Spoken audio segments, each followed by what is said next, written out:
He was once the most perilous youth lurking in the shadowy alleys of Hualan City. In order to care for his gravely ill mother, he locked away his dreams and his bloodthirsty instincts within a cage. After 14 years of repression and dormant existence, when the cage of fate is finally shattered, the tiger that had been imprisoned will return to the mountains with a fiercer demeanor.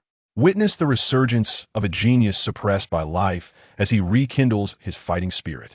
Observe the explosive awakening of his long-repressed combat instincts.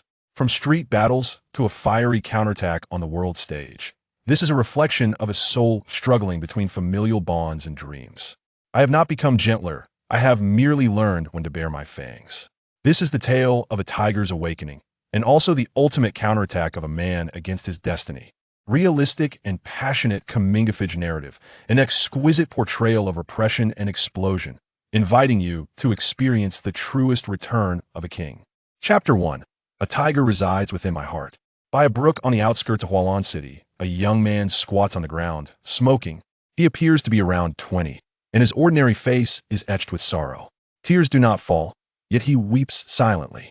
He has existed in this world for 14 years, caring for that pitiful woman for just as long. Even with a tiger raging within him, he has suppressed its bloodthirsty impulses until the moment she breathed her last in his embrace. Casting away the cigarette butt, the young man rises with resolve, squinting into the distance, where a fire seems to blaze within his eyes, an inferno of hatred and a desire for ambition. When the time comes for him to confront the one who abandoned them, he will demand an explanation, and regardless of the answer, he has no intention of letting him off the hook. Suddenly, a violent tremor courses through his waist, a reaction elicited by the indomitable Jiba's arrival. Shall we begin? Jiba stands beside the young man, frowning at the scattered cigarette butts around them. As a martial artist, he disdains such harmful vices. The young man nods, turning towards the city center, for Hualan City will serve as the foundation for his resurgence. Observing the young man's hunched back, Jiba understands that the day he stands tall will not be far off, yet he stubbornly refrains from offering assistance. With a sigh, he releases a fireball, causing the scattered cigarette butts to vanish without a trace. Upon arriving outside the Hualan dojo, the young man hears the deafening cheers emanating from within, indicating that the Hualan Three Sisters are still performing. Pushing through the door and traversing a corridor, he reaches a spacious hall illuminated by light, where a large pool occupies the center. Three beauties clad in swimsuits dance gracefully in the water, a scene pleasing to the eye, while the packed audience erupts in thunderous applause. A bunch of fools with lust clouding their minds, the young man scoffs, leisurely making his way to the front of the stands. Just as he reaches for the railing to leap into the arena, a pair of hands unexpectedly grips his shoulders. Causing a scene here is not a wise choice. Turning to glance back, he finds himself confronted by a handsome young man, a prominent scion of the city, Xian Yusheng. The young man recognizes him, but he remains oblivious to the young man's identity, mistaking him for an insolent troublemaker. He releases his grip, signaling his bodyguards to escort him away, dismissing him as unworthy of further attention. A burly man crashes over the railing, landing heavily at the edge of the pool. He seems to struggle to rise, but ultimately succumbs to unconsciousness, triggering gasps of shock from the audience. Few notice the young man's intervention. Those who do find their gaze fixed upon him, recognizing the one who rendered Xian Yusheng's bodyguards powerless, thus capturing the attention of some influential figures. The young man does not spare Xian Yusheng another glance, just as Xian Yusheng had previously disregarded him. He vaults over the railing into the arena, standing at the edge of the pool, lighting a cigarette as he observes the Hualan Three Sisters. The sisters have ceased their performance despite their proud demeanor compelling them to scorn the young man. They refrain, for he feels strangely familiar to them, especially his piercing gaze, sharp as a blade. Xian Ke, the sister named Mutant, exclaims, her memory stirring. The other two, Chang Pu and Inghua, awaken to the realization, their expressions turning to a mix of difficulty and bitter smile. She has finally returned. The young man known as Xian Ke exhales a ring of smoke, nodding in acknowledgement. Since you can recall my name, let's fulfill the promise made long ago.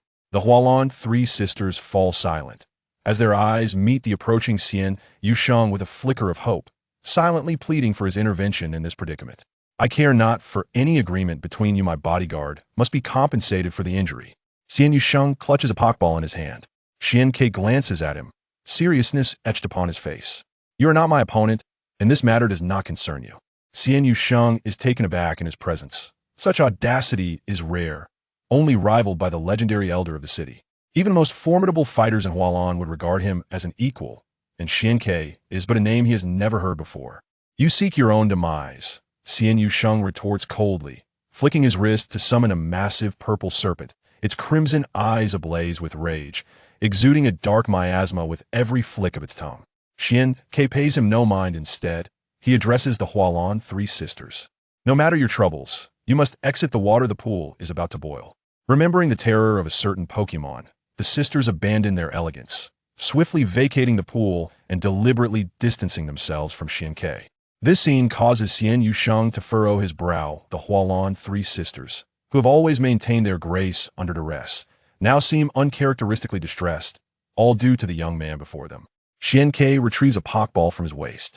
The creature within shows little interest in the Abba monster, yet the heat radiating from the ball is unmistakable. It has been far too long since it faced an opponent beyond sheer strength. I warned you that you are not my equal. If you insist on humiliating yourself, then let it be as you wish. Xian Ke tosses the Pokeball into the arena, summoning a majestic and powerful fireboar, standing 3 meters tall, with explosive muscles and flames raging across its body, distorting the air in the surrounding space under the intense heat. The Abba monster, confronted with such a display, beads of cold sweat forming, evaporate before they can even fall. Xian Yusheng feels parched. The presence of the Fire King is overwhelming. He knows the Abba monster cannot contend with it, yet with no other option, he steels himself for the confrontation. Abba monster, toxic bomb. Any attack is futile. Fire King, launch a sacrificial strike. Xian Ke nonchalantly issues the command with a wave of his left hand. A black-purple toxic sphere, the size of a basketball, hurtles forth. The Fire King, exuding an aura of dominance, pays it no heed, stepping forward. As its foot connects with the ground, a piercing sound erupts, prompting the audience to rise in astonishment, eyes wide open. The charged Fire King launches forward like an arrow released from a bow, shattering the toxic bomb and sending the Abba monster and Xian Yusheng flying several meters until they crash against the wall of the stands. Standing resolutely, the Fire King remains while the pool has already begun to boil. All eyes are fixed upon it, as if beholding a monster, and it is evident that the one capable of training such a creature must also be a monster. Xian Ke indeed is a monster, one who can challenge Jiba directly, having suppressed his ambitions since the age of 8, waiting for this moment to unleash his pent-up potential. Within my heart resides a tiger, leaping forth into the wilderness. Chapter 2. The photograph of the phoenix. Regardless of their appearance, physique, or temperament, the Hualan trio possesses the potential to become superstars. Taking a moment from their busy schedules to appreciate one of their performances undoubtedly rejuvenates the spirit. The influx of dignitaries has directly bolstered the economy of Hualan City. However, Xian Ke remains unimpressed. Every city has its own means of generating wealth, and a dojo should act as the guardian of the city, bearing the responsibility for the safety of Hualan. The Hualan trio, in their relentless pursuit of beauty, neglects the training of their Pokemon, leaving Xian Ke reluctant to entrust his beloved city to those who cannot maintain discipline. At the tender age of 10, Xian Ke, bound to stay in Hualan City to care for his mother, seized the opportunity to challenge the Hualan dojo. It was on that day that he made a pact with the Hualan trio, promising that upon his return to the dojo, they would complete the transfer of guardianship. The Hualan trio had little interest in managing the dojo, while Xian Ke, a local, sought to leverage the dojo as a springboard to stardom. It was a mutually beneficial arrangement that no one anticipated would encounter obstacles. The audience in the stands has been entirely cleared, leaving only the influential and energetic elite who have heard the terms of the agreement and, familiar with the Hualan trio, understand where the complications lie. After Sakura and Iris, there is a younger sister, Xiaoxia. It is unfortunate that Xiaoxia, with her fervent enthusiasm, becomes the center of contention. If a choice must be made between the two, the Hualan trio naturally leans toward Xiaoxia, as they wish to keep their resources within the family. Yet, they cannot disregard the initial agreement, leading them into a dilemma. Xian Ke, smoking a cigarette, listens to Sakura's explanation, his expression inscrutable until she finishes, at which point he extinguishes the cigarette in his palm, a display that leaves onlookers astonished at his physical fortitude, unafraid of the heat. Does she possess the qualifications to be a dojo master? This inquiry is not one of disdain, but rather a genuine question. Xian-Kei is aware that Xiao Xia, still in her early teens, lacks the strength of her sisters, let alone the capability to safeguard Hualan City. The Hualan trio finds themselves at a loss for words. Xiao Xia is still in her developmental stage and cannot compare to the already formidable Xian Quebec. They wish to advocate for her, but are uncertain how to articulate their support. My friend, your fire monarch strength is indeed formidable, yet Hualan City, as a water city, cannot operate under the auspices of a fire-type Pokemon. Do you possess any water-type Pokemon, and are you capable of fulfilling the role of Dojo Master? This remark comes from a young man of similar age to Xian-Kei, unremarkable in appearance, but with a hint of rebelliousness, though not as overt as Xian-Kei's brilliance. Yang Long, a second-generation official, is one of the youths Xian-Kei must tread carefully around in Hualan City, alongside Douyin Wang, who has military connections. As for the wealthy Xian Yusheng, he does not fall into this category, though his family has a reputation that warrants caution. I do not possess a water-type Pokemon. Please share your thoughts. A rare smile graces Xian-Kei's face. He cannot afford to offend the influential youths of Hualan City, regardless of his impressive abilities. Yang Long turns to Sakura, the eldest sister. May I inquire about your sister's whereabouts? Sakura replies, she recently departed for training in the surrounding areas. According to past patterns, she should return in 4 to 5 days. Then let us wait for her return, and you two can agree on a time to compete, using only water-type Pokemon, and they must be below the elite level. This should be fair for both parties, no?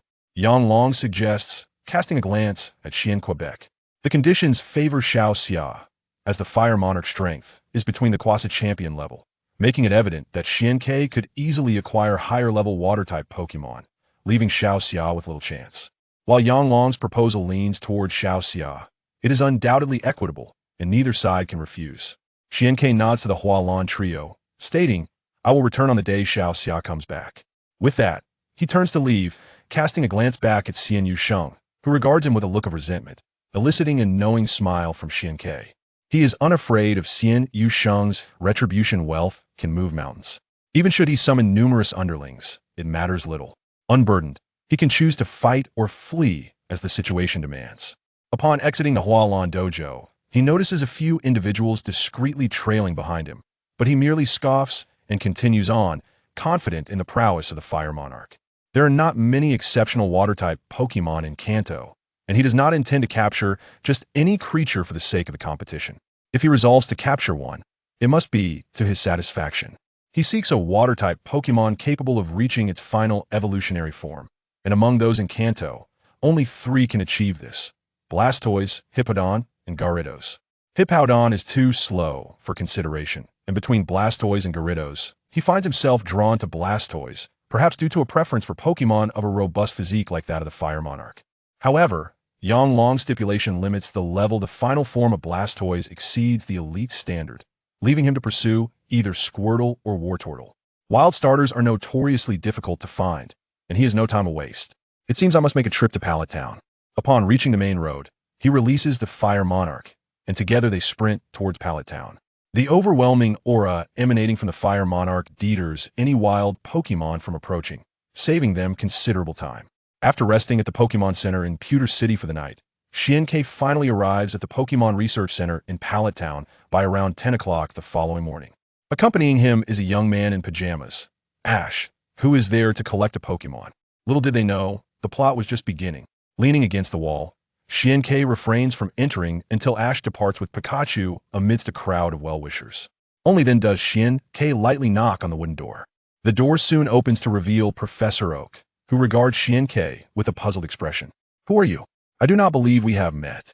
Xian-Kei bows deeply and, maintaining eye contact with Professor Oak, smiles. I'm certain this is our first encounter. I apologize for my abrupt request. Professor Oak responds, given your abilities, I suspect there is little you cannot accomplish. Indeed, Professor Oak, but as expected, all I need is time. I do not wish to impose upon you, yet I lack the luxury of time to slowly search for a Squirtle. If you could assist me, I would be more than willing to help you in any way possible. The professor's expression turns troubled. However, I only have one Squirtle, which was taken by my grandson this morning. I'm afraid I cannot help. Xian-Kei realizes that while his promise is sincere, it may seem hollow to the professor. Suddenly, he has an idea and says to Professor Oak, if you can assist me, I will bring you a photograph of the legendary Pokemon, Ho-Oh, by evening. Professor Oak's eyes widen in disbelief. Is that truly the case? The mythical Pokemon is so rare that even witnessing one is a challenge. Capturing its image would certainly cause a sensation in the academic community. Xian-Ke affirms, I, Xian-Ke, always deliver on my promises. Very well. If you can acquire a photograph of Ho-Oh, I promise to give you a Squirtle. Xian-Ke nods and bows once more, stating, I will return by evening. Chapter 3. Celebration of the Seven Seas. Above the skies near Shinshin Town, dark clouds rolled ominously, obscuring the sun, while torrential raindrops fell like beans.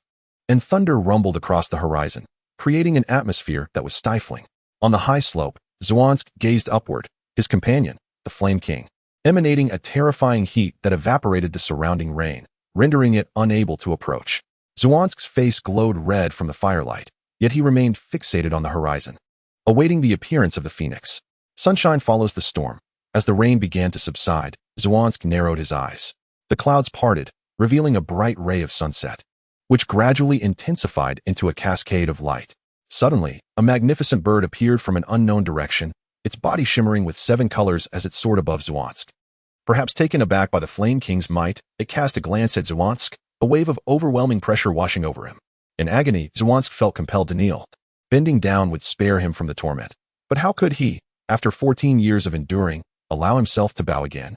He bit his tongue to awaken his senses, quickly retrieving his phone to capture the moment, striking poses for a comprehensive shot that struck the phoenix as somewhat amusing. With a soft laughter, it turned and soared away. Only after the phoenix had flown far did Zhuansk cease his movements, drenched in sweat, while the Flame King collapsed beside him. The two of them lay on the high slope, sharing a foolish grin. It's remarkably powerful, isn't it? Zhuansk inquired. The Flame King nodded, then roared triumphantly, proclaiming, in less than 3 years, the victor will be me. Zhuansk nodded in agreement, harboring no doubts. The Flame King was indeed awe-inspiring. The 3 beasts gathered, heralding the phoenix's arrival. To see it again, Zhuansk realized he must first subdue the 3 divine beasts. If we unleash the 3 divine beasts in battle, wouldn't that be extraordinary? He mused. The Flame King nodded once more, and laughter erupted between them. In a shadowy corner not far away, an observer captured this scene, including the phoenix's appearance, though he could only record its silhouette, remaining largely in a state of shock. At the Hualan family, Yang Long swam in the outdoor pool, accompanied by a sentry trailing Zhuansk, an older man in his 50s, who appeared grave as he reported back. Yang Long was astute. Or perhaps he simply valued Zhuansk highly. Unlike the other sentries, he had summoned Yang San, a family expert in surveillance. What he had witnessed, however, rendered him unusually solemn. Gradually reaching the crux of his report, Yang Long found himself momentarily frozen, nearly choking in his own pool. He clambered out, staring at Yang San's serious face, exclaiming, impossible. How could he possibly know the phoenix would appear there? Yang San nodded gravely. I would prefer to believe this is merely a coincidence. If it is not, then Zhuansk is in grave danger. Even if we cannot become allies, we must not become adversaries. Regardless of coincidence, I harbor no desire to confront him. If he aspires to be a dojo master, I shall extend a personal favor to him. Steward, prepare a batch of excellent water-type Pokemon. Yang San, you must venture to Shinshin Town and inform them that Yang Long requests an audience. The steward and Yang San acknowledged the command and departed to make preparations.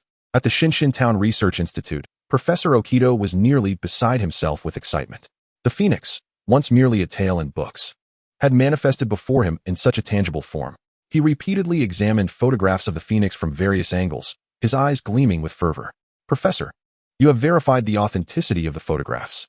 As per our agreement, where is the Squirtle I desired? Professor Okido gazed at Zhuansk, filled with numerous questions. For instance, how did he know the phoenix would appear at dusk, and what did he mean by no time? Yet, even if he were to ask, Zhuansk might not divulge the answers. Follow me, Professor Okido instructed, leading Zhuansk into the yard, a vast area adorned with trees, ponds, lawns, and stone piles, suitable for various Pokemon to thrive. Many Pokemon roamed here, and Zhuansk soon spotted the Kanto starters. The Squirtle he sought basked lazily in the sun by the pond. I apologize for not being entirely truthful with you. The starters here are meant for new trainers next year. Their wild instincts still intact, and they lack mastery over basic attribute skills. However, I believe this should not pose a problem for you. If you are still satisfied, you may take it. Zhuansk nodded and approached the Squirtle, which seemed to sense something. suddenly leaping into the water while eyeing Zhuansk suspiciously, sensing danger in this human. Zhuansk chuckled softly, noting the Squirtle's high alertness. Suddenly, a jet of water erupted from the pond, aimed directly at Zhuansk. He tilted his head slightly, evading the water gun and furrowing his brow at the surface from which it had emerged. Are there other small Pokémon here? Zhuansk inquired. Professor Okito sighed. There are many Pokémon here, but only one dares to attack, the water-leaping fish of the Seven Seas celebration. The name Seven Seas celebration resonated powerfully. When Zhuansk was 16, it had already gained worldwide fame. However, it later fell into the clutches of the evil organization Black Rose and was imprisoned, still serving its sentence. Professor, I wish to have that water-leaping fish. Is that possible? Zhuansk asked. The professor paused, seemingly weighing the pros and cons. The water-leaping fish is a Pokémon of the Seven Seas. I cannot make that decision lightly. However, as its trainer is serving a life sentence, I cannot let its life go to waste. If it willingly chooses to go with you, I shall grant you its Pokéball. Zhuansk replied with a smile. Then I thank you in advance, Professor. The professor shook his head, instructing an assistant to retrieve the water-leaping fish as Pokéball, then stood aside, seemingly eager to observe Zhuansk's abilities. I will take you to meet the Seven Seas. Zhuansk's first words left the professor in stunned silence. The water-leaping fish emerged from the water, its expression skeptical of Zhuansk's declaration. I was the one who sent Seven Seas to prison. He is a genius. His life should not be ruined by a woman. Therefore, I allowed him to reflect in prison. Once he is ready to change, I will surely bring him out. Zhuansk stated calmly, causing the professor to be astounded by the audacity of his words. The water-leaping fish leaped from the water, angrily shooting water guns. But they evaporated before reaching Zhuansk, for the Flame King stood beside him, causing the water-leaping fish to tremble in fear, unable to catch its breath. Such a powerful Flame King, the professor mused quietly. With Seven Seas character, he should have let you go long ago. Yet, you foolishly waited here for 6 years. I admire your loyalty. Come with me, and I shall introduce you to him. The water-leaping fish recalled that individual, the memories flooding back, and nodded resolutely. Zhuansk accepted the Pokéball handed by the professor, encapsulating the water-leaping fish within, casting a regretful glance at the Squirtle. The professor remarked, if you intend to return the water-leaping fish to Seven Seas, you may take the Squirtle with you. Zhuansk shook his head. Compared to the Squirtle, the water-leaping fish holds greater utility for me. The professor gazed at Zhuansk, clearly seeing the ambition reflected in his eyes. After Zhuansk departed, the assistant AMU commented to the professor, he came for the Squirtle but left with the water-leaping fish. Seven Seas may not feel grateful if he finds out. Trading the Phoenix's photograph for the water-leaping fish would yield a vastly different result. He seeks not merely the water-leaping fish, but Seven Seas himself. Indeed, this individual harbors grand ambitions, plotting since 6 years ago. In the near future, someone will stir the winds of change in Kanto. Chapter 4. The Golden Kingler by the riverbank outside Shinshin town. Zhuansk quietly observed the rippling water, his gaze shifting from calm to fervent as a slowpoke surfaced. Propelled by the water-leaping fish, Xiankei had made it clear that he could take it to meet the Seven Seas, but before that encounter, he must obey commands. Both Xiankei and the Flame Warrior King were unfamiliar with water, and if the water-leap fish could not assist Xiankei in finding a suitable water-type spirit before they departed, he would have no water-type spirit to utilize, and thus could not assume the role of gym leader. The Dopey Beast and the special colored Kingler were the targets Xiankei had set. However, the Dopey Beast was knocked out by a single blow from the water-leap fish, indicating it was not to his liking. After returning the Dopey Beast to the water, Xiankei offered some feed to the water-leap fish and instructed it to continue searching. During this time, the water-leap fish encountered numerous spirits, all of which were the mindless Dopey Beasts. This river should have been teeming with Kinglers, yet not a single one with a unique color was found. As the sun set and night fell, Xiankei shook his head in disappointment, relinquishing any lingering hope and preparing to call the water-leap fish ashore. Suddenly, a flicker of golden light shimmered in the undulating water, prompting the water-leap fish to roar and pursue it. That golden water-type spirit could only be the Golden Kingler. Unable to contain his excitement, Xiankei released the Flame Warrior King and pointed to the location of the yellow glow, instructing it to force the spirit to surface. The Flame Warrior King nodded, its gaze following the movement of the yellow light. In the next moment, its eyes widened, and with a firm grip, it stepped forward, causing the ground to sink as dust and dirt flew. A gust of wind struck the water's surface, propelling a Golden Kingler upward, which landed on the shore, thrashing about. The water-leap fish also emerged from the water, gazing at the Kingler, whose body sparkled with golden light, radiating brilliance in the night. The water-leap fish could not help but admire its splendor. Xiankei tossed a Pokéball at it, and after a few brief struggles, it settled down. Upon its release, the golden kingler was much calmer.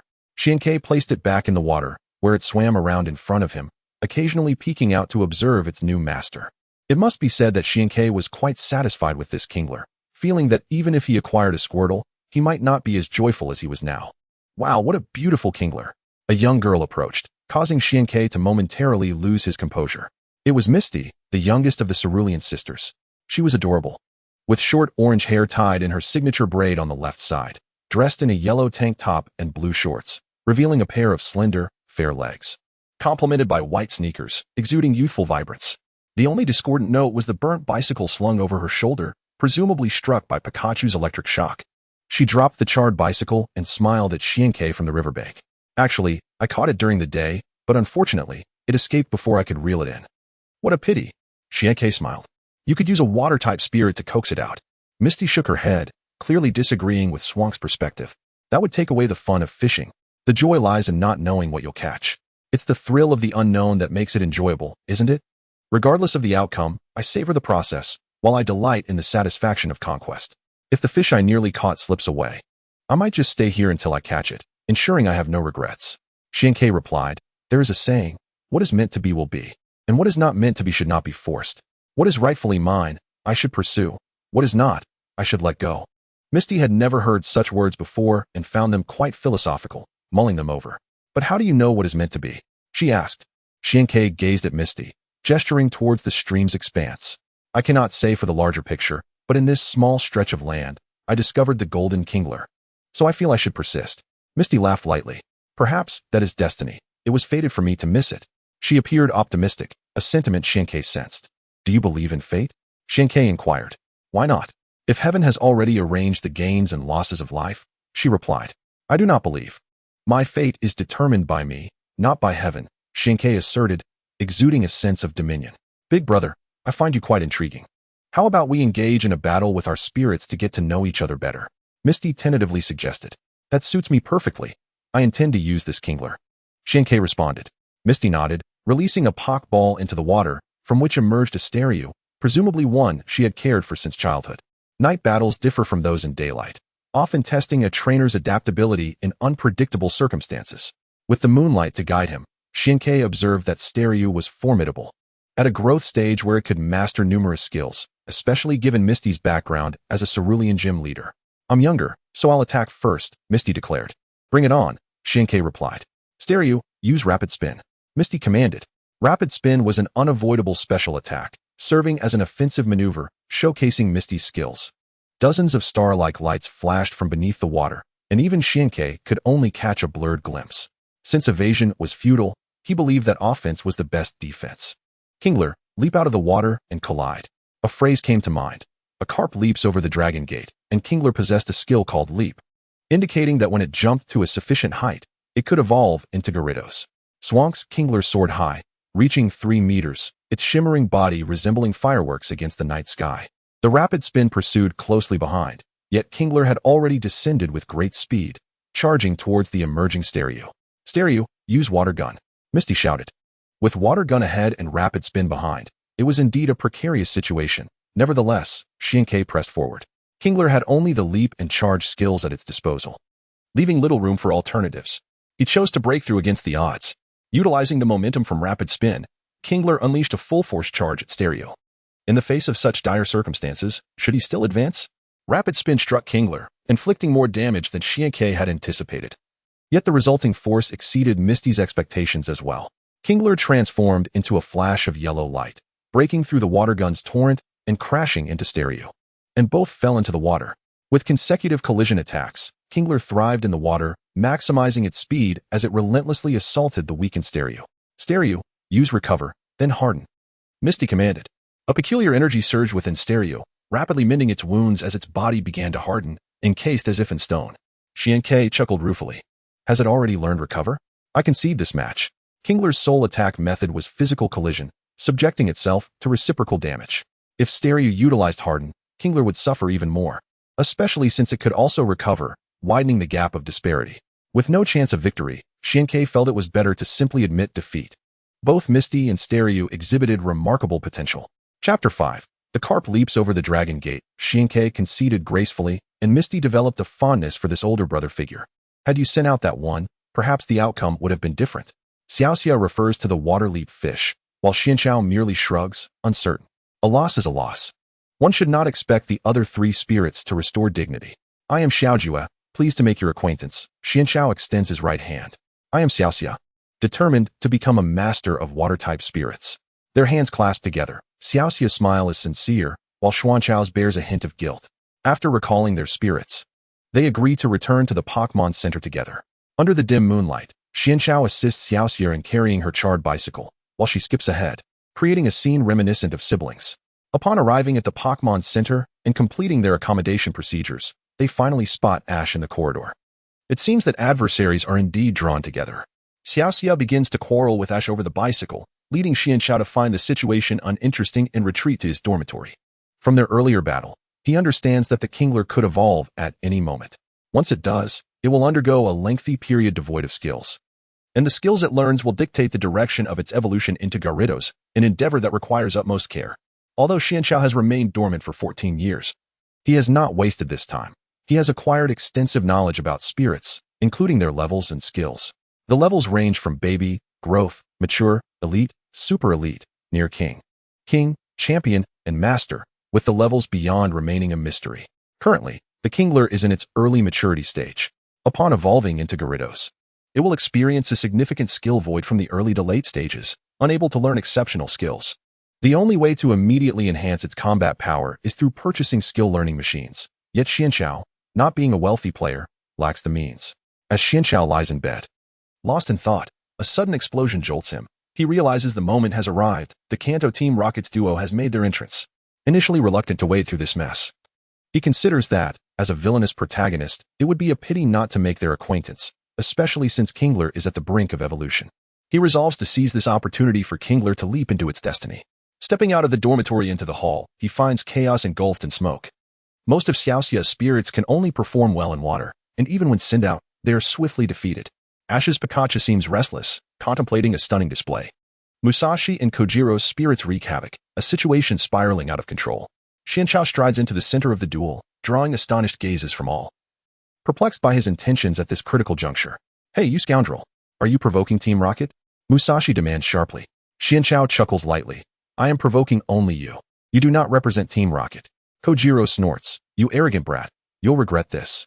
Gasball, use tackle. The gas ball receives its command and dives from the air. Xiaoxia urgently warns, be careful. While Ash furrows his brow, Xianchao merely smirks and effortlessly swats the gas ball away, sending it crashing against the wall with such force that it cracks a reinforced concrete structure. Everyone stands in shock, their eyes regarding Xianchao as if he were a monster. Without uttering a word, he throws a Pokeball into the fray. All expect a truly extraordinary spirit to emerge, yet the flopping Kingler on the floor leaves them utterly dumbfounded. Were it not for its golden glow, many would have burst into laughter.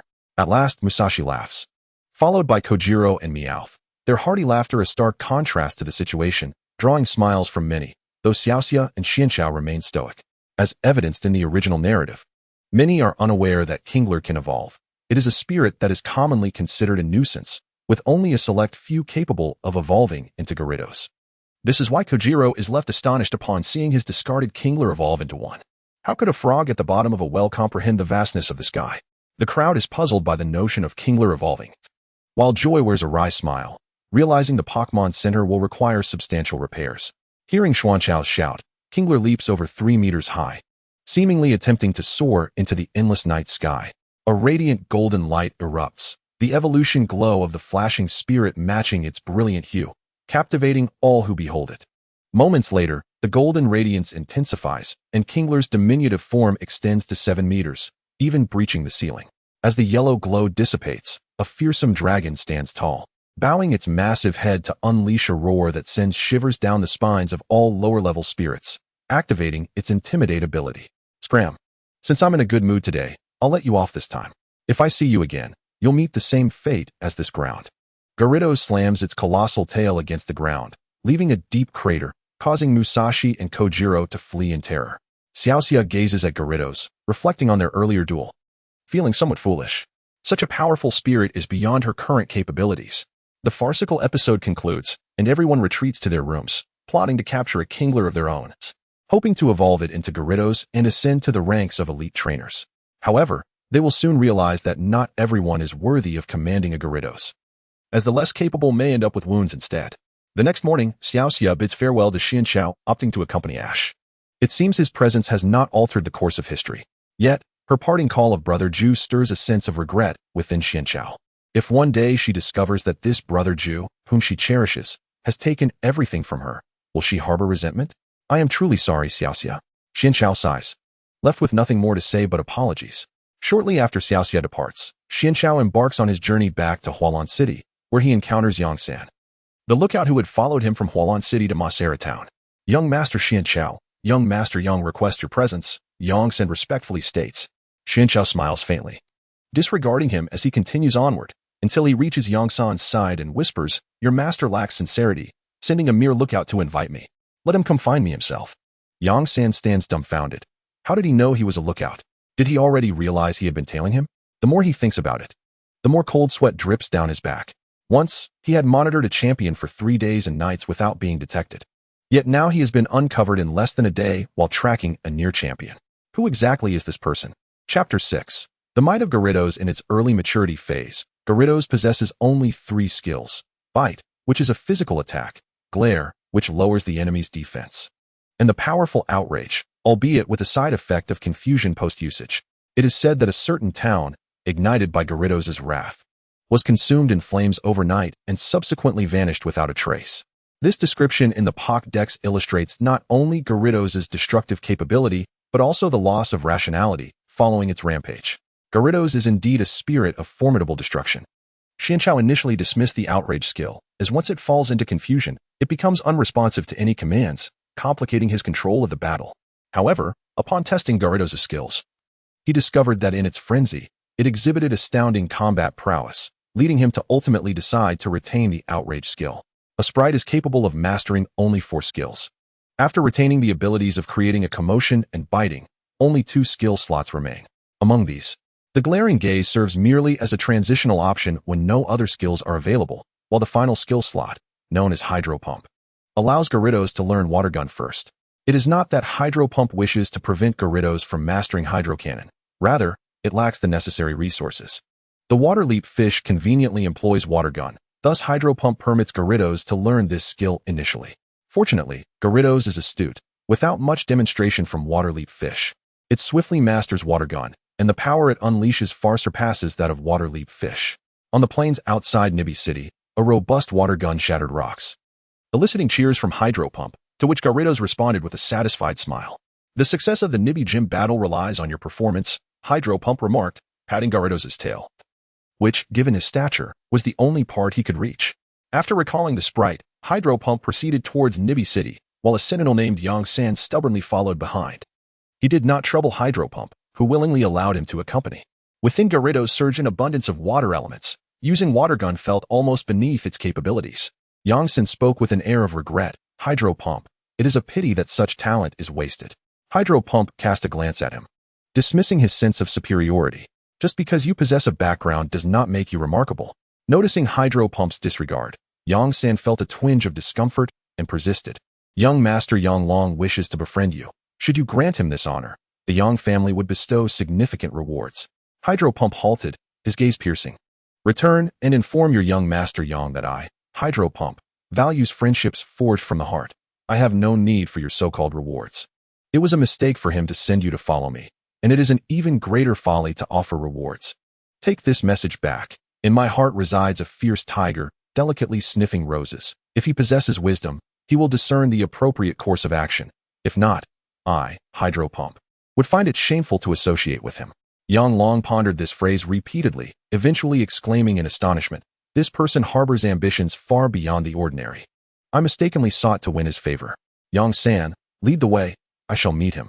At the Nibi Gym, Hydro Pump was engaged in battle with Wu Neng, while Gyarados, having learned Water Gun, effortlessly triumphed in a match against Onyx. At that moment, Onyx unleashed Rock Slide. Onyx, now, Wu Neng commanded.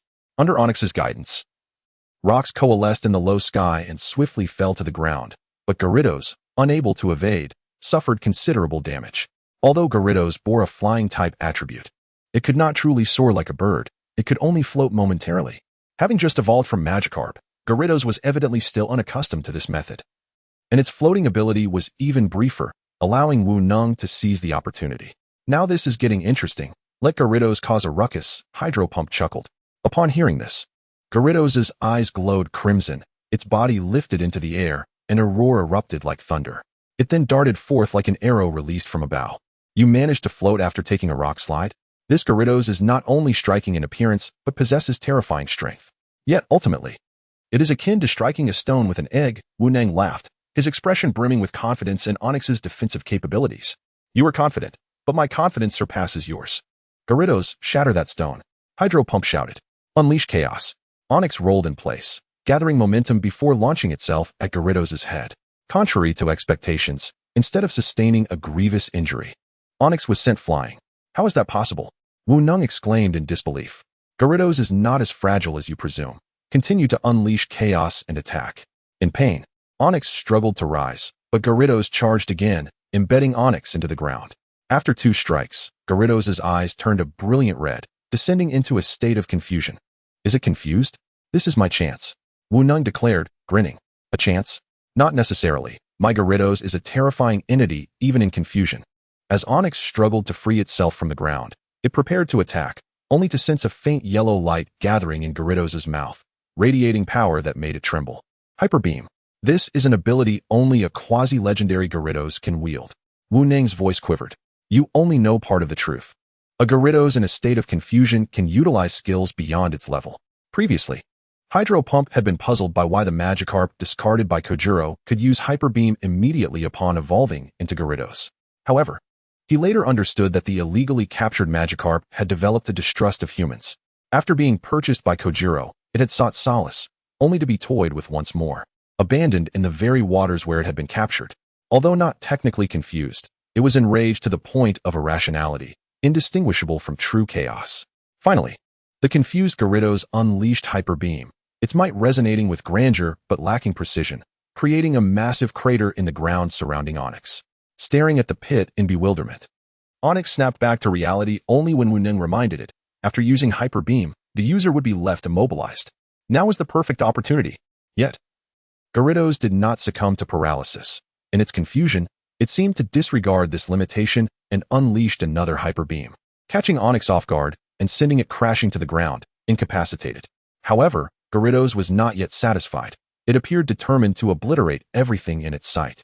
A surge of flames ignited within its mouth, yet ultimately, it refrained from releasing the fiery torrent.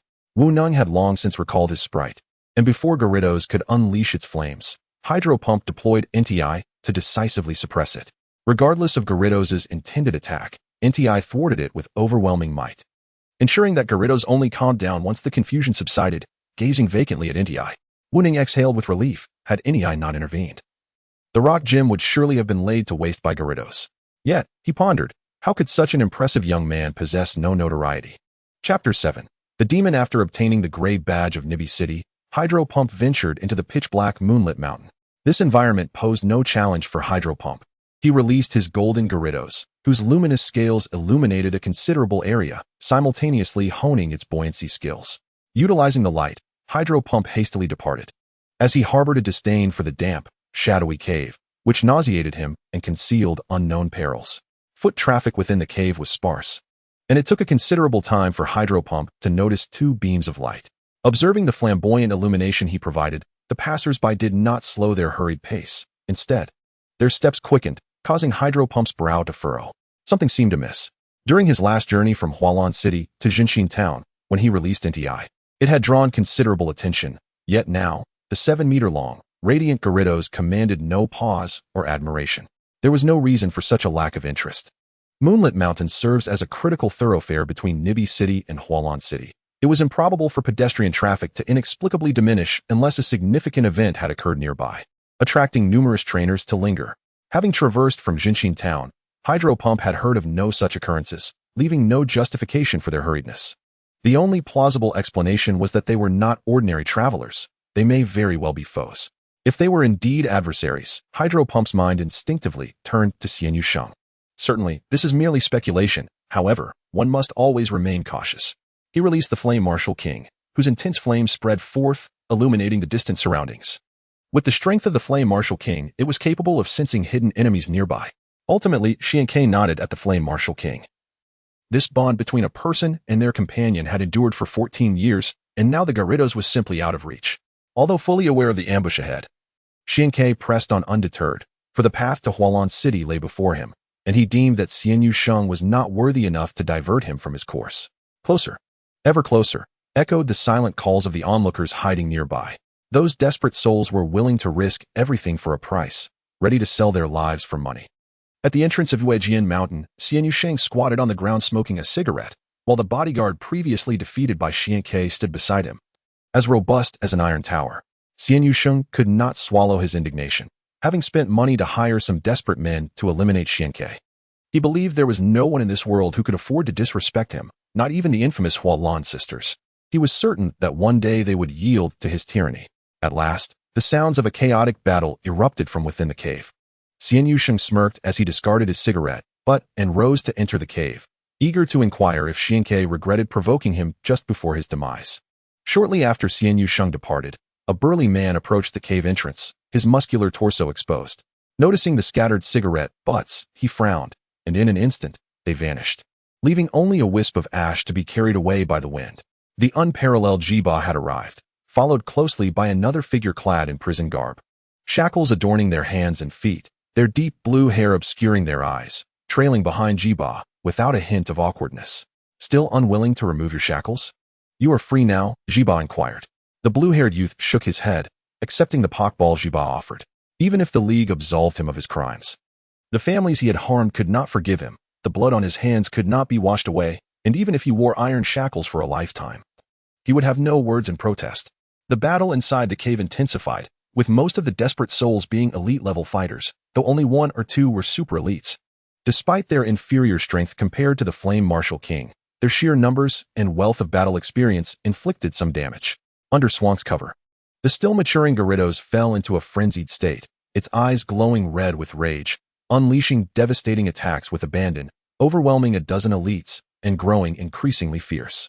As two Pokemon leaned against each other to evade attacks from behind, Xian felt reassured to plunge into the fray. Throwing punches at the electric-type Pokemon to create a more advantageous environment for the Garridos, whose level needed to rise swiftly. These were streams of invaluable experience.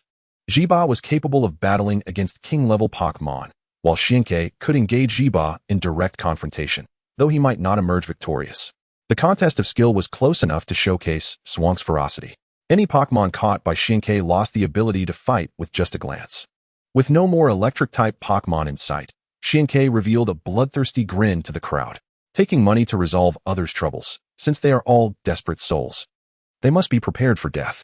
They were indeed ready for death, yet they never anticipated it would come so swiftly. The demon raised his fist, each strike accompanied by a howling fury. Any desperate soul struck found their heads exploding in an instant, blood dripping from Swank's fists.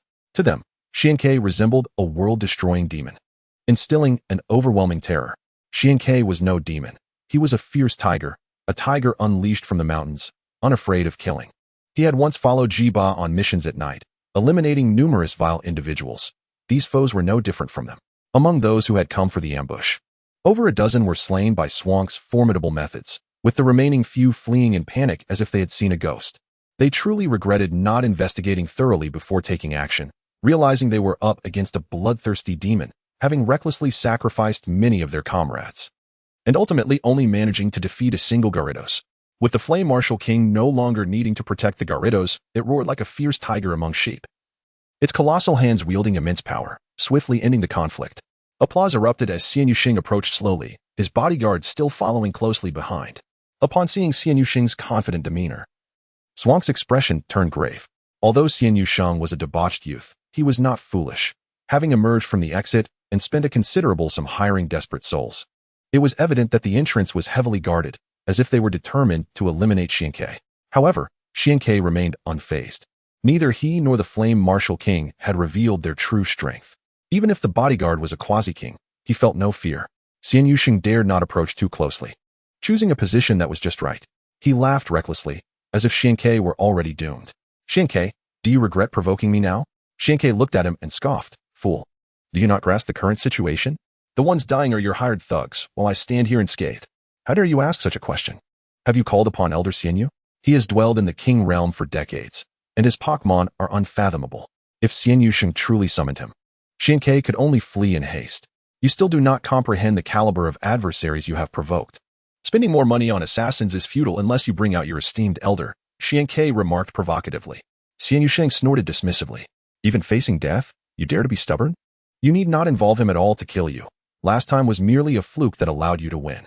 Now, after being worn down by these useless souls and with 2 quasi-kings attacking you, I doubt you will escape this time. Not until my soul is redeemed can he die.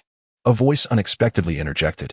Following that was the sound of chains dragging on the ground, a harsh and grating noise, as a blue-haired prisoner appeared before everyone, slender and tall, emanating an aura of an unparalleled powerhouse. Chapter 8. The King of Combat. Upon seeing the newcomer, Swank's lips curled into a triumphant smile. This was the aide Jiba had arranged for him, a once-fallen genius, Nanami from Shinshin Town. Nanami, you have finally emerged from prison, Xiankei exclaimed joyfully. Now that you have come out, I have no reason to wait idly, Nanami replied with a grin. The mention of Nanami's name struck like a thunderclap, leaving Xianyu Sheng and his bodyguard in stunned silence. The surname Nanami had once caused a sensation in Kanto, known as one of the 3 kings alongside 2 others, a figure of immense renown. However, after falling from grace and committing various crimes, the other 2 had gradually faded into obscurity. Little did they expect that years later, the name Nanami would resurface. Even if you were formidable years ago, it has been 6 years since your imprisonment. 6 years without contact with Pokemon. You hold no terror over me. Moreover, this matter is between him and me. Outsiders should not intervene, Xianyu Sheng insisted stubbornly. To merely lose some face, you demand my life in return? Your pride is quite precious, isn't it? Let me be frank. There is only one old man in the entire Xianyu family that I fear even slightly. Without him, the Xianyu family would have ceased to exist long ago. I do not understand where your audacity to act so recklessly comes from, Xiankei taunted. Even though the Xianyu family has fallen from grace, you lack the capacity to disturb the ground beneath the Tai sway. Today, I am willing to extend a favor to Chihai. Provided that you kneel and apologize to me in the Hualan dojo, we can put an end to our grievances. Do you truly believe you possess the qualifications to make him kneel? Before Xiankei could respond, Chihai interjected, gripping a Pokeball tightly in his hand. In that moment, an aura of an unparalleled champion erupted from him, causing both the bodyguard and Chihai to break into a cold sweat, as if facing a formidable adversary. Chihai, I hold you in high regard as a person of stature. However, today this affair does not concern you. As long as you refrain from intervening in our conflict, the Xianyu family shall reward you handsomely in the future. Xianyu Sheng, despite his reservations towards Chihai, knew he could not afford to underestimate him. Yet, Chihai sought not the courtesy of others. He was a deeply flawed individual, indifferent to how others treated him. His sole concern was whether others respected Xiankei. If they did, all would be well. If not, he vowed to fight to the death. Xiankei was his benefactor, the one who had granted him a new lease on life. Had he not sent himself to prison, he might still be accumulating sins for the sake of a black rose that would never bloom for him. He is my master. I ask that you speak with respect. Chihai finally unleashed his Pokeball, reminiscent of how he would summon a Pokemon for battle at the slightest disagreement. However, his intent was no longer to protect her. Swank's heart soared at the thought of impressing one of the 3 kings of the Kanto region. The Pokemon Chihai released was a Blastoise, which let out a mighty roar, unleashing pent-up rage as torrents of water surged forth. Swank's sealed Pokeball opened on its own, and a Phoeba leaped out, its eyes brimming with tears as it recognized the familiar presence of Blastoise and the person behind it. The bodyguard, a peak Quasi-King, looked pallid at the sight of Blastoise. Release your Pokemon. Let me see your rank among the Quasi-Kings. The Quasi-Kings were ranked in tiers. Possessing 1 Quasi-King Pokemon counted as 1 tier, 2 as 2 tiers, and so forth. Xiankei had only 1 Quasi-King, while Chihai possessed 2, placing him at a higher rank. The bodyguard, though not well known, was also at the 1st tier. Xianyu Sheng, you have lost. It is better to resolve enmities than to deepen them. Perhaps it is time to let go of this grudge. Just then, 2 more individuals approached from the entrance, the young Master Yang Long of the Yang family and his subordinate Yang San. Following them was a Hudi, with a burly man bound by psychic energy, the 2nd Quasi-King of the Xianyu family. Xianyu Sheng's scheme crumbled, yet he could not accept defeat. He roared at Yang Long. Why do you all assist him? He is merely a bastard whose mother has just died. What is there to value in him? Just a bastard whose mother has just died. Swank's expression darkened in an instant, and the surrounding air seemed to solidify, creating an oppressive atmosphere that left everyone gasping for breath. All eyes were on Xianke, who was emanating an aura that only a king could release. The fighting king had long regarded Xianke as formidable, yet they never anticipated his strength to reach such heights. Jibai's combat prowess was equivalent to that of an exceptionally strong king.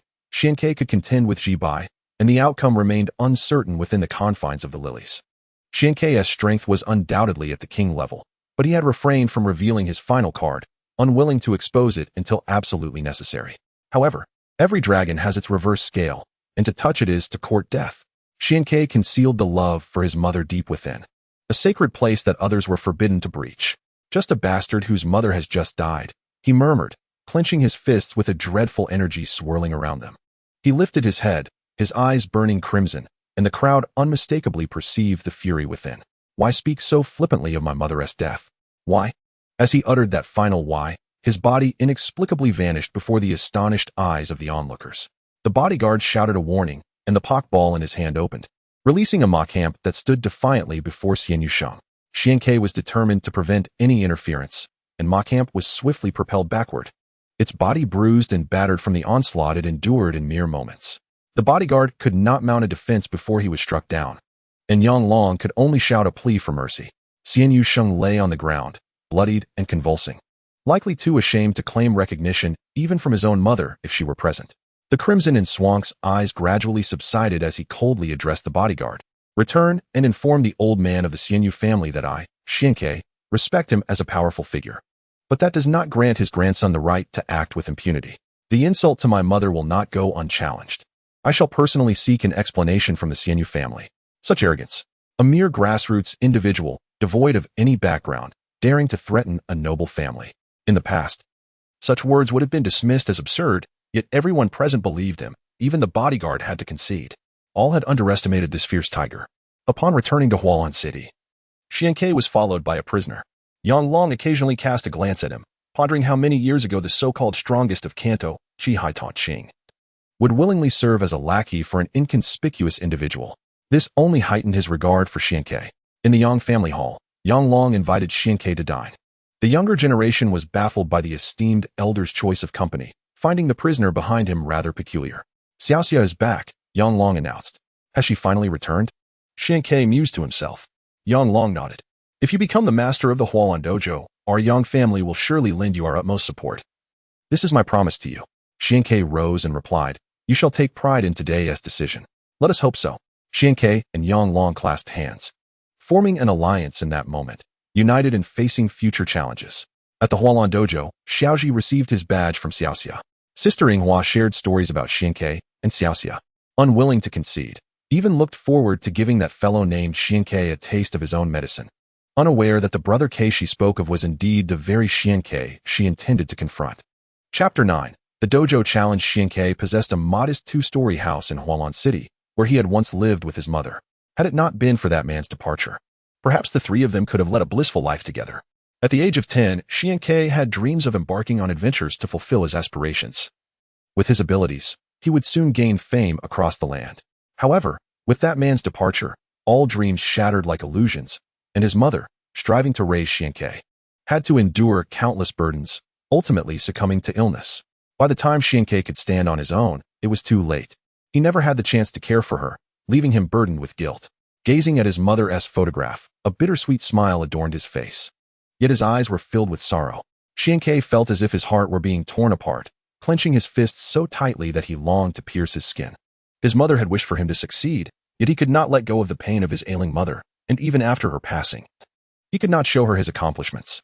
Reflecting on this, he felt utterly pathetic. He lit a cigarette, the act itself a rarity, only indulging in it during moments of sorrow. His mother had once advised against smoking, and since then, he had gradually reduced his habit, believing he could quit for the sake of his health. After sipping some water, Xianke gazed through the window at the vibrant nightlife of Hualan City, a self-deprecating smile gracing his lips. Perhaps, before turning 30, he would never indulge in the city's luxuries. When dawn broke the next day, Xianke and Chihai set off directly to the Hualan Dojo. As I walked along the path, I noticed a multitude of pedestrians, their movements seemingly purposeful rather than casual morning strolls. To my surprise, They all appeared to be heading towards the Hualan gym. It seemed that many had heard of the impending battle between Xianke and the gym leader, a confrontation that would determine the rightful owner of the gym. For the citizens of Hualan City, a change in leadership was a significant affair, and they had every right to witness it. Standing at one side of the water arena, Xiaoxia crossed her arms, her gaze intense with anticipation. She seemed eager to meet the formidable Xianke, who had compelled her sister to relinquish her position. The audience in the gym stands grew increasingly crowded. Mere minutes after the doors opened, nearly all seats were occupied, with notable figures seated closest to the duel arena. The younger generation of the Xianyu family had arrived, eager to encounter the individual who had injured Xianyu Sheng. Curious about the prowess of one whom even the elder refused to offend. Yang Long and the younger members of the Yang family were also present. Aware of Swank's strength and eager to witness just how formidable he truly was, numerous noble youths from Hualan City had gathered, making it an unprecedented spectacle. It was clear that the crowd was not there to support Xiaoxia. She was acutely aware of this. Xianke was a local of Hualan, and the city had not seen a strong contender in quite some time. They all seemed to wish to witness the rise of a new champion. However, Xiaoxia was unwilling to remain a mere backdrop. The Hualan trio stood by her side, aiming to be her steadfast support, while Xiao Ji and Xiao Gang offered words of encouragement from a distance. Yet, Xiaoxia appeared even more composed than they were. The door leading to another duel arena swung open, and all eyes converged instantly. The figure who opened the door was a prisoner with blue hair, their face obscured by long locks, yet their eyes sparkled with an entrancing brilliance. Xiaoxia initially thought he was Xianke, but Sakura shook her head in denial. She did not recognize this individual, though many knew of his strength. The one who opened the door was Qihai, while Xianke entered behind him. A surprising twist that no one anticipated. Such a powerful entity had come to open the door for Xianke. Xiaoxia was momentarily entranced by Swank's appearance, unable to regain her composure even as he stood directly across from her. Xiaoxia, I trust you are well, Xianke inquired. Why are you here, Xianke? Xiaoxia asked, bewildered. Before Xianke could respond, she continued, you knew my identity since our encounter by the creek, didn't you? Xianke nodded affirmatively. Xiaoxia pressed further. Then your words about fate having its course were deeply significant, weren't they? Once again, Xianke nodded. And tears welled in Xiaoxia's eyes as she realized that Xianke's teachings had been deliberately orchestrated. Xiaoxia, you are not yet qualified to assume the position of gym leader. I promise that when you possess the ability to protect this city, I shall return the Hualan gym to you. For now, I require this authority.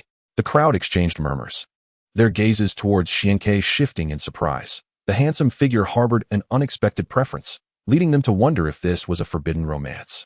The Hualan sisters expressed concern, while Sakura wished to speak, but Xiaoxia preemptively reassured her, Sister, I am fine. Upon gazing at Xianke again, she had already dried her tears, clutching a pokeball, her determination resolute. The match would be a 3-on-3 battle, permitting only water-type Pokemon of elite rank or below. The victor would assume the title of gym leader. Is that acceptable? The crowd anticipated Swank's agreement, but he surprised them by stating, there are some conditions.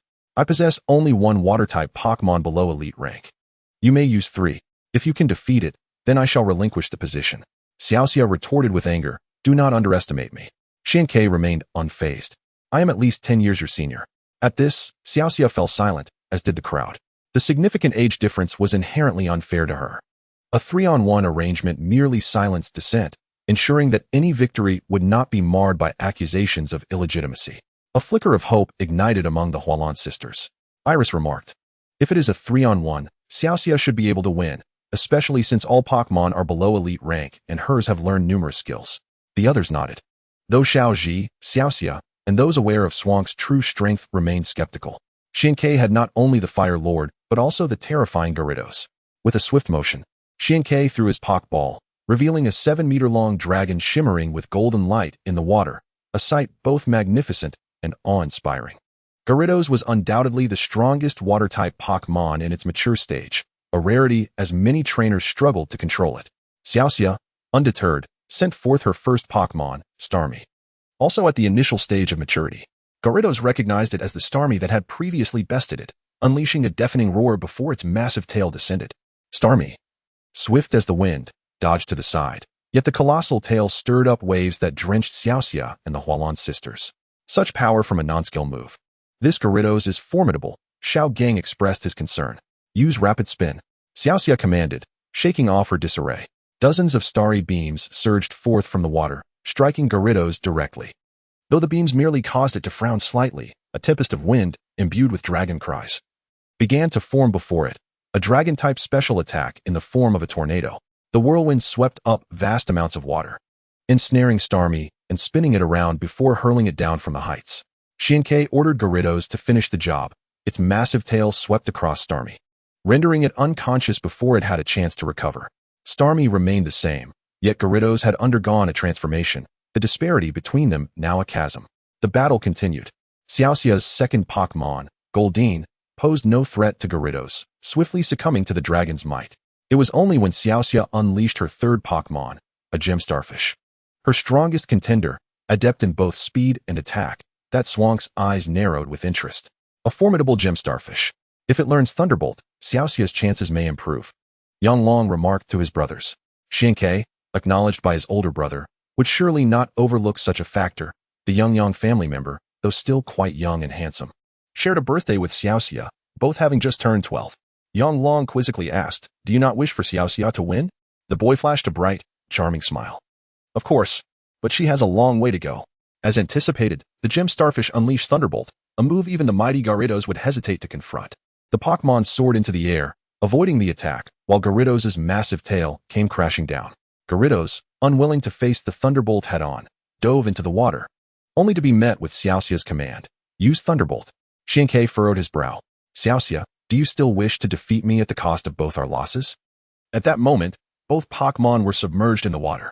In such circumstances, unleashing Thunderbolt would inflict severe damage on both creatures. Xiaoxia, with a forlorn smile, replied, "You have your ambitions, and I have my dreams. Even if you deem this a futile endeavor or mere dreaming, I refuse to surrender without exerting my utmost effort." The gem starfish unleashed its full power, releasing a thunderbolt. Lightning danced through the water, and numerous electric serpents swirled with the waves. From the depths echoed the anguished cries of the two Pokemon, pitting their endurance against one another, testing who would succumb first. However, the Gyarados possessed both water and flying attributes, rendering it vulnerable to electric-type moves. The combination resulted in quadruple damage, while the gem starfish, being solely water-type, faced lesser repercussions. Consequently, Gyarados endured far greater torment. "I will not remain idle," Xiankei commanded. "Gyarados, unleash your fury." The situation beneath the surface shifted rapidly, and no one expected Gyarados to withstand the quadruple agony and retaliate fiercely. Its violent struggles stirred up waves, and with a powerful bite, it seized the gem starfish, crashing against the walls repeatedly. The cacophony of collisions echoed as the waves grew larger and splashed further. Ultimately, the gem starfish floated to the surface.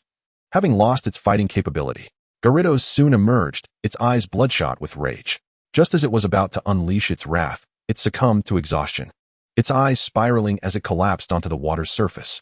Yet, the sequence of fainting determined the victor. The Hualon sisters sighed, acknowledging Xiaoxia's commendable effort, yet lamenting Swank's overwhelming strength. Nonetheless, it was a spectacular duel, prompting thunderous applause within the gym. After recalling the gem starfish and taking a moment to console herself, Xiaoxia lifted her gaze to find Xiankei watching her, his eyes filled with regret. "I am simply outmatched, Brother Quebec. Do not take it to heart. In the future, I shall embark on a journey, and when my strength has greatly increased, I will return." Xiankei nodded. "I promise you, as long as you possess that strength, this gym leader position will still be yours." The gym leader has the authority to determine the next leader, but their capability must undergo scrutiny by the Alliance, which is why Xiaojiang could temporarily pass the gym to his father and brother. With the match concluded, the audience gradually departed, and Xiankei facilitated the transition with the Hualon sisters, awaiting the Alliance's inspection. As the Hualon sisters exited the gym stage, a more glamorous future awaited them. Meanwhile, Xiaoxia, alongside Ash, set forth on her journey, her heart resolute in her intent to reclaim the gym from Xiankei in the near future. Regardless of the region, recognized gyms by the Alliance are ranked by strength. Among the numerous gyms in Kanto, the weakest is in Nibi City, with Hualon City ranked second to last. However, in terms of strength, Xiaojiang is actually superior, as water-type Pokemon effectively counter ground types, leaving Xiaojiang with little room for recovery. Given his role as gym leader, Swank's primary objective is to improve the rankings. It is time for Hualon City to claim the top spot. However, this achievement cannot be realized overnight. To protect Hualon City, he must recruit gym trainers, specifically those well-versed in water-type Pokemon. The recruitment numbers depend on the city's size. A city like Hualon can enlist 5 trainers. When the Hualon sisters were present, They could have recruited 2 more, but they likely deemed it a peaceful era, believing that adding trainers would merely mean accommodating 2 more idle individuals. Though it is indeed a time of peace, Xiankei perceives it as the calm before the storm. If preparations are not made in advance, the consequences could be dire. In the gym's lounge, Xiankei instructed Qihai to seek out a certain individual, a person known as Beast Tamer Xiao Ming, who can help ground types like Sandshrew overcome their fear of water. His accomplishments likely surpass even Xiao Zhang's. Qihai looked puzzled. Perhaps he had been imprisoned for too long, as he had never heard of this person. Is he really that strong? He is known as Beast Tamer Xiao Ming, and whether now or in the future, he may not defeat you or me. However, his ability to conquer Pokemon's fears of type matchups promises a boundless future. Yet, the original narrative does not mention Xiao Ming again, suggesting he may have encountered danger during his journey. The more Qihai listened, the more intrigued he became. He nodded, saying, I will set off immediately. Even if I must bind him, I will bring him back. There's no rush. Tonight, you accompany me to a bar, Xiankei remarked, lightly tapping the table with a playful smile. Is it regarding the Xianyu family? Qihai inquired. Xiankei nodded. The Xianyu family is one of the 3 prominent families in Hualan. If we wish to establish ourselves here, we need their support. If not, we may have to ensure their eternal silence. Should I extend an invitation? Qihai asked. No need. I have already enlisted the Yang family to assist in the invitation. I wonder if they will accept, and which distinguished figure will attend, Xiankei said with a cold smile. By the way, do you have a way to contact the other 2 individuals? Xiankei inquired, a greedy smile crossing his face. Qihai shuddered, feeling goosebumps arise. You truly intend to recruit all 3 kings of Kanto? Xiankei retorted, is that not feasible? Or do you believe I lack the qualifications? Qihai scrutinized Swank's eyes, recognizing the ambition within, and then smiled. Xiankei, I will keep a close watch on you, to see if this sparrow can transform into a phoenix. I will do my utmost to find the other 2, but whether they will be swayed depends on your ability. Xiankei laughed heartily, and once his laughter subsided, he spoke earnestly. Life is but a dream, and the world a picturesque landscape. I shall guide you to appreciate the beauty of our land. Chapter 11. A night of indulgence. The Gile Bar is a venture under the Yang family, and tonight, it was as bustling as ever, with luxury vehicles, whose names Xiankei could not recall, streaming into the parking lot. Strolling in, Xiankei resembled a country bumpkin, followed closely by a man in prison garb. This appearance naturally attracted much scrutiny, yet the duo entered the bar obliviously. Upon entering, they were greeted by opulence. Xiankei found it challenging to articulate his thoughts. Observing individuals clad in flamboyant attire swaying to the music, some ogling the revealing dancers on stage, while others congregated in groups, engrossed in lively conversation. Xiankei and Qihai's arrival did not incite much commotion. They were merely there to unwind and had no desire to expend energy on anything else. A server, noticing them, hurried over to guide them, revealing that Yang Long had already arrived. The 2 were escorted to a private booth. After a gentle knock, Xiankei was welcomed inside, where he discovered 3 individuals, Yang Long, along with a young man and woman. The man was slightly older than Ash, while the girl appeared to be around 15.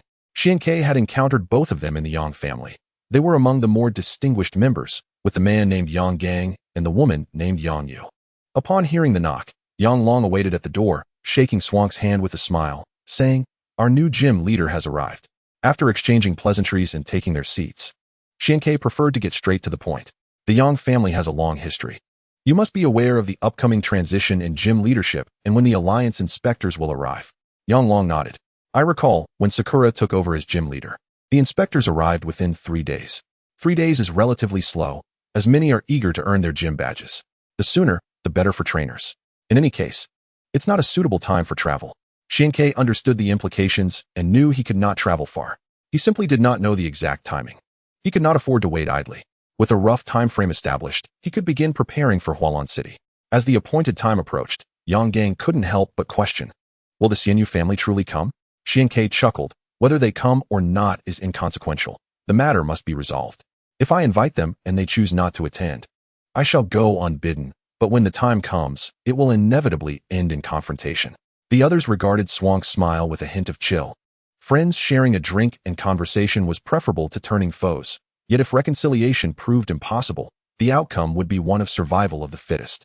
Time ticked away, and as the final minute approached, Xiankei remained unfazed, though his piercing gaze deterred anyone from meeting his eyes. Xianyu family, I have offered you a chance. Yet you have failed to appreciate it. My caution towards you does not equate to cowardice. A sharp scream from Yang Yu jolted Xianke back to reality. Following her gaze, he saw a man limping towards the bar entrance, wrapped in bandages akin to a mummy, using a cane for support. It was Xian Yusheng, arriving unaccompanied. As Xianke materialized before Xian Yusheng in mere seconds, the Yang family members could only mutter curses at his speed, while Qihai found it unsurprising. Having a more formidable senior brother himself, Xian Yusheng glared at Xianke, his eyes filled with animosity. He wished nothing more than for Xianke to meet an untimely end. Had it not been for the old man's prior warning, he would never have come. Since he was there, he might as well share a drink and settle any grievances. Entering the private room, Xian Yusheng's gaze towards Xianke held a tinge of trepidation. He was unwilling to confront the old man directly. I am injured and cannot drink excessively. But as punishment for my tardiness, I shall down 3 cups myself. With that, he poured and consumed 3 cups. Xianke smiled, recognizing that beneath Xian Yusheng's vanity lay a certain generosity. Now, let us settle accounts, Xianke said, presenting Xian Yusheng with an empty wine bottle, leaving everyone bewildered. Xianke pointed to his own head. I have already damaged your pride. If you are displeased, feel free to take it out on me. Yang long admired Swank's ability to be both humble and assertive. Qihai felt assured, confident in his choice of ally, while Yang Gang and Yang Yu remained skeptical. Unsure if Xianke would truly allow someone to strike him with a bottle. With a resounding crash, Xian Yusheng smashed the bottle without hesitation, driven by a desire to strike. Fearing Xianke might retract his offer if he hesitated, Yang Gang and Yang Yu were left in shock. They had believed Xianke would evade the blow. Never imagining he was sincere, Xian Yusheng paused, then burst into hearty laughter, his hatred dissipating somewhat, though it was far from extinguished. Xianke offered another bottle. But this time Xian Yusheng hesitated, aware he could only afford one more strike. The debt incurred from his previous ambush remained unresolved. Noticing Xian Yusheng's reluctance, Xianke scoffed. What? Are you afraid? Xian Yusheng cursed and smashed the bottle again, this time drawing blood from Xianke's head, which dripped onto the table. Yang Long handed Xianke some tissues. He wiped the blood carelessly, his gaze searing into Xian Yusheng, making him uneasy. Do not look at me like that. Each person must bear their own consequences. If you wish to resolve this, confront me directly. Xianke raised a finger. I require no favors from you. Since you dared to threaten my life, I demand 10 million. The Yang family members found Swank's request somewhat crass. To them, money was merely a number, but for Xianke, it was crucial. He needed to recruit extraordinary individuals. And relying on the meager wages from the alliance would only attract the mundane. Xian Yusheng was taken aback by the demand for money. 10 million was a trivial amount for the Xian Yu family, easily accessible without touching their assets. As long as it's 10 million, we can consider this settled, he proposed. Xianke shook his head. It is far from that. Xian Yusheng's expression darkened. Yang Long subtly urged Xianke to cease, but Xianke continued. The idea of forgetting grievances with a mere smile is too superficial. Besides money, I wish for a drunken revelry. I know you are injured, which makes your sincerity all the more valuable. Are you willing to accompany me in this? Xian Yusheng looked at Xianke, surprised that after resolving their enmity, he found him rather endearing. His injuries were superficial, and alcohol would not bring about his demise. Thus, he agreed to indulge in drink. With their grievances settled, all 3 parties enjoyed a hearty celebration, ensuring a harmonious future for Hualan. Chapter 12. Grant me this favor. In the depths of a residential building in Hualan City lay the Black Rose Organization. A young man hurried in, kneeling respectfully in the main hall, his eyes betraying a concealed affection. Before him stood a woman of striking beauty, clad in a black bustier and shorts, her bare legs exuding a captivating allure. The young man stole glances, swallowing hard, but the beautiful woman, seemingly aware, regarded him with disdain, looking down on him despite his former status as a champion. This is where you fall short. Had it been Qihai, he would not be so secretive. A beautiful woman deserves admiration, so why hide? The young man dismissed her words, feeling uncomfortable with Black Rose praising another man. Qihai had just been released from prison, and the first thing he did was become a mere lackey. The young man could hardly believe he was inferior. This woman was Black Rose, the one whom Qihai once adored, for whom he committed numerous misdeeds, now seeking redemption, which Black Rose would not grant. 6 years prior, 2 individuals intercepted Qihai. One was Ji Ba, and the other was likely the young man himself, needing Ji Ba's help to subdue Qihai, a mere 1-star quasi-king, and thus remained largely unnoticed.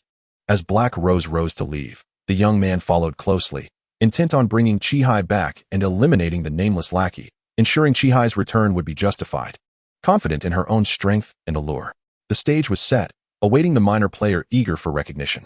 Meanwhile, Chihai set off early, targeting the beast tamer Xiaoming, while Xiankei remained to oversee Hualan City. Until the alliance granted official recognition, Xiankei, despite holding the title of master, could not fulfill the responsibilities that came with it. And trainers arriving for challenges could only be turned away. The Kanto region had numerous gyms. There was no need to fixate on one. After closing the Hualan gym, Xiankei visited the police station, recognizing that gyms and police stations were vital to safeguarding a city. He needed to foster communication with the police, even if the station's chief was rather inept. Upon arrival at Hualan Police Station, he was greeted by Junsha, whose beauty was undeniable. In her police uniform, she exuded a sense of heroism, her stunning features commanding attention. Accepting the warm water she offered, Xiankei inquired, "Is the chief's schedule truly so demanding?" Junsha sighed, "Indeed. With each change in gym leadership, certain factions become restless. Last night, we discovered traces of Team Rocket. If we do not ascertain their intentions, it could lead to dire consequences."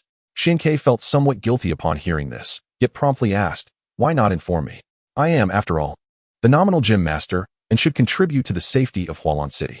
Junsha gave him a sidelong glance, her expression teasingly alluring. "How could one not notify? Last night, I made my way there, but alas, the dojo's door was firmly shut. Zhuansk truly seems to be quite busy." Zhuansk felt embarrassed. Yesterday, he and Chihai indulged in revelry at a bar, and now, only the two of them remain at the Hualan dojo, unable to spare anyone to stand guard. "I shall not beat around the bush. Are there any pressing cases in Hualan City?" Zhuansk inquired. Junsha, with a troubled expression, responded, "Indeed, there are. You must be aware of the motorcycle gang and the Dirty Hands gang, correct?" Zhuansk nodded at the mention of these two notorious gangs. Having previously heard tales of their misdeeds, he had long harbored intentions to eradicate them, but due to familial concerns, he had hesitated to take action. His earlier assertions about wanting to contribute to Hualan City were, in truth, motivated by a desire to eliminate these two malignant forces and restore peace to the city. Originally, the motorcycle gang and the Dirty Hands gang maintained their own territories, coexisting without issue. However, the leaders of both gangs happened to set their sights on the same woman at a bar, leading to jealousy and a violent feud. They arranged for a confrontation in the outskirts. In the past, such skirmishes would have been swiftly suppressed, but with Team Rocket stirring, minor altercations are unlikely to result in fatalities. Should Team Rocket escalate matters, the repercussions could be dire, making it impossible to allocate forces to intervene. Fortunately, their clash is scheduled for tonight. If the chief can discern Team Rocket's intentions before the night falls, perhaps this conflict can be averted. Zhuansk held deep skepticism regarding the chief's ability to prevent this clash. He was timid and only concerned with self-preservation, seeking to avoid mistakes rather than achieve success. How could such a person muster the courage to confront two powerful gangs? Zhuansk pondered a question. What kind of woman could incite a full-scale battle between two gangs? "Are you aware of this woman's identity?" Zhuansk asked. It felt to him that the situation was far from simple. Was it premeditated? Junsha remarked. "That woman seems to have appeared out of thin air. We cannot find any information about her." Zhuansk furrowed his brow and inquired, "Which bar does she frequent with the two leaders?" "The Ecstasy Bar," came the reply. "Leave this matter to me. You focus on uncovering Team Rocket's motives." With that, Zhuansk departed. Once outside the police station, Zhuansk called Yang Liang, learning from him that the woman had only recently begun frequenting the Ecstasy Bar, coinciding with Zhuansk's own activities. "Is this a conspiracy aimed at you?" Yang Liang asked. "It remains uncertain. We shall have to investigate further," Zhuansk replied. At the headquarters in Baianshan, the alliance received the resignation letters from the Hualan trio, along with recommendations for their successors and completed handovers. To ensure the conference's smooth proceedings, the examiner had already set off early, teleporting to multiple cities, hastening toward Hualan City. In truth, he did not need to rush. His curiosity about the talents valued by Jiba compelled him to meet them sooner rather than later. By evening, Chihai found the Beastmaster Xiaoming, who had just completed his 100 victories and was packing for a journey. "Are you the Beastmaster Xiaoming?" Chihai asked, blocking Xiaoming's path. Upon receiving confirmation, Chihai remained silent and released a steel claw lobster. It is well known that Chihai is a 2-star quasi-king, possessing a water arrow turtle worth a fortune, along with the steel claw lobster. However, Xiaoming was unaware that this person was Chihai. He merely sensed that this newcomer meant trouble and sent out his most prized sandshrew. Though the sandshrew was merely elite ranked, it was formidable. Chihai nodded inwardly, recognizing its potential. "Impressive foundation. I wonder if the rumors hold merit. Let my steel claw lobster show you a bubble attack." The steel claw lobster had long abandoned the bubble move, having learned other water-type techniques, but with its quasi-king prowess. It could still produce a non-technical bubble. The steel claw lobster concentrated its internal water elements, releasing countless bubbles that startled Xiaoming. Having never reached Qihai's level, he could not gauge its strength, but recognized that his sand shrew was far from matching it. Thus, he could only attempt to counter. Meanwhile, the motorcycle gang and the Dirty Hands gang gathered in the northern outskirts of Hualan, their numbers swelling to over 100. A mere disagreement erupted into chaos, and hundreds of Pokemon clashed in a spectacular melee. As the saying goes, fists have no eyes, and swords show no mercy. After several rounds of conflict, many lay fallen in pools of blood, along with several innocent Pokemon caught in the crossfire. The two factions were already consumed by bloodlust, vowing to fight to the bitter end. Suddenly, a dragon's roar echoed from above, and a golden-hued Gyarados descended from the sky, hovering at low altitude. Its intimidating presence sent shivers through many Pokemon who wished to kneel in reverence, though a few remained composed. A figure leapt down from the Gyarados, surveying the divided crowd with an unmatched aura, causing the remaining 5 or 6 Pokemon to breathe heavily, their elemental flows stalling in fear. They were struck by a sense of dread. This human was terrifying. "Spare me a favor. Disband the motorcycle gang and the Dirty Hands gang," Zhuanz coldly declared. Observing the trembling individuals, he had already discerned the existence of a conspiracy. There was no need to expend excessive energy before uncovering its true nature. Chapter 13. The conspiracy of the Black Rose. The struggle between the motorcycle gang and the Dirty Hands gang was but a ruse. Such minor urban factions were hardly worth concern. Instigating their conflict merely allowed Zhuanz to reap the benefits. As a new authority, he needed to establish his reputation, and thus, despite knowing it was a conspiracy, he felt compelled to intervene. Zhuanz was akin to a mantis stalking a cicada, with a hidden yellow bird lurking behind. Yet, they were unaware that Zhuanz was a formidable mantis, intent on turning the tables on the concealed yellow bird. The leader of the motorcycle gang was a young man in his 20s who regarded Zhuanz thoughtfully, refraining from action. The leader of the Dirty Hands gang, a bald man in his 30s, let out a raucous laugh and glared at Zhuanz, exclaiming, "Where does this young pup come from? Daring to speak so boldly to your elder?" The bald leader seemed to have entirely forgotten Zhuanz's terrifying strength, commanding a powerful Pokemon to attack, revealing his fear, yet unwillingness to submit. With flames in his left hand and ice in his right, he lunged menacingly at Zhuanz's chest. The Gyarados above would not allow such an affront to its master. With a roar, it swung its massive tail down. The attacking Pokemon attempted to evade, but for some reason, its body refused to obey. Looking up at Zhuanz, it found a bitter irony in its predicament. How could it move when Zhuanz commanded it to stay still? The tail struck its forehead, burying the Pokemon into the ground, prompting Zhuanz to spring into action. In plain sight, he vanished and reappeared, pinning the bald leader down and slamming him into the earth, blood gushing from his head as he writhed in agony. The henchmen of the Dirty Hands gang panicked, rushing to rescue their leader, only to be swept away by a tornado created by Gyarados. Zhuanz stepped on the bald leader's arm, and with a sickening crack, the limb shattered, echoing with a chilling scream that instilled fear in all present. Witnessing the scene, the gang members were left with nothing but dread. The Dirty Hands gang was notorious for its misdeeds, engaging in theft and abduction without remorse. "If you refuse to disband, then leave behind an arm each," Zhuanz coldly stated, taking a step forward. The prospect of violence caused them to kneel and plead for mercy, expressing their willingness to withdraw from the Dirty Hands gang. "I am Zhuanz, the newly appointed master of Hualan. Remember your promise today. Hualan City is my domain. Should you dare to wreak havoc here, I shall not hesitate to eliminate you. Now begone." With a sharp command to leave, the henchmen of the Dirty Hands gang, as if granted a reprieve, vanished in a flash. The young man then turned his gaze towards the motorcycle gang, who, frightened, staggered back a few steps. Except for one youth who wore a bitter smile. "Xiankei, long time no see," the young man finally recalled, recognizing his former elementary school classmate. Though Xiankei could not remember him. "I am Qing Shui, your classmate from elementary school. However, due to financial difficulties, I dropped out midway and never even qualified to become a trainer." Upon hearing this, Xiankei had some recollection, as it was indeed rare to encounter someone who had not completed elementary school, especially one who could not afford tuition, let alone pay the trainer's taxes. If it weren't for his mother's relentless work, Xiankei doubted he would have succeeded in becoming a trainer. Yet, regardless of their shared history, the motorcycle gang and the Dirty Hands gang had to be disbanded. Xiankei would not allow any gang presence in his city. "Since we are classmates, I will not make it difficult for you. Dissolve the motorcycle gang. Everyone works hard for their money, and collecting protection fees will inevitably lead to ruin, he stated. Qing Shui shook his head in refusal. Without a trainer's qualification certificate, we are utterly powerless in this world. We merely collect some protection fees, unlike the Dirty Hands gang, who have committed heinous acts. Hualan City is our home. If we cannot even protect our home, what meaning does life hold? His words brought tears to the eyes of the henchman. Xianke was not devoid of compassion. He could understand their plight. Yet, despite this, the motorcycle gang could not remain intact. He surveyed the group, which numbered over 60, and inquired of Qing Shui, "Are they all without trainer qualifications?" Realizing there was a chance for redemption, Qing Shui replied honestly, "No, only 11 of us lack trainer qualifications. The rest are trainers." However, due to their lack of strength and their admiration for the motorcycle gang style, they have gathered here. Xianke nodded, contemplating the idea of having his own faction. He addressed Qi Shui, "I stand by my words. The motorcycle gang cannot stay. However, you may follow me. The capable can find work in the dojo, while those less skilled must train diligently.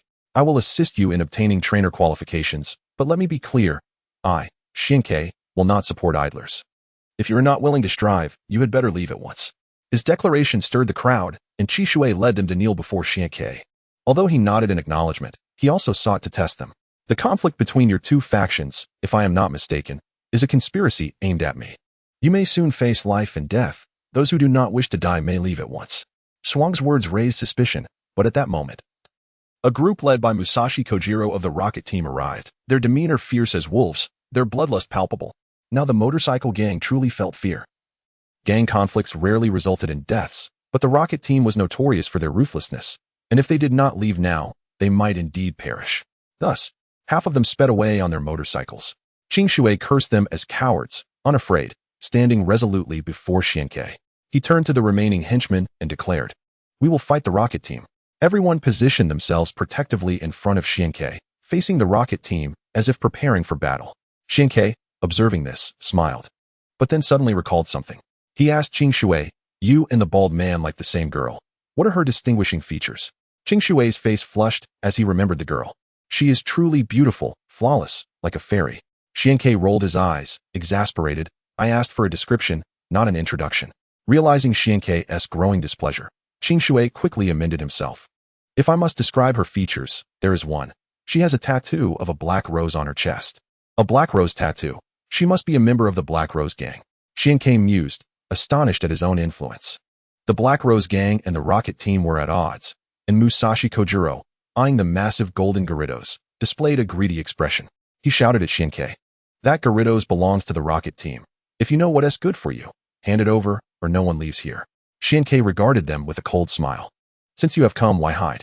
Do you truly think these Rocket Team underlings can steal my Pokemon?" Applause erupted as a Charizard descended from the skies, carrying a young man clad in the silver uniform of the Rocket Team.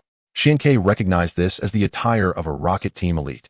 "Your perceptive abilities are commendable, but you are unworthy of possessing this Gyarados. Leave it behind and take your henchmen away." "What if I refuse?"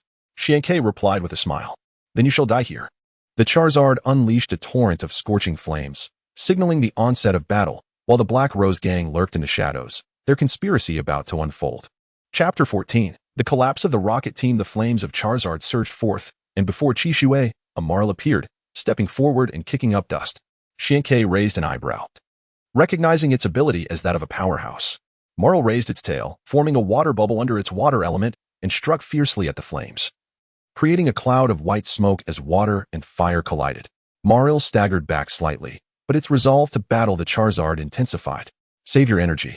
You are no match for me," scoffed the Rocket Team elite, dismissing Qing Shui as merely a petty gang leader. He gazed greedily at the golden Gyarados, exclaiming, "What a work of art! With this, I can achieve great things, and my rise to department head will be assured." His words barely acknowledged Xianke, viewing him as a mere unfortunate soul caught in bad luck. Musashi, eager to flatter, chimed in, "Indeed, if we acquire this Gyarados, it will cause quite a stir. Don't forget our contributions when you rise, Lord Blay." Meowth rubbed its paws together in agreement. "Yeah, Meow?" Blay snorted. "Once we secure this Gyarados, your contributions will be acknowledged. Now let's attack." With a command, Rocket Team members released their Pokemon. At Qing Shui's order, the motorcycle gang members followed suit, and the two factions clashed. Blay's Charizard attacked the Gyarados once more, while Qing Shui's Maril intervened again. You are courting death. Charizard, use your claws. After 2 failed attacks, Blaze's patience wore thin.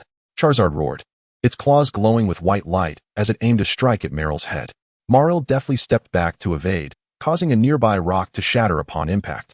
Startled, Maril quickly charged forward, executing a seemingly ordinary tackle that sent Charizard flying several meters away. Blaze gasped, and Xianke regarded Qing Shui with newfound respect. Maril had evidently trained diligently in physical prowess. Unfortunately, its skills were still basic, retaining its initial tackle move, indicating a lack of skill diversity. Amid the chaos, casualties began to mount. Xianke paid little heed to the fate of the Rocket team, while he would not let the motorcycle gang, who had accompanied him through thick and thin, perish. Just as flames threatened to engulf one of them, Xianke saved him, who had thought himself doomed, astonished that Xianke, a mere thug without trainer qualifications, had come to his aid. Overcome with gratitude, he knelt and declared, "From this day forth, my life belongs to you. I will not hesitate to sacrifice it." Words of loyalty should be reserved until the battle concludes. Gyarados need not conceal its true strength. Let it unleash its formidable power. Upon hearing this, Gyarados let out a furious roar, its golden scales shimmering brilliantly in the night.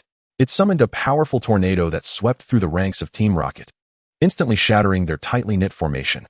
Several Pokémon succumbed to the onslaught, losing all combat capability. In that moment, Gyarados' aura surged, instantly ascending to the elite level, radiating an inexhaustible energy. With a roar that shook the earth, it exuded a ferocious might. Maril and Charizard found themselves in a stalemate.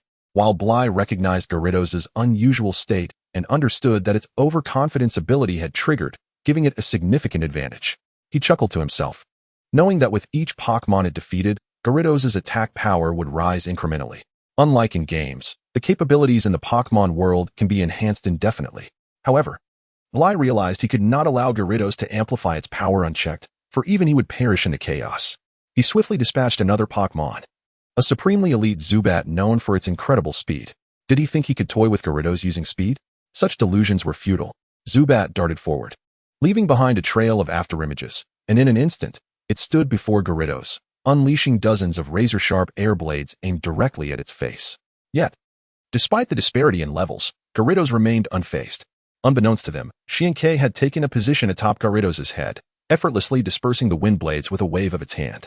Then, with a powerful punch, it struck Zubat, sending it hurtling into the Team Rocket ranks like a cannonball, resulting in a gruesome scene as 2 members suffered fatal injuries, leaving those around them in shock. "What the hell, Musashi? You've betrayed me," Bly exclaimed, bewildered by the turn of events. He was unaware that Xianke was an adept martial artist, dismissing it merely as an elite trainer. This individual possessed the ability to turn the tide of battle. Meanwhile, Charizard, influenced by its trainer's emotions, became distracted and was struck by Maril's water gun, enhanced by its ability, resulting in devastating damage. Yet Charizard did not fall. Its body ignited with a fiery glow as its blaze ability activated. A terrifying flamethrower engulfed Maril, which, thanks to its superior physical constitution and fire resistance, managed to avoid being reduced to ashes but fell in a pitiful state. Qing Shui hastily recalled it to prevent further injury. Charizard, unwilling to let Qing Shui escape, lunged with its sharp claws, aiming to strike at his vulnerable neck. In a flash, Qing Shui's final Pokémon, Rattata, emerged. Rattata positioned itself in front of Qing Shui, absorbing Charizard's claws, which tore into its chest, leaving it bloodied. Despite the pain, Rattata retaliated with a lethal bite, sinking its teeth into Charizard's neck. "Tear it apart," Bly commanded. "Get out of the way," Qing Shui shouted. However, it was too late. At such close range, evasion was nearly impossible. Charizard seized Rattata, pulling with tremendous force, and in a gruesome display, tore it in two, blood splattering everywhere. Heartbroken, Qing Shui gazed at the lifeless body, while Bly erupted into maniacal laughter, momentarily forgetting the terror that was Xianke, until a voice pierced the air behind him, echoing like a death knell. "Is this amusing?" Bly felt a chill run down his spine. It was Xianke's voice. Before he could react, his head exploded in an instant. Team Rocket's elite Bly had met his demise, while the trio of Team Rocket had long recognized the danger and fled using a Pokémon's dig ability. Upon witnessing the death of its master, Charizard unleashed a furious green energy beam imbued with the essence of dragon power, a manifestation of its dragon rage ability. Xianke glanced at it and threw a punch, obliterating the dragon rage in an instant, sending Charizard flying several meters, rendered incapable of battle. Meanwhile, Gyarados had felled numerous Pokemon, its attack power reaching a terrifying pinnacle, at least at the initial stage of a Quasi-King level. It gathered water energy in its tail and struck down upon Team Rocket, reducing dozens of members and their Pokemon to mere pulp, shattering the ground beneath. Such overwhelming force instilled fear in Team Rocket, while the motorcycle gang silently rejoiced, relieved they had not confronted such a foe. Their admiration for Xiankei flowing like a relentless river. Not far off, the sound of hurried footsteps heralded the arrival of reinforcements from the Hualan City Police Department. However, Xiankei met their arrival with a cold smile. A bunch of spineless fools, he scoffed, having observed these officers lurking in the shadows, filled with disdain for their cowardice. The Hualan Police Department had become utterly corrupt. The motorcycle gang retreated, and Gyarados was commanded to finish everything with its water tail. Upon hearing this, Gyarados roared skyward. Having defeated 70 to 80 Pokemon and enhanced its attack power just as many times, its presence was akin to that of a tyrant. Enveloping its colossal tail with water energy, forming a massive energy column that descended mercilessly, annihilating the remaining Team Rocket members. This ruthless and decisive demeanor instilled terror. Chapter 15. The fierce battle with the Black Rose. Director Hualan led a dozen officers forward, the scent of blood and the sight of scattered flesh overwhelming them, prompting several officers to retch, while even the director struggled to maintain composure. "Your timing is impeccable, Director Hualan," Xiankei remarked coldly. The director, a robust man in his 30s, noted the unfriendly tone and forced a laugh. Team Rocket's operations were exceedingly covert. Had it not been for your notification, we would have remained oblivious to their activities. We owe our gratitude to you, Xiankei, for your powerful methods. Otherwise, Hualan City would be in dire straits. Xiankei huffed dismissively, knowing that without his intervention, reinforcements would never have arrived. His gaze fixed intently on a particular spot, as if awaiting the appearance of someone. The director's mind raced with the implications. The conflict between the motorcycle gang and the underworld had been instigated by a woman who had yet to show herself even with Team Rocket's demise. Clearly, she was not affiliated with Team Rocket, suggesting the presence of another enemy. Damn it, another enemy appearing at such a time. Director Hualan cursed silently, his voice tinged with urgency. Since the matter here is resolved, let us apprehend these ruffians and bring them to the station. With that, he ordered his subordinates to take action. The motorcycle gang offered no resistance, merely watching Xiankei, aware that he would not turn a blind eye. It was one thing for the police to hide in the shadows, but now they sought to arrest those who had resisted Team Rocket. Even if they had made mistakes in the past, today's battle could redeem them. Must you capture the innocent to garner accolades? Xiankei questioned without turning his head. The director's face flushed with embarrassment, realizing his intentions had been exposed by Xiankei. Cursing the monster under his breath, he led his officers away in haste. Qing Shui approached Xiankei, understanding that Team Rocket was not the true enemy. He gazed gravely in the direction Xiankei was focused on. The real enemy is 100 times stronger than that last batch of Team Rocket. I can no longer save you as I did before. If I am not mistaken, they are after me. I apologize for dragging you into this, Xiankei expressed, filled with remorse. For those willing to risk their lives alongside him, Xiankei held them in the highest regard. As for the police, if they could leave, let them go.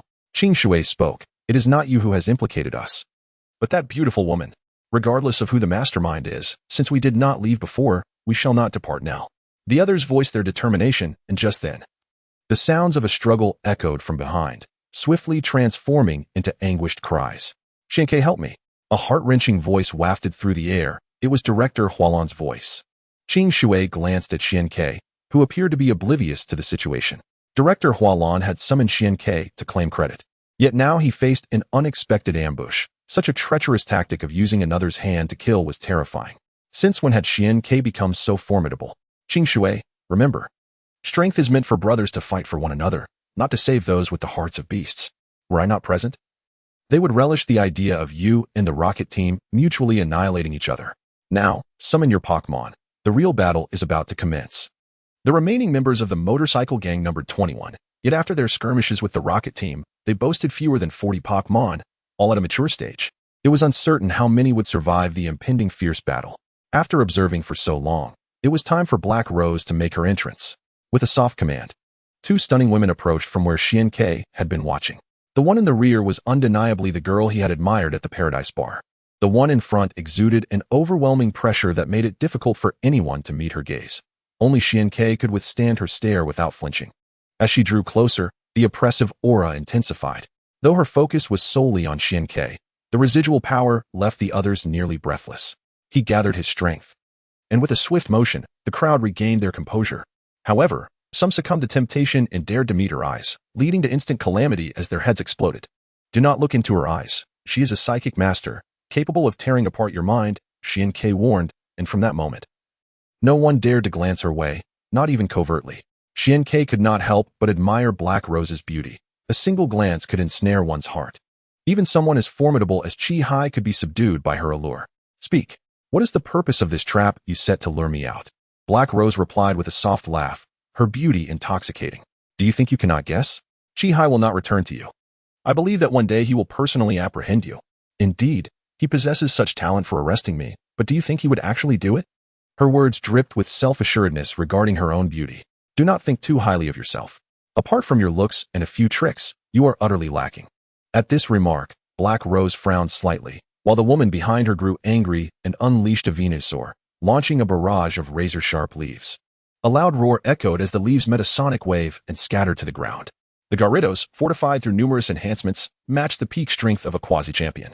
With one failed attack, Venusaur roared, and dozens of vine whips danced through the air, striking at Xian-Kei and his companions, as well as Gyarados. As Xian-Kei prepared to intervene, a tremendous psychic force descended upon him like a mountain. He looked up at Black Rose, whose eyes glowed with a fiery hue. I admit you possess some skill, but that is all. You cannot save anyone, just as you cannot redeem Chi-Hai, Black Rose sneered. Gyarados braced itself against the onslaught of vine whips, absorbing the blows. Yet 5 of the whips pierced the bodies of 3 people and 7 Pokémon, leaving them drenched in blood. Xian-Kei's eyes turned crimson, and with a mighty shout, his upper garment ripped apart, revealing his bronzed skin and explosive muscles. A Pokeball at his waist opened automatically, summoning a massive Infernape onto the battlefield. As Infernape emerged, flames erupted from its body, raging like a primal beast, causing the once mighty vine whips to retreat in terror. If Venusaur dares to move again, destroy it, was a simple command that sent cold sweat pouring from Venusaur. It understood the threat of Infernape's power and dared not budge. Do not pay him any mind. He cannot even protect himself. Eliminate these weaklings, Black Rose dismissed, doubting Xian-Kei's capabilities. After a moment's hesitation, Venusaur obeyed her command and unleashed a torrent of razor leaves. Gyarados, having already summoned a whirlwind, sent many of the leaves spiraling away, yet 3 still claimed the lives of 3 Pokémon. Seeking death, Xian-Kei scoffed. Infernape landed heavily, cracking the ground beneath it. After gathering strength, it transformed into a colossal fireball, rushing towards Venusaur with unstoppable momentum. Who could have imagined such a massive body could move with such swiftness? It reached Venusaur in an instant and sent it crashing several meters away. Venusaur, engulfed in blazing flames, let out a high-pitched scream that gradually faded into silence. Its life extinguished before Black Rose could even unleash her psychic restraints. She had underestimated Xian-Kei, even with some newfound respect. She still misjudged Infernape's might, power that even a legendary Pokémon would regard with caution. Chi-Hai's Pokémon could barely withstand me, even when outnumbered 2 to 1. What are you but a mere Venusaur, daring to act recklessly before Infernape? What? Chi-Hai was defeated by him, or was it a 2-on-1? Black Rose was taken aback. Moments later, she laughed, realizing she had encountered a worthy opponent. Such a domineering figure indeed had the potential to subdue Chi-Hai. I offer you a piece of advice. Submit to me, and I may spare your life. Suspended in midair, Black Rose declared like an emperor. She understood that to conquer a tyrant, one must be even more tyrannical. She believed herself to be more dominant than Xian-Kei, but she was not Xian-Kei. She had no inkling of his true ferocity. Chapter 16. Warriors vs. Psychics. Threats held no weight for Xian-Kei. He was inherently an ambitious and fierce figure, unfit to serve as a lackey to any villain. Enough with the idle chatter. Let us see what you are truly capable of. With that, he vanished in an instant, reappearing in midair, his fist materializing before Black Rose. The surrounding air howled violently beneath the force of his punch. Black Rose's eyes shone with crimson light as a psychic wall formed before her, attempting to intercept Xian-Kei's fierce blow. In an instant, the barrier shattered, revealing Black Rose's look of surprise. The psychic wall had been capable of blocking even the destructive beams of a quasi-champion, yet Xian-Kei's seemingly ordinary punch had obliterated it. Though his attack was thwarted, the sheer destructive power rivaled that of a fighting-type champion. Unfazed by the blocked punch, Xian-Kei briefly suspended himself in the air and unleashed a flurry of heavy strikes. each one resonating with the might to shatter rock and rend the earth. Black Rose dared not be complacent, continuously erecting psychic walls until Xiankei's aerial assault concluded.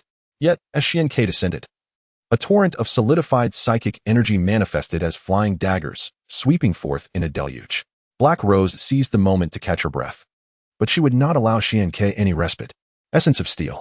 Gazing at the energy daggers, Xiankei's expression grew grave. He clenched his fist and shouted, summoning the energies of the universe, which fused into his body, augmenting his physical strength to an unimaginable level, as if clad in iron armor. The energy daggers struck him like metal against metal, sparking a multitude of fiery bursts, yet Xiankei withstood the assault with an air of dominance.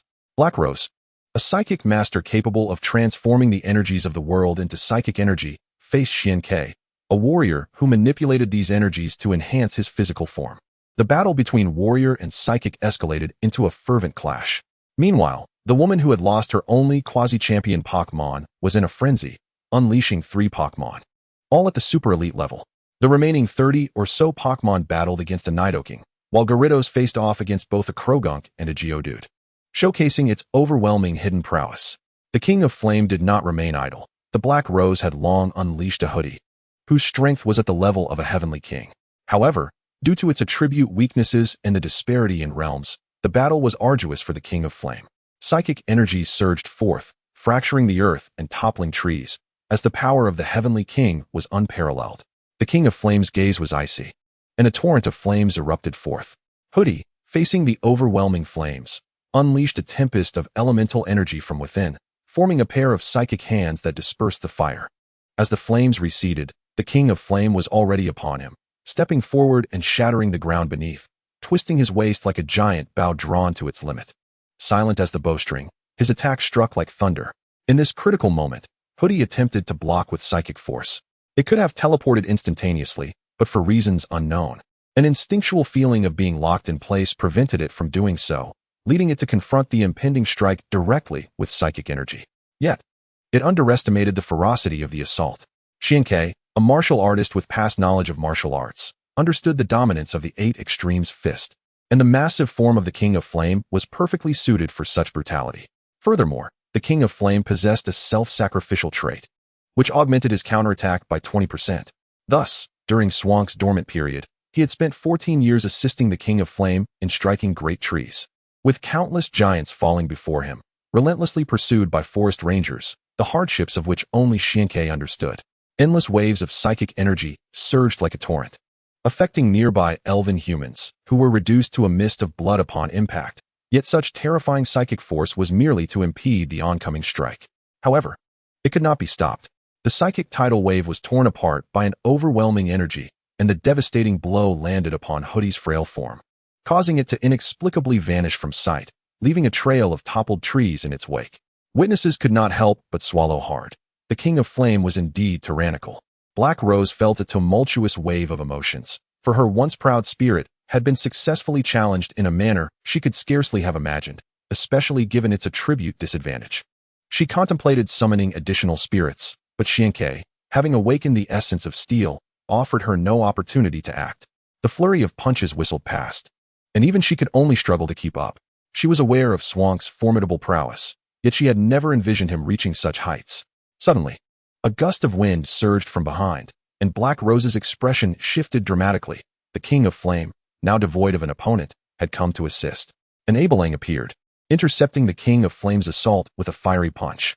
The 2 fists collided, and Abelang was sent flying, barely managing to brace himself against the ground to absorb some of the King's force. Blood spurted from his mouth as the hand that had met the King of Flame twisted awkwardly, the entire arm limp and hanging low.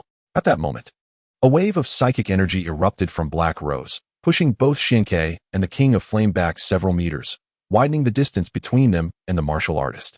A figure approached swiftly from behind. It was Zuo Wu, the champion of the Kanto tournament 5 years prior, who had only dared to steal glances at Black Rose from afar in the base. Xiankei had watched his matches at home.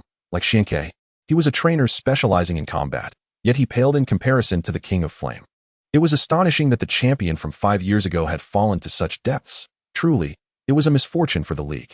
Faced with Swank's words, Zuo Wu could only respond with a cold smile, though his eyes were filled with an unusual vigilance. clearly indicating that the nameless nobody he spoke of had only now instilled genuine fear in him.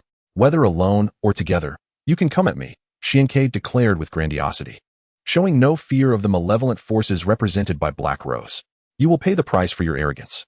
Zuowu, buy me some time, Black Rose commanded, her right index finger gathering a terrifying energy, one that even Xiankei sensed as perilous. Before he could take action, Zuowu positioned himself before Xiankei. I know I am no match for you, but I will not allow you to harm her. Xiankei shook his head, since you have fallen into darkness. I shall show no mercy. Do you think all those years of effort are worth losing? Worth or not, I love her. And I will not permit anyone to hurt her, Zuowu bellowed. This was the first time he had confessed his true feelings before her. For he faced an opponent of unfathomable terror. If he did not speak now, he feared he might never have another chance. Xiankei sighed, recognizing yet another tragic fate, gazing at Black Rose's exquisite visage, and could not help but acknowledge her as a beauty that brought ruin. Meanwhile, elsewhere, the body of a violent carp dragon began to falter under the immense energy, gradually succumbing to madness. With a powerful tail strike, it shattered a rockruff, then savagely devoured a froki, chewing it thoroughly before swallowing, unleashing a roar that reverberated through the forest. The Nidoking could no longer withstand the relentless onslaught. Its stamina was entirely depleted, leaving the lone beauty floundering. Qixue, feeling a pang of compassion, simply bound her. With the battle concluded on this front, Qixue led everyone back a distance, for when titans clashed, the small fries would only hinder, allowing them space to fight unfettered. Meanwhile, the violent carp dragon continued its fierce battle against two superiors. Though its attack power had been amplified significantly, its stamina remained at a mere mature level, unable to endure such overwhelming force, and it swayed precariously. Now, the outcome rested solely with Xiankei. Life or death hinged on him alone. While the energy coalescing in Black Rose's hands grew more terrifying with each passing moment. So fearsome was it that someone in the midst of teleportation felt a shiver of recognition, and even Xiankei sensed an unsettling familiarity. They were moved, hastily rushing forth. Chapter 17. Xiankei perished. Beneath the cloak of night, the northern outskirts of Hualan were illuminated by the moonlight, as the energy in Black Rose's hands released astounding waves, illuminating her delicate features. The King of Flame, I entrust him to you. Xiankei gazed intently at Black Rose, pushing Zuowu toward the King of Flame to contend with. Only at this moment did he intend to unleash his true power. The King of Flame nodded, charging towards Zuowu, his fist raised, flames engulfing him, radiating an unstoppable momentum. A flash of white light appeared before Zuowu as a superpower king manifested, extending its palm as large as a fan to clash with the King of Flame's fiery punch. Flames scattered in all directions as the superpower king was forced back several steps, while the King of Flame remained steadfast, unmatched beneath the Heavenly King. In the next instant, he advanced again, kicking up dust as the ground sank, creating a vast pit. Both the superpower king and Zuowu's expressions changed, for they understood the implications of this movement. The charge had been prepared. The King of Flame lunged once more, and the superpower king roared, its abdomen swelling as its attack power surged instantly. With a flash of white light from its right arm, it struck with a thunderous boom. This abdominal technique required a sacrifice of half its stamina, but it would elevate its attack level by 12 in one go, closing the gap between them. The clash of the charge and the slicing blow sent shockwaves through the air, tearing the ground apart and scattering debris, creating a scene of explosive intensity. This time, the superpower king did not retreat. Bolstered by the abdominal technique, its strength now matched that of the King of Flame. The two combat spirits exchanged blows, the flurry of strikes exceeding dozens in the blink of an eye. A gust of wind rushed from behind. The King of Flame did not turn back, kicking Abelang away. Abelang, true to its fighting type, endured the pain and rolled back into battle, flanking the King of Flame from both sides. However, the formidable Flame King stood undeterred before the two quasi-deities, growing increasingly fierce in battle. Blood streamed from their wounds, and the two sprites were left in a state of despair. Xiankei had no intention of engaging with Zuowu, but to his surprise, the two quasi-deity warriors managed to hold off the Flame King momentarily, necessitating that Xiankei first defeat Zuowu before he could strike at the Black Rose. Zuowu, oblivious to the sprite's plight, found himself unable to divert his focus from the monstrous Xiankei. He understood that the two sprites could not withstand the Flame King. If he could just delay a little longer until his finishing move was complete, even if Xiankei were invulnerable, he would still have to pay a price today. Xiankei invoked the essence of steel, channeling the spiritual energy of heaven and earth into himself. Under the moonlight, he appeared as a general clad in battle armor. his physical strength formidable and his strikes imbued with the might of thunder and wind. Zuowu, a trainer specializing in martial combat and a warrior himself, felt the violent energy ravaging his insides with every clash. His organs gradually began to fail him, yet he remained resolute, unwilling to yield an inch. Behind him stood the woman he cherished, and he would not allow anyone to harm her unless it cost him his life. In the air, the black rose held a glowing orb that expanded ominously, warping the space around her. Xianke would not permit her to continue gathering energy. The destructive aura surrounding her was palpable to all present. While he had confidence in his own defenses, he also cherished his comrades behind him. With a powerful punch, he sent Zuowu flying several meters away, and his right fist shimmered with silver light, gradually transforming into a dragon shape. 5 years ago, champion Zuowu, I sought to save you as I did the 7 seas. Alas, you would rather perish than concede. What a tragic end this shall be. With that, he unleashed his dragon-shaped fist. A silver dragon surged forth, roaring as it struck fear into the very fabric of the universe. Zuowu was horrified. This was clearly beyond his capacity to counter. He glanced back at the black rose, his eyes filled with a yearning that seemed to plead for her intervention, as if he wished to catch one last glimpse of her before his demise. Their gazes met, but the black rose's expression was cold, as though she regarded him as a mere corpse, showing no sorrow for the champion's impending fall. At that moment, Zuowu realized with a jolt that she had never truly looked at him. He had sacrificed his dreams and family for her, and now even his life, and yet she remained so indifferent. Regret coursed through him, and he refused to accept this fate. With a defiant roar, Zuowu's clothes tore apart, hanging from him like tattered rags, before he collapsed, his life hanging in the balance. Meanwhile, the Flame King held one sprite aloft, the chaotic clash drawing to a close. He looked up at the black rose, the energy in her hands instilling terror in him. Yet Xianke was preparing, trusting in his abilities. The Flame King refrained from striking. He was your subordinate. Your strength should be enough to save him. Why must you watch him perish? Xianke was enraged. The league could select multiple champions every year. Someone of his caliber could be easily recruited with a mere gesture. If he died, so be it. What was there to lament? It was you and I who were destined to clash. With a wild grin, Xianke manifested a fierce tiger in his left hand and an enraged dragon in his right, their roars resonating across the outskirts of Hualan. Many rushed to the scene, including the Hualan sisters, the Yang and Xianyu families, and other factions, all struck with fear at the sight of the carnage. The overwhelming energy fluctuations surrounding Xianke and the black rose rendered them petrified. They dared not advance further. Aghast at the sheer number of fallen, the black rose's beautiful eyes held a hint of fear. The power emanating from Xianke had reached its zenith. While she was still in the process of condensing her energy, however, she sensed a familiar presence, a presence belonging to Qihai. She called out towards it, "Qihai, help me." Xianke was startled. He too sensed the presence, but this was not the time for him to reveal himself. Even if Qihai intended to turn back, it did not mean he could easily forget, especially not wanting to witness the black rose perish by his own hand, which would surely leave a mark on Qihai's heart. "Xianke, be careful," the crowd shouted anxiously. It turned out that the black rose had called for help upon sensing Qihai's approach, successfully drawing Swank's attention. In that moment of distraction, she intensified her energy gathering and thrust her hand forward. A terrifying wave of energy surged forth like a laser, distorting the very fabric of space with its destructive heat. The crowd gasped as Xianke cursed in disdain. The energy in his hands clashed with the laser, only to be pierced through by her telekinetic force. The onslaught struck Xianke squarely in the chest, shattering the silver armor enhanced by the essence of steel. Blood gushing forth like a fountain, the Flame King let out a series of bizarre cries, unleashing a torrent of flames from his mouth. Amidst this chaos, a stream of water surged like a blade, not to extinguish the flames, but aimed directly at the black rose. At that moment, she was gravely weakened, swiftly engulfed by the conflagration and deluge. Yet, she did not perish. With her last ounce of strength, she teleported away. "Qihai, you've changed. You would strike at me for a man? This matter is far from over. If he dies, I shall join him in hell." Qihai roared. Astute as he was, he recognized that the black rose's earlier cry was merely a ploy to distract Xianke. Otherwise, there would have been no reason for Xianke to falter. The crowd closed in around Xianke, but when Qihai checked for his breath, he found none. Dark clouds obscured the moon, casting the world into an instant gloom. In the vast expanse of black and purple space, a chilling wind howled, echoing the cries of lost souls.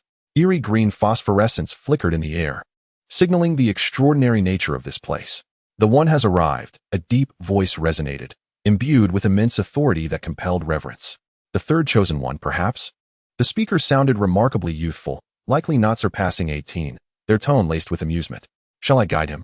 Otherwise, he may lose his way, another sweet, eager voice chimed in. Let him wander a bit. It will aid our subsequent discussions. Gazing upon the lifeless body strewn in pools of blood, the Flame King stood in a daze, unable to process the scene for a long time, while the violent Garridos wept inconsolably. The surrounding crowd was engulfed in sorrow. Those who should have become heroes now lay cold on the ground. The Hualan sisters felt both fear and guilt, perhaps recognizing that this was the burden of the curator, a duty they had never fulfilled. Xianke was a fine individual. We could have been great friends. What a pity, spoke Xian Yusheng, who had drawn attention to the battle. The presence of the rocket team in Hualan City could not be overlooked, yet Xianke had chosen not to summon their aid, allowing them to enjoy their leisure. The battle had taken an unexpected turn, as powerful psychic energy erupted, prompting their suspicions. They hurried to the outskirts. Xian Yusheng, who had resolved to set aside grievances with Xianke, spoke with tears glistening in his eyes, clearly affected by the tragic loss. Xianke was a terrifying figure. Initially, his only weakness was his mother, but since her passing, he became an unstoppable force. Who would have thought that the first subordinate he recruited would become his fatal flaw? Alas, such loyalty cost him dearly, Yang Long lamented. Every word spoken by others pierced through Chihai's heart like 1,000 blades, causing him to feel a searing pain that made him cough up blood. The Beastmaster Xiaoming stood to the side, having witnessed the formidable power of Xianke. Had he survived, he might have truly remained. The League's inspector had also arrived, a young man not yet 20, named Enian, who emanated a strong wave of mental energy.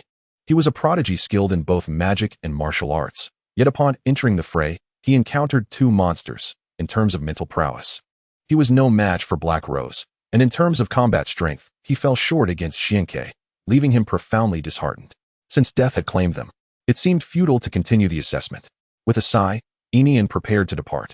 Noticing this, King Yinwu glanced up, locking eyes with the violent lizard dragon. The lizard dragon paused momentarily, then erupted with joy. King Yinwu pushed Chihai aside and swiftly cradled Xianke, racing towards the Pokemon Center. Those present were not foolish. As long as the bond with the Pokeball remained intact, the trainer could not be dead, a fact only the Pokemon could sense. There was hope. There was hope. Chihai knelt on the ground, repeatedly bowing his head to the heavens until it bled, in fervent prayer. Xiaoming stood behind him, still unable to fathom what kind of person could inspire such devotion in Chihai. Many rushed to the hospital, while others stayed behind to clean up the aftermath. Regardless of Swank's fate, he would undoubtedly become a star in Hualan tomorrow. In an endless expanse of dark purple, Xianke opened his eyes, astonished by the scenery around him. Where was this place?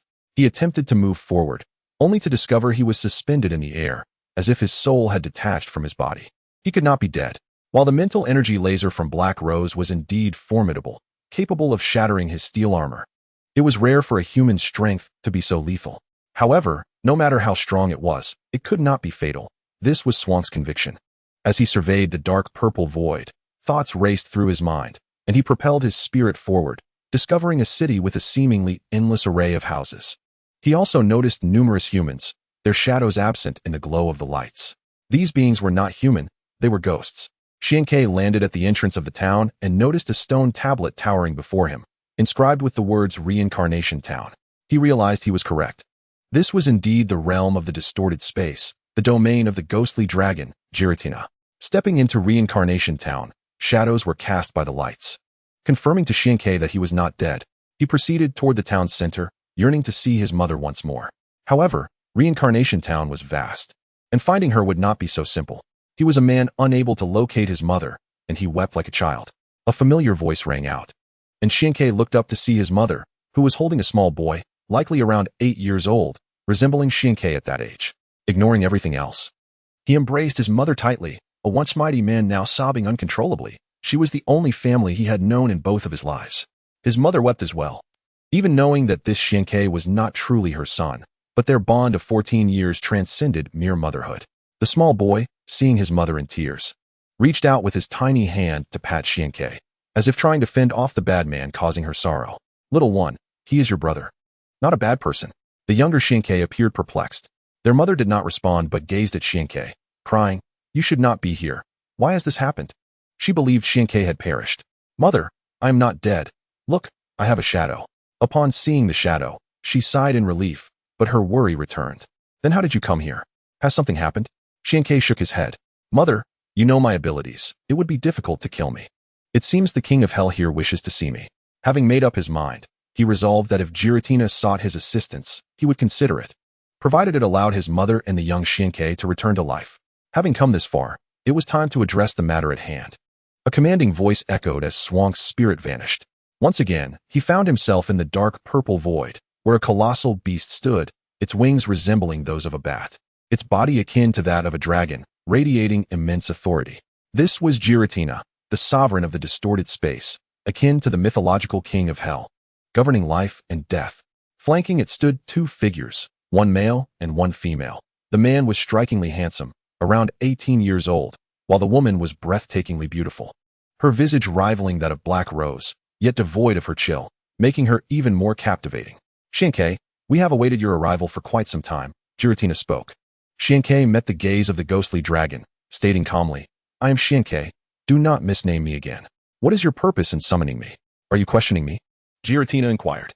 Xianke nodded, and Giratina smiled, a wave of pressure enveloping the air, akin to a famished tiger pouncing, seemingly intent on devouring Xianke. Xianke formed a tiger with his left hand and a dragon with his right, shattering the oppressive force. Do not indulge in such trivial theatrics. I am indeed not your match. Within 5 years, I shall surpass you, so do not expect my submission. No one shall. Swank's words were undeniably arrogant, causing both the man and woman to gasp, while Giratina wore a bemused smile. Chapter 19. The ghostly envoy of the underworld. Swank's real name was Shang Xiaoke.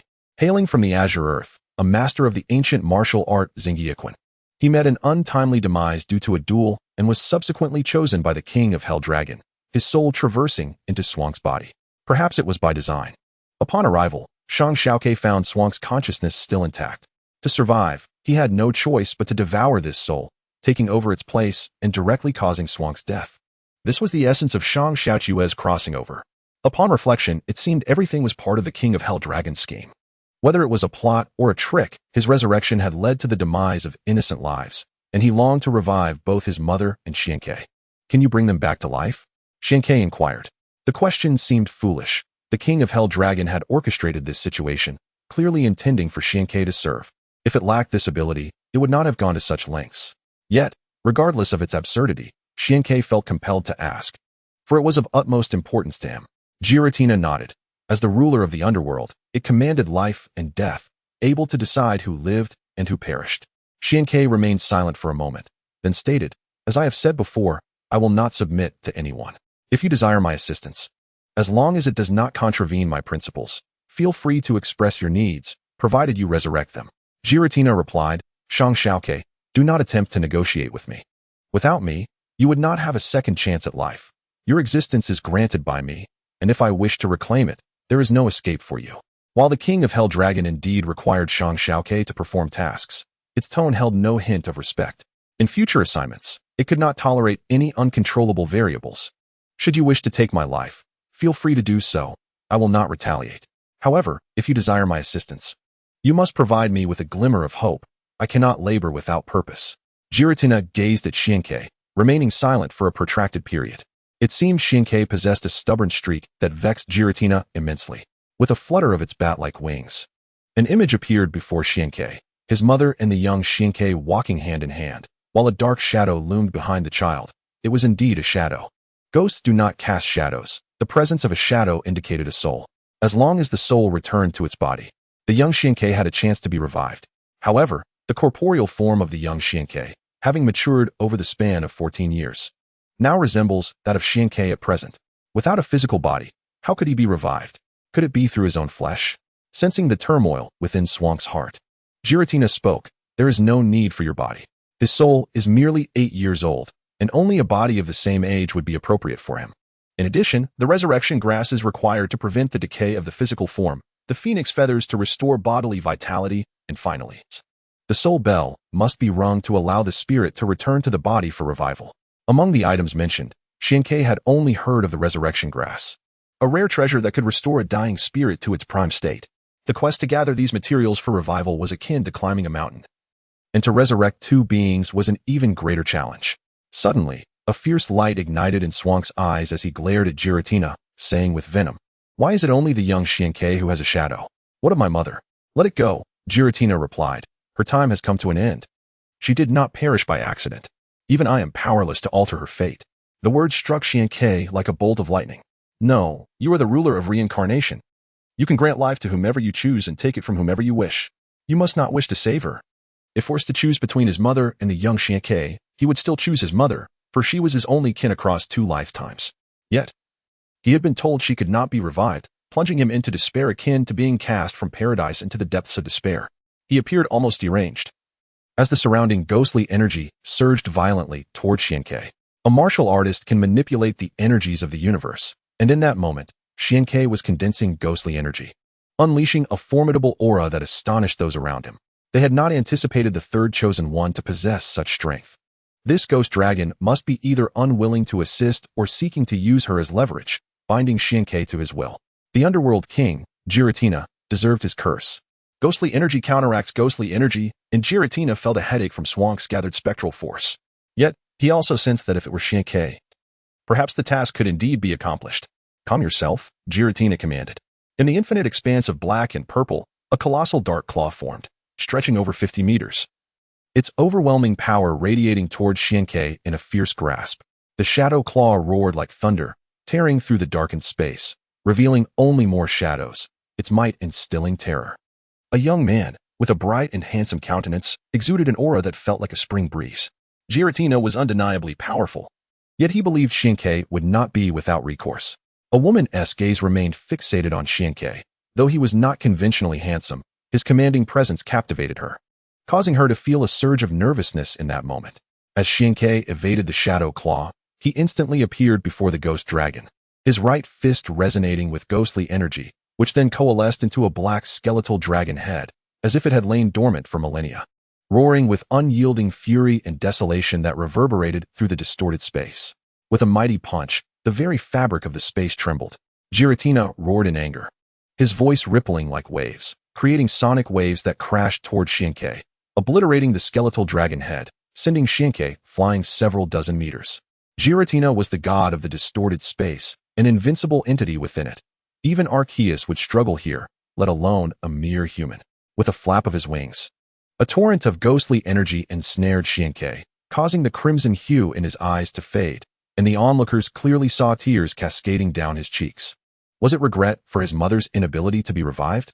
Calm yourself. Besides exceptions for unnatural deaths, all lives are bound by fate. Why must you insist?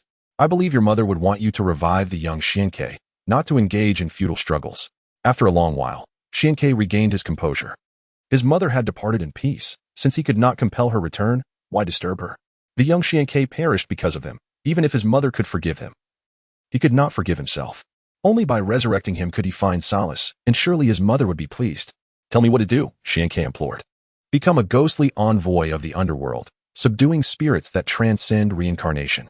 For each malevolent spirit you conquer, I shall reveal the whereabouts of the materials needed for revival." Xiankei understood that spirits existed in this world, like the ghosts residing on Maiden Rock or the souls of the fallen kings of Pocahontas, their presence influencing Giratina's dominion. "Very well, I accept." Xiankei did not hesitate this time. It was not a request for him to commit acts of violence or immorality, and thus he saw no reason to waver. Giratina smiled, extending a claw to touch Swank's forehead, whereupon a hexagram formation emerged, gradually melding into his being. This is the formation that opens the distorted space and serves as your key to freely enter and exit it. Currently, malevolent spirits lie in wait, and I am making an exception for you to venture into the realm of beasts. The realm of beasts? Xiankei questioned, perplexed, while the others were swept into ecstasy. 2 black and purple pokeballs materialized before Xiankei, and the others each received one as well. Xiankei felt at ease, knowing there must be extraordinary Pokemon within the realm of beasts. Chapter 20. The realm of beasts. The distorted space harbored a perilous domain known as the Beast Forest, where the sound of thunderous roars echoed, a place designated by Giratina as the realm of beasts. As Xiankei and his companions were transported to the entrance, they heard a bird's piercing cry that reverberated like thunder, carrying an aura of majesty. As the avian call faded, a dragon's roar erupted, scattering the surrounding Pokemon in all directions, while tiger roars and monkey howls followed in a symphony of chaos.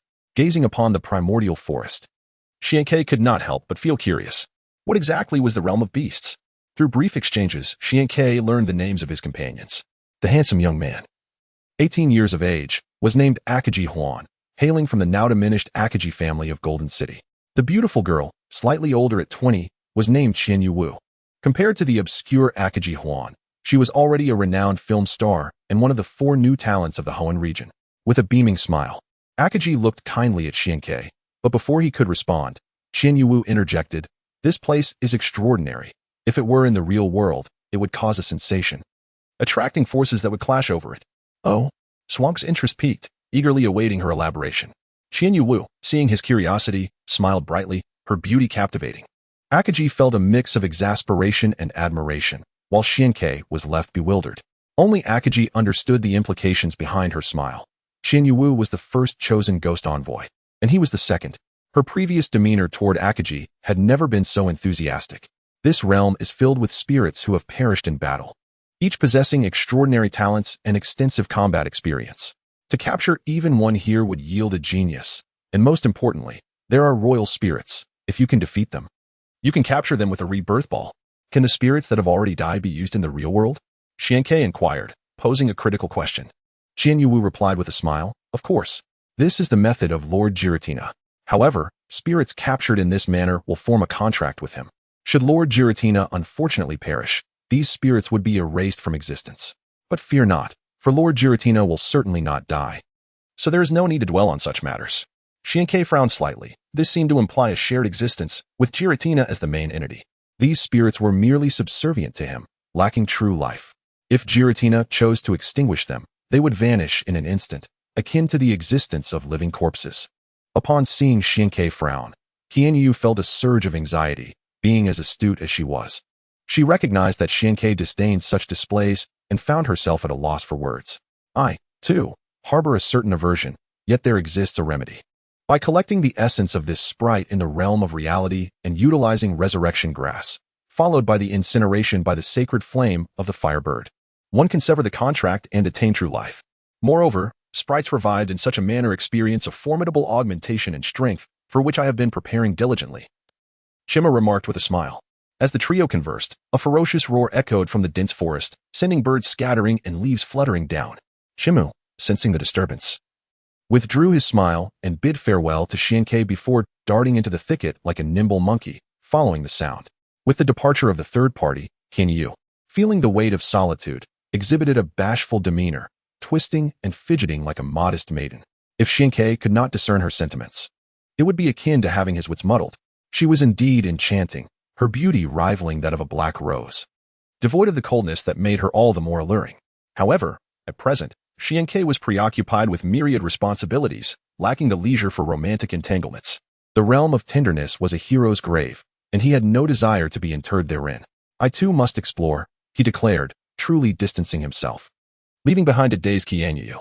Having always been the one to dismiss suitors, she found herself unexpectedly stirred by such treatment. It had always been she who turned away others. No one could cast her aside. With that, she utilized her teleportation, pursuing him relentlessly. Yet, the more she chased, the more her heart raced with trepidation. No matter how she maneuvered, she remained at an ever-increasing distance from Xianke, instilling in her a profound sense of defeat. After a considerable time, her mental fortitude waned, and she gazed at Swank's receding figure, stamping her foot in frustration. The forest was vast, and sprites were few. After traversing several kilometers, Xianke encountered merely 2 or 3 dozen sprites. Among them, he observed a large scallion duck sharpening its blade and a small craftsman manipulating an iron spear. An unprecedented and bizarre scene. Chima's assertions were not unfounded. Each sprite here was a prodigy, inherently combative and battle-hardened. As Xianke journeyed forth, he emanated a king-level aura. Yet even so, numerous sprites dared to provoke him, each swiftly rendered unconscious. Upon advancing further, he heard the sounds of combat and approached to discover Chimu, whose mighty sprite was engaged in a fierce duel with a fiery beast. Presumably, the earlier roar had emanated from this very confrontation. The fiery beast stood nearly 2 meters tall, its fangs and claws exceptionally pronounced, exuding an air of unparalleled ferocity, with flames scorching the surrounding area.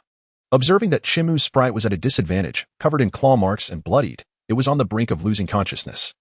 Sustained only by the pride of its fighting type, Do you intend to use an elite sprite to prevail over a super elite fiery beast? Xiankei mused quietly.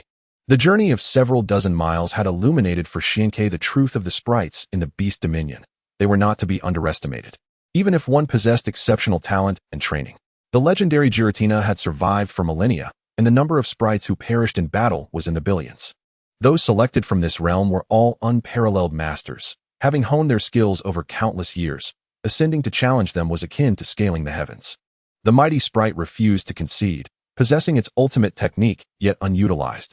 The fiery beast, aware of its determination, refrained from providing an opportunity for injury, focusing solely on dealing damage through its strikes.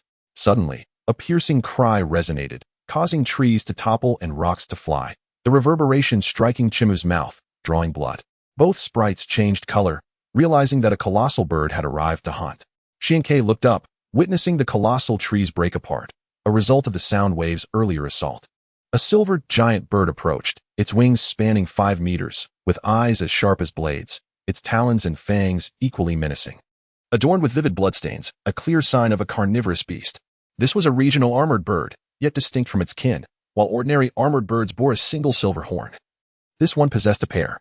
The legendary Xuanjia giant bird, renowned 3 centuries ago, captured Swank's gaze and awakened a deep yearning within him.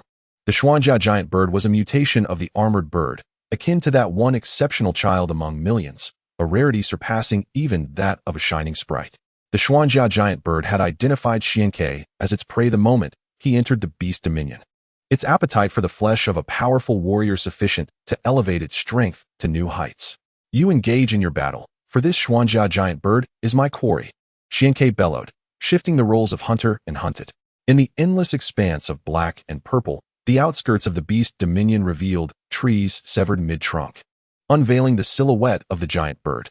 The Xuanjia giant bird flapped its wings, stirring up clouds of dust, its eyes glinting with ferocity as its shrieks echoed. Waves of sound crashing forth. Confronted by the deathly wail, Xiankei radiated a silver light, as though clad in a suit of shimmering armor, resplendent and imposing. He shielded his head with his hands, deflecting the sound waves that struck like blades against his iron frame, igniting a multitude of sparks. Undeterred, he fixed his gaze upon the ferocious Xuanjia giant bird as it neared, its metallic claws gleaming ominously in the dim forest, particularly striking with their sharp, backward hooks aimed directly at Swank's forehead. This was a steel-type physical attack. Should it connect, it could easily rend flesh from bone. Yet Xiankei stood unfazed.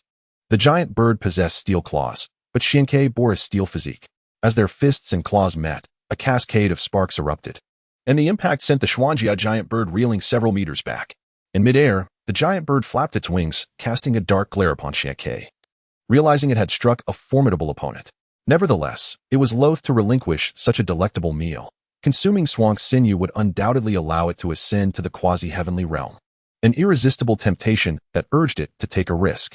The resounding shriek reverberated like thunder, forcing Chimu's sprite and the fiery beast to retreat, seeking another battlefield. The Xuanjia giant bird was on the verge of entering the quasi-heavenly realm, rendering both the fiery beast and Chimu's sprite no match for it. With the bothersome distractions eliminated, the Xuanjia giant bird let out a thunderous roar, its piercing sound overwhelming the eardrums. Xiankei, astonished by the sheer strength of the giant bird's sound waves, recognized that such a display would be impossible to ignore in the realm of reality. Seizing the moment while Xiankei was momentarily dazed, the Xuanjia giant bird conjured numerous illusions, its wings shimmering with brilliant white light, illuminating the dark forest instantaneously. The white light formed blade-like shapes, its steel-like wings rivaling that of steel knives. As an array of silver blades coalesced, their sharpness indisputable. Both its true form and its illusions bore 2 blades, surging forward in a dense and terrifying wave. The true form mingled with the illusions, and in an instant, several collided with Swank's body, only to shatter upon impact. These were mere illusions. Swank's eyes shone brightly as he quickly discerned the true form amidst the chaos. Only the genuine Xuanjia giant bird could inflict harm on a tangible entity. Wherever it passed, colossal trees were cleaved in twain, and broken branches and leaves tumbled down like confetti, a sight reminiscent of an ancient demonic bird, leaving Xiankei in awe. You are indeed formidable, but alas, you have crossed paths with me. Disregarding the illusions, Xiankei leaped toward a specific point, his fists enveloped in a deeper shade of silver armor, colliding once more with the Xuanjia giant bird in midair. In an instant, energy surged wildly. carving deep gorges into the ground. As the Xuanjia giant bird was sent tumbling backward, its entire body trembling violently, blood frothing at the corners of its mouth. How astonishingly powerful this individual is, rivaling the kings of the central region, nay, perhaps even surpassing them. In a fleeting moment, Zhuang's fists radiated with brilliance as he approached his adversary. The wind from his strikes whistled past, each punch heavier than the last, as if imbued with the weight of mountains.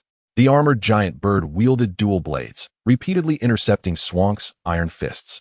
While it successfully blocked 6, even 7 blows, it astonishingly managed to withstand a staggering 17 punches from Xianke, causing the latter's eyes to shine ever brighter. Truly, the armored giant bird was a fearsome beast from 3 centuries past. At last, one of Zhuang's punches broke through the dual blade's defense, unleashing a torrential onslaught.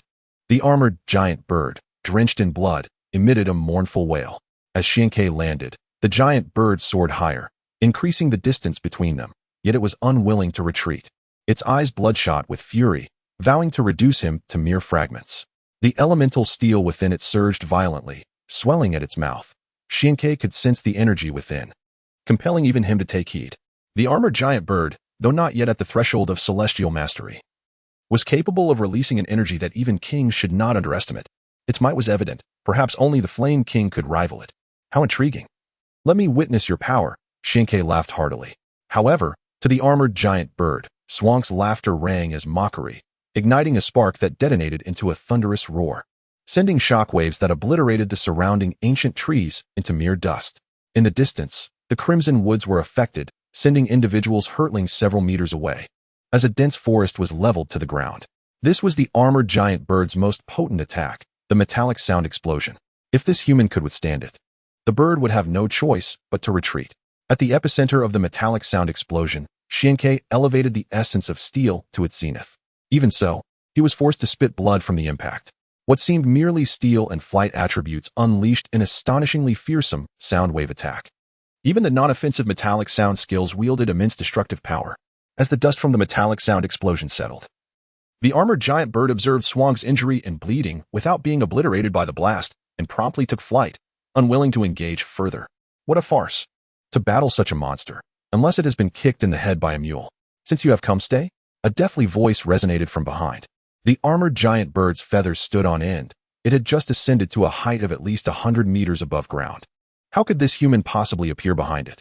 A dragon-like roar erupted from behind, accompanied by 2 waves of terrifying energy that struck the armored giant bird, causing it to screech as it plummeted from the sky. Xianke hurled a reincarnation ball, striking the armored giant bird with precision, enveloping it in a crimson light as it was drawn into the sphere. Before Xianke touched the ground, he unleashed another punch, utilizing the rebound to counteract the force of its fall, landing gracefully as he caught the descending reincarnation ball. Thousand Moon Dance was indeed correct. Defeating it would mean capturing it with a single reincarnation ball, which it did not resist, settling quietly in Zhuang's hands. The mutated spirit from 3 centuries ago, the armored giant bird, was now formally subdued. Yet, it lacked true life. A mere shell of an armored bird required 3 components for resurrection: its corpse, a revival herb, and the sacred flame of a firebird. Only when these were gathered would it achieve true revival. Upon releasing the armored giant bird, despite enduring Zhuang's formidable attack, it bore no severe injuries. Its steel-like bones were indeed formidable. However, it seemed discontent, turning its head away, refusing to meet Zhuang's gaze. Xianke chuckled softly, as if realizing something. The bird was looking down upon him, dismissing him based on rank alone, a clear sign of its defiance. I am indeed a king, yet I have not exerted my full strength. I have only utilized my quasi-king abilities. Even should I employ the peak of superheroic strength, the outcome would still favor me in a mutual destruction. The armored giant bird turned to Xianke, understanding that he had no reason to deceive it. It also recognized that even in the same realm, mutual harm did not guarantee its victory, but it was confident it could withdraw unscathed. Do you wish to be revived? You must be weary of this dark and violet expanse. The world outside is vibrant and alive, and with your current power, you could dominate it. The gleam in the armored giant bird's eyes sparkled with excitement. It had long grown tired of the dreary black and purple sky, longing to roam beneath the blue heavens once more. However, it was not truly alive, and this human, strong as a beast, might indeed facilitate its revival. With this thought, it nodded affirmatively. Chapter 22. The tide of spirit beasts. Xianke fought alone at the northern outskirts of Hualan, first vanquishing 2 major gangs, then annihilating the Rocket Squad, and subsequently battling the malevolent faction, the Black Rose. Ultimately, he captured 2 quasi-king-level individuals and repelled the formidable Black Rose, earning a formidable reputation throughout Hualan City and inciting tremendous excitement among its citizens. Though he fell into a coma post-battle, the admiration of the populace remained undiminished, as throngs flocked to the Spirit Center to pay their respects. Yet Xianke remained in a state of lethargy, the only peculiar aspect being his unbroken connection to the spirits. At the Tokiwa City Dojo, a middle-aged man donned in silver garb hurriedly approached, trembling as he knelt before a figure clad in an orange suit. A majestic feline resting at his feet, purring contentedly with every gentle stroke. This man, under 40, was none other than the leader of Team Rocket, Sakaki, while the one kneeling in trepidation was Subaru, the head of Team Rocket's Hualan division. My subordinate has acted recklessly, leading over 50 members to attack the newly appointed dojo master, Xianke, leading to their annihilation overnight. I beg for your forgiveness, Subaru pleaded, his voice quaking in fear. Sakaki, a shrewd leader, was well aware of the dynamics in nearby cities. Xianke had descended upon them like a tiger unleashed, swiftly gaining the support of 2 major families. Sakaki had initially wished to avoid conflict with him, yet the actions of the imbecile, Bray, had forced his hand. Avoiding conflict did not equate to fear. The easy annihilation of his forces would inevitably belittle Team Rocket, necessitating punishment for Subaru's inability to manage his subordinates while ensuring Xianke did not bask in glory. The feline, attuned to Sakaki's thoughts, glared fiercely, swiftly severing Subaru's left arm with a single swipe, blood gushing uncontrollably as Subaru screamed in agony, his face paling, on the brink of fainting. While the Flame King was powerful, he was merely a quasi-king. Xianke, no matter how formidable, could not withstand 2 true kings. I must teach him that Team Rocket is not to be trifled with. Lambda, you shall oversee the Hualan division. Waiting for the opportunity to ensure Xianke remains in eternal slumber. Yes, I shall obey, came the obedient response. Unbeknownst to them, this office held more than just 2 individuals. One of the 4 key executives, Lambda, had been present all along, though his lack of disguise rendered him nearly invisible. Lambda, a 4-star king, was considered Swank's most formidable adversary. Sakaki knew of the prisoner beside Xianke, a former king of Kanto, renowned alongside the 4-star champions of Hoenn. Even Sakaki had to concede that the 7 Cs of 7 years past were indeed formidable, the terror stemming from his innate talent. Yet, 7 years without touching a spirit was fatal for a trainer. Sakaki currently held little faith in him. Dealing with Xianke would require only Lambda and the Hualan division. As long as they avoided the influential families, a task Lambda was particularly skilled at. In the breached space of the Beast Kingdom, on a flat area in the dense forest, Xianke was oblivious to the fact that in the real world, Sakaki had begun his retaliation. At that moment, he was engaged in a barbecue, roasting a tail as thick as a barrel, which still struggled against the flames, as if it retained some semblance of life. This is the tail of the Aber creature, yet it is no ordinary Aber. Towering at over 20 meters, its immense weight causes the ground beneath it to sink several inches. Alas, like the Xuanjia giant bird, it chose the wrong opponent. After its tail was severed by Zhuansk, it fled in a panic.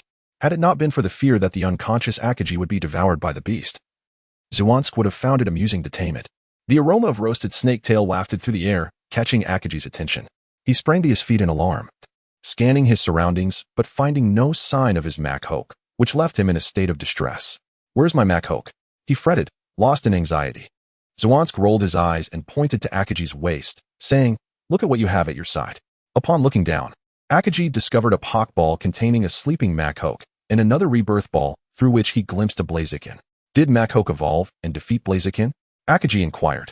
Previously, he had been caught in the sonic explosion of the Xuanjia giant bird, and if not for the surge of energy within him, he would have been shattered in that instant. Even so, he had fainted and was unaware of what had transpired afterward. Zhuansk, a master of combat, had remained aware of the battle's developments despite not exerting his full strength against the Xuanjia giant bird. Your Mak-Hoke is indeed powerful, he affirmed. But when faced with the sonic shockwave of the Xuanjia giant bird, survival necessitated evolution. An evolved Mak-Hoke transcended to a superhero, naturally unperturbed by the residual shockwaves. It likely endured a fierce battle. When I finished my task, I found it and Blaziken lying on the ground, fast asleep. So I took the liberty of capturing them for you. Akaji sighed in resignation. So I still can't challenge beyond my level? Zhuansk arched an eyebrow at him, replying, "You have quite the audacity. Every Pokemon here possesses exceptional talents. Even in reality, it is challenging for Pokemon of the same level to secure victories, let alone those attempting to surpass their ranks. Unconvinced, Akaji retorted, "My Machoke is extraordinary. I battled that Blaziken for a long time. It only dared to use fire against Machoke the first time because of its Intimidate ability." Zwansk interjected, "If Machoke did not trigger its Intimidate ability, then Blaziken would not have unleashed its Blaze ability. If you wish to challenge beyond your level, it's not merely about rank. As a fighting type, Machoke would be suppressed in close combat by Blaziken. Even if you ultimately win, there's little to boast about." "Fine, I concede."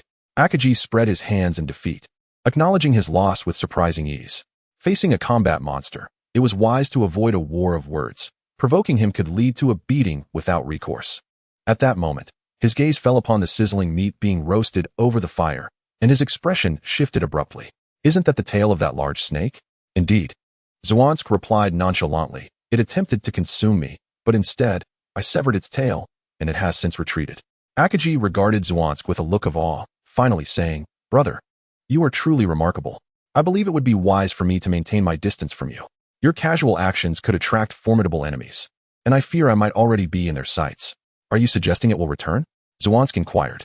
Akaji nodded. Snakes are known for their vengefulness, and given that it is one of the fierce beasts residing in the central region of the beast domain, it will surely harbor resentment towards you for severing its tail. Zwansk's eyes gleamed with excitement. "Should it dare to return, I shall ensure it meets its end." Suddenly, a thunderous roar erupted from the entrance. Not from a single Pokemon, but from a multitude, their cries laced with terror, as though some horrifying entity was driving them forth. The cacophony threatened to rend the very fabric of the earth, stirring up dust and toppling grand trees, all converging towards Zwansk and his companions. "Run!" The Aber is rallying countless beasts, inciting a beast tide. The melodious voice of Qianwei resonated, though it was tinged with fear. "The beast tide is upon us." In Chapter 23, the terrifying Beedrill, the Pokemon of the beast domain, each one selected by Giratina, has undergone the baptism of battle and life, and continues to fight in death. Each possesses formidable strength and wildness, and the beast tide they conjure is indeed terrifying. Zwansk's expression shifted. This Aber was ruthless indeed, orchestrating a tide of beasts over something as trivial as a severed tail. Yet, they were no ordinary individuals. Zwansk was a master of combat, Qianwei a psychic trainer, and Akaji housed an energy within him that Zwansk speculated to be the power of aura. It was this energy that had spared him from being obliterated by the sonic explosion of the Xuanjia giant bird. The trio unleashed their abilities and fled towards the distance. But as Akaji witnessed Zwansk devouring the roasted meat, he could not contain his frustration, exclaiming, "Aren't you so bold? The Aber approaches, yet you speak of ensuring its return. I simply cannot comprehend why you would provoke it." Zwansk, laughing as he ran, replied, "A true hero does not shy away from immediate danger. I fear nothing in one-on-one combat. The Aber does not abide by the rules of chivalry. If it wishes to swarm me, I shall have no recourse. Besides, do you not find this thrilling?" Qianwei's eyes sparkled in admiration for Zwansk's audacity, as he maintained his composure amidst the peril, a stark contrast to the pampered heirs of noble families. However, having recently acquired psychic powers from Giratina, she lacked the stamina for prolonged teleportation, her face paling in the process, evoking a sense of protectiveness. "Brother K, this cannot continue. Akaji and I have only just awakened our abilities. We cannot keep up with your endurance." Her voice was enchanting, captivating even Zwansk, who recognized her talent as a world-renowned star. "Fear not, we must press deeper.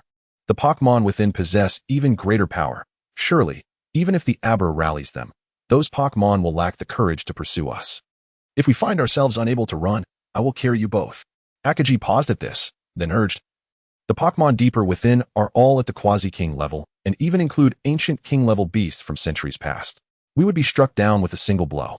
It would be wiser to face the beast tide. With our combined strength, we still stand a chance." Akaji made a valid point. With an hour and 46 minutes remaining, if they could endure, they would escape the beast domain. Qianwei appeared unwilling to tread into such a perilous place. "You exhibit too much timidity. Do you not grasp that fortune favors the bold? Quasi-King level Pokemon would disdain to summon a beast tide. In a one-on-one confrontation, I fear no one. If things go awry, I will protect you." Hearing Zwansk's assurance, they began to waver. The prowess of the Quasi-King or King-level Pokemon far surpassed that of their counterparts outside. Had they not been lacking in strength, they would have long desired to explore. Now, with Zwansk's promise of protection, they felt emboldened to proceed. The roars from behind grew louder, and amidst the swirling dust, they spotted terrified Pokemon. Their sizes significantly larger than normal, shaking the very earth as they ran, their power resonating like thunder. They were upon them, not due to the creature's increased speed, but rather because Akagi and Qianyue were running out of stamina. Zhuangzi observed their frail frames, shaking his head in pity as he swiftly scooped them up, his speed surging as he dashed forward, leaving behind a trail of afterimages. The cold wind sliced against their faces like blades, causing pain to Akagi and Qianyue. The delicate Qianyue, unable to withstand such torment, buried her flushed face into Zhuangzi's embrace, feeling an inexplicable sense of contentment and happiness. Akagi endured the rough skin and thick flesh, gazing with curiosity at Zhuangzi's profile. With his strength, he had no fear of the beast tide. Leaving peacefully without engaging was quite simple. Yet, he pondered why such a formidable being remained obscure. Qianyue, with impressive prowess, effortlessly pulled along another person, leaving the beast tide behind. Ahead, a chasm approximately 7 to 8 meters wide appeared, isolating the depths of the beast territory. The beast tide behind them trembled in fear. They were indeed terrified of the abominable monster's ferocity, yet even more so of the sovereign's majesty. This chasm served as a boundary. Crossing it meant certain death. Without hesitation, Qianyue leapt over the chasm with Akagi and Qianyue, landing safely on the other side. The spirit beasts were clearly reluctant to advance further. Even as the abominable monster displayed its ferocity, consuming a few spirits, it made little difference. A multitude of spirits turned tail and fled to the outskirts. While the abominable monster, in a fit of rage, relentlessly attacked the fleeing spirits, its gaping maw devouring countless lives. Suddenly, it felt a chill coursing through its body, as if being targeted by a venomous snake. At that moment, it comprehended the sensation of being preyed upon. Zhuangzi's gaze was icy as he focused on the abominable monster. He leapt back from the opposite bank, his fist charged with the energy of dragons and tigers, unleashing a tremendous force. The abominable monster's expression shifted dramatically. Realizing this energy was insurmountable, its abdomen's pattern transformed into a fearful visage as it rapidly attempted to evade, activating its death camouflage to dodge the dragon-tiger energy. Yet it could not escape Zhuangzi's subsequent assault. At that moment, Qianyue was upon it, his fists striking like cannonballs. With a torrential onslaught of blows raining down upon the monster's vital point, eliciting a deafening shriek that echoed through the skies, a reincarnation orb was hurled, ensnaring the abominable monster, now akin to a pile of mud, within it. Without waiting for the orb to stabilize, Qianyue grasped it and leapt back to the opposite shore. For there was a spirit approaching with great ferocity. Qianyue had promised to protect them, and he could not allow them to come to harm.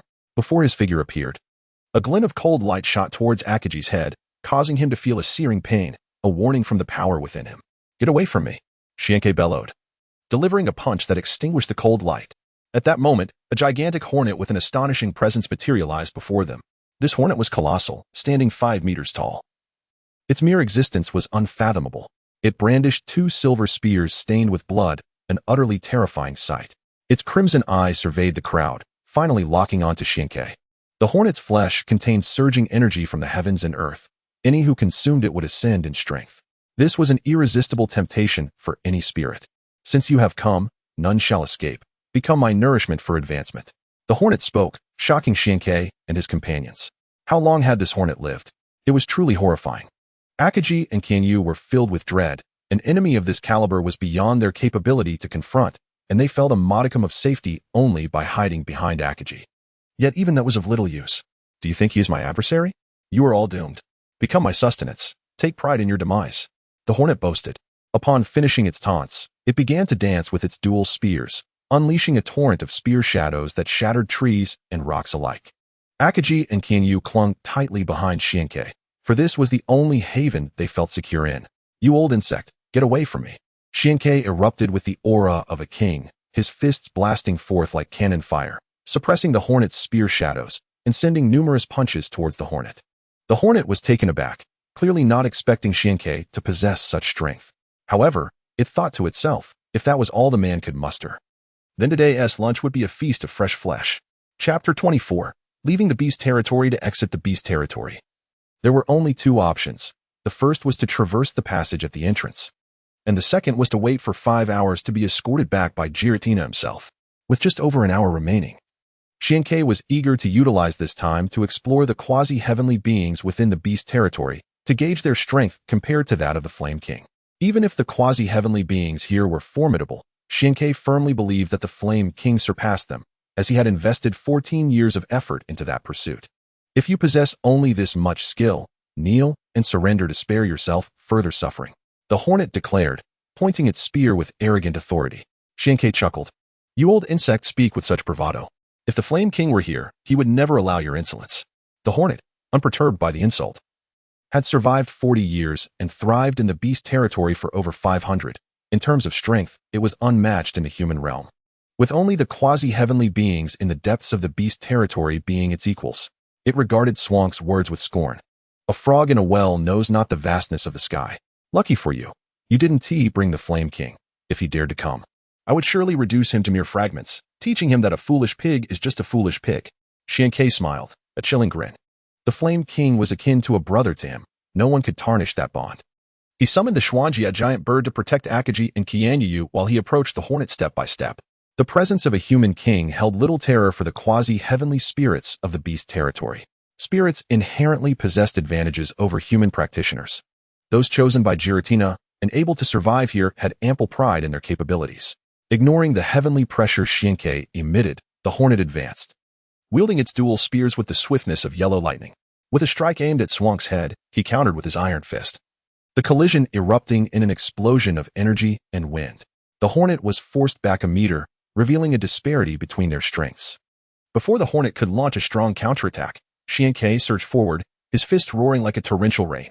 The hornet, immensely powerful, danced with its spears, parrying Swank's relentless assault. Each clash of fists and spears echoed through the air. One misstep could lead to utter defeat, creating a thrilling tension. However, Xianke noticed a glimmering white light emanating from the hornet's mouth, indicating an imminent energy release. He understood this to be the missile needle. This highlighted the disparity between human practitioners and spirit beings. Spirits could harness attributes to connect with the energies of heaven and earth, amplifying their inherent abilities, while humans, like Xianke, could only gather such energies to bolster their physical strength, devoid of inherent attributes. As the missile needle erupted, each projectile became a spiky sphere adorned with silver-white needles. Xianke and his companions were taken aback, realizing the transformation of skills required years of mastery. Hundreds of silver-white spiky spheres surged forth, and as Xianke continued to exchange blows with the hornet's spears, he found himself unable to defend in time.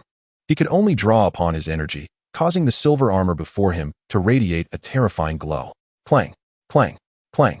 Xianke was forced back several steps, his silver armor losing its luster. Seizing the opportunity, the hornet fired 2 more shots. Their immense power shattered the steel armor and produced 2 bloody holes in Swank's body. He pressed his hands against the wounds, his gaze piercing as he fixed it upon the hornet, whose strength exceeded his expectations. The gulf between human practitioners and spirit beings lay not only in attributes, but also in the application of internal energy, essentially, skills. Spirits possessed innate skills and could learn from techniques, even altering their abilities as the hornet had. In contrast, human practitioners had long fallen from grace. Even in the grand animated world, remarkable human practitioners were rarely seen, their methods of attack as monotonous as Swank's. In the past, the Black Rose fell not due to a lack of strength, but rather because her foundational skills were inferior to those of Xianke, who was a disciple of Jiba and a student of the Elder. Despite this, Xianke possessed only 2 techniques, the dragon and tiger moves, while the Black Rose relied solely on her own exploration to master her abilities, which was indeed remarkable. She had raw strength, but lacked the finesse to wield it effectively. This exemplifies the disparity between humans and spirits, for even the mightiest of human cultivators are not enough. The Beedrill commented sagely. Xianke found it impossible to refute this. Compared to Beedrill, a creature who had lived for centuries, his skills indeed seemed insufficient. The decline of human practitioners is undeniable, Xianke replied coolly.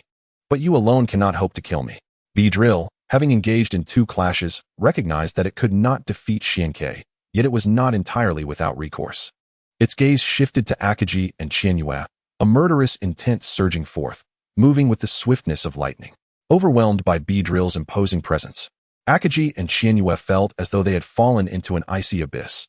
Despite being human practitioners themselves, they found themselves utterly immobilized. The armored bird, a mutated spirit, faced Beedrill's formidable pressure with more resilience, unleashing a metallic sound wave that rippled through the air. Beedrill, audacious in its skill, chose not to evade but to withstand the sonic blast head-on. The impact stunned Beedrill, causing it to spit forth a mouthful of blood. Had it not possessed a robust physique, it might have been shattered by such an attack.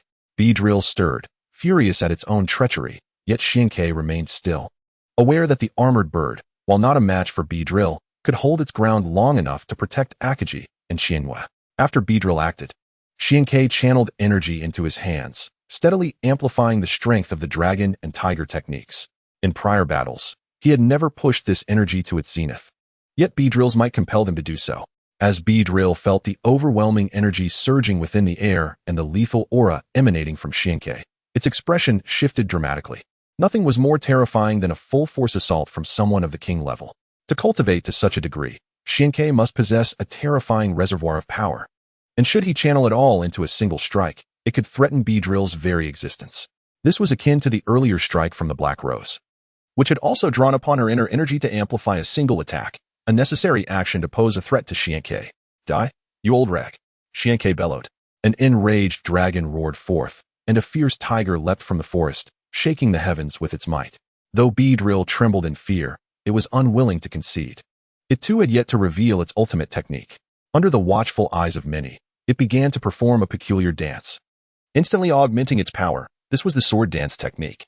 Following this, it unleashed a barrage of strikes, seemingly chaotic yet astonishingly swift, akin to cannon fire, bombarding the dragon and tiger energy with relentless fury, resulting in a cacophony of explosive clashes. What horror lay in the full power of a king-level strike? Even though Beedrill's attack was formidable, the disparity in energy quality was insurmountable, and it was swiftly overwhelmed by the torrent of energy. As the smoke cleared, Beedrill was bloodied. Its right arm reduced to a mist of crimson. It flapped its wings low to the ground, its roar echoing like thunder, filled with rage and a vow to slay Xianke. Yet the very individual it sought to kill vanished beneath a shroud of darkness, disappearing into the beast realm, leaving only Beedrill's unwilling roar behind. After Xianke and his companions departed, a Makhok approached slowly from the depths of the beast realm, wearing a foolish grin that made it appear almost simple-minded. However, upon sighting it, Beedrill fled in terror, ignoring its own pain, for despite its seemingly foolish demeanor, Makhok was one of the overlords of the beast realm. Chapter 25. A dramatic shift. Upon returning to the distorted space, Xianke remained in a state of shock. Not due to Beedrill's tenacity, but because he had distinctly sensed a terrifying aura upon his departure, one far surpassing Beedrill's strength and imbued with a sense of familiarity. The spirits on the periphery were all exceptionally gifted, yet tragically short-lived, while those deeper within the realm had left a profound mark in history. Both Beedrill and the subsequent Makhok exemplified this truth. Giratina remarked, "It is no wonder Makhok felt familiar, having spent so long with Jiba's brute strength." This aura was etched into his memory. However, only Makhok appeared, thus he did not immediately realize the connection. The spirits deep within the beast realm were terrifying beyond measure. It seemed prudent to delve into the world's history upon returning to reality, to discern what monstrous entities had emerged throughout the ages. For now, stay behind. While you two return, remember to hasten your efforts to augment your strength, for failure to do so may lead to your demise in the tasks ahead. Giratina coldly instructed Akaji and Xianhua. Understanding the gravity of their undertaking, they refrained from further discussion, activating the hexagram array on their foreheads, each returning to the real world. Take one last look at them. Ensure you convey all that needs to be conveyed. If you wish for little Xianke to be revived, you must risk your life. Thus begins the Era of Terror. The Era of Terror implied that the specters across the world would soon stir. In Rebirth Town, Xianke found his mother, alongside the small Xianke, who clung to her hand. "Child, how has the shadow of little Xianke emerged? Have you made a deal with the demon? If it comes to trading lives, I would rather you live on as Xian the Sparrow," his mother exclaimed anxiously. Unbeknownst to him, tears began to flow from Swank's eyes, an involuntary response to the sorrow of being unable to resurrect his mother. "Do not worry, mother. The king of the underworld requires my assistance. As he cannot leave the distorted space, he needs someone to act in the real world for him. The situation is complicated, but not perilous. Once it is resolved, little Xianke will be revived." At this, Xianke knelt, striking his forehead against the ground several times. His mother, ever perceptive, quickly grasped the situation. If it were possible to revive both, Xianke would undoubtedly choose to do so. Even if only one life could be restored, he would opt for himself. By choosing little Xianke, it implied his own chance of revival was lost, a source of his deep-seated guilt. "My child, I have lived enough in this lifetime. My only regret is little Xianke. Had I not encountered him after death, I would have been oblivious to his prolonged absence. Both you and I owe him too much. Let him return as your brother. Promise me you will care for him. Xianke was at a loss for words, merely nodding solemnly in agreement. His mother, seeing this, nodded in satisfaction. Now, this is the realm of shadows. Despite your remarkable physique, it is not wise to linger here. Return and prepare promptly. Giratina's voice resonated through Rebirth Town as Swank's figure gradually faded away. Child, take care, his mother shouted. In Hualan City, within the Pokemon Center, Xianke lay unconscious for 3 days and 3 nights. During this time, visitors came and went, none anticipating the turmoil that would unfold. Chihai stood by Swank's bedside, his expression dark and foreboding, while the beast tamer, Xiaoming, bore a similarly grim countenance. Anyone would be unsettled after being schemed against right under their nose. Swank's fingers twitched slightly, and Chihai, with keen eyes, was filled with elation as he witnessed Xianke open his eyes. Xianke, are you all right? Chihai inquired. I am fine. You must be beast tamer Xiaoming. Xianke addressed the other man in the room. The man was well-built, dressed in shorts and a short-sleeved shirt, appearing both practical and efficient. Xianke, having read the original story, recognized him. Xiaoming nodded. That is correct. Though our understanding is limited, I have heard of your reputation. Your current abilities may be lacking. Yet I wager on your potential. If you are willing, from this day forth, I shall offer you my protection. You must grow as I anticipate. Should you fail to do so, I, Xianke, shall not waste my resources on idleness. After taking a few sips of water handed to him by Chihai, Xianke spoke. Xiaoming observed Xianke quietly, then uttered a remark that instantly darkened Xianke's expression. You cannot even protect your own Pokemon. How can you truly shield me? What do you mean by Yin Wuwang and Bailalong? Xianke inquired of Chihai. Chihai sighed.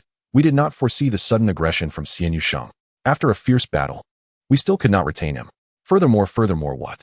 Speak. Xianke shouted, sensing an ominous premonition. Furthermore, Bailalong has been captured, and Yin Wuwang is in the emergency room.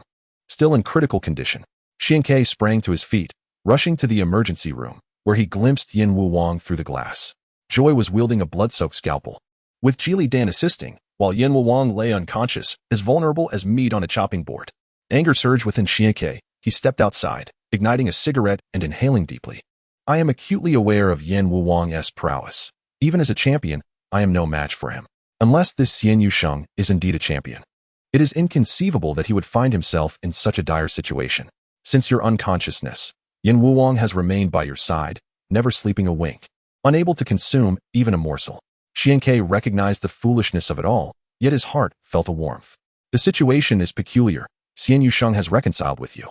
From my observations, he is not a man of false words, and even if he wished to harm Yin Wuwang, he lacks the strength to do so. Chihai expressed his perspective. The answer is simple. He is not Xian Yusheng. Someone is attempting to incite conflict between me and the Xian Yu family, Xianke stated. However, both Xian Yushengs are using a Bagua Pokemon. Sometimes, what one witnesses firsthand may not be the truth, but from your words, I can surmise who it might be. That Xian Yusheng is certainly an imposter. The ability to disguise oneself so flawlessly, to strike at Yin Wuwang and capture Bailalong, naturally leads me to think of Team Rocket. Especially since one of their 4 executives excels in disguise. Who is it? Chihai asked. One of Team Rocket's 4 executives, the faceless Lambda, Xianke replied. How do you know it's him? Xiaoming inquired. How I know is of no concern to you. Team Rocket must have a branch in Hualan. Xiaoming, whatever means necessary, uncover this for me. The answer to whether I can protect you will soon reveal itself. Chihai, you stay here to guard Yin Wuwang. I must pay a visit to the Xian Yu family, Xianke commanded decisively.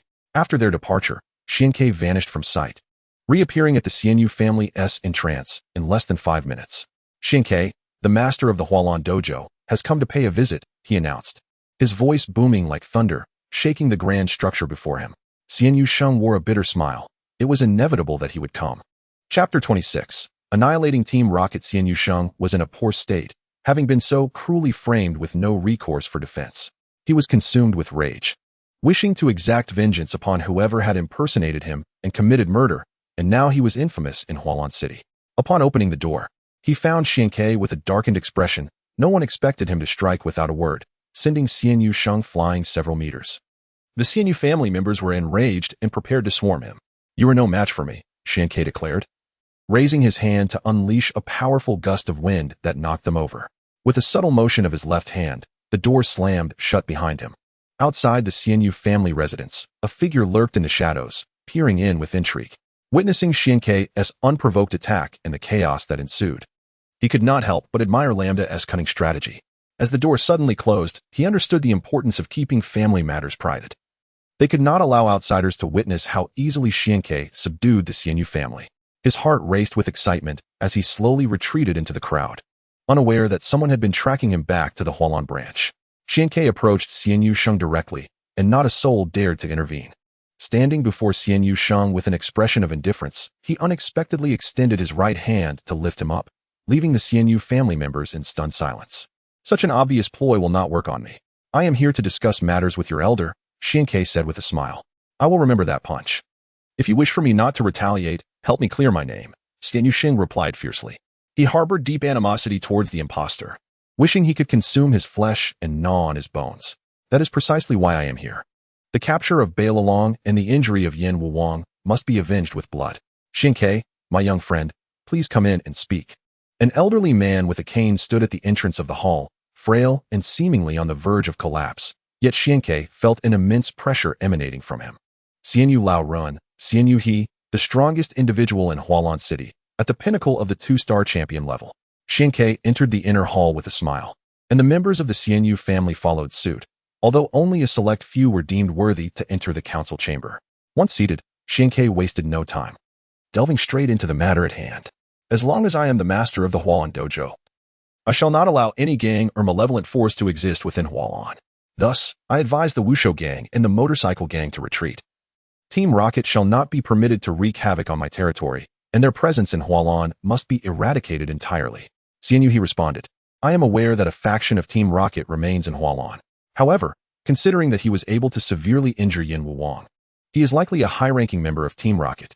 You may find yourself unable to handle this. Indeed, my primary combat force is injured, and Bare-knuckle has been taken. Going alone would be tantamount to courting death. You, being the esteemed families of Hualan City, must not remain silent at this critical juncture. You must take action. Xiankei asserted with unwavering resolve. The dojo master, noble families, and city police form the backbone of a city. A dojo master who cannot garner support from the families and police is but a solitary figure of bravery, Xiankei continued. In the past, he had relied on the Black Rose to eliminate his rivals. Now, with the Hualan police in a weakened state and unable to recover in the short term, only the noble families could assist him. Xiankei, my young friend, to be frank, I hold you in high regard, which is why I hesitate to speak out on behalf of Xiaosheng, but you are still too weak compared to Team Rocket. We truly do not wish to provoke them. Xiankei's eyes narrowed, a murderous aura threatening to erupt from the slits. Xianyu He's gaze sharpened. He had never encountered such a potent killing intent before and perhaps had underestimated Xiankei. Even if they come to provoke you, you still refuse to take action? Xiankei asked with a cold smile. Xianyu He remained silent, and no one below dared to speak. It became evident that the Xianyu family feared the strong and bullied the weak, allowing others to trample over them without any sign of indignation or anger.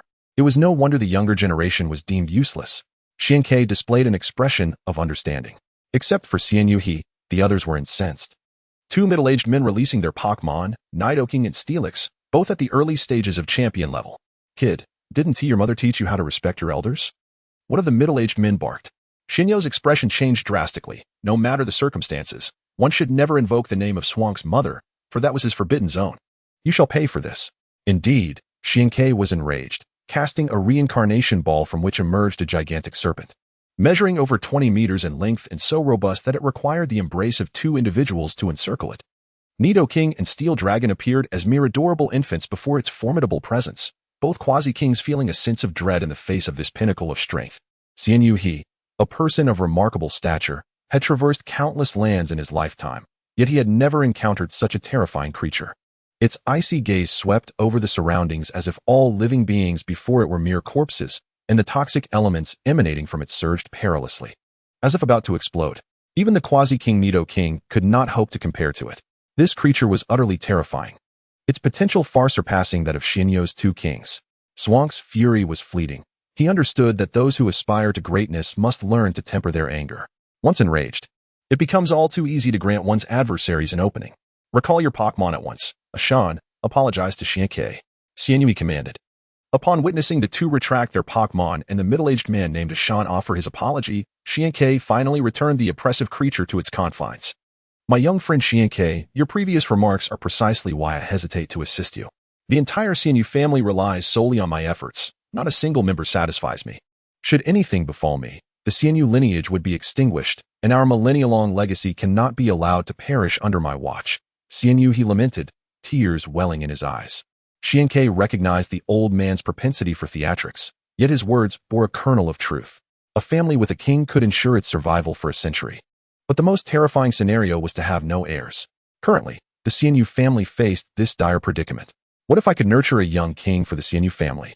Xiankei suggested softly. Swank's calm proposal ignited fervor among the onlookers, with CNU He's voice swelling with excitement. If you can truly accomplish this, I will stake my life against the rocket team without hesitation. Exchanging a king on the brink of death for a young king is no trivial matter. Upon success, I will require 2 resurrection herbs. Resurrection herbs are treasures of heaven and earth, capable of saving a Pokemon's life. The thought of offering 2 left them in a quandary, yet ultimately, it was CNU who gritted his teeth and made the decision. Very well.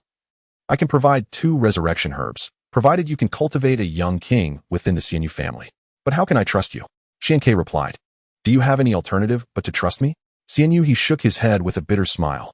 Indeed, time was not on his side. Yet he harbored one more question. Why specifically 2 resurrection herbs? You must understand the preciousness of a single herb. Do you intend to use one for the creature? Xiankei gazed deeply into CNU's eyes, who stood resolute in the exchange. A lingering aura of life amidst death emanated from him. Perhaps due to his own impending demise. Regardless, he could feel it. As the saying goes, a person on the brink of death speaks words of wisdom. And Xiankei had no intention of deceiving the elder.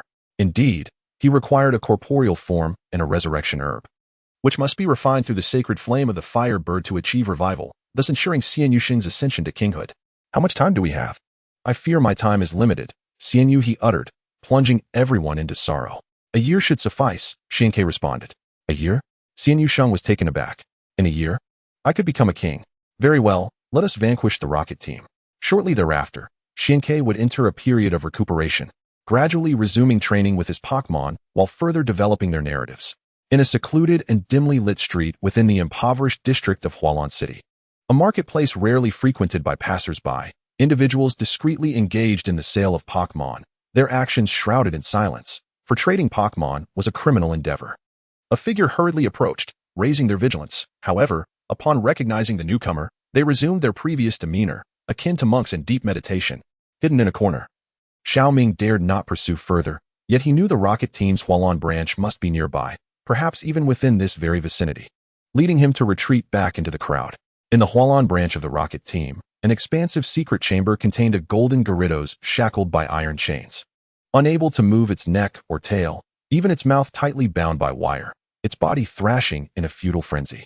Its eyes, ablaze with fury, were fixed upon the diminutive human before it.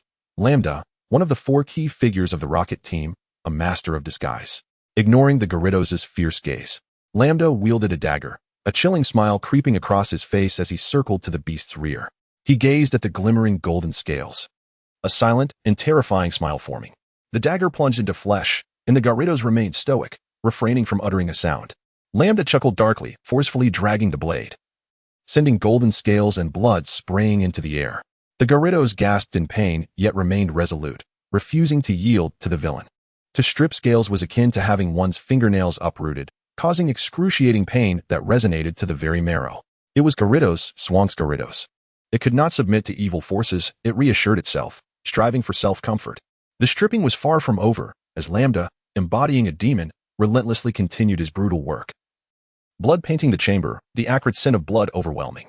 At the entrance of the Hualan Gym, a row of motorcycles stood neatly aligned. Remnants of Swank's past conquest of the motorcycle gang, survivors of the battles that had tested them. Xiankei gazed upon these motorcycles, his heart swelling with emotion. They had not abandoned him in his time of peril. This was a bond of trust and responsibility. He must ensure a bright future for them. Upon entering the gym, he discovered a group training their Pokemon in a pool, all of them Magikarp. Only those trainers who successfully tamed a Gyarados would be deemed worthy to serve Xiankei. A rule set by Chihai.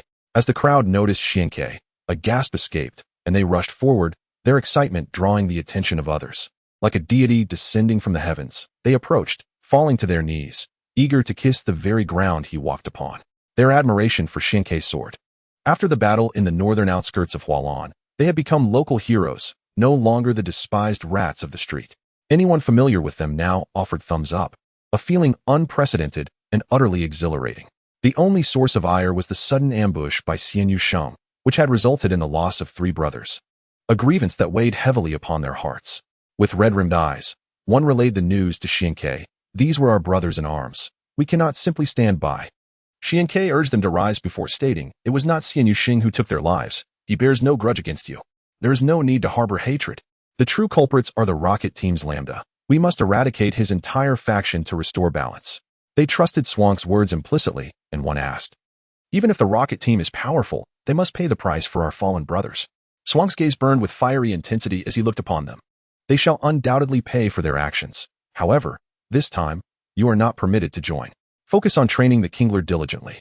If you fail to ensure that each of you possesses a Gyarados, you must pack your belongings and leave immediately. For those who remain, as long as I, Xiankei, have even a morsel of food, you shall never go hungry. This is my promise to you. The 13 members of the motorcycle gang responded in unison, their voices reverberating through the Hualan gym. Xiankei believed they were akin to wolves, waiting for the carps to leap over the dragon gate.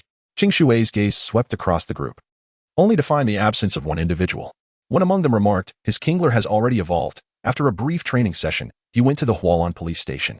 Xiankei was not surprised by the visit to the police station. After all, the rapid evolution of his Kingler had enabled him to become the leader of the motorcycle gang. Without such prowess, how could he command respect? Of course, he went to meet a fair maiden, someone jested.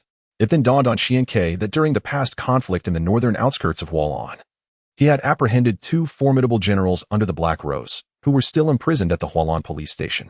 Swank's mind began to race. If he could recruit these 2 young talents, both of whom had reached the threshold of 1-star and 2-star quasi-kings in their early 20s, it would significantly amplify his power. However, this matter required careful consideration and should not be rushed.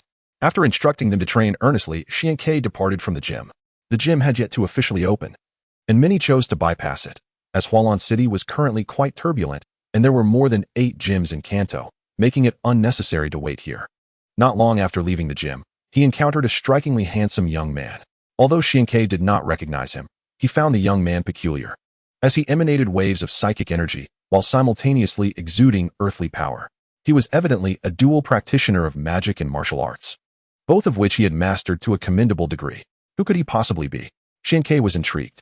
There is no path ahead, only the gym, Xiankei remarked. The handsome youth smiled and replied, I am aware, I am headed to the gym. Instantly, Swank's senses heightened. No one should be visiting the gym at this time, and he could feel the earthly energy converging in his hands.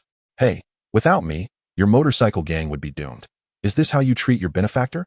Xiankei ignored the remark and demanded sternly, who are you? Speak, or do not expect to pass. This was a critical moment, and Xiankei could not afford to be careless. I am an inspector dispatched by the Alliance, Inian.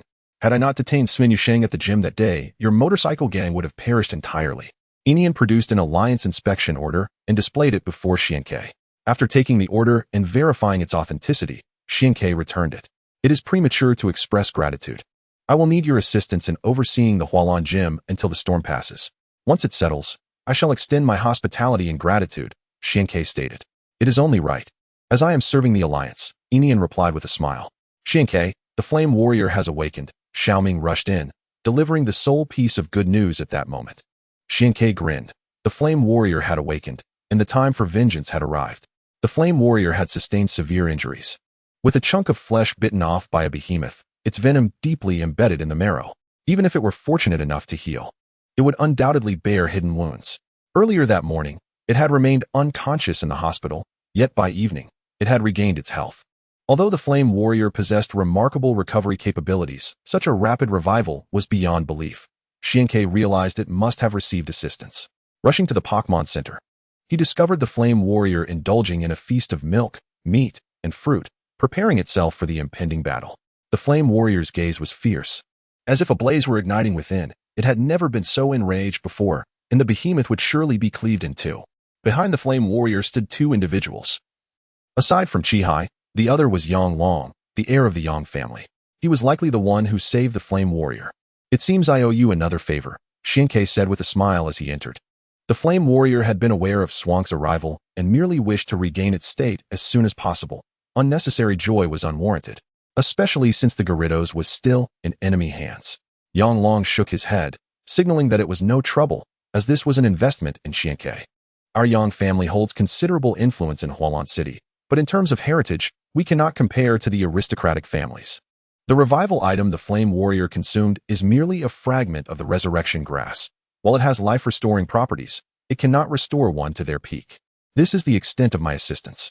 The resurrection item was a product derived from the resurrection grass, possessing only half the potency of the original. The effects of such rare herbs are too potent. Without the holy flame of the firebird to temper it, no Pokemon would dare consume it directly. Dividing the resurrection grass into pills dissipated much of its essence, but made the effects more stable for Pokemon to ingest. Upon hearing Yang Long mention his family's influence in Hualan City, Xianke recalled that he was a second-generation official.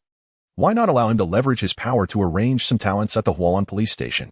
As previously mentioned, the gym, police stations, and aristocratic families formed a protective barrier for the city. Xianke intended to eliminate rivals through the enemy's hand, but it left the police station devoid of capable individuals. A position that must be filled. Now that the Hualan police station is without a leader, what are your family's intentions? Xianke inquired, his meaning clear. Yang Long chuckled wryly. Others might not know of Swank's methods, but the Yang family was certainly aware. This tactic of using a knife to kill was ruthless. Over a dozen police officers had perished at his command. The Yang family was indeed inclined to arrange personnel, yet they feared being deceived by Xianke. Are you certain you won't betray me? Yang Long asked cautiously. Xianke smiled and replied, this question is rather foolish. To establish myself in Hualan, I require the Yang family's power and the Xianyu family's financial support. I would never betray you. On the contrary, I shall lead you to glory. Yang Long raised an eyebrow, intrigued. I am all ears. I need you to become the director of the Hualan police station, solidifying order within Hualan. After a year, you will be a true king, Xianke proclaimed with unwavering confidence. The revival of spirits from the beast domain, as long as the body is that of a quasi-king, when tempered by the holy fire of the firebird, will undoubtedly yield an immensely powerful king. The allure of attaining king-level status is incredibly tempting for trainers. Even Yang Long, with his composure, found himself breathing rapidly. He was a one-star quasi-king and had stagnated at this stage for far too long. Even doubting he would ever progress beyond this point, he desperately wanted to shed the quasi. Striving to calm himself, he looked at Xianke and asked, how can I trust you? Words alone are insufficient. While Yang Long was eager to invest in Xianke, he did not intend to gamble his own future. No one truly understood Xianke, and he feared falling victim to the same fate as the former director of the Hualan police station. With 2 words, Xianke replied. What 2 words? Yang Long inquired. Xianke, came the answer. Yang Long chuckled ruefully. It was quite a domineering statement. Because I am Xianke, my word is my bond. I keep my promises. Very well, I shall take on the role of director, and the Yang family will fully support you in the battle against Team Rocket. Yang Long declared. At that moment, the flame warrior rose, brimming with vitality. Its recovery abilities were formidable, even if it could not return to peak condition. A few hours would suffice for it to heal. Let us go. It is time to settle this score. Swank's eyes glimmered with malice. Boss, something terrible has happened. The Garridos is in danger. Qingshui rushed in, presenting Xianke with a video. The setting is a confined chamber where the protagonists, Xianshu and Lambda, engage in a brutal confrontation. With each precise strike, Lambda slices off the scales of Xuanshu's beloved Garridos, the shards of flesh and blood staining the chamber crimson. Even through the screen, the scent of iron seems palpable, a testament to the cruelty of the scene unfolding. Remarkably, throughout the entire ordeal, Garridos remains silent, embodying a proud resilience. Xianshu, witnessing this torment, feels a surge of rage, causing him to spit blood that splatters across the screen. Xianshu, several onlookers exclaim, rushing to support him as he falters. Yin Wuwang clenches his fists in fury, cursing the human responsible for this atrocity. Xianshu had naively believed Team Rocket would not harm Garridos if they captured it. But now he realizes he underestimated their brutality. Lambda, I swear I will make you pay for this, he vows. At that moment, Xiaoming arrives, informing Xianshu. I've located the approximate position of the Team Rocket division, situated in the slums. However, I fear that informants may alert them, so I returned first. The slums. A chaotic mix of characters, provide an excellent cover for Team Rocket. Xianshu resolves to inform the Xianyu family. Tonight, we will annihilate Team Rocket, leaving no survivors. Xinshu. Acting out of anger is a grave mistake, cautions Chihai, ever the cautious strategist. Lambda's release of this video was likely premeditated. We must remain vigilant. Xinshu nods solemnly, acknowledging, I will not underestimate any adversary. Lambda is cunning and has likely anticipated our approach, setting traps in the division. However, I cannot abandon Gyarados, even if it means facing insurmountable odds. He scans the group and continues, Qingshui Xiaoming, your strength is insufficient. You must remain at the Hualan Gym. I cannot reveal all my strategies to Team Rocket. Qishui agrees, but Xiaoming protests, I want to accompany you. I need to see for myself how you intend to protect me. It is vital for me. Xinshu observes Xiaoming's earnest expression, and with a reluctant nod, he concedes. Very well. After tonight, share your story with me. Xiaoming smiles. If we survive, I will tell you, but you may not want to hear it. Xinshu retorts playfully. There is no one I would hesitate to accept. Though he knows there are individuals he would avoid, Xiaoming is not among them. As his presence in this world proves he is not irredeemably wicked. Let us postpone further discussion until after tonight. We depart now. A great battle looms ahead, ensuring a sleepless night. Chapter 29. Hualan's King of Hell. That night, the group arrives in the slums. Staring at the dilapidated and overcrowded buildings, Xuanchu's brow furrows deeply. No matter how much Hualan changes, this place seems eternally stagnant. Concern gnaws at him. With so many people here, war would turn this place to rubble. Since Xinshu took office, he has witnessed gang conflicts and Team Rocket's brutality, all at the expense of the Hualan citizens. He feels a profound debt to them, as they risk losing their homes once again. Yonglong, I recall you have a guard of war. Use its psychic abilities to control the black market thugs and interfere with Team Rocket's surveillance. If time allows, assist Junsha in evacuating the crowd. Yonglong nods solemnly. Miss Junsha, you need not engage in battle. Please ensure your officers swiftly evacuate the area, assuring the people that Xinshu will fund the construction of new buildings after tonight. And I will bear all losses. I only request their early departure. Jusha, recognizing the gravity of the situation, instructs her officers to be on standby, waiting for Yonglong's signal. Chihai Xiaoming, you two will handle the grunts of Team Rocket. Lambda is mine, along with Uncle Xianyu. Remember, strike with thunderous ferocity, leave none alive. Both respond in unison. Yonglong, having completed the assignments, releases a guard of war. Its power, though at the pinnacle of the super elite, serves as Yonglong's foundation for becoming a 2-star champion. Having consumed countless resources to reach this level, making it capable of battling early-stage champions. Let the operation commence, Xinshu commands.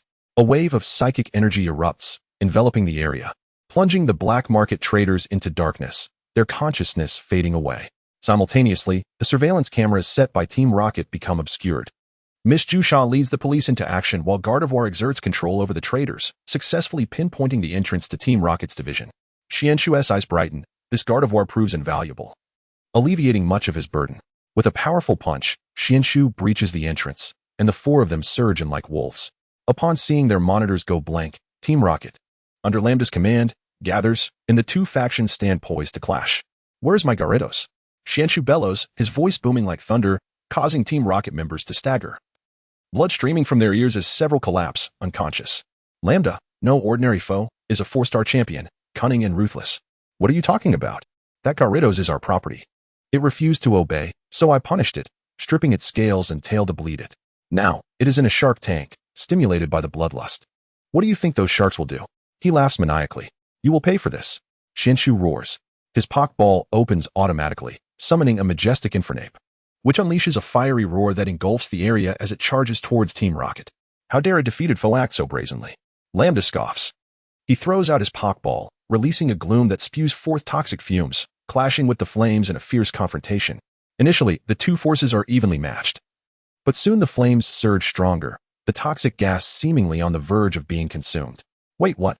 Lambda exclaims in disbelief, astonished by Infernape's unexpected strength.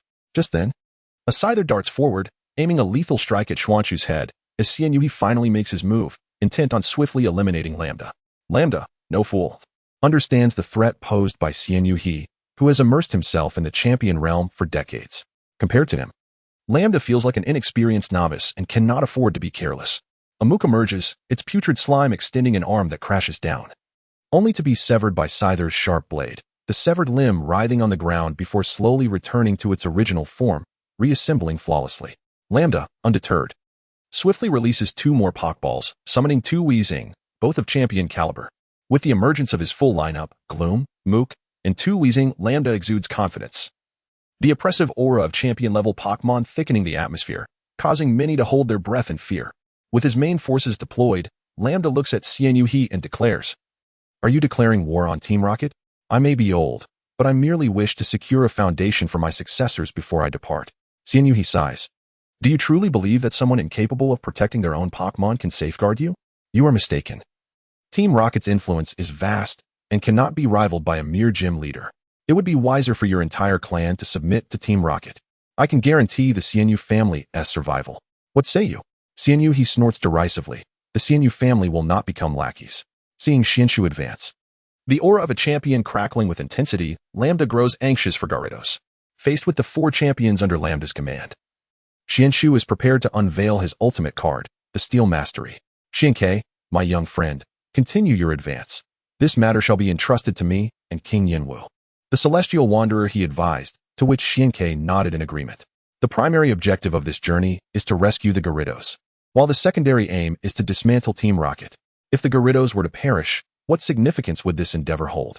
"I have but one demand. Ramda must die." The Celestial Wanderer replied, "I had no intention of letting the tiger return to the mountain. Having offended Team Rocket, we must sever the arms of Sakaki, otherwise the formidable presence of the 4 elite members would rival that of an entire regional league." Xiankei swiftly approached Ramda, as the Mook, with its toxic appendages, attempted to intercept him. "Get lost!" Xiankei roared, unleashing a punch imbued with draconic energy, which collided with the toxic limb, producing a thunderous sound as the Mook's appendage was obliterated. However, the remnants coalesced back into Mook's form, restoring it to its original state. Yet, in its line of sight, the figure of Xiankei had vanished. It became evident. He is a powerful martial artist. No wonder he has piqued Ramda's interest. Ramda did not obstruct him, but murmured to himself, "Within the shark pool lies a far greater adversary awaiting him, one who has bided his time for 14 long years." The moment Shang Xiaokei took residence in Swank's body, he was assured that this day would come, and it is he who serves as the foundation for Ramda's invincibility tonight. There are no prodigies in Hualan City. Even if Xiankei is a genius, he is destined to fall today, for there exists a king of hell in Hualan. And when the king decrees your demise, you shall not witness the dawn of tomorrow. No wonder I have not seen you for so long. You have been lurking within Team Rocket's Hualan branch. You have fallen, Douyin. The king of Hualan and the fierce tiger of Hualan are already acquainted, and today, they must face life and death. Xiankei has a master here, a titan in the world of combat, who has trained the unparalleled Jiba and honed Swank's skills. Had Xiankei not appeared, all of this would have belonged to Douyin. I should have told you that the day I returned was your day of loss. It is a pity your mother slipped away so quickly. Otherwise, I would have flayed her alive before your very eyes while you could only watch helplessly. That feeling must be quite gratifying," Douyin remarked coldly, turning his back to Xiankei as he gazed at the shark pool. He knew precisely how to infuriate Xiankei in an instant, but Xiankei had learned to temper his anger, discerning priorities. The foremost task now is to rescue the Gyarados. In the shark pool, 3 deep blue dorsal fins sliced through the water like blades, repeatedly charging toward the central Gyarados. They are the tyrants of Hoenn seas. The fearsome Sharpedo, drawn by the bloodied Gyarados. The Gyarados, grievously injured, bore the scars of lost golden scales, revealing a gory red beneath. Its body, partially exposed above the water, was mutilated, and beneath the surface, it was likely nothing but bone. The scent of blood incited the 3 Sharpedo, stirring their predatory instincts. Though the Gyarados was terrified, it held its head high in defiance, refusing to succumb to cowardice. "Gyarados, I am coming. Everything will be all right," Xiankei called out, his voice resonating with the energy of the heavens, startling the Gyarados. It had not wished for Swank's arrival, for the brutality of these foes exceeded imagination. Yet it knew he would come, even with its heart prepared. Upon seeing Xiankei, it wept, overwhelmed with emotion. One of the Sharpedos seized the moment to bite away a chunk of flesh, yet the Gyarados remained oblivious, its physical agony overshadowed by the fulfillment of its spirit. Xiankei witnessed this with a heavy heart and threw forth a rebirth ball, releasing an Abomasnow, a towering creature over 20 meters in length. In a near-pleading tone, it implored, "Help me save it." Despite their formidable might, both Xiankei and King Yinwu harbored a profound fear of water, which was one of the reasons Xiankei had recruited Xiaoming. Initially reluctant to assist Xiankei due to past grievances, Abomasnow was taken aback by his display of humility in pleading for the sake of a seemingly worthless creature. This flattered Abomasnow, compelling it to swim into the pool to aid the Gyarados. Do Yin was momentarily stunned by the sight of Abomasnow. Not from a lack of courage, but due to the notoriety of a legendary Abomasnow from history, which had once ravaged 2 cities over stolen snake eggs, leaving devastation in its wake. The historical Abomasnow, also over 20 meters long, was thought to be a singular entity. To witness Xiankei not only encountering but also taming such a creature was nothing short of astonishing. However, Do Yin was no ordinary individual, even amidst his shock. He quickly dispatched 2 flying Pokemon, both at the super elite level, a Fiero and a Skarmory. "Stop that Abomasnow!" Do Yin bellowed, intent on making Xiankei witness the demise of the Gyarados. The 2 Pokemon soared through the air, and Swank's gaze fixated on Skarmory, whose armored form lacked a rival. Do Yin and he had long been embroiled in a bitter feud, and he had no qualms about deepening the animosity. "Your opponent is it, Skarmory," Xiankei proclaimed, tossing forth another rebirth ball, which revealed a silver-winged Pokemon, its wings spanning 5 meters wide. "A mutated Skarmory is impossible.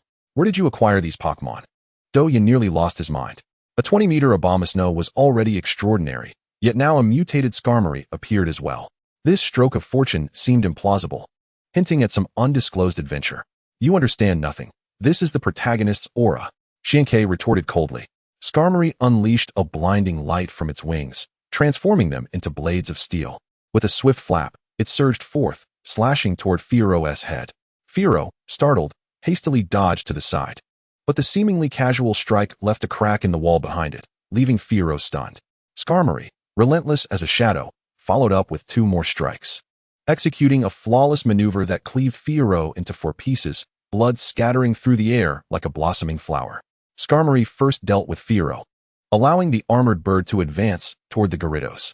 As a fellow sovereign of the Outer Realms, it recognized the might of Abomasnow. Since it had pledged to aid the Gyarados, it would ensure no harm came to it. Upon entering the water, Abomasnow instilled fear in the 3 Sharpedo. The 7-meter-long Gyarados was already a formidable presence, but this serpent, measuring 20 meters, emanated an aura of sovereignty that struck terror into their hearts. Undeterred by their intimidation, Abomasnow, driven by the scent of blood, swam with ferocity, sending the 3 marine predators scattering. Its abdomen bore patterns that transformed into a visage of a coward, and like an arrow released from a bow, it lunged into the water, seizing one Sharpedo and crushing it within its jaws. Blood erupted like fireworks, and it swallowed the prey, savoring the taste of victory. Upon noticing Skarmory attempting to ambush the Gyarados, Abomasnow cursed the mutated Skarmory under its breath, but nonetheless delivered a powerful tail strike, sending it crashing into the wall, which crumbled under the impact. The loss of this structural support caused the 7-story building to tilt precariously, eliciting gasps of alarm from the onlookers several miles away. Would their homes, the very essence of their existence, collapse? After dispatching Skarmory, Abomasnow roared once more and plunged back into the pool, ready to commence its hunt. The Xuanjiao bird was not idle. Its beak swelled as it emitted a piercing cry, sending forth a terrifying sound wave akin to a tiger descending from the mountain, fiercely targeting Do Yin, intent on forcing out this human's main force. The sound wave was formidable, reminiscent of the Xuanjiao bird from 3 centuries past. Renowned for its mastery of sonic attacks, not to mention that aber monster skilled in the art of death disguise, evoking an astonishing historical parallel. Could this merely be coincidence? Contemplating this, he released a Pokemon, a Blaziken from the Hoenn region, standing nearly 3 meters tall, exuding an air of majesty. "Flame Punch," Do Yin commanded.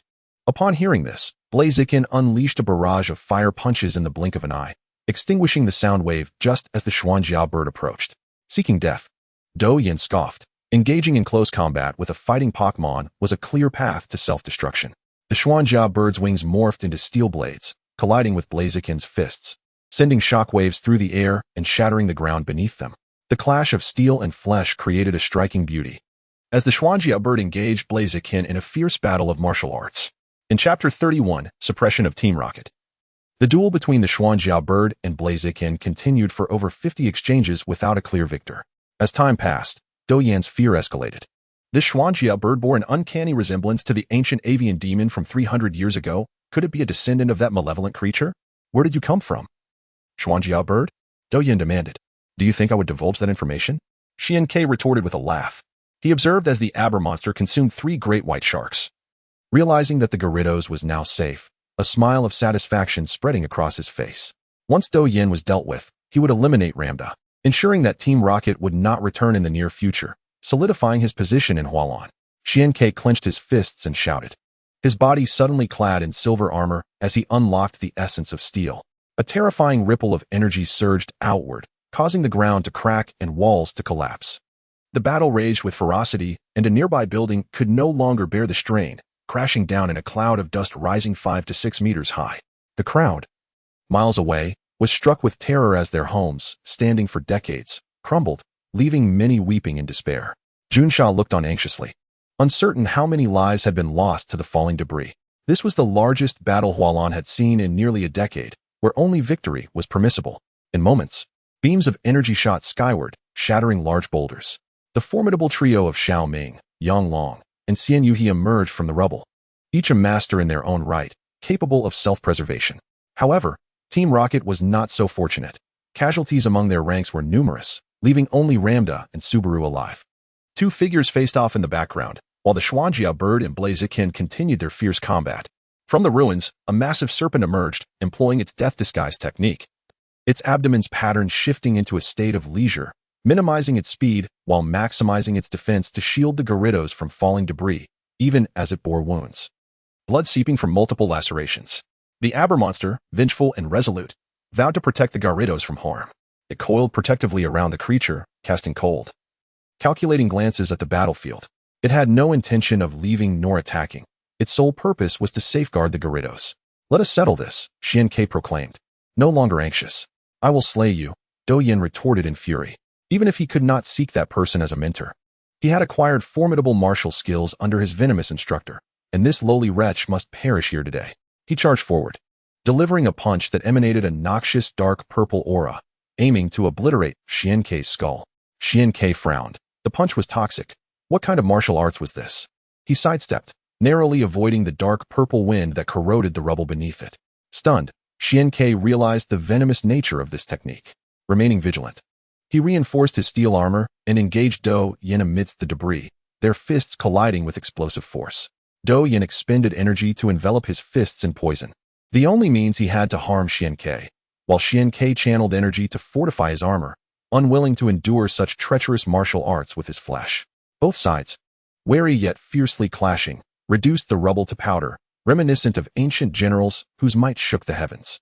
In the skies, the Xuanjia bird and Blaziken battled fiercely, exchanging blows for over 100 rounds without a decisive victor. The Xuanjia bird grew increasingly invigorated, while Blaziken, unable to restrain itself, unleashed a torrent of flames that engulfed the Xuanjia bird, only to discover it was but a mere projection. Employing its shadow clone technique, the Xuanjia bird created an illusion to distract, while its true self advanced from beneath the flames, its beak swelling once more. Since Blaziken had opted to unleash fire, the Xuanjia bird would respond in kind. By the time Blaziken regained its focus, the Xuanjia bird had unleashed a metallic sound wave. The auditory explosion overwhelming Blaziken and leaving it bloodied, as if its very structure was on the verge of collapse. Such was the power of the attack. 12 blades of wind hovered in the air, a paltry number compared to others of its level. Yet, as the saying goes, concentration is the essence. Each blade had been honed to perfection by the Xuanjia bird.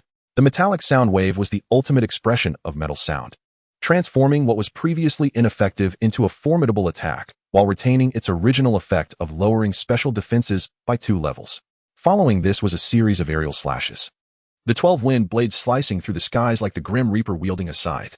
Blaziken staggered, astonishingly evading all the wind blades, its speed increasing to the point of leaving behind hundreds of afterimages. This was a Blaziken with accelerated characteristics, its fiery prowess formidable. Douyin realized that to defeat Xian-Ke, he could not rely on brute strength but must instead win through speed and technique, investing considerable effort to obtain it. However, such illusions were futile against the Xuanjia bird, which was its natural nemesis, possessing keen eyesight that could pierce through any speed or afterimages.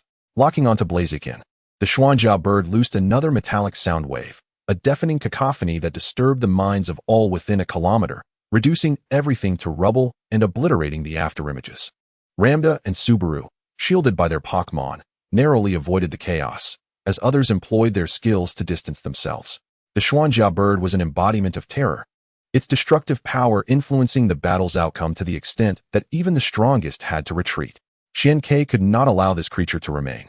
Its potential was too daunting, and failing to eliminate it today would yield endless troubles in the future. The formidable Blaziken, the Aber monster wielding death disguise, and the Xuanjia bird specializing in sonic attacks, all while Xian Ke remained a top-tier warrior. This individual's potential instilled dread in Ramda. Do you have the leisure to concern yourself with others? Xianyui scoffed. The scythe armor unleashed a water jet, propelling a dual-type wheezing aside, before swiftly appearing before Ramda, swinging its scythe downwards. Another wheezing charged in defense, only to be cleaved in two by the scythe, revealing its bones through the deep wounds. Blood gushing forth like a fountain. The scythe armor swung its scythe once more, dismembering yet another top-tier wheezing. Not so, Ramda shouted, his eyes bloodshot, as though tears of blood would spill forth at any moment. Each top-tier Pokemon represented the culmination of a trainer's effort. Losing one was a burden that could not be easily replaced. Elsewhere, the battle between Blaziken and the Aber monster raged fervently, the latter no longer daring to underestimate its opponent. This creature's offensive power was overwhelming, with 6 top-tier Pokemon present, none able to overshadow its might. Each punch thrown by Blaziken struck with the force of a 1,000-pound boulder, leaving the Aber monster bruised and battered, yearning to create distance to unleash its poison. Yet it remained as relentless as a specter, closely pursuing its foe, its arms as thick as barrels, overpowering the top-tier Aber monster. A towering flame erupted, enveloping the flame warrior, who appeared as if ignited by fire, as he charged fiercely into the beleaguered Aber monster. The creature was sent soaring backward like a severed kite, flying several dozen meters, with blood tracing a graceful arc through the air. With a surge of energy, the flame warrior unleashed a fire-infused physical attack, elevating his speed by 1 level. The Aber monster was hurled away, and before it could touch the ground, the flame warrior descended upon it, his hands clasped together like a steel hammer crashing down. The Aber monster let out a pained cry, spewing blood as its insides were obliterated. The flame warrior then raised his leg, striking the still-falling Aber monster, causing the earth to sink beneath him. With a twisting motion, he completed his charge, delivering a devastating blow augmented by his self-sacrificial trait, akin to a speeding truck colliding with a pedestrian, leaving the Aber monster shattered into pieces. A chunk of flesh tragically landed upon Subaru, the force of which caved in his chest, and he fell in defeat, marking the demise of the Team Rocket's Blue Division leader. Chapter 32. The Pinnacle Battle. Subaru, a 2-star Quasi-King, faced off against Nanami, their powers evenly matched. At that moment, Subaru was struck down by the flesh of the Aber monster, severing the connection with his 2 Pokemon, which left him in a state of panic, allowing Nanami to exploit the opening and incapacitate both. Nanami, a trainer hailing from the new town, despite having once succumbed to darkness, had never harmed a single Pokemon, maintaining an unparalleled love for them, even in the face of their ferocity. Once a 4-star king, Ramda had now diminished to a 2-star, struggling against the 2-to-1 odds against the Celestial Heron, and now faced a daunting 5-to-2 challenge. The 5 formidable Pokemon included the giant clawed mantis and the scythe-wielding helmet alongside Nanami, million water arrow turtle, and the iron-clawed lobster. Not to mention the incredibly fierce flame warrior. Even in his prime, Ramda would hesitate to claim victory against them, relying instead on the Blue King, a direct disciple of the poisonous serpent instructor, whose profound combat skills could rival that of a king. An accelerated Blaziken could also match a king, a strategic asset meant to swiftly eliminate the dazzling Sparrow and then combine forces to annihilate the enemy. Ramda never anticipated that Doyen would be delayed for such an extended period. The 5 Pokemon, fierce as wolves, forced the stinky mud and double bomb gas into retreat, with imminent death looming over them. Damn Doyen, what the hell are you doing? Ramda fumed, realizing that if this continued, his trainer career would be irrevocably ruined. Doyen ignored him. The dazzling Sparrow was too powerful, and the mastery of steel martial arts was indeed recognized as the foremost combat style. Even with his remarkable poison techniques, he could not breach the Sparrow's defenses. The battle between the armored bird and Blaziken was nearing its conclusion. The acceleration trait of Blaziken made it increasingly powerful as the fight progressed, rivaling that of a superior king. Despite the armored bird's sonic attacks being formidable, enhanced by its keen eyesight, it could track Blaziken, yet its body failed to respond in time, rendering its attacks futile. The armored bird, at its peak, could easily overpower an ordinary Quasi-King. However, Blaziken's capability to challenge kings, even possessing the strength of a superior king, created a significant gap. The armored bird retreated, leaving the fight to the flame warrior. Dazzling Sparrow commanded. The armored bird, begrudgingly acknowledging its orders, surveyed the surroundings filled with Pokemon corpses and roared before devouring its prey. The flame warrior abandoned Ramda and charged towards Blaziken, each step shattering the surrounding boulders. embodying the epitome of strength with an overwhelming presence. Roar! Blaziken exclaimed in exhilaration. Having been informed numerous times by Douyin that there existed a Pokémon destined to be its lifelong rival, the Flame Warrior of the Dazzling Sparrow. The Flame Warrior represented self-sacrifice, the embodiment of strength, while Blaziken represented speed, a manifestation of acceleration. Today's battle would determine their superiority.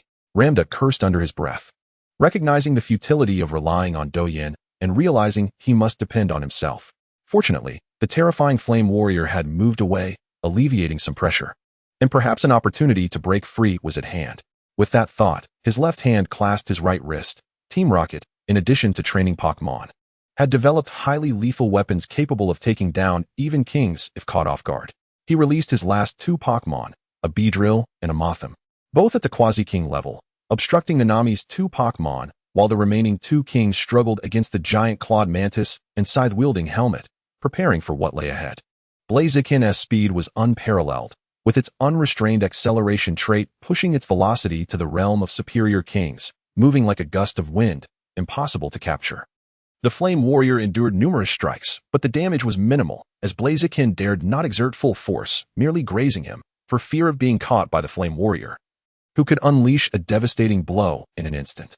Blaziken circled the Flame Warrior, its speed ever increasing and confidence surging, contemplating a powerful strike, for otherwise, the Flame Warrior's thick skin would lead to an interminable stalemate. With a leap, Blaziken came crashing down, forcing the Flame Warrior to bow his head, a trace of blood escaping his lips. Just as he prepared to unleash his fury, Blaziken had already retreated. Done. The Flame Warrior is nothing extraordinary, Blaziken thought, boosting its speed further and launching a blatant assault, confident that the Flame Warrior could not keep pace. A flurry of punches and kicks forced the Flame Warrior to retreat, and Blaziken reveled in its triumph. From a distance, the Aber monster gained a newfound respect for the Flame Warrior, while the armored bird, despite feasting, maintained its sharp gaze on the battle. Living for centuries, they understood the Flame Warrior's intentions. It was indeed audacious to bait for openings with its body. After several strikes, the Flame Warrior bled profusely. It had never underestimated him. Had the battle begun with the Flame Warrior, even Blaziken would not dare claim victory. However, its initial opponent had been the armored bird, which, despite its keen sight, could not react to the speed, allowing Blaziken to amplify its attacks. With such a foundation, how could the Flame Warrior be its match? Blaziken, brimming with confidence, believed it could toy with the Flame Warrior. As it dashed at breakneck speed, a spectral image began to materialize around it, a colorful divine bird, heralding a tempest. Brave bird, Blaziken shouted, targeting the Flame Warrior with a move effective against fighting Pokémon. Its flying-type physical attack augmented by speed, more formidable than a truck, akin to a speeding aircraft. Blaziken struck from behind the Flame Warrior, oblivious to the fact that the Flame Warrior had completed his charge. While it could not match Blaziken's speed, it did not imply that it could not respond. As a fighting Pokémon, its reflexes surpassed those of the armored bird. Regardless of how fast an attack was, there existed a fleeting moment of vulnerability upon impact. The Flame Warrior feigned an opening, leading Blaziken to believe it could capitalize on that brief delay. When Blaziken, in its inflated confidence, dropped its guard, it was precisely the moment the Flame Warrior seized to claim victory. The Flame Warrior's prowess was such that even a phoenix would take heed. Even the ferocious beasts of centuries past would gaze upon him with a newfound respect.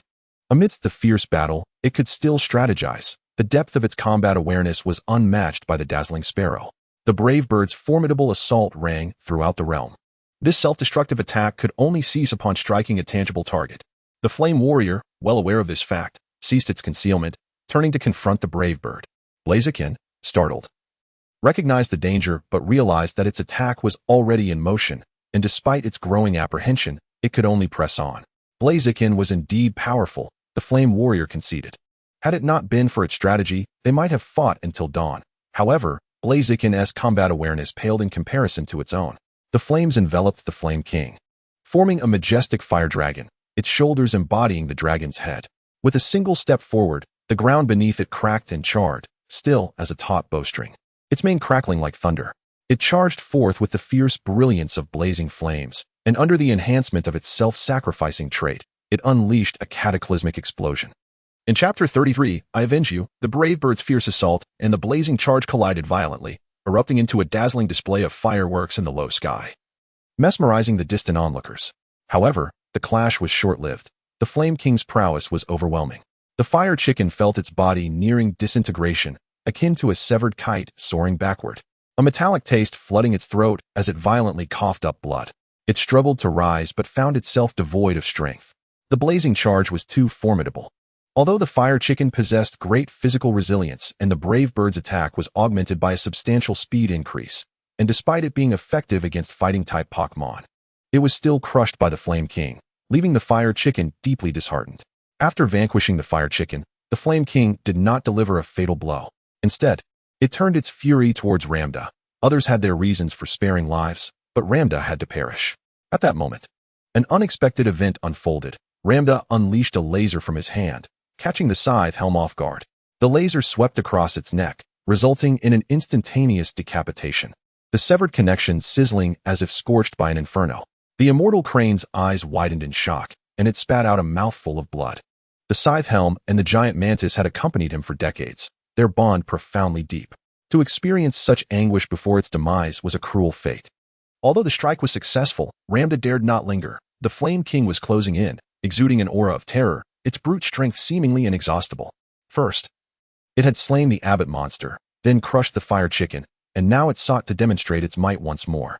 It was laughable that Ramda, a 4-star king, felt a twinge of fear towards the Flame King.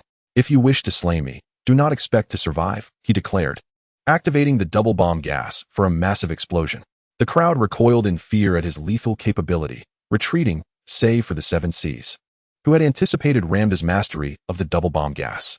He had already summoned the water leap fish to perch on his shoulder, its damp attribute designed to counter the deadly explosion. Do not heed his nonsensical words. The water leap fish's damp attribute is already active. It cannot explode. Quick, eliminate him. 7 Cs urged the immortal crane. Dampness is a trait that prevents explosive skills, but it was too late. Ramda's earlier attack had instilled fear in the immortal crane. He genuinely feared Ramda's retaliation. Should the giant mantis fall, the immortal clan would lose its last pillar of support. A sharp crack echoed as the ground beneath Ramda collapsed. It had been rigged with traps. No wonder he remained unmoved even as the buildings crumbled. Before the collapse, he withdrew the stinky mud bee drill and the moth. But as the red light began to retract the double bomb gas, the Flame King pushed it aside, delivering a powerful blow that severed the summoning of the red light, eliminating any chance for the double bomb gas to escape. Ramda seethed with resentment, turning to leap into the trap. With a furious roar, the Flame King unleashed a fiery punch, compressing the flames into arrows that surged forth with incredible speed, accompanied by a piercing whistle through the air. It refused to let Ramda escape, intent on obliterating him. However, Ramda swiftly activated the switch, causing the fire arrow to collide with steel, merely scorching it black. The Flame King hurled several more punches, yet the steel remained unyielding, and pursuit became impossible. Enraged, the Flame King erupted with fury, suddenly recalling something. It turned to glare at the double bomb gas, its eyes brimming with wrath. The double bomb gas trembled in fear. Among Ramda's kings, it was the weakest. While the Flame King could easily dispatch even the abbot monster, it knew its demise was nigh. Abandoning the double bomb gas, Ramda found himself encircled by formidable opponents. Acknowledging his imminent death, he resolved to retaliate fiercely, determined to take someone down with him. However, the Flame King denied him that opportunity. Each Pokemon possessed 4 skills, and thus far, the Flame King had utilized only 3, the Fierce Charge, the Charged Flame Strike, and the Blazing Charge, leaving one final skill, Gigantification. The Flame King let out a thunderous roar, drawing energy from the heavens, which surged violently into its body. Before the watchful eyes of all, its muscles began to swell, its form expanding, with white smoke eerily emanating from within, a manifestation of its inner heat, as if boundless power was surging forth. The Gigantification skill is rather unique, typically held by the elite families of the Alliance. To prevent it from falling into enemy hands, it is rarely displayed in battle unless in life or death situations or during missions, explaining why such transformations are seldom seen in anime. If Jiba were not the elder brother of the Shining Sparrow, he might have struggled to obtain the secret techniques. He had previously stated that unless absolutely necessary, he could not reveal the Gigantification technique, as doing so would lead others to suspect his ties to the Alliance, inviting unwarranted troubles. For the Flame King, this moment was indeed critical. With the strength of a peak quasi-king, facing 2.5 kings in succession, it may appear unharmed, but it was, in truth, drained of energy. To ensure that the Shining Sparrow could establish itself better in the Hualan, It had to exhibit overwhelming strength, engaging in consecutive battles to feel the threshold of kingship, perhaps by defeating the double bomb gas. It could acquire the experience needed for a breakthrough.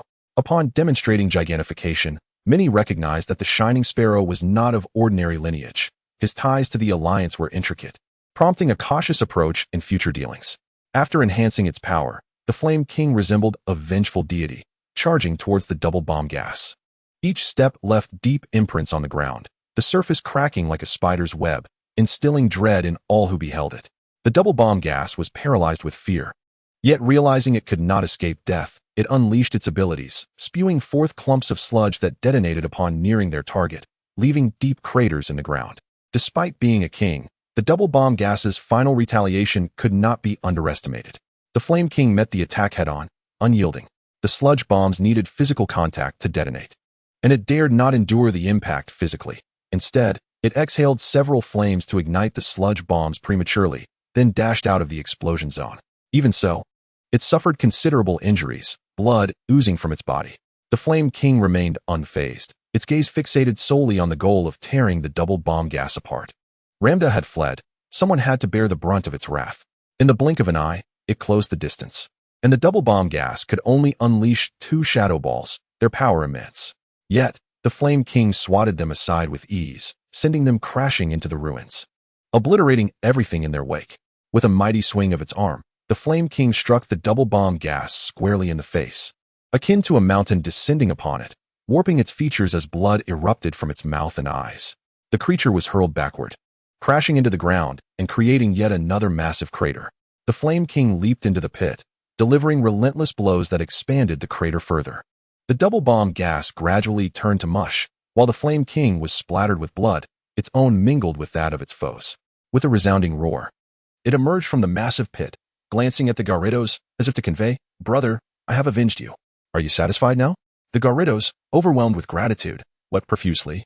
Yet it felt no sense of relief. It loathed its feeble strength, always relying on the Flame King to shield it during crises. Chapter 34. A tower erected from the ground. Xianke mistakenly believed that the violent carp dragon was merely arrogant, unaware that it was a manifestation of its nobility. The little stream on the outskirts of Shinshin town held a hidden world. Deep within, a river connected to the vast ocean. The violent carp dragon, which occasionally graced the eyes of the world, swam from the sea to this tranquil spot. How could such a small river give birth to a creature as magnificent as the violent carp dragon? The Golden Carp King, of unparalleled status, was a direct descendant of the deep-sea dragon king, akin to a prince, capable of commanding all violent carp dragons in its domain, in pursuit of strength and knowledge. The deep-sea dragon king excavated passages within its territory, linking them to streams across the Kanto region, dispatching its offspring to explore. The violent carp dragon that appeared on the screen served merely as a guardian to ensure the Golden Carp King's safety, while Xianke sought exceptional Pokemon. The Carp King was also observing potential trainers. Xiaoxiao possessed a remarkable affinity for water-type Pokemon, which is why it was tempted to bite the hook. However, their fates were ultimately mismatched, and it struggled momentarily before breaking free from captivity. Later, it discovered Xianke, inexplicably intrigued, deliberately appearing in the water, where it encountered the formidable Yenwu King, ultimately leading to its capture. The Carp King, endowed with talent and diligent training, understood its royal lineage but dared not dream of defeating Yenwu King, at least not yet, for Yenwu King was mere moments away from achieving greatness. It exerted itself tirelessly, not wishing to be a burden. During the ambush at Moonview Mountain, Xianke, in an effort to help it gain experience, plunged into the heart of the Pokemon crowd, specifically targeting electric-type Pokemon, hoping to provide it with a better battleground. Yet, it ultimately fell defeated. In the battle at Hualan's northern suburbs, despite displaying its prowess, it witnessed Xianke grievously injured, feeling utterly powerless. In the ambush at the Pokemon Center, it fainted after a single encounter, awakening bound in a basement, only to have Xianke and Yenwu King risk their lives to rescue it. The Deep-Sea Dragon King was indeed magnificent, however, as its descendant. It found itself embroiled in such embarrassing predicaments, a fervent desire to grow stronger blossoming within it like mushrooms after rain.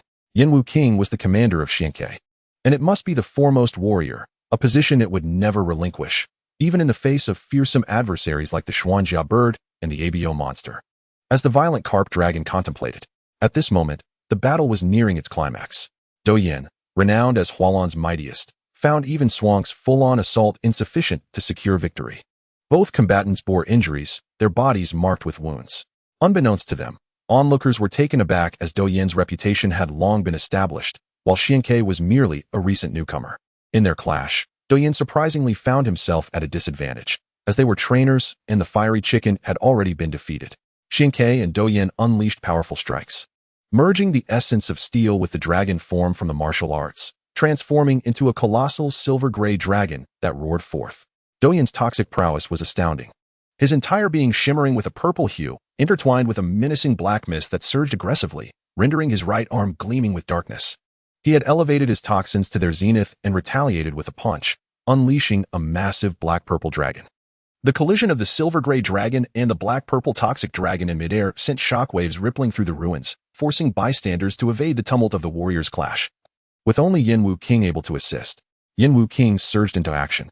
Unwilling to witness another incident where Xianke succumbed into unconsciousness, it did not wish to endure such a nightmare a second time. Magnified in size, Yanwu King reached a height of 4 meters, its movements causing tremors as it swatted away energy ripples, racing to aid Xianke. The two titanic energies collided. Yet Xianke held a slight edge, with the silver-gray dragon dispersing the black-purple dragon, continuing its assault and causing Doyen to spew blood. Though formidable, Doyen's toxic arts were hindered by their unique training method, while rapid in early stages. Advancing to the king level without a robust toxic body would pose significant challenges, unlike the steel essence. Had it not been for Xianke, Doyen would have undoubtedly chosen the path of toxins, never subjecting himself to such a state of being. Unable to draw near to his beloved for fear of the poison that would harm him, leading to decay or even death, all thanks to Xianke. As Yanwu King charged forth, Doyen, still coughing blood, gazed at Xianke and remarked, "I have underestimated you for far too long. Had I known, I would have granted the violent carp dragon a swift end, allowing you to live forever in regret." Xianke interjected, blocking Yanwu King, and urged Doyen, "Turn back. Before you commit an irreversible mistake, there is still time." Understanding Doyen's nature, he knew that he would not engage in an unwinnable battle. Even if he could not kill him, he had surely prepared an escape. With the adversary hidden and himself exposed, no one could defeat Doyen without overwhelming power. Wiping the blood from his lips, Doyen recalled his unconscious fiery chicken, glaring at Xianke with malice. "It is too late. My sins are too profound for redemption. The enmity between us cannot be resolved with mere words. It is a matter of life and death." Casting a disdainful glance at the onlookers, he scoffed. "You truly are a fierce tiger, swiftly gaining the allegiance of Hualan, receiving unwavering support from the two prominent families. It seems Hualan City will enjoy a temporary peace. But believe me, this is merely the calm before the storm." With those words, his body began to dissolve into mist, vanishing without a trace, leaving only his voice echoing in the air, a testament to his continued existence. "Hualan City, I shall return." The battle concluded. The slums lay in ruins, with much debris reduced to rubble. Aside from Ramda and Doyen, the rest of Team Rocket met their demise, a bitter victory. Swank's side suffered no casualties, as all present were elites among elites, yet they mourned the loss of numerous Pokemon. The sickle-clad Xianyu Crane, Xiaoming's Bada Butterfly and Big Mouth Sparrow, and Yanglong's Solabeo and Suction Magic Doll. These were not mere strays, they were companions nurtured through years, even decades of training, plunging them into profound sorrow. Such is the nature of war, exceedingly cruel. That night, the residents were provided accommodation by the Xianyu family. Despite lingering dissatisfaction, they had no choice but to comply. The following day, when the residents returned, they found the ruins already cleared, thousands of Pokemon swarming the area, alongside 3 waves of construction teams tirelessly working to rebuild their homes. Exchanging glances, the residents erupted in joy, releasing their Pokemon to join the efforts. As more and more citizens of Hualan City arrived, even Miss Junsha leading the police force, Rock-type Pokemon gathered elements to shape bricks. Steel-type Pokemon transformed materials into steel rods. Water-type Pokemon mixed with cement, while Fire-type Pokemon tirelessly moved bricks. All Pokemon collaborated with the architects, erecting towering structures rapidly, astonishing everyone present. In a single day, skyscrapers rose from the ground, and the Hualan slums ceased to exist. Chapter 35. The acupoint technique. Xianke rallied the citizens, erecting high rises within a single day and investing millions in home appliances, igniting fervor among the residents of Hualan City. With no one refraining from praise. Having completed all trivial matters, a week had elapsed. During this time, the violent carp dragon had been recuperating. and Xiankei could not conduct alliance reviews with Yin Wu King, as Hualan City was a water city, necessitating the use of water-type Pokemon throughout the week. In gratitude to Inian, Xiankei imparted the martial art of Xingyi Quan learned from his previous life. This individual exhibited extraordinary talent, mastering the dragon form within a week and even able to condense the divine form. Had he not been preoccupied with cultivating magic, martial arts, and Pokemon, perhaps his martial achievements would have been even more profound. At the Hualan Dojo, in the center of the pool, the proud figures of the Hualan trio were nowhere to be seen. Only the continuously training Carp King remained, alongside a trainer on the shore, persistently advising former members of the motorcycle gang, now trainers at the dojo. With a thought, Inian applied to the alliance, reporting the current situation of Hualan. To preempt any retaliation from the Rockets, the alliance made an exception, allowing the Hualan gym to be staffed with 10 trainers and resolving the qualification issues of 5 of them.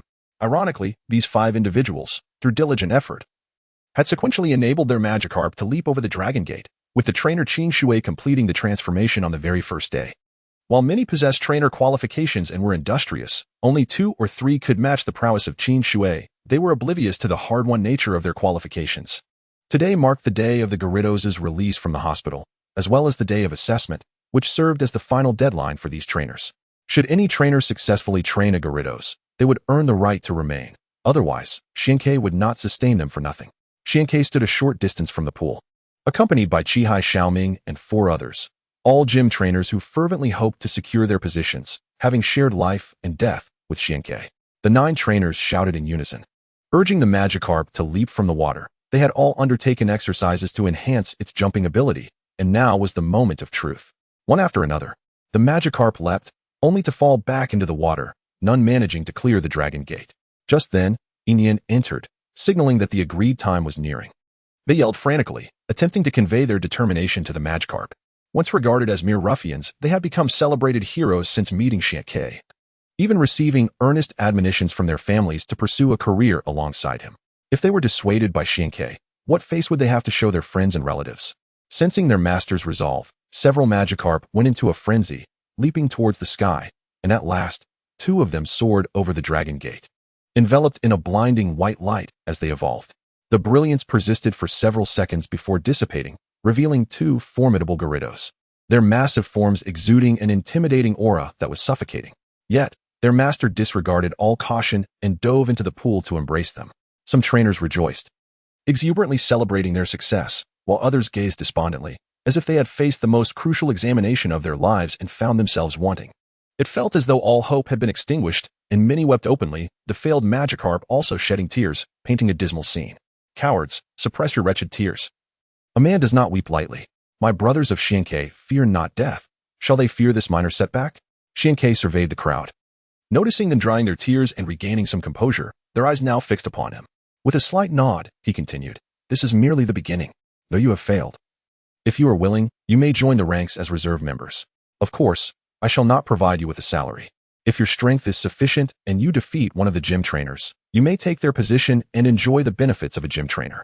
Survival of the fittest and the natural law of the strong prevailing over the weak were principles of existence, and no one could guarantee they would not be eliminated, unless they exerted more effort than anyone else. By establishing this rule, Xiankei aimed to remind the gym trainers not to become complacent, while simultaneously motivating the unsuccessful ones to strive harder and catch up. With 1 gym trainer still needed, and 7 in the reserve requiring guidance, Xiankei realized he was short-handed. Suddenly, he recalled that 2 formidable individuals remained incarcerated in Hualan prison. If he could recruit them, his influence would grow exponentially. After the assessment concluded, he resolved to investigate the situation at the prison. Clearing some distance, Xiankei and Yin ascended to the dual platform, with Qihai serving as the referee. He announced, next, we will conduct the alliance assessment, with examiner Yin facing the acting gym leader Xiankei, each using 1 Pokemon. The match begins now. As the final words fell, both Xiankei and Yin released their Pokemon. Xiankei summoned Gyarados while Yin called forth Machoke. Upon its emergence, Gyarados let out a thunderous roar, activating its Intimidate ability and lowering Machoke's attack. However, Machoke remained unfazed, for it embodied both psychic and fighting prowess. Machoke initiated a meditate, levitating in the air like a serene monk, gathering mysterious power. Gyarados roared, unleashing a waterfall attack, the sound echoing with a tremendous force, aiming to obliterate Machoke. As the waterfall approached within a meter, Makhok opened its eyes, two beams of azure light shooting forth, utilizing psychic power to halt the waterfall's advance, preventing it from progressing further. Both Makhok and Gyarados were at their peak elite levels, even with Mashoki's impressive psychic ability. It was somewhat unrealistic to expect it to block the waterfall with a mere enhancement before full evolution. Blast it away, then use Hurricane, Xiankei commanded. Gyarados roared, surging with immense power, sending Makhok flying into the water, then following up with a hurricane attack. Its sound mingled with dragon roars, creating a terrifying spectacle. The execution of the hurricane move was swift, and though Makhok should have been unable to evade, only water was swept up as the hurricane passed. Xiankei frowned, pondering what maneuver could allow Makhok to dodge this attack. Suddenly, a figure burst forth from the water. Makhok touched itself, unleashing a formidable psychic wave from its diminutive form. Zhuang's eyes widened. This was a pinpoint technique that could randomly enhance a specific ability. Yet, observing Mashoki's demeanor and recalling the hurricane it had previously evaded, it seemed to possess a mastery of this technique. Psychic cut, Yin shouted. A massive psychic force transformed into flying blades, descending with a destructive aura. Makhok, adept in this psychic skill, inherited it from its parents, showcasing their exceptional lineage. The onslaught of psychic cuts was overwhelming. Gyarados, despite its size, could not avoid the multitude of psychic blades and plunged into the water with a resounding splash, striving to mitigate the damage. Most of the blades missed their target, yet a few struck Gyarados, inflicting minor wounds, much to Zhuang's astonishment, as Makhok had not yet reached its full form.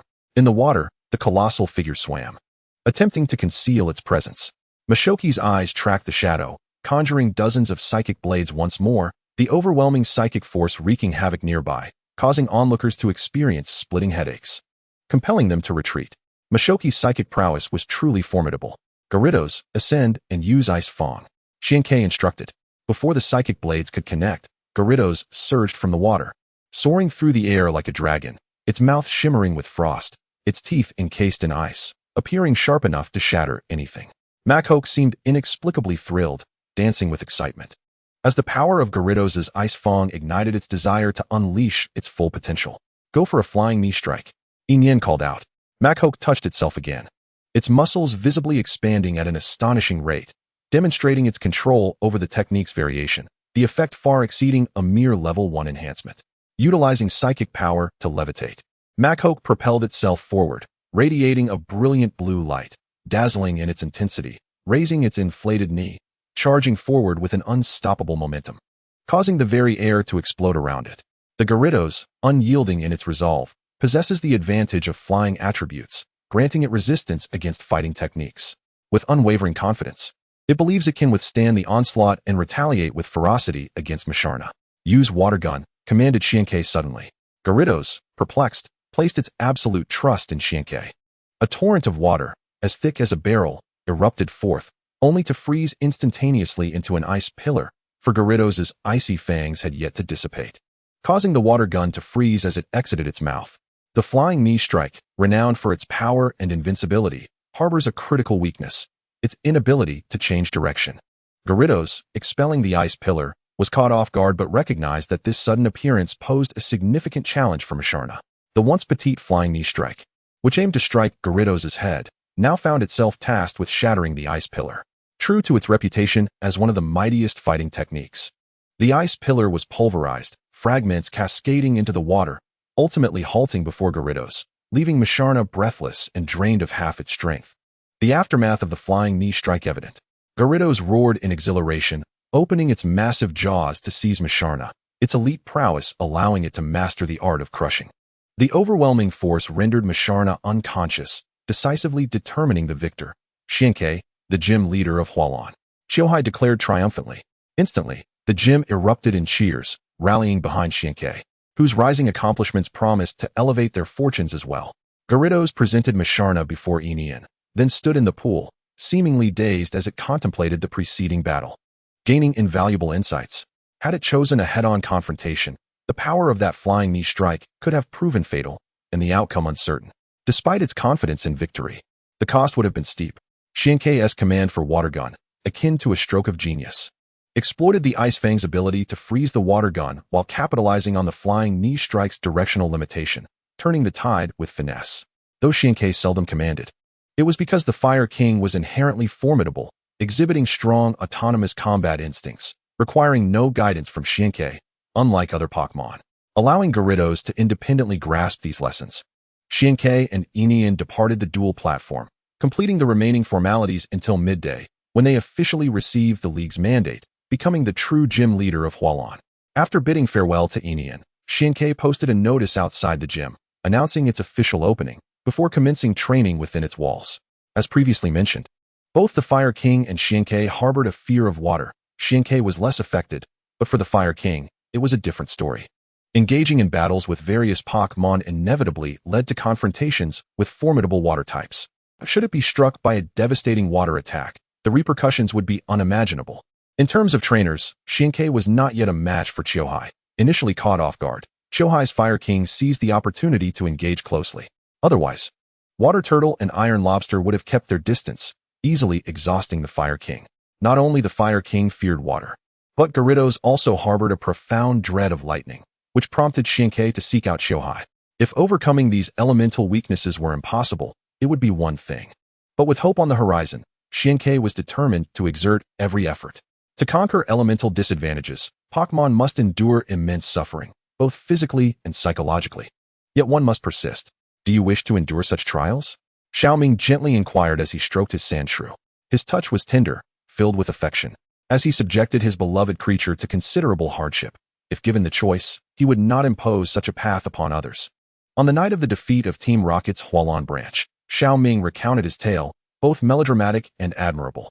During his travels, he encountered a young woman, and they quickly fell deeply in love. However, her noble lineage, being the daughter of a second-tier noble in Golden City, made their union untenable, as her family disapproved and arranged a marriage for her, threatening Xiaoming with lifelong exile from Golden City should he approach her again. Xiaoming believed their threats were credible.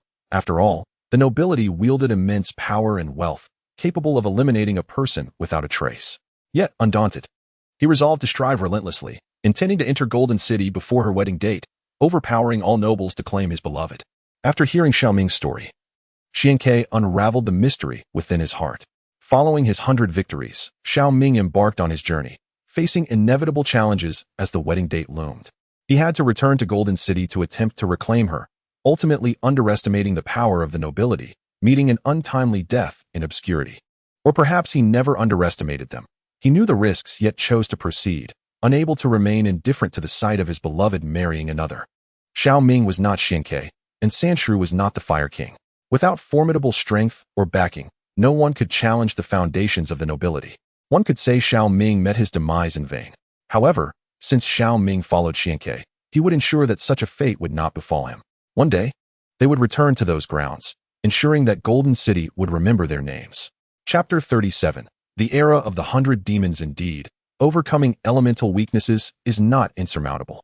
As long as a Pokemon does not mentally resist and repeatedly subjects its body to rigorous training, it can gradually surmount some challenges. While it is easier said than done, elemental weaknesses present a conundrum for all trainers. Everyone desires their Pokemon to be devoid of vulnerabilities, to become invincible beings. Yet, how many can bear to subject their Pokemon to the suffering they themselves would not endure, unless one is ruthlessly callous? Xiaoming has long forced himself to embody such a persona. When asked whether Xiankei could bear to see the Fire King endure physical and mental torment, he reflected and realized he too wished to avoid that. The bond he shared with the Fire King was akin to that of brothers. Even if he sought vengeance against the man who compelled his growth through ruthless means, he did not wish to impose that burden on the Fire King. The process of transformation is fraught with pain. If you do not wish to endure, I will not compel you, Xiankei stated, gazing at the Fire King and Gyarados. The Fire King continued to struggle, finding it difficult to relinquish its resistance. After all, its childhood experiences were akin to a nightmare, often haunting its dreams. Gyarados looked at the Fire King curiously, having always believed it to be fearless, yet now witnessing its aversion to water. It let out a couple of concerned roars. But the Fire King remained unresponsive, locked in a mental battle. It yearned to embrace training, yet the shadows of its past loomed large. Once, when it was merely a small fire pig, it had no fear of water, even relishing it. One day, it strolled along the beach, its tiny hooves splashing joyfully in the waves, akin to a liberated bird. Suddenly, the weather turned ominous, the sky darkened, and a tempest surged forth, drenching it in chaos. Yet, it remained unafraid. Intrigued by the storm, pondering why the heavens wept. In the distance, towering waves loomed as its parents rushed towards it, urgently calling for it to flee. However, events transpired too swiftly. It could only glimpse the monstrous wave before being engulfed, struggling in the watery depths, choking on the deluge and nearly losing consciousness for the first time in its life. It felt genuine fear, helplessly calling out to its parents. Unable to comprehend why the gentle sea had transformed into a ferocious beast, intent on its destruction. The King of Flame and his wife harbored a deep-seated fear of water. However, driven by the instinctual love for their child, they plunged into the depths of the sea for a rescue, leaving his wife on the shore. The King of Flame gathered his strength and dashed into the waves, attempting to emulate the swimming style of the water sprites.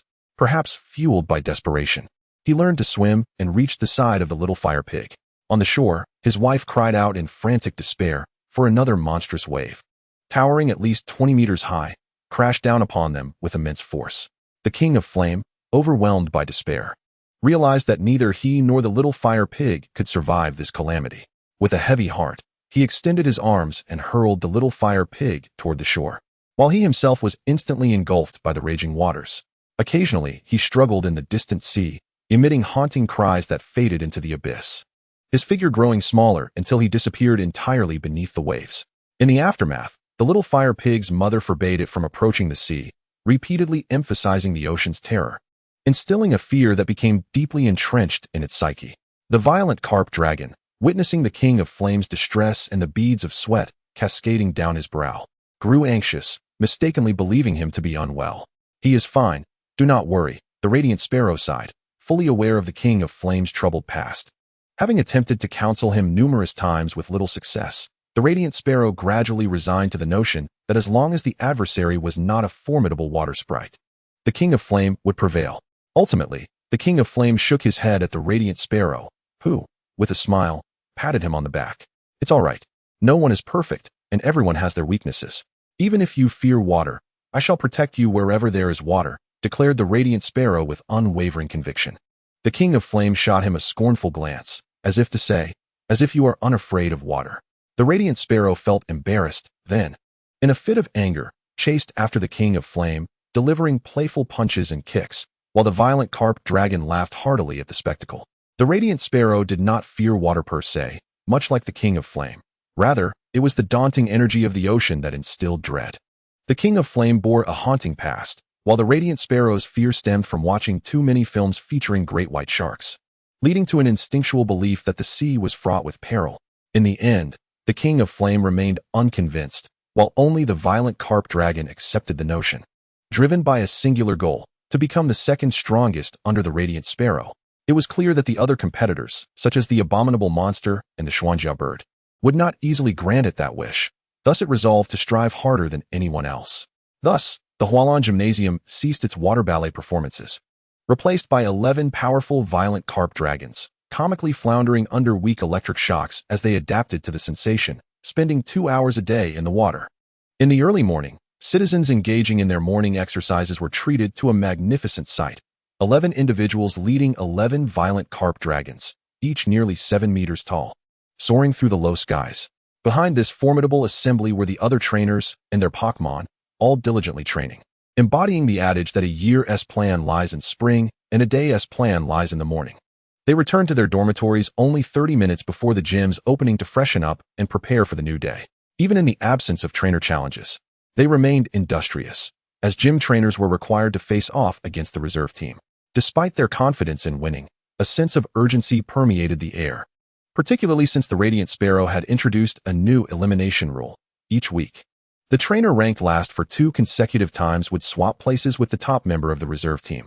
Born from adversity and perishing in comfort, they trained with a sense of urgency, spreading positivity throughout Hualan City. After the gym opened, the number of challengers surged. As long as the violent carp dragons retained their vigor, the Radiant Sparrow would not permit anyone else to face the challenges on his behalf. Weeks passed with few defeats, and the violent carp dragons successfully broke through to the super elite tier. In the face of tens of thousands of trainers, the gym trainers took turns battling, each rapidly enhancing their skills. Time flowed on, and a week slipped by. One fateful night, a mournful wail echoed from miles away, resembling the roar of a malevolent spirit, sending tremors of fear through souls around the globe. In Ziyuan Town, A ghostly lament could be heard, and that night, 7 lives were lost, all succumbing to a similar fate, paralyzed by sheer terror before their hearts gave out. This mournful cry heralded the dawn of a new era of malevolent spirits. The Radiant Sparrow received a summons to await 2 other ghostly emissaries in Hualan City before proceeding to CERULEAN Town to confront the malevolent specter. Upon completion of this task, he would elevate the abilities of those involved and reward them with 2 reincarnation orbs, providing a chance for revival. The Radiant Sparrow sighed, acknowledging that the inevitable had finally arrived. Chapter 38. The Unusual Challenger. CERULEAN Town, located near Golden City, boasted convenient transportation, with flights directly connecting the Hoenn region to Golden City. Instead of allowing the Radiant Sparrow to seek out the 2 emissaries, the decision was made to summon Akaji and Qian Yuwu to gather in Hualan City, a move laden with deeper meaning.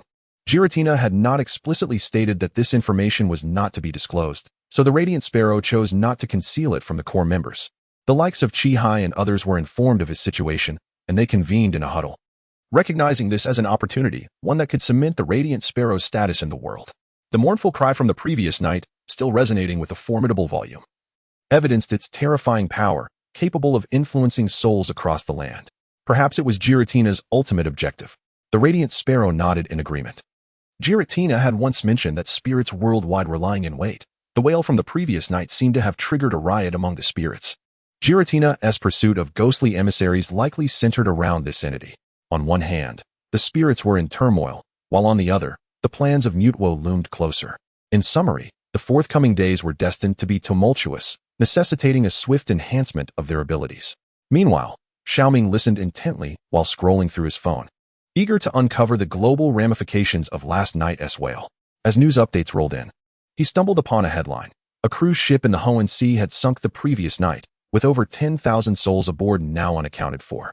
The Hoenn League was scrambling to provide aid, and Mikoli was also present on the scene. Xiaoming relayed this information, and the atmosphere turned grave. The timing of the cruise ship's sinking coincided with the emergence of the malevolent spirit, leading them to suspect it was the work of the same entity. The ghost haunting CERULEAN Town paled in comparison to this new threat. Over 10,000 lives, vibrant and full of potential, had been lost. How would their families cope with such devastating news? Realizing the cruelty and terror of their enemy, the gravity of the situation weighed heavily on their faces. For they had now become a united front with the Radiant Sparrow, sharing in the honor and disgrace. The Radiant Sparrow, however, remained unfazed by the sinking of the cruise ship or the implications of the Hoenn Sea. These critical keywords stirred memories within him. He recalled a Pokemon game from his past, where the protagonist was a silver-haired boy named Ruby, set in the Hoenn region, featuring a derelict cruise ship in a specific sea area. Beneath the wreckage lurked a pitch-black Lugia, its crimson eyes emanating an eerie aura. The game offered no descriptive text about it, as if it were a divine marvel of nature. The first time the Radiant Sparrow encountered it, he was taken aback. After all, sea deities were already rare, let alone a shining sea deity. But if such a divine being existed in that sea, it would not idly watch the cruise ship sink. Unless that dark Lugia was malevolent, it could very well be responsible for the ship's demise and the ensuing tragedy. After all, with countless seas in the world, why did calamity repeatedly strike the Hoenn Sea? Such a contradiction was perplexing. The more he pondered, the more overwhelmed he felt. If the ultimate adversary was a ghost king, it would be one matter. However, a dark Lugia as a shining divine beast was unfathomably profound. With a sigh, the Radiant Sparrow chose to dismiss the troubling thoughts and turned to Qing Shui, inquiring, "Do you know of any masters in Hualan City capable of subduing malevolent spirits?" Giratina could easily summon 3 ghostly emissaries to gather in CERULEAN Town, thus saving 2 of them the trouble of running about. In circumstances that defy the norm, there must be something amiss. This could very well be a trial set by the Ghost Dragon, and the Radiant Sparrow could not afford to overlook any hint of suspicion. Although he was a native of Hualan, he devoted most of his time to caring for his mother and training under his master, focusing on the art of combat and refining the skills of the Flame King. Consequently, he was somewhat oblivious to other matters. It seemed that there was indeed something to investigate. After a moment of contemplation, Qing Shui responded.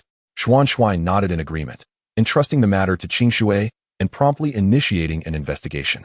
He also appointed Qihai as the acting leader of the dojo, while Xiaoming was tasked with overseeing the training of all members. Once the matters were delegated, the group exited the conference room and entered the dueling hall. Xuan Shui had previously informed the others that if anyone came to challenge, they should say the leader was preoccupied and asked the challenger to return later. Within half an hour of Xuanshuai's departure, 5 or 6 challengers arrived. Xuanshuai ascended the dueling platform and instructed them to challenge in the order of their arrival. These trainers were not particularly formidable, each possessing only a single Pokemon. Xuanshuai felt no need to summon Qishui or Xiaoming. With just his Gyarados, he effortlessly dispatched all challengers without requiring a moment's rest. The challengers were left astounded, wondering when the Hualan gym had become so powerful. In truth, the trainers at the Alliance battle were of relatively low rank. Ash's Charizard had only recently evolved, yet was contending for the top 8 alongside Ahom. Had Ash possessed a higher level, he undoubtedly would have secured a place among the top contenders. Charizard, having evolved not long ago, was at best at the early stages of Super Elite, comparable to Gyarados. It was no surprise that Gyarados could easily overpower them. Gyarados' rapid advancement was attributed to the numerous group battles it had endured, accumulating an extraordinary wealth of experience. Furthermore, its ability, excessive confidence, temporarily elevated its strength to Super Elite and even the threshold of a quasi-champion, allowing it to grasp the edge of breakthrough, which would come when its experience points were sufficient. Disheartened by their defeats, the challengers withdrew, reflecting on their inadequacies and resolving to collect other badges before returning to confront Xuanshuai once more, as the disparity was too great. With no challengers left, Xuanshuai directed Gyarados to the water for a mild electric shock, a level of training that required gradual enhancement, avoiding haste. At midday, Qingshui returned, bringing with him packed meals. The group cheered and began to eat, the intensity of their training leaving them somewhat fatigued, making mealtime an excellent opportunity for rest. Qishui also brought news that indeed, there was a master in Hualan City, a figure named Ghana, who specialized in geomancy and resolving peculiar incidents, as well as being adept in divination, with remarkable accuracy. Xuanshuai's expression turned knowing that Ghostly Dragon was indeed treacherous, occasionally testing Xuanshuai's abilities. Since they had gathered in Hualan, Master Ghana must possess artifacts that could determine their fates. Xuanshuai could hardly fathom how to confront spirits, as malevolent ghosts defy conventional logic, capable of passing through walls and taking possession of individuals, leaving one utterly defenseless. Xuanshuai planned to visit the master together with his companions once the ghostly messengers had assembled. After lunch, the arduous training resumed. At that moment, the dojo's doors swung open, and yet another challenger approached, causing Xuanshuai's Pokeball to tremble at his waist. Xuanshuai understood the implication. The newcomer possessed a formidable Machamp, and even if it was not strong now, it would surely become so in the future. Glancing toward the entrance, he indeed beheld Akaji Huan, the only one who could be so dashing, a signature smile gracing his face, offering a refreshing aura. "I have come to challenge the dojo," Akaji Huan declared. "I accept your challenge," Xuanshuai replied. Chapter 39. Xiaoming and Akaji. Xiaoming was momentarily taken aback upon seeing Akaji Huan. He had visited Golden City, where 2 individuals had left a profound impression on him, the sorceress Naz and Akaji Huan. While there was no need to elaborate on the sorceress, a prodigy in Kanto, Akaji Huan's reputation was not built on strength alone. Years ago, he was relatively unknown, appearing on the night Xiaoming's family had a falling out, offering an impromptu apology for a family member's missteps at the academy, all while maintaining his smile regardless of the harsh words thrown at him. To others, this might seem undignified, but as an outsider, Xiaoming found it quite unsettling. Akaji's smile cast a shadow, reminiscent of dark clouds looming over a city poised for destruction. He had no doubt that once this boy acquired strength, he would obliterate his enemies with thunderous might. After all, Akaji's foes were Xiaoming's as well, and perhaps they could forge a friendship. However, Xiaoming was expelled from Golden City that very evening and lost the opportunity to know Akaji Huan further, never anticipating they would meet again in this setting. "Let me gauge his strength," Xiaoming thought, moving beside Xuanshuai, his gaze fixed intently on Akaji Huan. Xuanshuai remained silent, instead directing a questioning glance toward Akaji Huan, who smiled and nodded in affirmation. Once they were ready, each released a Pokeball. Xiaoming summoned a peak elite Sandshrew, while Akaji Huan released an early elite Swablu. Xuanshuai, Qihai, and Xiaoming all noted that Akaji used a black-purple ball, a Requiem ball crafted by Giratina, indicating that this Swablu hailed from the realm of beasts. What a splendid Swablu! It stood half a meter tall, its wings reminiscent of clouds, shimmering with an almost sacred light. Its bright eyes radiated a decisive ferocity, exuding an overwhelming aura. Sandshrew trembled, sensing the flow of elemental energy slow slightly. Although Xiaoming was surprised, he remained composed, calmly observing Swablu. Indeed, a strong general commands no weak soldiers, Akaji mused internally. Though he found it curious that in this water arena, Swablu could act without restraint, given that only a few stone slabs supported Sandshrew. Was this not a path to self-destruction? Unbeknownst to Akagi, Xiaoming sought to showcase his skills before him, eager to demonstrate his growth and earn Akagi's respect. Swablu, use Dragon Rush. Akagi commanded.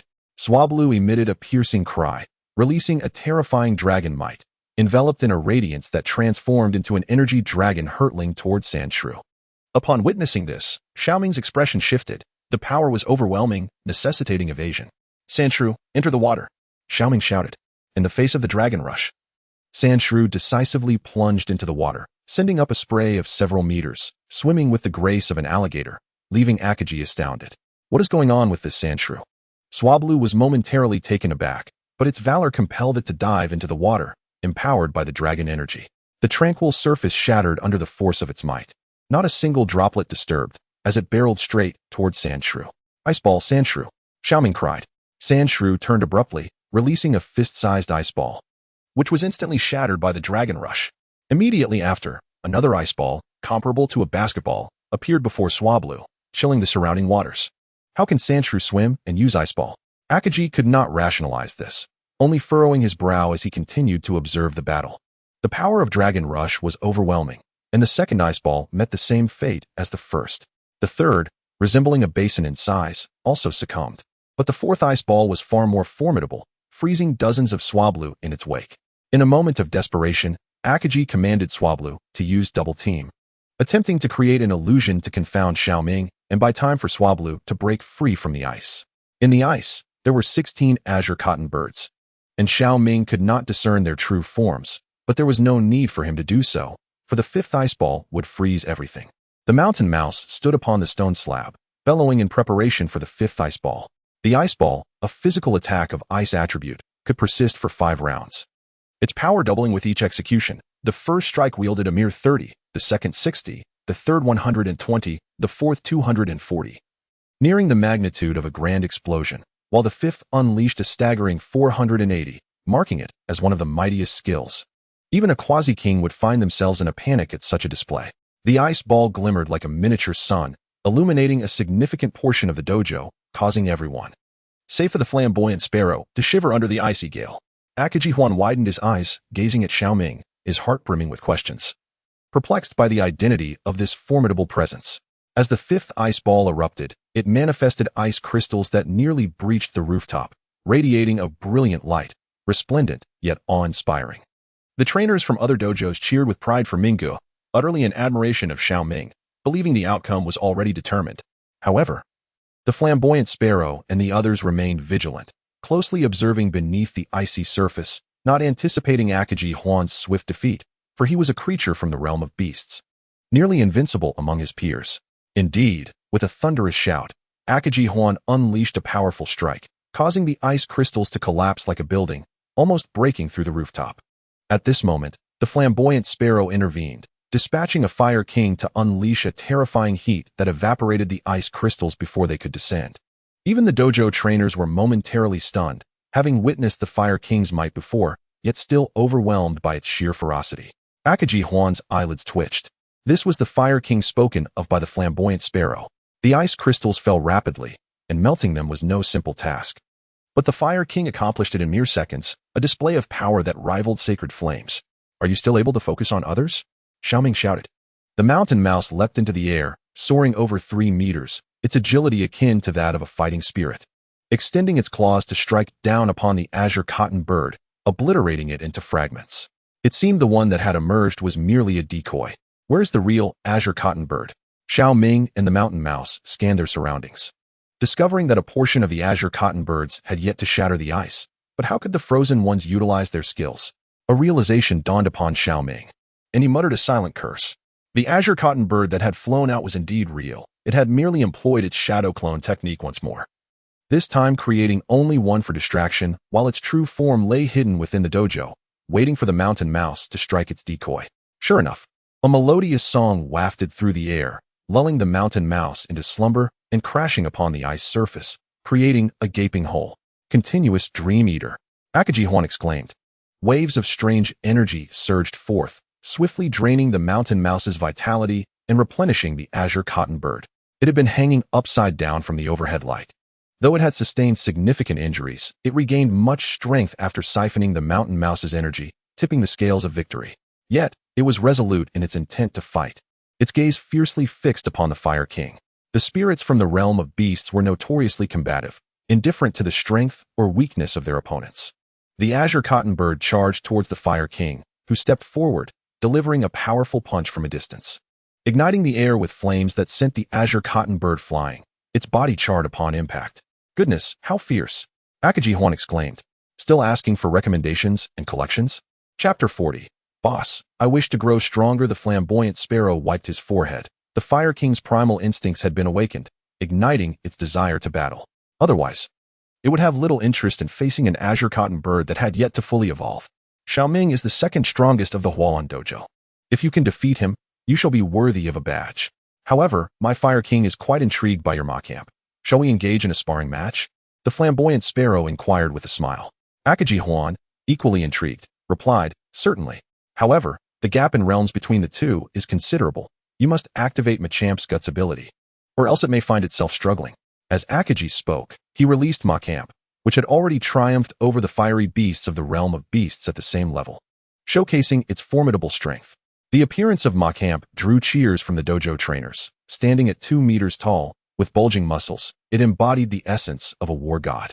With a snap of his fingers, the flamboyant sparrow signaled the Fire King, who understood and shot a flame from his fingertip, igniting Machamp in an explosive display. The damage was minimal, yet it rejuvenated Machamp, causing its height to surge to 3 meters, an astonishing manifestation of its guts ability. Akaji, however, perceived the Fire King as even more terrifying.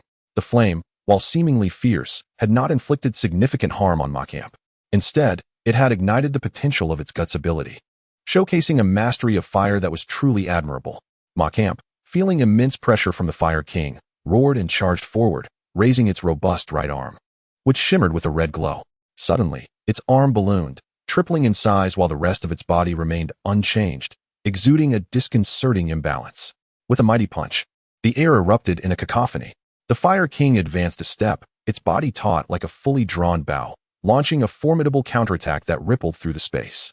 With a resounding crash, the two collided. Machamp staggered back yet remained standing, eliciting gasps from the Hualan trainers.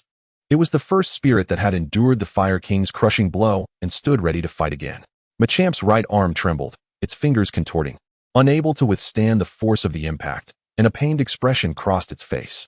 At that moment, the Fire King surged forward, delivering relentless punches, each imbued with the strength to shatter rock and rend the earth. Fortunately, Machamp possessed 4 arms. Even with 1 arm injured, 3 remained to defend. As their fists collided, violent gusts of air tore through the ground, with Machamp being driven back by the Fire King's relentless assault. The Fire King's strength equated to 1,000 pounds, the standard for a king-level fighting spirit. Yet, even its casual punches exceeded this threshold, indicating its power rivaled that of a true king, a truly daunting prospect. Each clash left Machamp's arms numbed, its limbs drooping in exhaustion. Faced with the Fire King's onslaught, it could no longer defend itself and resorted to kicking, only to be thwarted as the Fire King seized its ankle, violently tossing it aside, as if discarding refuse. Machamp was bloodied, believing itself a genius with its unique guts ability, yet found no opportunity to retaliate against the Fire King, a veritable monster. Akaji fed Machamp a healing pill, mysterious light enveloping it, restoring it to peak condition in an instant. This expensive restorative item could elevate an injured spirit back to its prime, a luxury reserved for the wealthiest of trainers. The flamboyant sparrow led the Fire King to Akaji and Machamp, where the Fire King roared a few encouraging sounds and gently patted Machamp's shoulder with its enormous palm, offering words of encouragement. Even the lightest of taps from such a creature bore immense weight, causing Machamp's shoulder to ache. Few spirits could withstand such force. Your Machamp is quite impressive. Below the quasi-king level, it is the first to endure a mighty blow and remain standing to continue the fight, the flamboyant sparrow remarked with a smile. However, Akaji was unwilling to concede. Having trained Machamp since childhood, he knew its talent and combat prowess far surpassed that of its peers. Even as he acknowledged the Fire King's strength, he could not fathom such a decisive defeat. In response to Akaji's discontent, the flamboyant sparrow offered a single phrase to quell his frustration. It compelled the Flame King to exert his utmost strength. The monstrous power possessed the ability to challenge beyond its limits, and the Flame King equally possessed this capability. Under such circumstances, it was a natural outcome. Is the Flame King a hidden trait? Akaki inquired. Xianke nodded in acknowledgement, stating that the monstrous power activated its tenacity trait while the Flame King employed the self-sacrifice trait. The difference lay in the accumulation of time and the disparity in realms. Akaki felt relieved and smiled, bringing a refreshing sense of ease. At that moment, Nanami Xiaoming approached, and Xianke introduced him to Akaki's 3 formidable generals. Previously, he had sensed the imposing aura of the prisoner standing beside Xianke, not realizing that he was one of the renowned 3 kings, comparable to the illustrious Qian Wu. Although the other 2 lacked fame, Akaki did not underestimate them. The ability to drive the spirits of the beast domain to the brink of madness was a testament to Xiaoming's formidable sand shrew, which commanded respect. What is the situation with your sand shrew? Akaki asked. Xiaoming replied, to enhance my sand shrew's abilities, I lived in the glacier with it for 3 years. Upon hearing this, Akaki felt a surge of respect. He too had ventured into the glacier for training, a place inhospitable for humans, where food was scarce and temperatures were perilously low, with snow that never melted and sunlight that seldom graced the land. Even he dared not linger long, yet Xiaoming had managed to endure for 3 years, a testament to his unwavering resolve. Do you know Masuda Keiko? Xiaoming suddenly asked. Akaki maintained a smile, though coldness flickered in his eyes. Why do you ask? What connection do you have with the Masuda family? Xiaoming replied, do not misunderstand. Although Masuda Keiko is my girlfriend, the Masuda family has separated us and threatened that if I set foot in Golden City again, I will meet my demise. The night you went to apologize to the clan, I was being expelled from Golden City. I only wish to know how she is now. If you know, please let me know. With that, Xiaoming bowed deeply, humbling himself for the woman he loved. Xianke said, Xiaoming has endured much hardship over the years. I promise to help him return to Golden City. If you learn of her whereabouts, I would appreciate you informing him. After this, the others bowed in solidarity, urging Akaki to convey Xiaoming's message. Xiaoming's eyes turned red. Having wandered for Keiko, he felt a warmth resembling that of home. She is getting married by the end of this year. This news struck Xiaoming like a bolt from the blue, leaving him momentarily stunned. Despite being a super elite trainer, with less than 4 months until the end of the year, he needed to become a figure that the Masuda family would fear. Yet, he felt it was an impossible task. Boom. Xiaoming knelt, looking up at Xianke with reddened eyes. Boss, I want to grow stronger. A man should value his pride. Without Keiko, what use was gold to him? He had prepared for this day for far too long, traversing glaciers and treacherous paths with his spirits, committing many wrongs against them, yet time was slipping away. He truly could not bear the thought of Keiko marrying someone else. It would take his life. Chapter 41. The ghostly infant Xiaoming was a relentless force. Once he resolved to pursue something, no one could deter him, and he would exert efforts beyond ordinary comprehension. Xianke and Nanami both valued him highly and agreed to join him in his fervor. However, none anticipated that the day would arrive so swiftly. For months passed in the blink of an eye. If Xiaoming lacked sufficient strength, even if he were to go, he would only bring shame to Keiko. He wished to make a heroic entrance, not ride on the coattails of others. He desired to grow stronger, aiming to reach the level of an ultra-elite within 4 months. And the only one who could assist him was Xianke, for Xianke was a ghostly envoy with the beast domain at his back. You're insane, Xianke exclaimed. He understood Xiaoming's intentions, to use his spirits as vessels to resurrect the fierce beast of the beast domain, a notion bordering on madness. Have you considered the feelings of your spirits? They are your comrades who have fought alongside you. Can they not compare to Keiko? Nanami spoke solemnly. Xianke shot a glance at Nanami, thinking to himself that he too had fallen into the depths of love's folly, questioning his right to speak thus. Upon seeing Swank's unusual gaze, Nanami's face flushed with embarrassment, and he fell silent, hoping to convey his concern for Xiaoming through his eyes. Brothers are like limbs, while women are like garments. Torn clothes can be mended, but severed limbs cannot be restored. You bear the shadow of Nanami, which is alarming. For the first time, Xianke spoke with such gravity, and the atmosphere grew oppressively somber. Xiaoming gradually calmed down, reflecting on his earlier terrifying thoughts. How could he have uttered such words? For Masuda Keiko, he had already inflicted immense suffering upon his spirits, and just moments ago, he had even contemplated sacrificing them. I have wronged them, but I cannot turn back. Even if it costs me my life, I do not wish to live with regret. I have promised both you and Nanami that when the time comes, we will accompany you. As long as I am alive, you will not perish there. Xianke paused, his tone growing increasingly cold. I will not allow anyone to betray their brothers. Even the mere thought of it is unacceptable. During my absence, reflect on your actions in the ice cellar. Xianke possessed an ice cellar, housing numerous corpses, spirits that had committed heinous acts alongside Team Rocket, and it also contained cells for spirits filled with malice. Xiaoming sighed, retreating in sorrow. He needed to reflect in the ice cellar and had come to realize his errors. It was time to cool his head. Do not abandon hope. Do not betray your brothers. Do not become a demon, Xianke called after him. Xiaoming paused, listening intently before nodding and proceeding toward the ice cellar. All right. How long do you plan to hide? Xianke suddenly inquired. The others were puzzled, but only Akaki appeared contemplative, releasing his aura and sensing another presence. A graceful girl sat on a beam, swinging her legs. Though masked, her extraordinary beauty could not be concealed. I have exhausted my psychic energy. Can you carry me down? The girl asked, her eyes filled with anticipation. Xianke rolled his eyes. You've exhausted your psychic energy, yet you managed to sit up there? Such a feeble excuse. Everyone regarded Xianke with thoughtful expressions, while Nanami felt curious, and Qishui, with a mischievous grin, rubbed his chin as if he understood everything. Xianke, is that your outfit? Qingshui suddenly asked. Realizing the potential mischief, he soon regretted it, as Xianke chased him down, provoking laughter from the others. The scene was somewhat crude yet warm. Seeing that Xianke was ignoring her, the girl felt disappointed and jumped down, causing everyone to gasp, fearing she might take drastic measures. Qingshui shouted, Boss, your woman is going to end her life for you.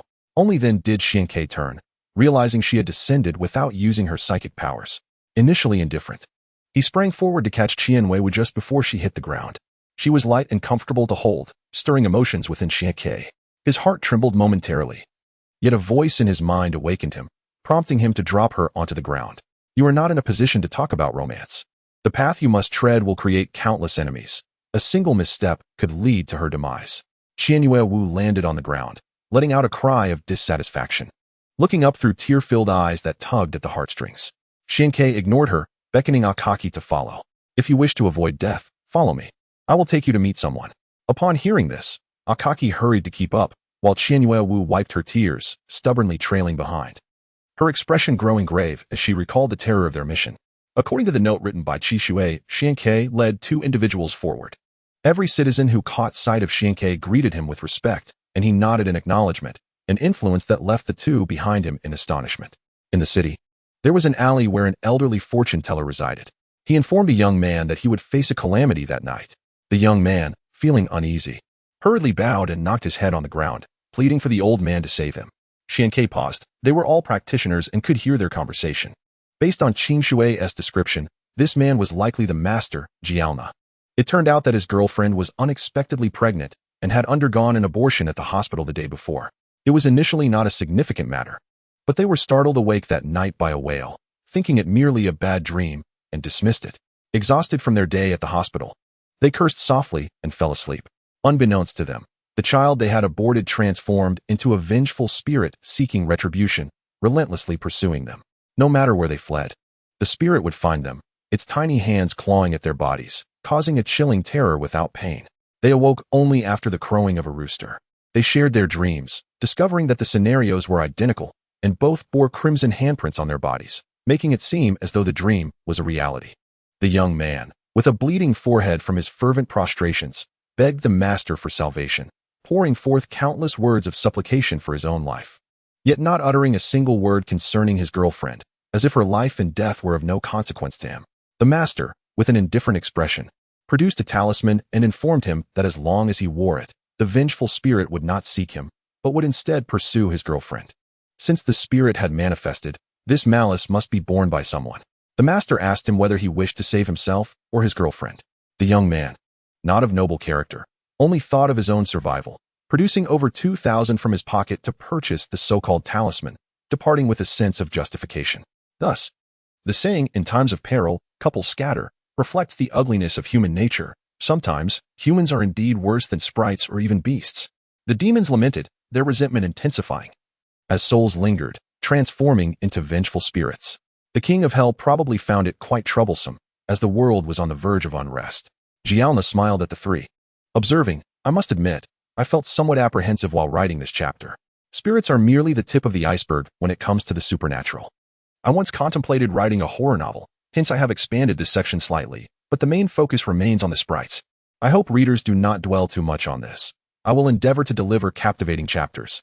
In chapter 42, The Vengeful Spirit, The elderly Taoist was undeniably powerful, though Xianke could not articulate precisely how. Perhaps only a figure like his master could contend with him. Xianke bowed to Jiaona, followed by Akaji Huan and Qianwei Wu, both practitioners who could sense the oppressive aura. If the elder were to take action, he could easily dispatch the vengeful spirit. Why then must he force the young man to make a choice? Jiaona remarked, I have always despised small-minded individuals, those who only seek pleasure and indulgence. Yet when faced with responsibility, think only of their own survival. Why should I save him?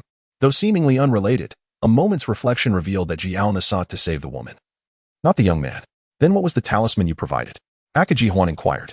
That was a talisman to attract spirits. The bearer will draw the vengeful spirit's resentment, which will incessantly attack the target until its malice dissipates, Jiaona replied.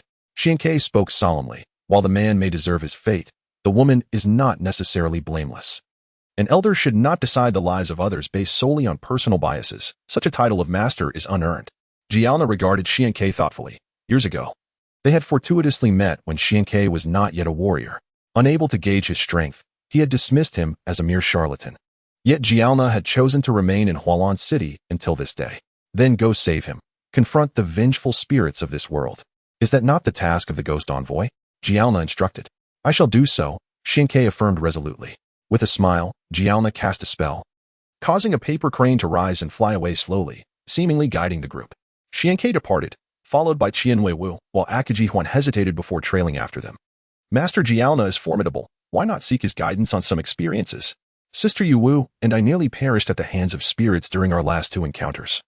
Akaji Huan remarked while following the paper crane. Tell me about your methods for dealing with spirits, Xianke countered with a question.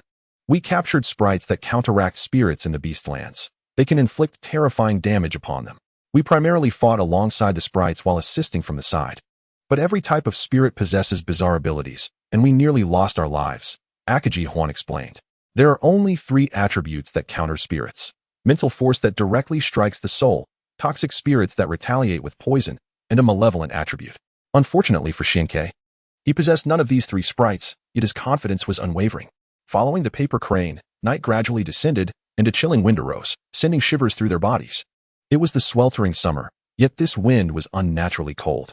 At last, the paper crane halted at the entrance of an apartment complex, which lay shrouded in darkness. Utterly silent, with only the howling wind growing fiercer, resembling the cries of a baby, an unbearably piercing sound akin to nails scraping a chalkboard.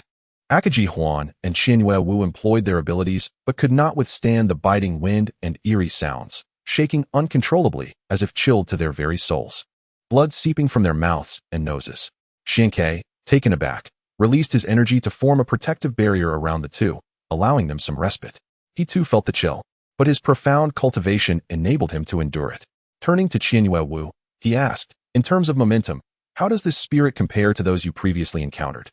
Qianwei Wu, still trembling from the cold, her delicate visage frosted over yet no longer bleeding, managed to utter, stronger. Xianke nodded thoughtfully, then said, This spirit likely wields the power of wind. No one beneath the rank of king can withstand it. You should return to the Hualan dojo. I will confront it alone. They were not foolish and understood that their presence would only complicate matters. Qianwei Wu and Akaji Huan produced a reincarnation ball, whispering softly before handing it to Xianke. Aware that this was their barrier against spirits, he accepted it without refusal.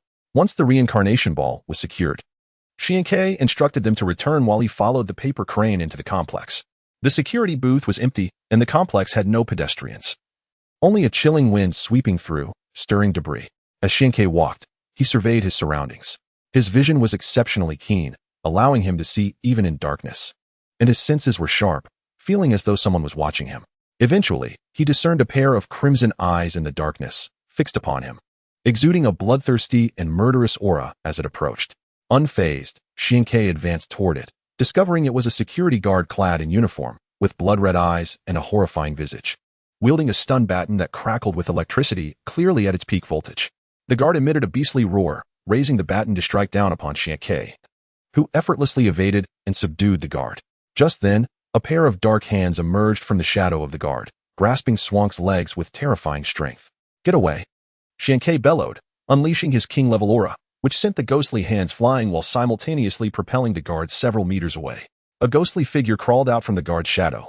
It was a vengeful spirit, its blood-red eyes gleaming with malevolence as it grinned wickedly at Xianke.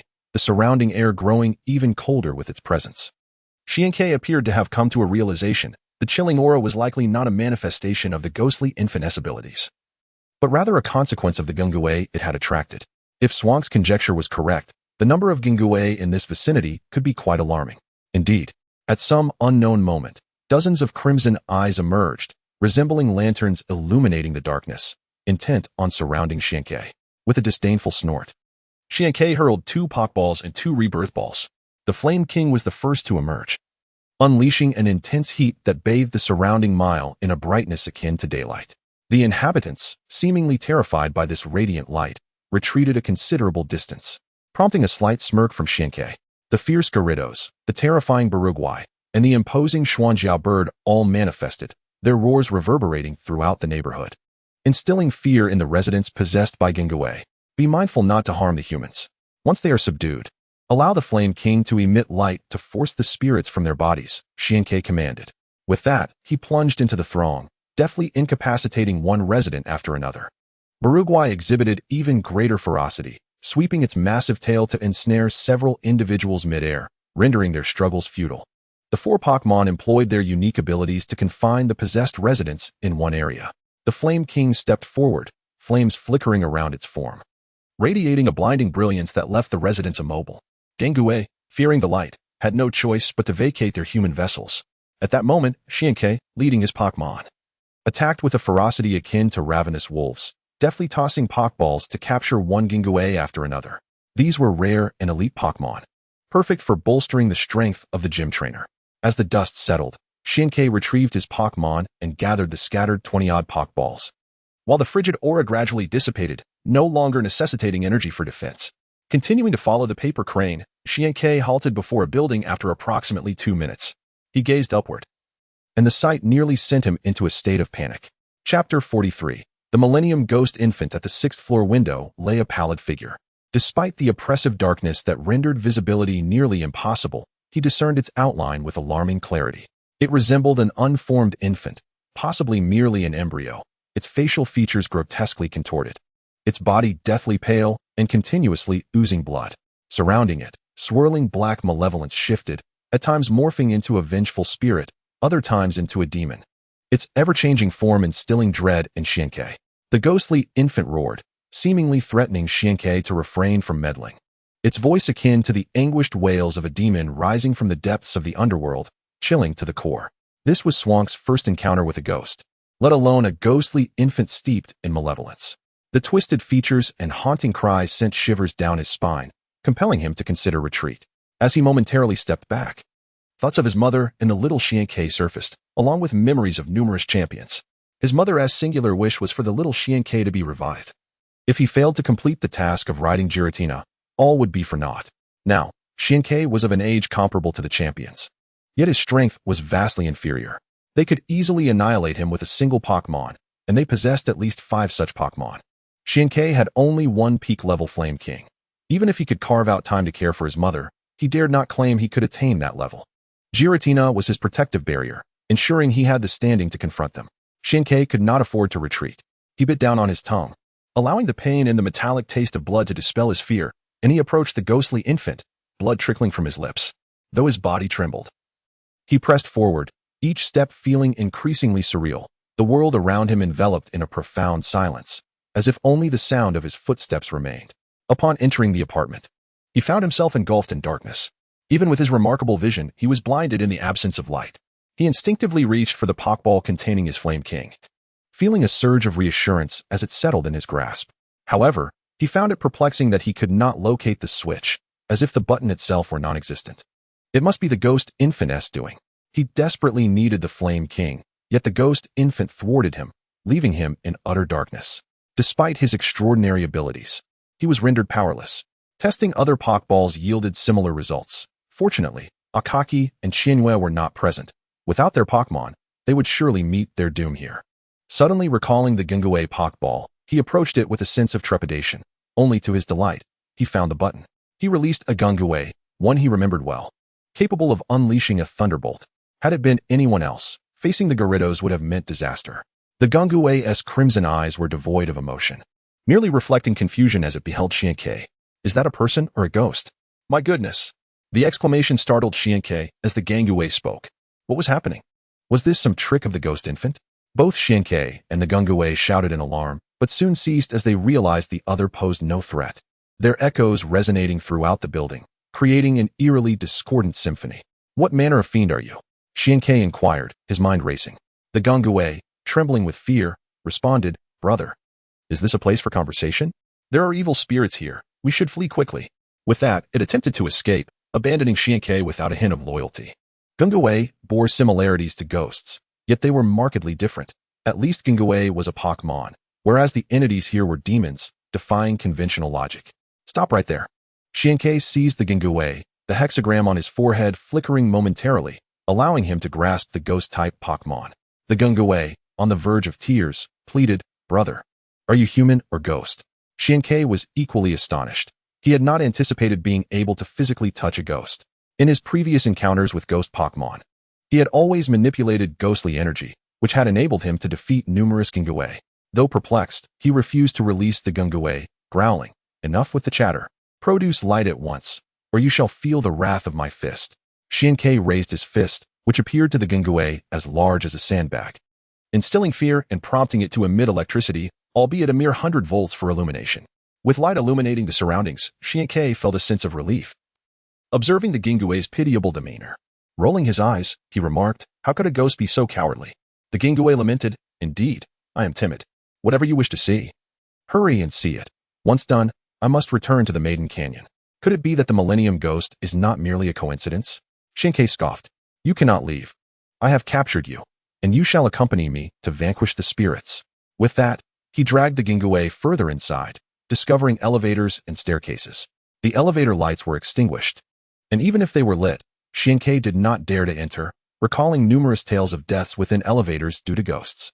The Gangwei cried out, refusing to comply, plunging them back into darkness, believing that without light, Xiankei would hesitate to ascend. Yet to its surprise, Xiankei delivered a punch akin to a sandbag, prompting the Gangwei to realize the pain was all too real. Frightened, it dared not defy Xiankei any longer, releasing 100 volts for illumination. At that moment, it noticed the paper crane silently fluttering above them. As a certain possibility dawned upon him, the spirit known as Gangwei felt a measure of solace. Oh, so you are a Taoist, he remarked. Had you mentioned that earlier, we could have avoided this predicament. Inwardly cursing Gangwei and his entire lineage, Xiankei chose to refrain from further argument, recognizing that prolonged disputes would not be prudent. By the time they finished bickering, the dead might well have perished entirely. Gangwei continued, Since you are a Taoist, I shall accompany you upstairs. However, once this matter is resolved, you must release me, for I cherish my freedom. Were it not for the temptation of this demon, I would not have ventured into this cursed place. Xiankei acquiesced. Acknowledging that such a timid Gangwei had not exhibited any substantial combat prowess thus far, he merely possessed the ability to engage in human conversation, which was hardly a deterrent. Upon receiving Xiankei's agreement, Gangwei diligently illuminated the pathway, unleashing a stronger electric glow that bathed the staircase in light. Together, they emitted a strange cry, and at the second-floor corridor, a ghostly infant visage emerged, grinning ominously. Gangwei, seized by the urge to flee, momentarily forgot their prior agreement, and had Xiankei not held him back, he might have escaped. The ghostly infant lingered, peering inquisitively, its eyes brimming with resentment and malice. Xiankei compelled Gangwei to maintain the illumination, and stealing his courage under the watchful gaze of the ghostly child, he ascended the stairs step by step. Chapter 44. The injured ghostly infant Xiankei guided Gangwei forward, wary of a sudden attack from the ghostly infant, whose appearance was grotesque.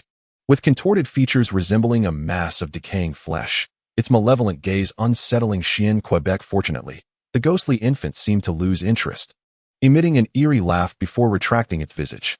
Xiankei exhaled, sensing that the creature bore some trepidation towards him. Had it been confident in its ability to eliminate him, it would not have resorted to mere intimidation. Gangwei, too, discerned this, remarking, It appears this ghost lacks confidence in defeating you. We must eliminate it swiftly, otherwise, at the witching hour, when the Yin energy reaches its zenith, its power will multiply. The witching hour, spanning from 11 to 1, marked the peak of the Yin cycle, a time when spirits were most active. With the aid of electric light, Xiankei ascended swiftly, akin to a gust of wind, causing Gangwei's mouth to distort from the force. In an instant, they reached the 6th floor, where upon entering, they were met with a ferocious aura, akin to that of a wild beast, enveloping them in a cloud of ominous energy. This malevolent energy, suffused with ghostly essence, instilled dread in Gung-Gui, who cried out in terror, trembling uncontrollably, tears streaming down his face. Xian-Ke unleashed his celestial energy, forming a protective barrier to ward off the malevolent aura. With the energy failing to strike him, Gung-Gui ceased his lamentations.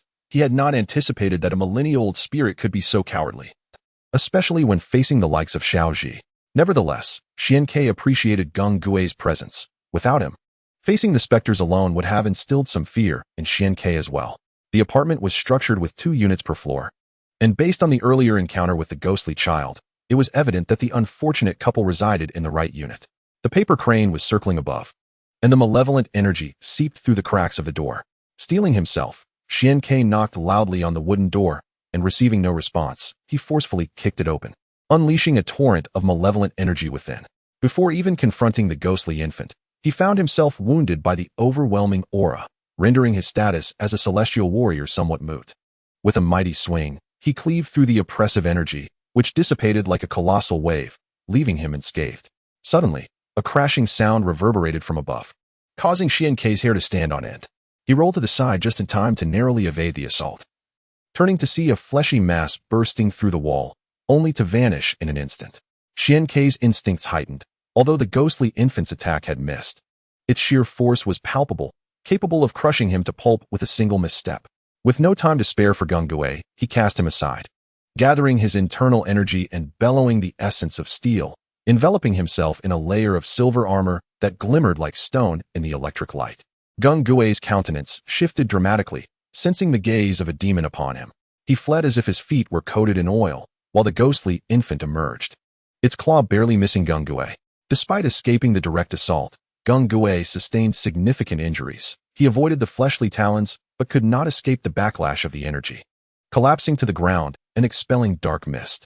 Nevertheless, he continued to emit electricity, determined not to let darkness engulf them.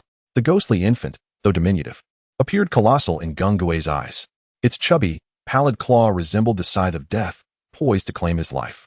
Gung-Gui was engulfed in fear, on the verge of tears, feeling utterly helpless. With a resounding crash, Gung-Gui beheld Xian-Ke, who shielded him with his back against the ghostly claw. In that moment, blood spewed from Xian-Ke's mouth, splattering Gung-Gui completely. The warmth of blood contrasted with Gung-Gui's icy heart as he wept, not from fear, but from profound emotion. "Promise me, do not let the light extinguish." Xian-Ke, coughing blood, shouted in defiance. Gung-Gui nodded earnestly, and Xian-Ke swiftly moved behind him, confronting the ghostly infant's claw head-on. This strike sent the creature reeling, though not without diminished effect. Ghosts were impervious to physical attacks, immune to all but the most potent of energies. "Quickly, use a talisman to vanquish it," Gung-Gui urged. The ghostly essence was countered by spiritual energy, but even that only resulted in double damage. Talismans were born to exorcise demons, inflicting at least 4-fold harm. Xian-Ke rolled his eyes, exclaiming, "I don't have any talismans." Had he possessed one, he would not have needed to engage in direct confrontation. He could have dispatched the creature easily. Gung-Gui erupted in a tirade. "You rogue, despicable beggar, masquerading as a Taoist. How dare you deceive me, a spirit? You've truly led me to ruin." Timid by nature, Gung-Gui harbored a profound fear of death. Having lived for millennia, he had grown accustomed to the cycle of life and death, perceiving death as the ultimate disappearance, erasing any evidence of existence. In essence, he desired to leave a mark upon history. "Enough with the banter. If I hadn't deceived you, would you have even approached me?" Xian-Ke retorted scornfully. The ghostly infant roared once more, emerging from below, yet Gung-Gui, with remarkable speed and reflexes, utilized his timidity to its fullest, darting aside with incredible agility. The malevolent energy surrounding them even provided some healing. Having evaded the claw, the energy still surged toward him. Gung-Gui unleashed electricity from his left hand while urgently condensing energy in his right, producing a shadowy orb that absorbed the malevolent essence. Swelling to the size of a miniature black sun, Gung-Gui was taken aback by his newfound power, though excitement overshadowed his surprise. He hurled the shadowy orb forward, and in an instant, the energy dissipated, yet its momentum surged toward the ghostly infant. To his astonishment, the ghostly infant recoiled in fear, screeching as it attempted to flee. However, the orb's speed was unparalleled, striking it before it could escape through the wall, tearing apart its legs. The anguished cries of the ghost resonated, yet it persisted in its attempt to retreat into the wall. With double damage inflicted, the results were extraordinary, wounding the ghostly infant and forcing it to flee. Gung Gui stared at his own dark hand, a silly grin spreading across his face. Xian Ke began to comprehend. The chilling air was a result of Gung Gui, and the ghostly infant had summoned them, perhaps in a bid to control them, but also out of fear. Regardless of the creature, all beings harbor a fear of the unknown, even the psychic and evil spirits.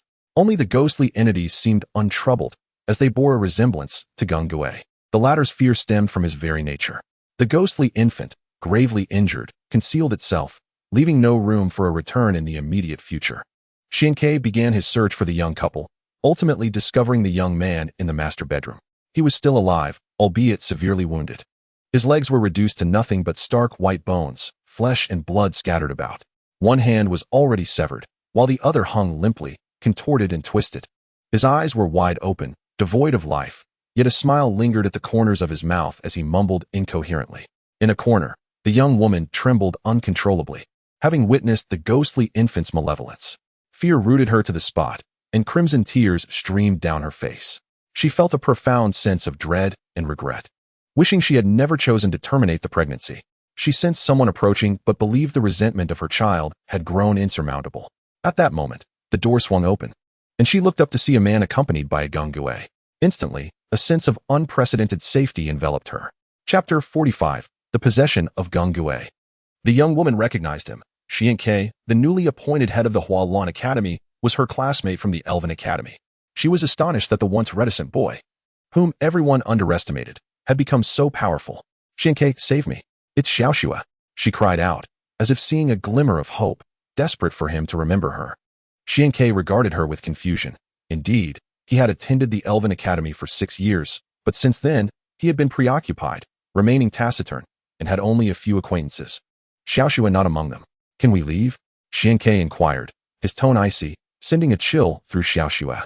We should be able to escape. Have you dealt with it? She trembled, using the wall for support. Xian Ke scoffed. It's not that simple. It is easy to invite a ghost, but difficult to send one away. If you were unwilling to take responsibility, you should have ensured safety measures were in place from the start. Xiaoxua wept, tears of regret streaming down her face. If given another chance, she would do everything to ensure the child was born. Seeing her tears, Xian Ke felt a pang of sympathy, recognizing the bond of their shared experience. Brother, we must leave quickly. As midnight approaches, the malevolent spirit grows stronger. If we do not leave now, we may never escape. Xian Ke shook his head. Where can we go? It is not dead. The ghostly infant's resentment lingers. Keeping it alive will only bring disaster. He seized the young man's collar, lifting him with ease, instructing Xiaoxua to follow closely as he headed towards the hall. The Gung Gui grasped Swank's intent. Vengeance has its roots, and the wrath of the ghostly infant would not allow them to escape. Xian Ke was using them as bait to provoke the wounded ghostly infant. This madman, did he not comprehend the implications of a cornered beast? For reasons unbeknownst to it, despite cursing Xian Ke, the Gung Gui felt a thrill. Battling a ghost was exhilarating. A blend of pain and pleasure. Was this not a thrilling existence? Upon entering the hall, they found the ghostly infant crawling along the wall like a spider. Turning to roar at Xian Ke, speaking in a childlike yet furious voice, "This is none of your concern. Release him and leave." The ghostly infant's voice was innocent yet filled with rage. Hualan City is my territory. No one may act recklessly here. Xian Ke replied solemnly. What do you know? In my past life, I was a villain, condemned to atone for a century in hell, enduring torment day and night. After finally earning a chance at rebirth, I expected a new life, only to be slain before even entering the world. I cannot accept this. Xian Ke was momentarily moved, while Xiaoxua felt a deep ache in her heart, pleading for forgiveness. The ghostly infant's expression darkened, unmoved by her anguish. If you kill him now, you will still owe a debt in the cycle town. What is the point? Xian Ke sighed. This is unjust. They killed me. Should they not pay with their lives? The ghostly infant howled. It is only natural that murderers face justice. Yet for the infants lost before birth, whose lives can be restored. Xian Ke fell silent, uncertain how to respond. Deep down, he felt they were guilty. On his first journey to the cycle town, he witnessed many wicked souls atoning for their sins, enduring unimaginable torment. How rare was it to gain a chance at rebirth, only to have it squandered by fleeting pleasures. It was no wonder the ghostly infant harbored such deep resentment. Fate observes our actions. Their sins are beyond legal retribution. In the journey of reincarnation, there will be judgments. Do not let this pain continue. Turn back, Xian-Ke urged, the six-pointed star array on his forehead shimmering with a sacred aura. You come from the underworld. The ghostly infant shrieked. The aura radiating from Xian-Ke filled it with revulsion and dread. It was desperate to avoid further suffering, yet it felt unable to turn back. If you wish to escape the torment of reincarnation, then let us battle until soul and spirit are scattered. At least do not vanish burdened with resentment. The ghostly infant roared, gathering its malevolent energy, its might akin to a colossal beast. Charging at the young man in an attempt to crush him and release its pent-up fury. Xian-Ke hurled him aside, intercepting the ghostly infant's terrifying advance. Upon contact, he was flung away, while the ghostly infant continued its assault on the young man. The Gung-Gue conjured a shadow orb, surrounded by floating skulls. Exuding an aura of death, Xian-Ke observed the shadow orb, instantly realizing that this area was stained with blood. Otherwise, the Gung-Gue's attack would not carry such potent ghostly energy, manifesting into horrifying skulls. This little spirit could not turn back. It was willing to face utter annihilation to quell its inner turmoil, a truly tragic fate. The formidable shadow orb struck the ghostly infant. Yet its overwhelming malice halted the attack. Even desperate creatures like it were fearsome, especially a ghostly infant of such extreme malevolence. The young man cried out in despair as the ghostly infant clawed and bit at him, while Xiaoxue could only weep, lost and helpless. Allow the Gung-Gue to possess you. Harness its strength. A voice suddenly spoke, that of Jialna. Hearing this, the Gung-Gue leapt into Swank's shadow, unleashing a surge of dark energy that filled the atmosphere with despair for the ghostly infant. Xian-Ke remained himself, yet his eyes turned crimson. His shadow morphing into a ghostly silhouette, akin to a security guard possessed by the Gung-Gue, able to sense the spirit while retaining his identity. This was the Gung-Gue's power. It could hide within shadows, with ancient Gung-Gue capable of controlling bodies through shadows. However, Xian-Ke was assertive, refusing to be subjugated by the Gung-Gue. The Gung-Gue's shadow granted Xian-Ke ghostly attributes, their combined strength instilling despair in the ghostly infant, forcing it to hasten its assault to alleviate its inner turmoil. Xian-Ke swiftly approached, raising his right fist, enveloped in dark energy, with several skulls hovering nearby, his eyes gleaming with murderous intent. The ghostly infant's hands were stained with the blood of innocence, since it sought to avoid the suffering of reincarnation. It would meet its end. With one powerful strike, the ghostly infant let out a wail and vanished, leaving behind a glowing orb that resembled an embryo. Seemingly smiling as it writhed gently, Xiaoxue gazed at it, her abdomen aching as if it were kicking her. She longed to touch it, yet her gentle caress caused it to dissipate. All she could do was weep, uttering apologies, lamenting the choices made long ago. Now, it was all too late. Xian-Ke and the Gung-Gue separated, an unspoken understanding passing between them. The ghostly infant was no more, and the neighborhood returned to normal. Director Yang Long from Hualan arrived, as did Joy from the Elven Center, their expressions somber. Xian-Ke had failed to save the young man. Perhaps fate deemed that someone must bear the consequences. It was a pity for the innocent citizens who had suffered. Chapter 46. Bonds. Xian-Ke held commitments in high regard. Once he pledged to do something, he would see it through no matter the circumstances. After resolving the matter, he released Gung-Gue into the wild. Feeling a pang of reluctance but ultimately knowing it was the right choice, he turned away without a backward glance, fearing that he might waver in his decision. Although Gung-Gue was timid, it was also proud. Having experienced possession once, it had developed a fondness for battling alongside Xian-Ke. If Xian-Ke had uttered a word to entice it to stay, it would have undoubtedly remained. Yet, Xian-Ke was resolute, as if it were of no consequence to him. After all, he was the powerful one, and Gung-Gue was merely a support. With so many other Gung-Gue under his command, there was no reason to cling to just one. Xian-Ke hoped for Gung-Gue to reconsider, while Gung-Gue longed for Xian-Ke to plead for its return. Each, a person and a spirit, held on to their dignity as they walked away, slowly and disheartened, ultimately leaving without a response, leaving the onlookers bewildered. Upon returning to the dojo, Xian-Ke found his companions still training, and a sense of pride welled within him. Though there were only 10 of them, they formed the foundation of his rise. As the group surrounded him upon his return, they eagerly inquired about the situation in the neighborhood. Xian-Ke led 2 of them out, but only those 2 returned. Their concern was palpable as they all made their way to the entrance of the neighborhood. It remained chilly, even though Xian-Ke had captured many Gung-Gue to lower the temperature. It was still cold enough to deter ordinary people. Eventually, unable to withstand the cold any longer, they retreated to the dojo to wait. Upon Swank's return, their anxious hearts found solace. He shared the news of the ghost infant, which left everyone astonished. He recounted how he had possessed Gingue to vanquish a ghost, only to release it later. The crowd sighed in sympathy. After all, Gangue's aspirations lay elsewhere, and none could impose their will upon it. Xianke produced a dozen pokeballs, releasing a flurry of Gingue, which instantly chilled the air. Despite the sweltering summer heat, their presence brought a refreshing coolness that delighted everyone. Each of you may choose a Gingue, and the surplus shall be reserved for those in the reserve team who exhibit exceptional performance, Xianke declared with a smile. Suddenly reminded of Gingue, he felt a wave of nostalgia wash over him, and his smile faded, leaving him feeling dejected. Chihai understood Xianke well, recognizing that he could not easily let go of Gingue. Those who fought alongside him were brothers, and it was profoundly painful when a brother departed. Xianke, why not have these Gingue possess you? After all, we will face malevolent spirits in the future, and without the cooperation of Gingue, we might find ourselves at a standstill. Chihai suggested. Indeed, there are so many Gingue here, perhaps one of them will be suitable, others chimed in. Akaji Huan and Qianyue Wu also joined in the persuasion. For Xianke was the strongest, and his synergy with Gingue could unleash formidable power capable of subduing many evil spirits.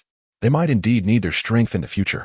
Xianke nodded, allowing the Gingue to possess him one by one, but soon found himself eliminating them as they failed to match the intuitive connection he shared with the 1,000-year-old Gingue. This won't do, they lack the spiritual affinity. When I wish to strike left, they either hesitate or counter my moves. Our thoughts cannot align, Xianke lamented. The more he tried, the greater his regret became.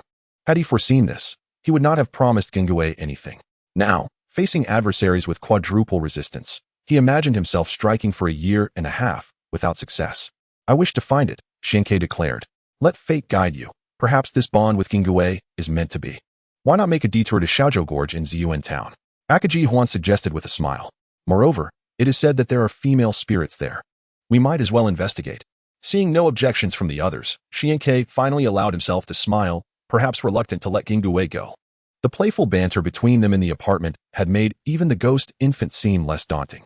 When he was with Gingue, he felt immensely braver, reveling in the thrill of vanquishing the ghost infant. Had Gingue urged him to stay, he might have chosen never to return. Gingue conversed animatedly with a statue. Whether you acknowledge it or not, after your possession, a bond has formed between you. This bond may empower you further. From the statue emerged a female spirit. Clad in white, her striking beauty exuding an aura of purity, as if untouched by the mire of the world. Gingue bowed its head in silence, contemplating deeply. The next moment, it lifted its gaze, determination shining in its eyes, as if a resolution had been reached. I will seek him out, Gingue proclaimed. After uttering these words, it felt a sense of relief wash over it. This was its true desire. No need to rush. Since a bond has formed between you, he may share your sentiments. Do not appear too eager. He might come to find you first, the female spirit advised. She was truly unique. Despite being a spirit, she lacked malice, emanating an exceptionally gentle aura, for she harbored no resentment, only love for her husband. He shall return, the female spirit said with a blissful smile. Gingue was taken aback. This spirit had waited for thousands of years, forsaking reincarnation to remain a solitary soul, longing for her beloved. After millennia, how could he possibly return? Even if he did, would he still be the same? You must understand that while some can live for 1,000 years, he is certainly not among them. Even if he truly returns, he may not be the one you have awaited all this time, Gingue argued. I know, perhaps he, like me, has become a wandering spirit.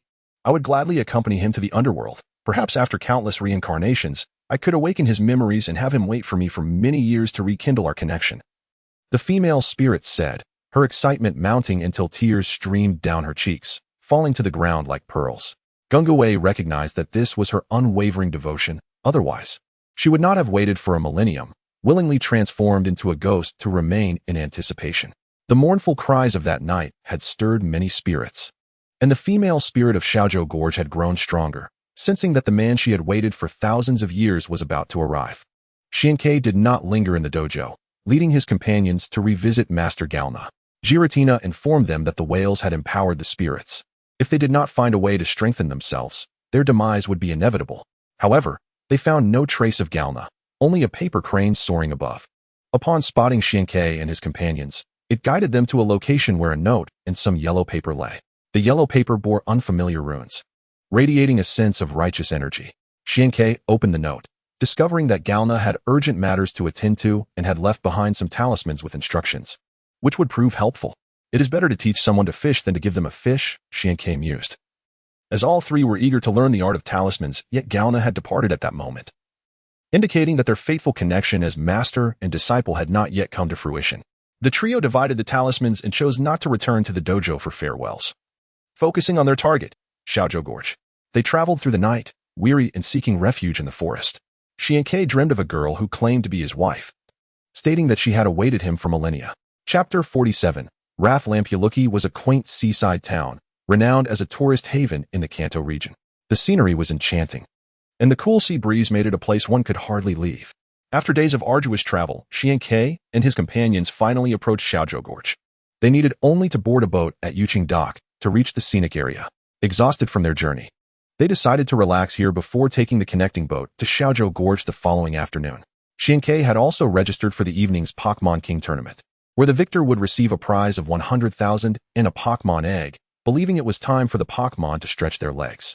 2 months have elapsed since Xiaozhi embarked on his journey. At their current pace, they should be nearby. However, Xianke has no intention of interrupting them, choosing instead to recline on a chair, basking in the sun. Qian Yuwu, clad in a bikini with her face partially concealed by a sheer veil, cannot fully hide her breathtaking beauty, causing many men on the beach to turn green with envy, pinched mercilessly by their female companions. Qian Yuwu gazes at Xianke with a sense of pride, pondering that he must now recognize the boundless allure she possesses. Xianke, observing her, feels a soft stirring in his heart. She is indeed stunning, yet her demeanor resembles that of an immature young girl, brimming with youthful exuberance. At that moment, a handsome young man approaches, attempting to strike up a conversation. Xianke remains impassive, though internally he envisions delivering a swift blow to the intruder. "Beautiful lady, would you allow me to buy you a drink?" he inquires. Qian Yuwu smiles but does not respond, instead turning her attention back to Xianke, whose nonchalant attitude stings her deeply. The young man notices Xianke as well, despite being uncertain of their relationship. He perceives him as a coward and intends to threaten him to keep his distance from Qian Yuwu. He exchanges glances with a few young men in the crowd, signaling them with unmistakable gestures. Watching their retreating figures, Xianke feels a sense of frustration. Could it be that he has developed feelings for her? At that moment, 5 individuals encircle Xianke, 3 men and 2 women, exuding a rough demeanor, their hair dyed in garish colors, some sport earrings in their nostrils, while others have tattoos adorning their necks. One woman even boasts a wild afro. A man with an earring in his nostril slaps Swank's face, menacingly declaring, "Regardless of your relationship with that girl, keep your distance from her. Otherwise, I will make you regret it every time we meet. Do you understand?" The girl with the afro scoffs, "A toad lusting after swan meat. Just look at yourself. You're utterly repulsive. Are you mute? Let me hear you." The man with the earring shouts, growing increasingly irate at Swank's silence. Just as he raises his hand to strike, Xianke swiftly delivers a powerful kick, sending him flying several meters into the sea, where he splashes down, creating a wave. The display astonishes everyone present. "Leave before I decide to take more drastic measures," Xianke warns coolly. His fierce gaze sends shivers down their spines. However, emboldened by their numbers, they recklessly rush at him, believing that sheer force can overwhelm him. "Seeking death," Xianke mutters. In an instant, 4 of them are sent hurtling backward, all landing in the sea, prompting gasps from the onlookers and drawing the attention of Jusha, the authority figure nearby. "What is your name, and why are you causing trouble here?" she commands. "You may inquire with them," Xianke replies, gesturing towards the sea before turning to leave. "You are not allowed to leave. Summon the canine to detain him," Junsha orders, releasing a dog that begins to bark furiously at Xianke. Yet, it hesitates, sensing the overwhelming danger emanating from him. Realizing she has encountered a formidable opponent, Junsha retracts the dog and summons a 6-meter-long Gyarados instead. "Gyarados, use Hurricane," she commands. Though Gyarados possesses significant strength, it pales in comparison to Xianke. He halts his steps, turns, and delivers a single punch. The hurricane dissipates, and Gyarados collapses. "Why is this guy so powerful?"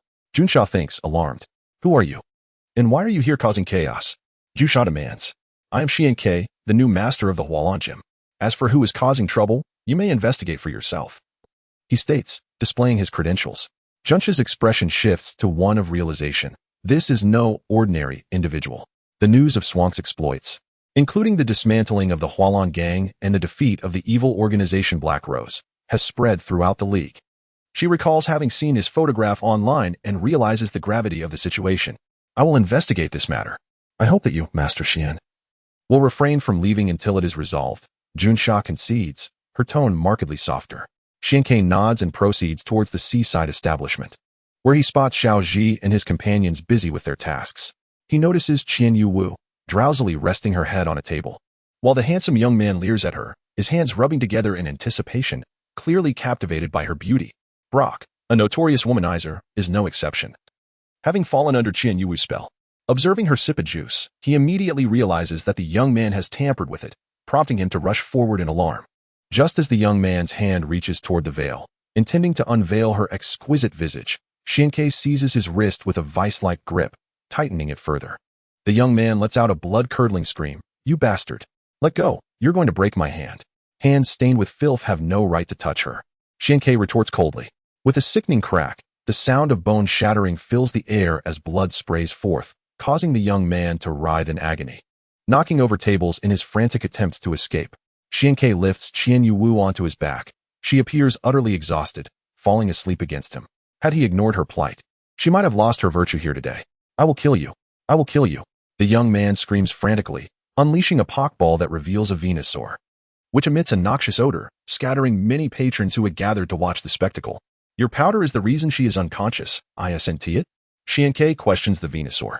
Unfazed, it nods in acknowledgement, dismissing Xianke entirely. "You shall pay for this." Xianke bellows, tossing out a pockball that summons a powerful infernape. Its gaze cold and determined as it fixates on the Venusaur. The Venusaur's expression shifts to one of dread. It realizes it stands no chance against the formidable foe. In a desperate attempt, it spews sleep powder and uses its vines to demolish the wooden structure, but it turns and flees, disregarding its trainer's fate. The powder is merely a trivial technique. Just a meter away from Infernape, it ignites in flames. Infernape unleashes a fiery punch, engulfing the Venusaur, which struggles not at all before being reduced to ashes that scatter in the wind. Jusha stands in shock, realizing a life has just been extinguished. The onlookers regard Xianke as if he were a demon incarnate. Chapter 48. Breaking with strength regardless of whether they are Pokemon or humans. Their lives are protected by the League. In full view of the public, Xianke has reduced the Venusaur to cinders, an act that cannot evade legal repercussions. However, under pressure, the young man confesses his crimes, revealing that he had used the Venusaur's powder to violate numerous women. One woman, driven to despair, commits suicide on the spot, igniting a significant uproar. Alas, the perpetrator has evaded capture until now, and it turns out he is the very same person, a figure that incites the wrath of both deities and mortals alike. The League shows no leniency towards criminals, and no one cares to contest Swank's ferocity, directing their scorn solely at the young man. Had Junsha not intervened, he might have been beaten to death on the spot. Xianke carries Qian Yu back to the inn, gently placing her on the bed and covering her with a blanket.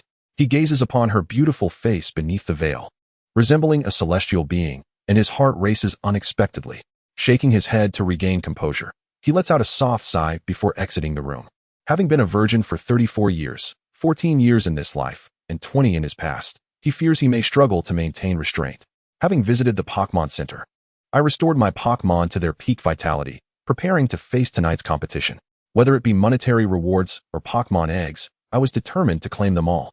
As night fell, the stars twinkled above. After dinner, Xianke noticed that Qian Yu had not yet awakened and marveled at the potency of the powder, fearing she might remain in slumber even after being subjected to repeated trials. After days of travel, they were all fatigued, and Xianke chose not to disturb her, quietly exiting the room and making his way to the competition venue. The atmosphere there was already lively, and on the outskirts, Xianke encountered Ash and his companions, who had also signed up for the contest. "Did you register too, Xianke?" Misty asked with a smile, seemingly unconcerned about the gym matters. After all, had she been in Swank's position, she likely would have perished in any battle he faced. She felt a sense of gratitude towards Xianke for helping her realize her current limitations. Xianke nodded, expressing his keen interest in both the money and the Pokemon eggs. Ash exclaimed excitedly, "That means I might get to battle you."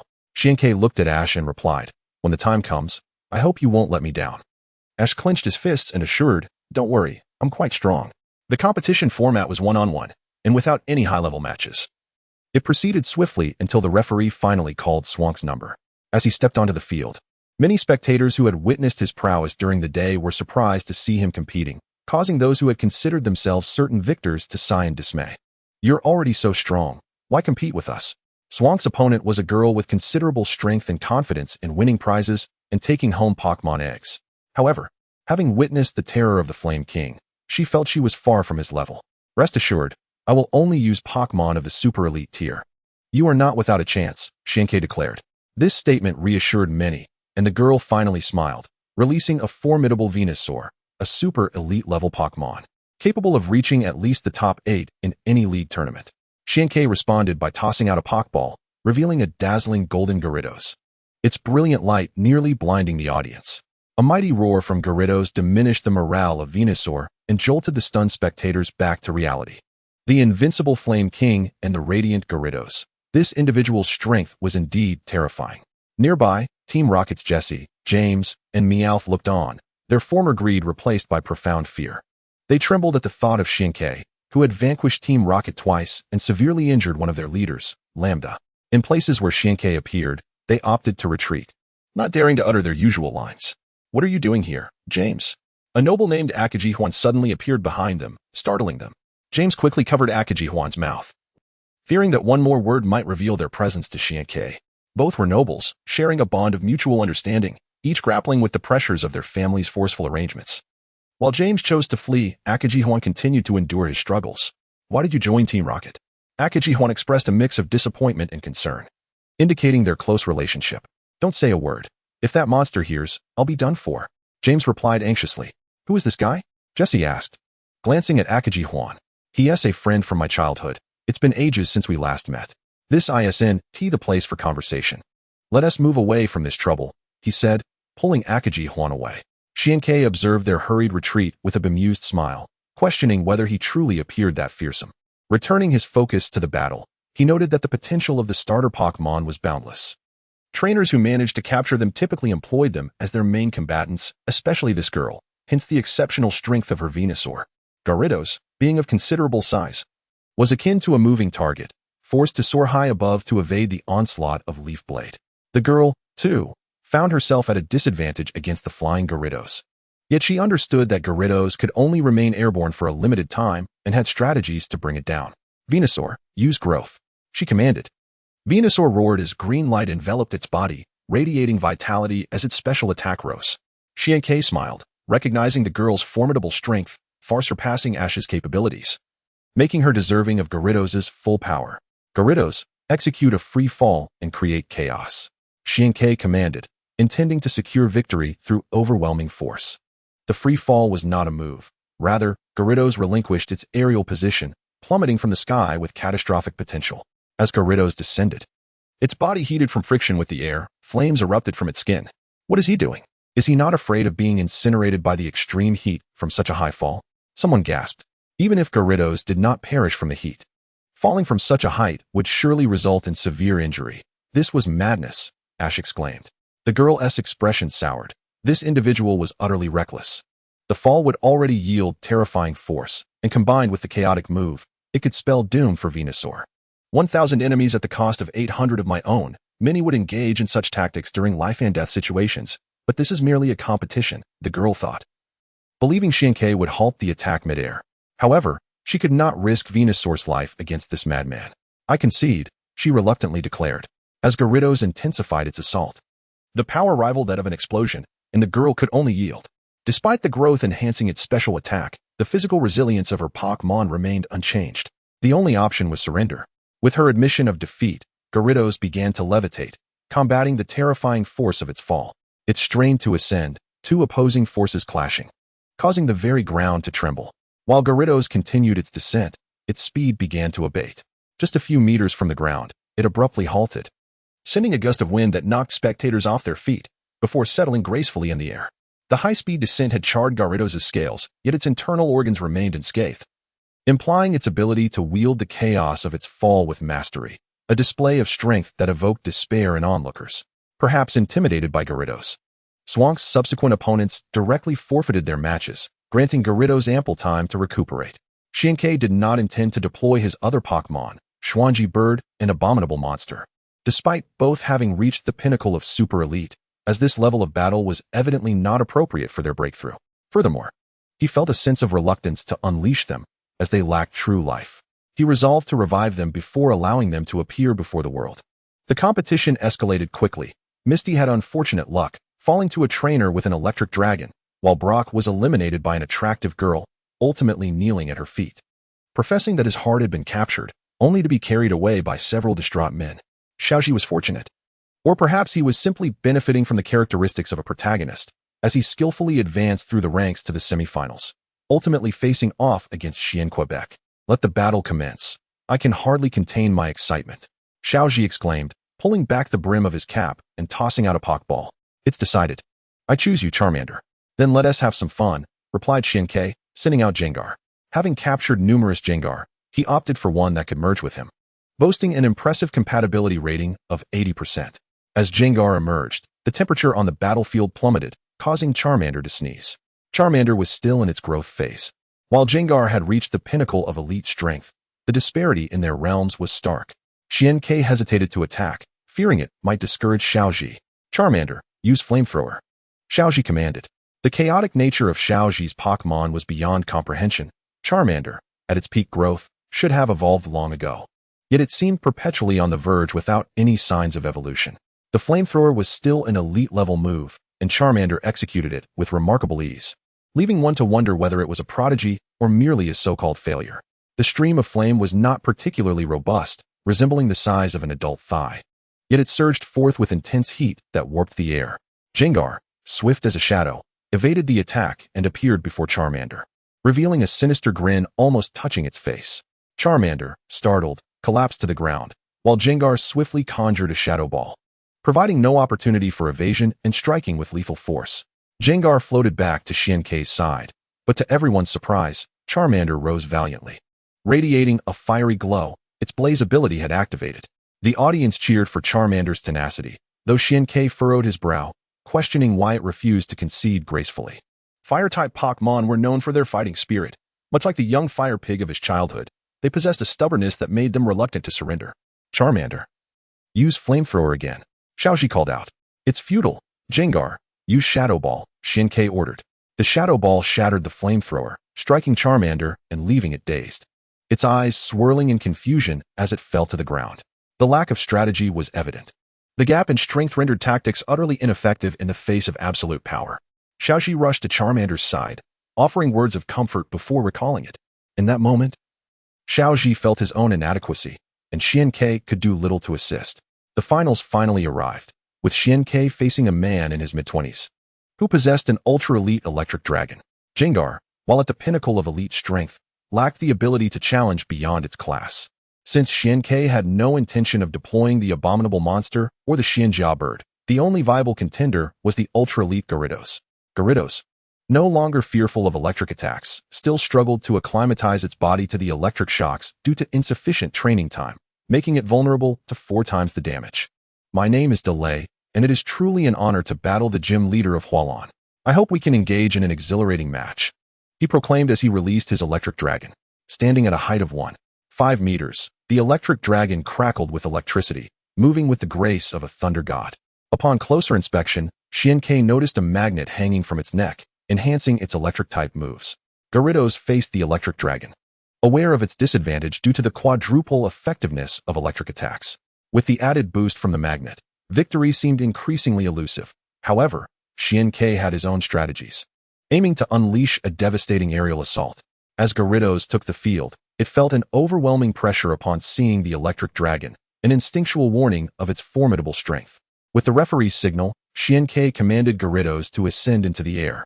Delay, no novice himself, understood Gyarados' signature move and knew he must not allow it to execute it at its peak. A thunderbolt was unleashed almost instantaneously, striking Gyarados and eliciting a cry of pain as it suffered significant damage. Gyarados, refusing to linger, soared higher into the sky, enduring the agony. Before the electric dragon could launch a second thunderbolt, Delay ordered it to use Plasma Shower, a move that transformed ordinary attributes into electric ones.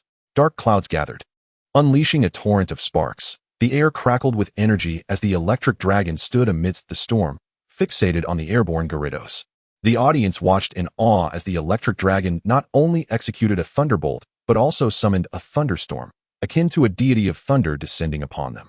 Delay's prowess was undeniable, With the potential for the electric dragon to reach the peak of quasi-champion status, it could rival even the likes of the Flame King. A source of pride for him. Electric Dragon, use Cotton Guard. Delay commanded, as he continued issuing instructions. Cotton Guard was a defensive move that could amplify its defense by 3 levels in an instant, reducing the damage from Gyarados' physical attacks. The previous Girl S Venusaur had refrained from challenging this move, lacking the means to enhance its physical strength. Yet the Electric Dragon possessed such abilities, potentially capable of countering the impending assault. However, the aerial descent was not an easy maneuver to intercept. A single misstep could cost the Electric Dragon its life. Xian-Kei cautioned, the aerial descent will place immense strain on Gyarados' body. The earlier Thunderbolt has already depleted half of its stamina. It risks being incinerated by the heat generated by the sonic boom in midair. Delay countered with determination. Neither side was willing to relent. Both confident in their Pokémon, as they awaited the inevitable clash of their moves, the atmosphere thick with tension. As the battle intensified, Gyarados soared to altitudes nearing its limit, conserving its last remnants of levitation. Suddenly, it ceased its flight and plummeted straight down, generating tremendous force as it fell. Enveloped in a wave of energy, its skin reddening from the heat, Gyarados gathered water elements to cover its skin, maintaining a balance of temperature and humidity to prevent combustion. Yet it remained scalding hot, resembling molten iron, on the brink of melting away. As Gyarados descended faster, the destructive force increased, and upon executing its aerial assault, the sky and earth itself seemed to shift. Dark clouds gathered and fierce winds swept across the arena. The spectators on the ground felt the overwhelming pressure. As if a powerful gravity compelled them to kneel, their clothing rustling, and some even beginning to tear. Fear gripped them, causing many to flee in panic. While only Xian-Kei and Delay remained at the center of the storm. Delay struggled, unwilling to let the Electric Dragon face the threat alone. Even at the risk of his own injury, he stood resolutely beside it, blood beginning to trickle from his lips. Xian-Kei admired Delay's bravery, channeling the energy of the heavens to create a shield against the oncoming force. Suddenly, he felt the pressure dissipate, and Delay looked on in astonishment as he noticed Xian-Kei's right hand shimmering with silvery light, resembling the protective barrier surrounding him. "Thank you," he said sincerely. "No need for thanks. I respect your bravery," Xian-Kei replied with a smile. Delay remarked, "I never imagined your Gyarados could withstand the searing heat of sonic speed. It is truly remarkable." Xian-Kei, brimming with pride, responded, "Gyarados possesses no special traits, merely an exceptionally thick hide that endures high temperatures. Now, it is your turn to receive the challenge." As Gyarados approached, its formidable force wreaked havoc, causing the battleground to fracture, culminating in a resounding collapse. The Electric Dragon, enveloped in cotton, ignited upon encountering this overwhelming force, a testament to Gyarados' scorching temperature, which must exceed 100 degrees Celsius. "Thunder Destruction Beam," Delay shouted. The low-hanging clouds remained, split in half by Gyarados' assault, continuing to pour down a storm of lightning. The Electric Dragon summoned a radiant yellow light in its grasp, attracting the raindrops of electricity, which coalesced into a dazzling beam, bursting forth amidst a cacophony of crackling electric snakes. The ordinary attributes of the destruction beam, under the influence of the plasma bath, transformed into a ferocious electric force directed towards the Gyarados, akin to iron in the sky. The power of this strike was astonishing, unsettling the surrounding space. However, Gyarados' tumultuous descent was even more formidable, extinguishing the thunder destruction beam as it roared in retaliation. The ground shattered and collapsed, even causing a nearby building to fall, leaving the organizers utterly astounded. They had anticipated merely a lively atmosphere with a modest reward of 100,000 in an unknown Pokémon egg, never expecting 2 monsters to create such a spectacle. The Electric Dragon attempted to block with its Thunder Palm. Delay felt a rush of excitement. Xian-Kei was indeed powerful. Yet the Electric Dragon still had fight left in it. The Electric Dragon roared, its voice echoing like thunder, as it stomped its feet into the ground, anchoring itself firmly. With its hands ablaze with electric energy, it pressed down on Gyarados' head, but the tremendous impact caused the Electric Dragon to spit blood. Yet, this was not the end. The Electric Dragon was pushed back relentlessly, its feet scraping against the ground, wincing in pain, yet it persevered. Behind it, another building crumbled, the occupants still dining, bewildered by the unfolding chaos, hastily fleeing with their bowls in hand. Moments later, the structure collapsed, dust and debris filling the air. The scene was heart-stopping, as the owner's bowl shattered and the organizers' hearts bled. The 2 Pokémon continued to roar, their cries reminiscent of dragon roars, each possessing the bloodline of true dragons. Yet neither had reached the moment of awakening. Gyarados aimed to send the electric dragon flying, but the electric dragon was determined not to yield. The magnet around its neck glimmered ominously, while its thunder palm surged with brilliance, successfully halting Gyarados' onslaught. The two Pokémon remained locked in a stalemate in midair, as the electric dragon unleashed a surge of 100,000 volts, while Gyarados, exhaling a chilling breath, countered with an ice beam to form a wall of ice. The two energies clashed in the air, ultimately neutralizing each other. Gyarados roared once more, launching into its second devastating assault. Electric Dragon, Cotton Defense. Delay commanded. The electric dragon had lost count of how many times it had employed Cotton Defense, feeling as though its body had become as solid as rock. Now unafraid of Gyarados' wrath, eager to retaliate with two Thunder Palms. However, its feet were scraped and bloodied, rendering it nearly immobile, a fact Xian-Kei observed keenly. Gyarados unleashed an Ice Fang Ice Beam, freezing the ground around the electric dragon. Xian-Kei shouted. Delay's expression shifted, realizing that Xian-Kei had seen through his strategy. He was gradually falling behind, but he refused to concede. Electric Dragon, use your hands to push off the ground and get out of there. Delay ordered. The electric dragon crouched down, using the power of its thunder palm to shatter the ground, its arm muscles swelling as it performed a handstand and retreated. The ground where the electric dragon had previously stood remained unfrozen. It turned out that Gyarados had merely been preparing. Upon seeing the electric dragon's response, Gyarados disregarded Xian-Kei's command and launched itself into another fierce assault. Damn it, it's a trap. Delay cursed inwardly, recognizing the cunning of both Xian-Kei and Gyarados, who had immediately changed tactics when the situation became unfavorable. The electric dragon, moving on its hands instead of its feet, could not match Gyarados' speed. As Gyarados loomed larger in its sight, the electric dragon slammed its left palm against the ground, propelling itself 2 meters into the air, while its right hand gathered a brilliant surge of electricity, striking down towards Gyarados' head. Ice Fang Ice Beam. Xian-Kei commanded. Gyarados, not daring to confront the thunder palm, exhaled a chilling breath, instantly releasing the ice beam to intercept the thunder palm, while its massive body collided with the electric dragon, sending it crashing into the rubble.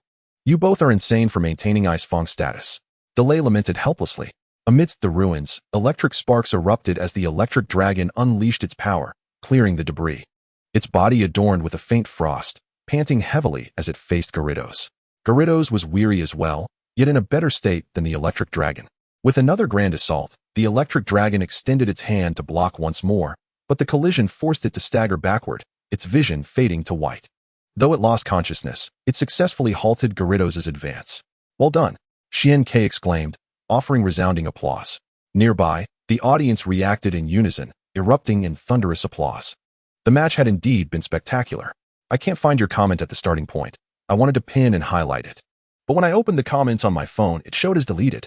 Chapter 51. Sovereign of the Deep. See, the battle concluded with Xian-Kei declared the victor. As the organizers presented him with the award, their hearts ached at the sight of the destruction. 2 buildings had collapsed, leaving chaos in their wake. The compensation for such damage would likely amount to hundreds of thousands. Who could have anticipated that a mere competition would attract such deadly forces? Keep the money for compensation. I only desire this Pokémon egg, Xian-Kei stated, feeling somewhat embarrassed, knowing that Gyarados was the primary culprit. In a normal elite matchup, such devastating destruction would not occur. It was Gyarados who unleashed a powerful move first, while the electric dragon merely responded in kind. The organizers felt somewhat relieved, realizing that building materials could be sourced from Pokémon. They simply needed to hire a construction team, and erecting a new structure within a day was feasible. Xian-Kei and Delay exchanged contact information, marking the beginning of a friendship, and bid farewell at the Pokémon Center, where they encountered Ash and his companions, who were still discussing the battle, expressing how much they had learned from it. Xian-Kei explained, Pokémon, also known as pocket monsters, possess many extraordinary traits. If we unearth them, they can wield immense destructive power. The 3 listened intently, and after bidding farewell, Xian-Kei turned towards the hotel. Qian Yuwu awakened, and, upon seeing Xian-Kei return, rushed into his embrace, sobbing. He felt a bit lost, reluctant to push her away, and thus stood there, allowing her to cling to him. You hold me. Qian Yuwu shyly insisted, a rosy blush gracing her cheeks, rendering her even more enchanting. Xian-Kei scratched his head. I want you to hold me, she commanded playfully. Xian-Kei refrained from embracing her, feeling undeserving. He could not allow the woman he cherished to suffer because of his vengeful methods. I believe we are not suited for each other, he stated expressionlessly. His heart inexplicably ached. He finally comprehended his feelings. Perhaps he truly had affections for Qian Yuwu. And now he found himself wishing to push away the one he loved. Qian Yuwu's heart shattered, yet she refused to give up or fall into passivity. She had never been so infatuated with a man before. Who claimed that I hold affection for you? This is my first encounter with such a situation, and it fills my heart with trepidation. I merely yearn for your embrace, seeking solace and a sense of security in the realm of beasts. Did you not promise to shield me? Qian Yuwu spoke against her own heart. Qian Ke, who had never experienced romance, found himself bewildered by matters of the heart. Upon hearing Qian Yuwu's words, he genuinely believed she did not harbor feelings for him. Although his face betrayed no emotion, his heart began to ache. He remained silent, reaching out to draw her into his embrace. Qian Yuwu felt a rush of shyness, perceiving the breadth of Qian Ke's shoulders, seemingly capable of withstanding any storm. In his arms, she felt warmth and security. The door creaked open, revealing Qi Mu Huan, who stared in stunned silence before muttering an apology and hastily shutting the door. Fleeing in confusion. The hotel was exorbitantly priced, and Qian Ke's finances were limited. Qi Mu Huan was not much better off, as they were both from fallen aristocracy. Their wealth consumed by family obligations, leaving them little to spare. Thus, they shared a double room. Earlier, Qian Yuwu had donned a bikini, unaware of where she had placed the room key. Consequently, Qian Ke had no choice but to carry her to his room for the night. The unexpected encounter with Qi Mu Huan had led to a significant misunderstanding. Qian Ke gently released Qian Yuwu, draping a towel over her shoulders. Inquiring about the location of the room key, it turned out she had left it at the front desk. Qian Ke called to have it delivered, and they returned to their respective rooms without further discussion. Upon seeing Qian Yuwu return, Qi Mu Huan peeked through the door, grinning as he remarked, "Boss, is that it? That hardly matches your physique." He had just seen Qian Yuwu in her undergarments, and now, mere minutes later, it seemed to be over, leaving Qi Mu Huan questioning Qian Ke's prowess. "Get lost. I'm still a virgin," Qian Ke retorted angrily. Qi Mu Huan, skeptical, found himself on the receiving end of Qian Ke's playful wrath. The next day at noon, the trio arrived at the Xinqing dock. As the Gengui only emerged at midnight, arriving too early would be futile. They encountered Xiaoji and his companions, who had missed their connecting boat. And Qian Ke suddenly recalled that the next event involved the enormous toxic sting jellyfish. As a water-type gym leader from Kanto's Hualan City, he held a keen interest in such unique aquatic creatures, originally intending to traverse the waters on his Garridos. He quickly altered his plan to accompany them while they awaited the ferry. With the appearance of an injured seahorse, the plot officially commenced.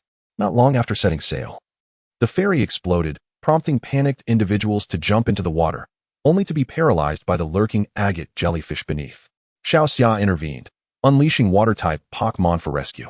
While Qian Ke was not idle either, commanding Garridos to assist in evacuating the ferry's passengers. To their astonishment, Xiaoji, that eccentric character, made a grand entrance aboard a yacht, rescuing a crew member who trembled from paralysis and stammered, "Quick, notify the boss." The boss was a profit-driven matron, who had constructed a restaurant surrounded by coral reefs. This creative venture was undeniably alluring, yet it disrupted the habitat essential for the toxic sting jellyfish's survival. The matron harbored a deep disdain for them and promised that anyone who could drive away the jellyfish would be rewarded with a lavish dinner within a year, along with $1 million prize and a year's worth of lodging at the restaurant. Such rewards were undeniably tempting, even for Qian Ke and Qi Mu Huan. Xiao Xia, enamored with water-type Pokemon, was infuriated by the matron's derision toward the adorable agate jellyfish and indignantly declined her offer before turning away. Qian Ke chuckled softly but did not linger, as Garridos conveyed that it was from this sea, where several fearsome Pokemon resided, advising against provoking them. The deep sea, much like the cosmos, remained one of humanity's least understood realms, harboring countless powerful Pokemon. At that moment, an announcement echoed, as the matron offered a substantial reward to drive away the agate jellyfish. As the saying goes, under heavy rewards, brave men arise, and throngs of citizens surged forward, causing Qian Ke and his companions to retreat. The matron, ambitious and affluent, arrived in a tank, rallying the crowd's enthusiasm. The allure of $1 million attracted Team Rocket, who, failing to spot Qian Ke, perhaps succumbed to the temptation of riches, seizing the opportunity to claim the bounty for themselves. They set sail on their yacht, confident of success, armed with a locally produced solution to incapacitate the jellyfish, intending to capture them for profit. However, their expressions soon shifted. As the number of agate jellyfish amassed, resembling a dark cloud filled with countless crimson eyes, stunning those on the shore. One particularly formidable agate jellyfish, distinguished by the glowing red pearl on its forehead, obliterated their yacht, sending Team Rocket soaring into the sky. The locally produced solution fell from the yacht, striking the mighty jellyfish, which expanded to 20 meters in size, evolving into a toxic sting jellyfish, its tentacles ensnaring Team Rocket, its gaze filled with lethal menace. Xian Ke felt an overwhelming sense of suffocation in its presence, realizing he should have avoided this quagmire. He had inadvertently encountered a deep-sea overlord, a champion-level toxic sting jellyfish. Chapter 52. The Millennium Ghost Girl. Indeed, the toxic sting jellyfish was formidable, effortlessly demolishing structures, the very foundation of the matron's wealth. Enraged, she fired bombs from her tank. But they proved utterly ineffective, plunging silently into the water. Countless agate jellyfish invaded, followed closely by the toxic sting jellyfish, triggering a colossal tsunami.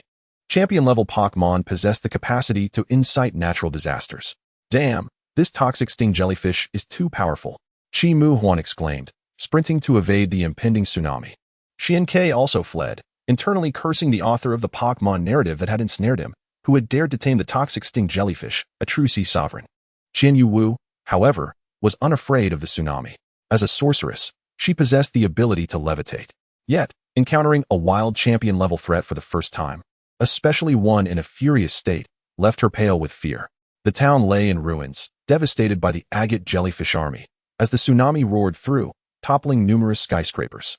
Fortunately, their destruction did not result in slaughter. Everyone began to flee, scrambling to higher ground. Xian Ke and his companions ascended to the rooftop of a tall building, gazing in awe at the imposing toxic sting jellyfish. At that moment, Meow Meow had already fallen under its control, as an agate jellyfish supported Meow Meow's gold coins, manipulating its consciousness to articulate their intentions with remarkable cunning. One deep-sea overlord toxic sting jellyfish was terrifying enough, but now, joined by this agate jellyfish, the ocean revealed its true mysteries and horrors. Fear gripped many, with some kneeling in prayer while others expressed deep regret. Yet, the toxic sting jellyfish remained furious, clearly unwilling to retreat easily. Xiao Ji and his companions had already summoned their Pokemon in an attempt to halt the toxic sting jellyfish's rampage. But champion-level threats proved insurmountable. They were no match for it. Pikachu employed its charm to persuade, yet the toxic sting jellyfish remained unyielding, raising its tentacles to attack. At that moment, Xiao Xia ascended the adjacent building, boldly calling out to capture its attention. As mentioned earlier, Xiao Xia aspired to become a water-type master, possessing a strong affinity for water-type Pokemon, which enabled her to enhance their intimacy with her. The toxic sting jellyfish regarded Xiao Xia with softened eyes, granting her a few moments to see what she had to say. Toxic sting jellyfish, please return. We understand your intentions. We will no longer harm your habitat.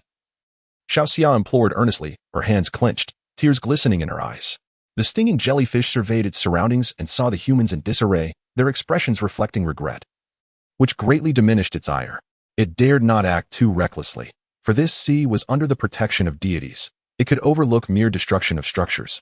But if lives were at stake, even the stinging jellyfish could not bear the wrath that would ensue. Acknowledging their mistakes, it chose to retreat rather than escalate the situation further, a decision that sprouted in its heart. Please, just go back, Xiao Xia pleaded once more. Next time, it won't be so easy. The stinging jellyfish threatened through Meow Meow, then cast her away into the distance. The elder, having suffered considerable losses, was unwilling to relent and vowed to eliminate them, only to be sent soaring into the sky by the furious stinging jellyfish. It seemed to have its reservations, Qian Yu remarked as she watched the stinging jellyfish and the agate jellyfish legion retreat. Zhuansk and Chimun nodded in agreement. With Xiaoxia's unconvincing arguments, it would only sway children. To persuade a ruler of the deep sea without formidable strength backing it was a futile endeavor. As the situation reached a temporary resolution, it seemed unlikely that the townsfolk would consent to further construction, given the immense harm inflicted upon their town. The three, seated atop the violent carp dragon, ventured toward the scenic gorge, surrounding themselves with the translucent egg of a spirit nestled within a box. This egg was rather peculiar, its dark hue exuding an eerie chill, adorned with several ghostly flame patterns. The group speculated it could belong to a Hoenn ghost skeleton or perhaps a crystal flame spirit. Zhuansk, filled with anticipation, longed to discover what creature would emerge from it. Regardless of what spirit would be born, training it from infancy to peak prowess was a trainer's honor. As dusk fell, the three disembarked, and Zhuansk felt an increasingly strong connection to Gingwei, certain of its presence nearby. Concurrently, The silhouette of the female ghost flickered in his mind, her figure deeply familiar, compelling him to pursue further. Yet she evaded him, her voice echoing. I have waited for you for thousands of years. Suddenly, Zwansk felt as though struck by lightning. The statue of the maiden bore an uncanny resemblance to the ghost from his dreams. The person she awaited was he, wasn't he it? No, it wasn't he Zwansk. He had been drawn from another realm by Giratina, making it impossible for him to share a 2,000-year entanglement with her. It must be his brother, Xiao Zwansk.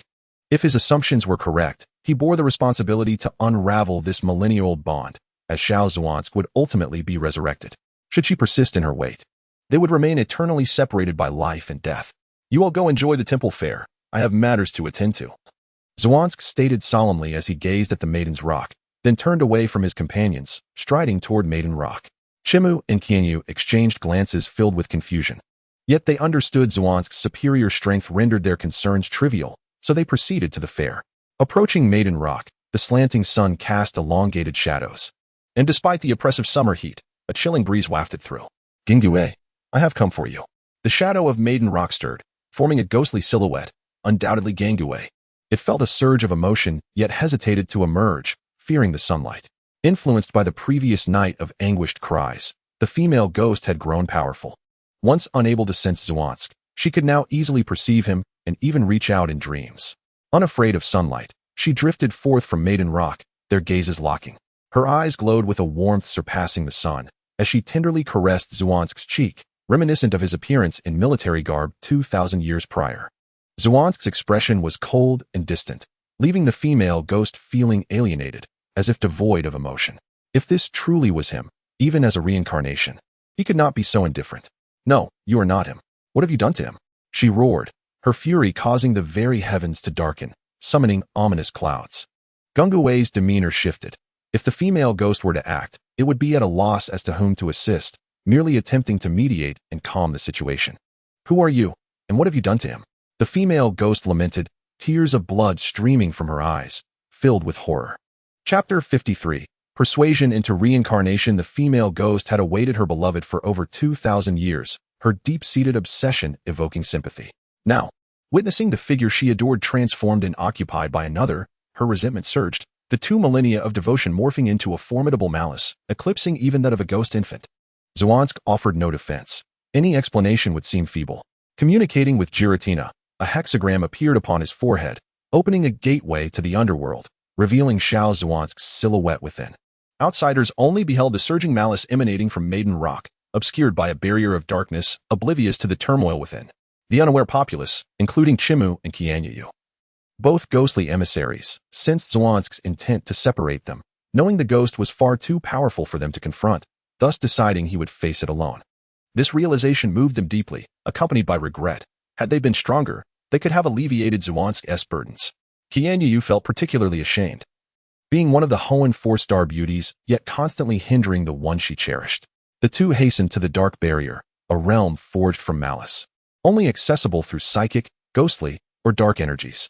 Qianyu released 2 spirits, a mid-tier Shinado and a peak-level Yukiana. The diminutive Yukiana appeared deceptively frail but concealed immense strength, a spirit from the beast domain, having once frozen vast expanses in battle a century prior. Shinado, use psychic. Yukiana, shadow ball. Qianyu commanded urgently, eager to shatter the barrier, determined to protect Zwansk. Chimu unleashed a massive Absol, towering at 3 meters. Exuding an air of untamed ferocity, his eyes glinting with a peculiar gleam, a sinister smile curling upon his lips. Absol, use Night Slash. Chimu ordered. The combined forces of psychic, ghostly, and dark energies relentlessly attacked the malevolent barrier. Despite numerous attempts, they only managed to weaken the malice. With no signs of the barrier yielding, yet they refused to surrender, continuing their efforts.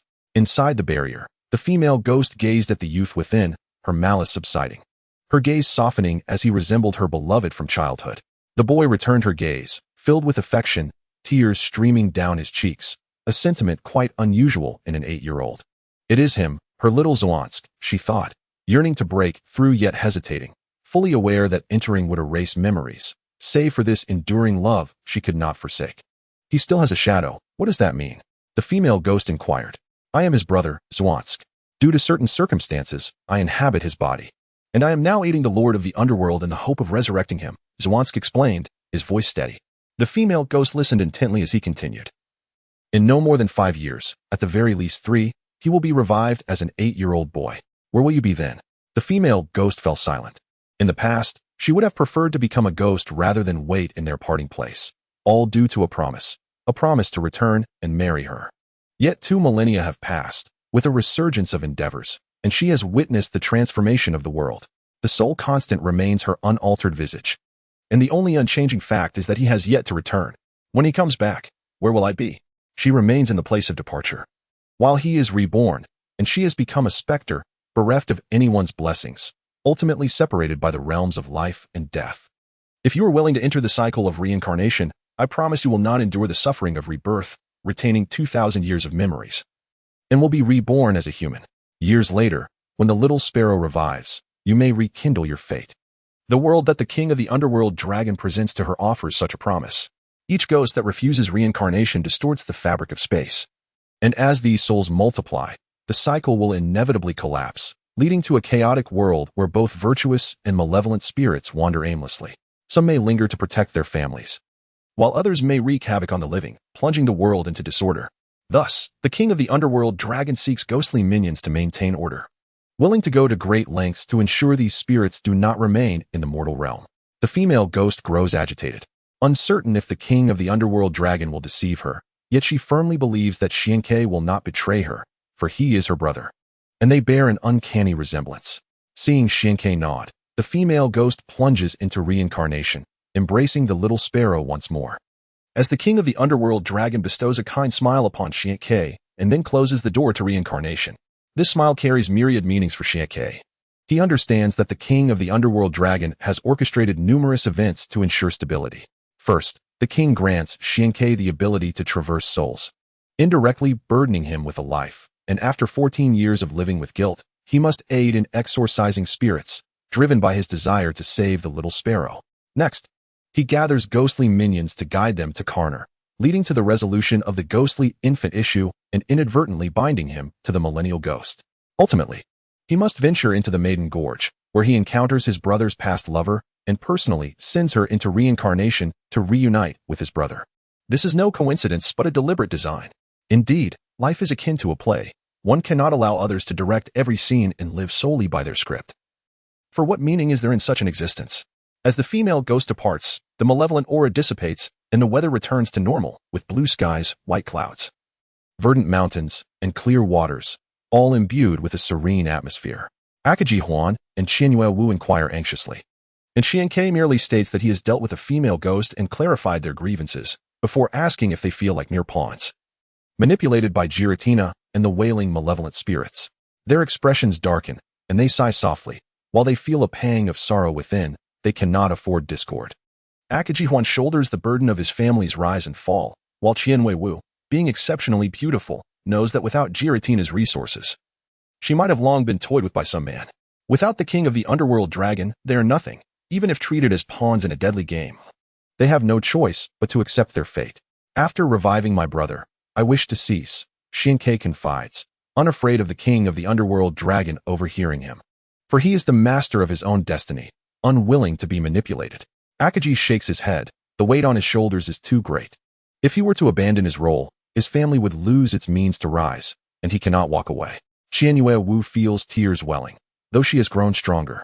She has also drawn the attention of the larger family. Without enhancing her psychic powers, she cannot ignore the threats looming over her. She yearns for Xianke to accompany her. Even when the time comes that she no longer wishes to fight, she desires to leave with him. Noticing their somber moods, especially Qianyue Wu's tear-filled eyes, Xianke feels a pang of compassion. Her tears tug at his heart, and with a sigh, he says, "At least we have a few more years. Let us fight side by side." Chapter 54. Troubles as Xianke and his companions watch the sunset. The golden rays bring a sense of comfort, and they engage in relaxed conversation about their dreams. They await the arrival of night, for the ghastly spirits only emerge after dark. And the summer temple fair holds great allure for them, offering a much-needed reprieve from their immense pressures. Finally, as the last rays of sunlight fade, a bright moon ascends, and the ghostly apparition appears behind Xianke, seemingly attuned to his current emotions, letting out a gentle sigh. What a remarkable millennial ghost, though possessing only elite-level strength. It radiates a unique spirit, distinctly setting it apart, earning admiration from Akaji Huan and Qianyue Wu. Having previously merged with the ghost, Xiankei shares a profound connection. Understanding its timid nature, yet after thousands of years, it yearns for a life filled with challenges, finding joy in battling other spirits. To eliminate the hidden puppeteer. At least 3 to 5 years remain. During this time, let us fight together. This sentiment is directed not only at Akaji Huan and Qianyue Wu, but also at the millennial ghost. Akaji Huan and Qianyue Wu smile at his words, while the ghost nods excitedly, grateful that this period will not be devoid of excitement. Xiankei retrieves a Pokeball, capturing the ghost before heading to the Pokemon Center. He activates the communication device to converse briefly with Nanami before transferring another ghost back. After completing these tasks, they begin to explore the temple fair, where stalls line the streets, selling masks, toys, and delectable grilled skewers. Akaji Huan conspicuously orchestrates an opportunity for Xiankei, disappearing to leave him walking alongside Qianyue Wu. If they were to hold hands at this moment, it would resemble a couple's affection. Qianyue Wu remains veiled in white gauze, both as a star and due to her striking beauty, knowing that her allure often invites trouble. However, the gauze accentuates her silhouette, making onlookers curious about her concealed visage. Since the onset of the blue plush, this area has become a tourist hotspot, attracting numerous noble youths, 2 of whom are now captivated by Qianyue Wu's beauty. What a perfect figure. I wonder if her face is as exquisite. A young man in his 20s displays a lecherous grin. He is wealthy enough to entice many women, yet he has never encountered someone of such perfection. The other youth, handsome and equally affluent, has also harmed many girls, yet none have compared to this ideal, igniting a strong possessiveness within him. With their powerful families, they pay little heed to the man beside her, exchanging glances as they prepare to approach. Qianyue Wu, dressed casually in a pristine white skirt, reveals her flawless legs, radiant with a hint of rosy hue, glistening under the moonlight, evoking an impulse to indulge. For some, even just her legs could provide a lifetime of temptation. Xiankei, feeling helpless, endures the gaze of others, akin to a flower adorned in dung, yet he remains unfazed. Qianyue Wu is not his girlfriend, and even if she were to become one in the future, he would not succumb to insecurity. He buys her some grilled skewers, and she lifts a corner of her gauze, delicately feeding herself while chewing elegantly. However, she has a habit of making a mess with sauces, and Xiankei, concerned she might stain the gauze, helplessly offers her a napkin, his demeanor surprisingly earnest, stirring Qianyue Wu's heart. Unbeknownst to her, the glimpse of her face revealed by the lifted gauze is breathtaking, leaving many in awe, even women feeling self-conscious. At that moment, a handsome young man approaches. Clutching a bouquet of flowers, his gaze fixated solely on Qianyue Wu, entirely disregarding Xiankei, who is still occupied with cleaning. Trouble has arrived. Qianyue Wu felt a tinge of helplessness. Xiankei rolled her eyes and remarked, "Who told you to dress so flamboyantly?" At that moment, someone patted Xiankei on the shoulder. Turning around, she found a rather unsavory young man who pulled her aside and presented a substantial bundle of cash, amounting to no less than 20,000. "What do you mean?" Xiankei's voice was icy, causing the surrounding air to chill. The unsavory young man frowned, sensing something peculiar about her, yet his strong backing from a noble family rendered him undeterred by her defiance. He meant to imply that she should be sensible and take the money to leave. She was not the kind of woman he could debase. The young man regarded her with disdain. "What if I refuse?" Xiankei sneered. "Is this too little for you?" The young man, brimming with wealth, produced 4 more stacks of cash, instantly igniting envy among the onlookers, as this amount could sustain them for an entire year. Though Xiankei desperately needed funds to bolster her influence, she refused to compromise her integrity. "Your filthy money isn't worth my time. Keep it for yourself."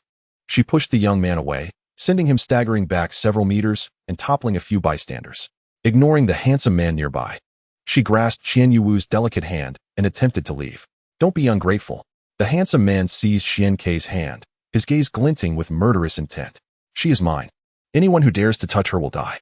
Xiankei threatened with an air of dominance, exuding a palpable aura of violence, a result of having taken many lives. The handsome youth staggered back a few steps, astonished by her ferocity. "So, you're a fierce character after all. I underestimated you. However, let me give you a piece of advice. I have my eyes set on this woman. If you don't want to lose limbs, you'd better leave." Hua Yinshe spoke arrogantly, exuding immense power, yet dismissing the act of murder. Should he choose to kill, his bloodlust would surpass Xiankei's.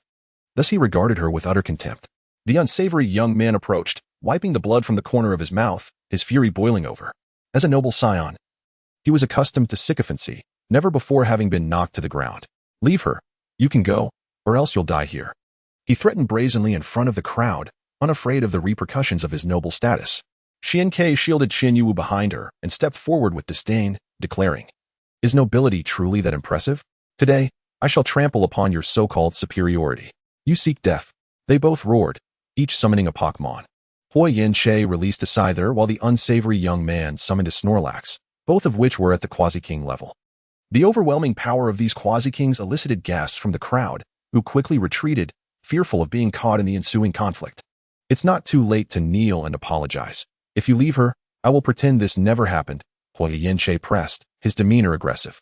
The unsavory young man had already begun fantasizing about the pleasures of bed with such a captivating woman. Chapter 55, Legendary Physique. The unsavory young man's name remains unknown for now. Let us instead focus on Huo Yin-Che. Xian-Kei had some knowledge of the noble families in the Kanto region and found no mention of the Huo family, suggesting they did not belong to this area. Realizing this, Xian-Kei felt no apprehension. The reach of noble families from other regions was too extensive. When had it become their turn to wreak havoc in Kanto? As the owner of the Hualan Pavilion, she was backed by the entire Kanto alliance. In this instance, Xian-Kei was in the right. Even if Huo Yin-Che held immense power, he would dare not direct his wrath towards the alliance. "Kneel and apologize quickly, or I will kill you on the spot," the unsavory young man bellowed. Snorlax lumbered toward Xian-Kei, emanating the pressure of a quasi-king, its gaze looking down upon her as if she were an insignificant insect, ready to be crushed. Scyther was even more formidable, manifesting a shadow and instantly appearing before Xian-Kei, its blade descending toward her shoulder, intent on rendering her incapacitated with overwhelming force. This was Kanto. Huo Yin-Che dared not kill, especially in such a public setting. However, inflicting serious injury was well within his family's capacity to conceal. Suddenly, Xian-Kei's eyes glowed a crimson hue, gleaming like lanterns in the night. The blade struck. But to everyone's astonishment, it passed through Xian-Kei's form. Concealed within the shadows, a gung ghost had possessed her, granting her ghostly attributes and rendering her immune to all physical harm. As the crowd remained in stunned silence, Xian-Kei merely smirked, pulling Qian Yu away as her body began to levitate, looking down upon the crowd from above. "What is happening?" Huo Yin-Che exclaimed, an unsettling feeling creeping into his mind. The onlookers were equally bewildered. One individual was floating in the air, leaving them questioning whether Xian-Kei was human or spirit. Some even took out their phones to capture the moment, believing it to be a miracle. Snorlax, blast him away. The unsavory young man, in disbelief, commanded Snorlax to attack while Xian-Kei was still at a low altitude. Snorlax, unperturbed, leaped into the air, hurling punch after punch like a boulder crashing through the air, accompanied by deafening sonic booms. However, the bizarre phenomenon repeated itself. The powerful blows passed straight through Xian-Kei's body. This time, everyone witnessed it clearly, not an illusion from speed, but an actual passing through, akin to ghost-type immunity against physical attacks. Huo Yin-Che, observing Xian-Kei's crimson eyes, immediately deduced that Gung Ghost possessed a unique ability to inhabit her. She must have a Gung Ghost, exploiting the Pokemon's strength for her advantage. "Humph, just a clown. After all, you'll never amount to anything," he scoffed, as Scyther conjured 16 sharp rocks that hurtled towards Xian-Kei in the air, accompanied by a piercing sound.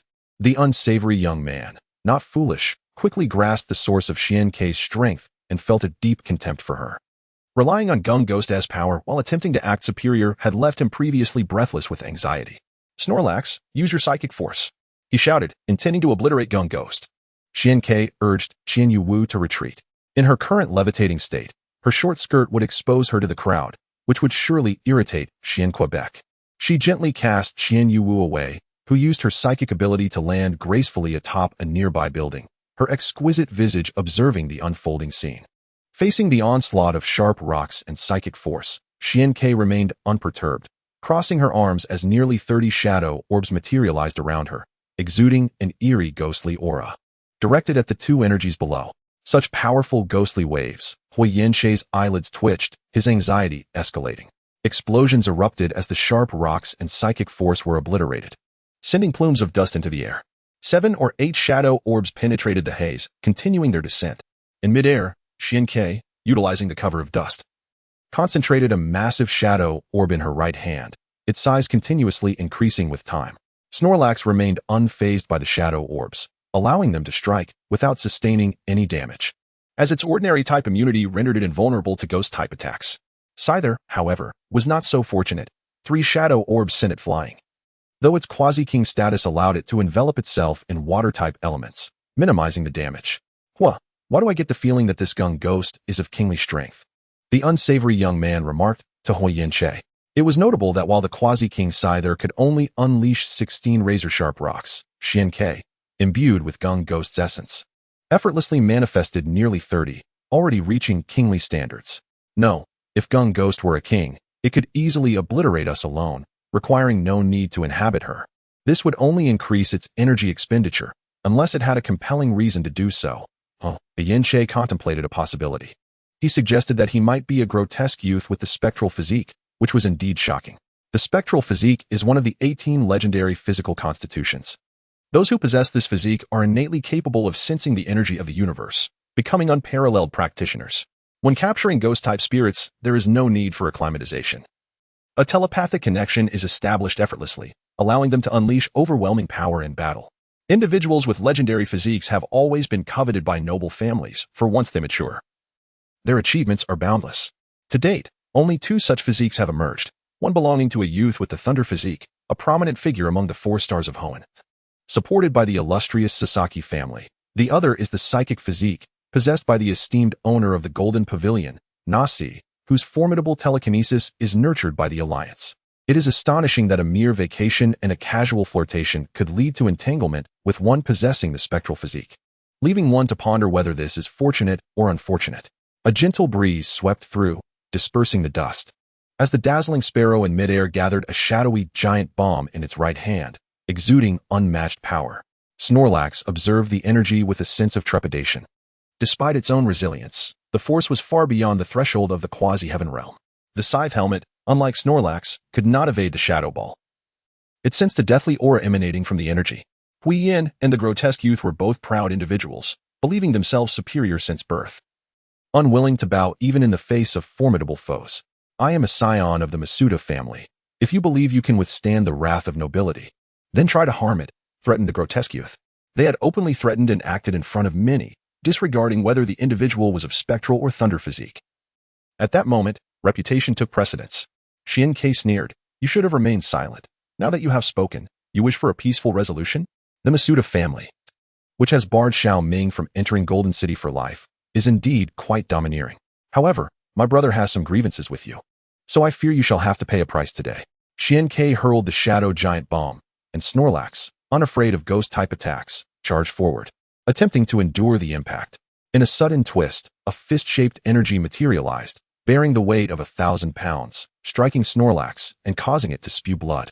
Hurtling backward several meters, writhing in agony on the ground, emitting a woeful howl, while Xian-Ke watched coldly.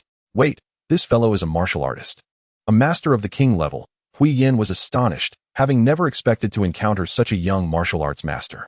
Chapter 56. The Master Disguised as a Pig.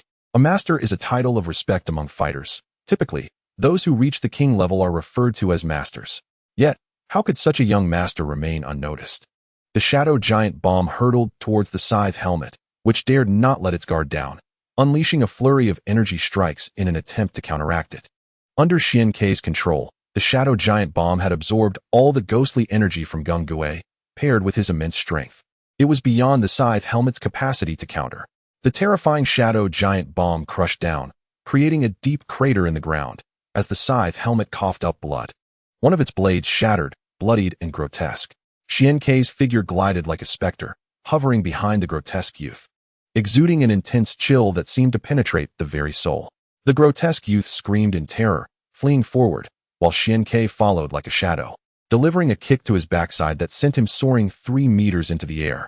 Ignoring him, Xian-Ke advanced like a vengeful spirit, a cold smile on his lips, heading straight for Hui Yin.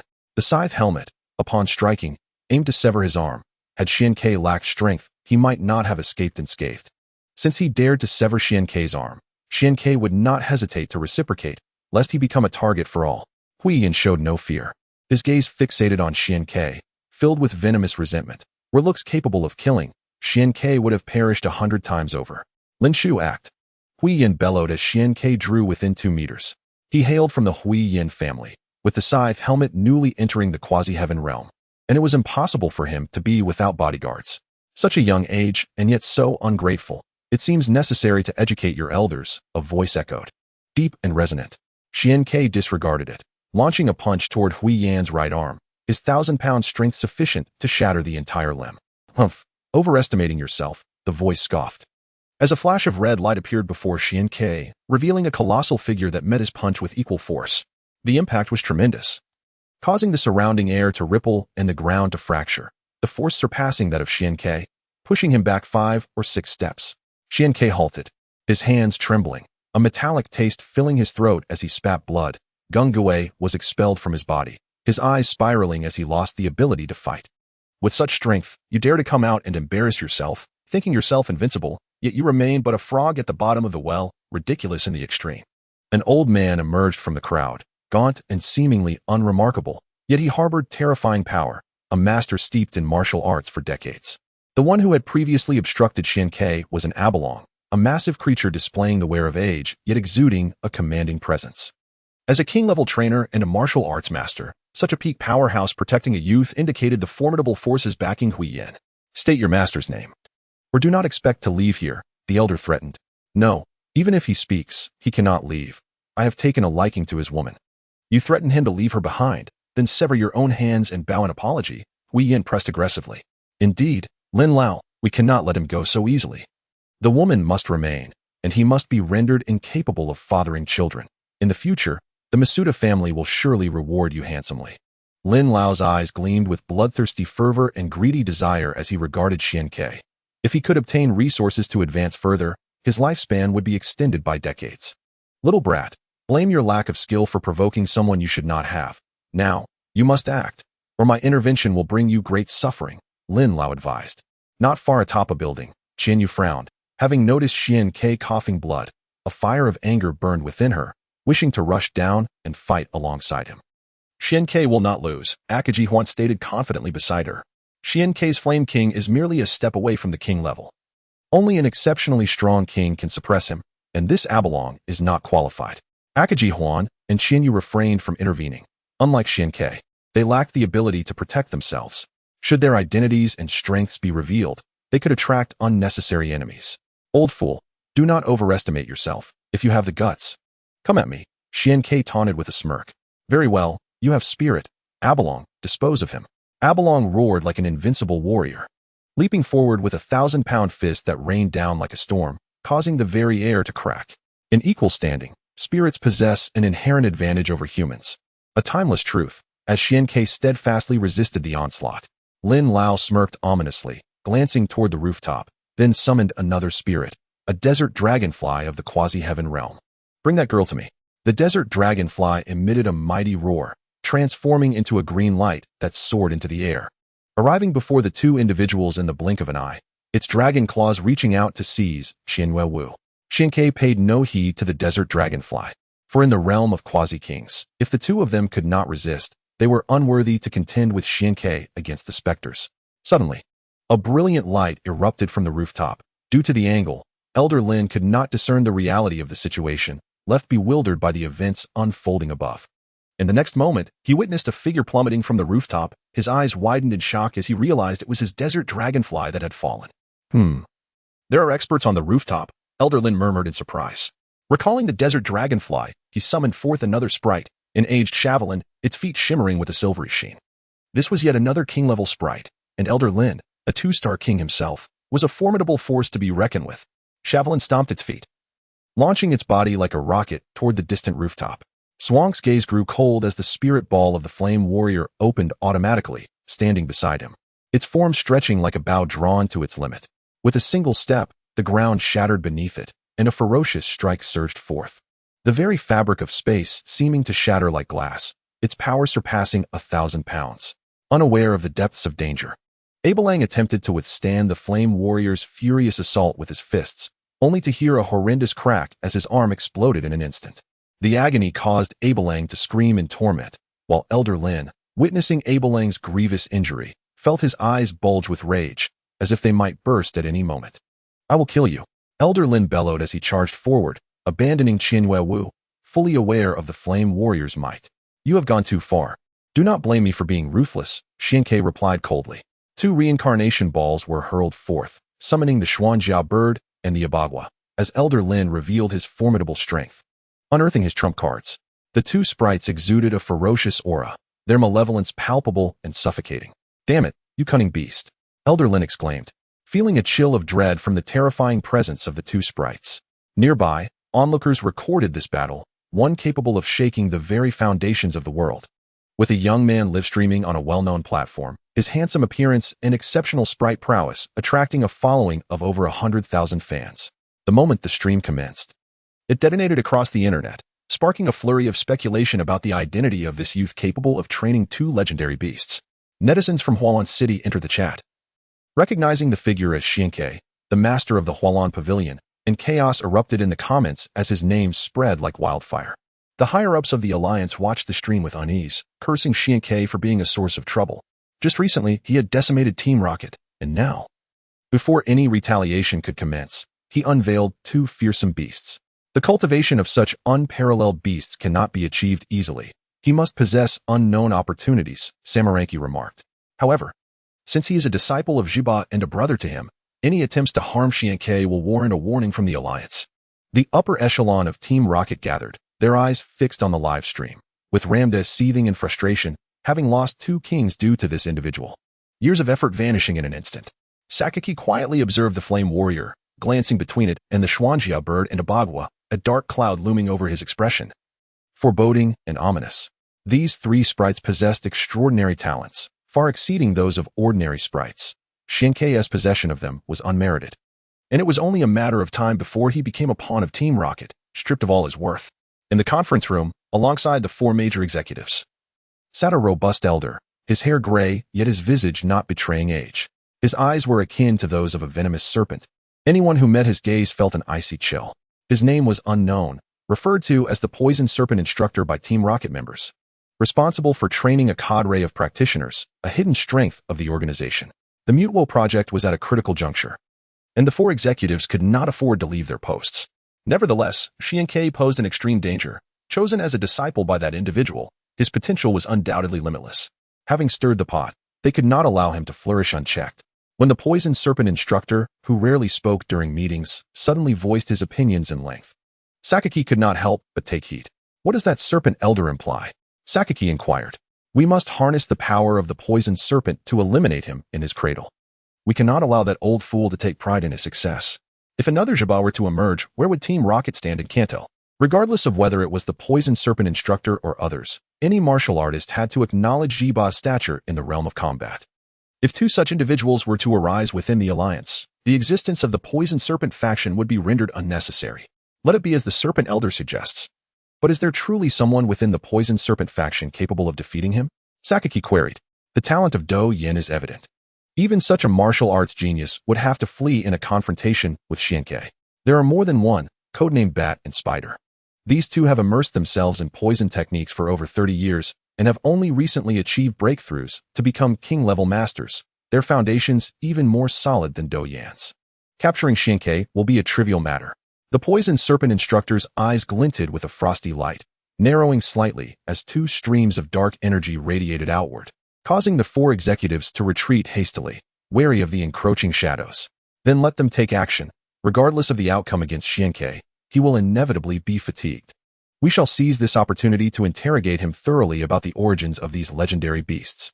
Sakaki issued his command decisively, and the Poison Serpent Instructor acknowledged it, quietly exiting the meeting room to prepare without further comment. The battle between Xianke and Elder Lin raged on. Abelang lay grievously wounded, blood streaming from his body, inciting the Xuanjia bird and Abagwa. Just as martial artists and combat sprites absorb the energies of heaven and earth to enhance their physiques, they could directly consume their adversaries, significantly elevating their own powers. In the vast realm of beasts, many sprites had attacked Xianke, driven by the desire to consume him for their own breakthroughs. Both fearsome creatures were at the pinnacle of super-elite strength, just one opportunity away from transcending into quasi-king level power, and they unanimously believed that Abelang was their chance. The two sprites attacked in a coordinated assault, flanking Abelang from both sides. The Xuanjia bird struck first, unleashing a roar that sent forth a metallic sound explosion, piercing the air with an unbearable intensity that left some with blood streaming from their ears. The young man streaming the battle also found himself bleeding. Hastily retreating to a safer distance, capturing the reactions of the crowd, all of whom were similarly affected by the sonic waves. It truly is the Xuanjia bird. The legendary beast from centuries past has reemerged.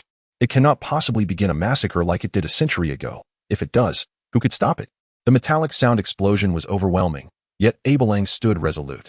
Despite his injuries, he was still a king-level powerhouse, delivering a series of powerful punches with one hand. Concentrating his force at a single point, slicing through the waves of sound, as if drawing a blade from its sheath. The two segments of sonic waves collided beside Abelang, resulting in an explosion that sent him staggering, disoriented.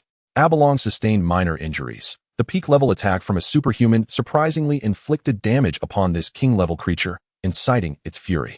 A colossal figure burst through the haze. The Abagwa opened its gaping maw and expelled a cloud of black toxic mist, not as a skill attack, but rather a pure application of poisonous elemental power. What a formidable Abelang it was. Its fists radiated a brilliant white light, coalescing into a special form of true energy. The energy-infused punch obliterated the toxic mist, simultaneously striking the Abagwa and causing it to reel back, blood beginning to seep from the corners of its mouth. The intricate patterns on Abagwa's abdomen began to shift, initiating its death transformation technique, manifesting a relaxed visage that significantly boosted its defense while drastically reducing its speed. Even so, it still bled from the impact of the true energy punch. With an icy glare, Abagwa contemplated the terrifying prowess of the king-level opponent, almost yearning to devour it whole. The Xuanji bird shared this sentiment, its wings enveloped in white light, transforming into two razor-sharp steel blades. In the blink of an eye, it appeared before Abelang, fiercely wielding its lethal blades in a battle of combat prowess. The sight of a bird engaging in combat astounded the onlookers, as the Xuanji bird's martial skills were profound. Abelang, having lost its right hand, struggled to withstand the assault even for a moment, losing a chunk of flesh from its left side, infuriating it to the point of wild, desperate flailing, leaving the ground around it in disarray. The Xuanji bird deftly evaded the onslaught, seizing a piece of flesh to consume, absorbing the vast energy of the world, which set off ripples of power around it. Elated, it found a crack in the door to the quasi-king level. But to fully break through, it required more flesh. The state of the Xuanji bird aroused envy in Abagwa, and the two ferocious beasts roared in unison. Their gazes toward Abelang filled with unrestrained greed, as if it were a beautiful maiden stripped bare, futilely resisting on a bed, igniting their insatiable desires. In another arena, the scene was even more astonishing. The quasi-peak Yanwu king was boldly confronting two king-level foes, leaving the crowd speechless and silencing all netizens. It was truly shocking. The Yanwu king possessed astonishing defense. Since its days as a small fire pig, it had relentlessly rammed against trees. Its body tempered over 14 years to an almost unfathomable resilience. This world was home to many prodigies, such as the champion of Jado, Edu, the champion of Hoenn, Mikoli, and the champion of Sinnoh, Sharona. Though their ages were similar to Swank's, their Pokemon were overwhelmingly stronger. Yet the Yanwu king possessed an unparalleled feature none of their Pokemon could rival: the extent of its physical training, which could also be considered its foundation. Each of them had at least 6 champion Pokemon. Only with such a lineup could they claim the title of champion. To manage such a multitude, they had to divide their focus into 6 parts. It's futile to claim they could train together.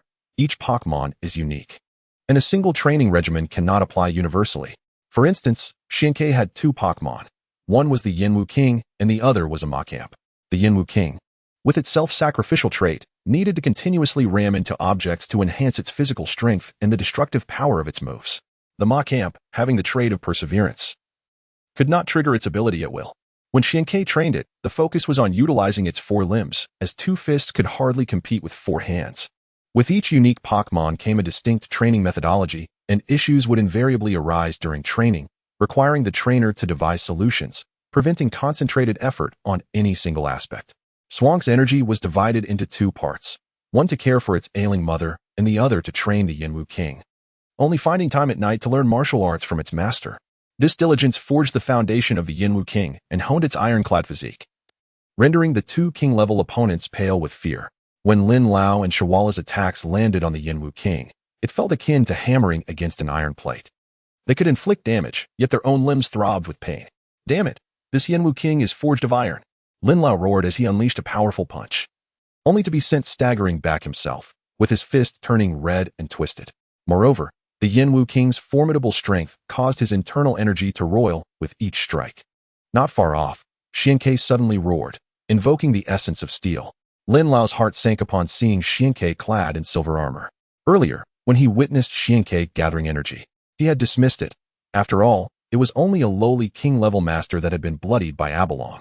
However, gazing upon that silver armor, shimmering fiercely in the moonlight with an unyielding gleam, Lin Lao recognized it as the ultimate technique of Ji Ba, the essence of steel. Perched atop the pinnacle of martial arts, realizing that the entire league might back Xianke, Lin Lao's expression shifted drastically, retreating to create distance, causing the Yanwu King to feel a sudden alleviation of pressure as flames erupted from its body, unleashing a powerful energy beam. Lin Lao reacted swiftly, retrieving a Pokeball to recall Shala. But before the red light could reach him, the Yanwu King's energy beam struck first. Shala stomped the ground fiercely, its knee glowing with white light, delivering a flying knee strike, a powerful move favored by fighters. The impact released a shockwave, creating a deafening roar as it collided with the Yanwu King's shoulder. The Yanwu King staggered back a couple of steps, finally bleeding from its mouth.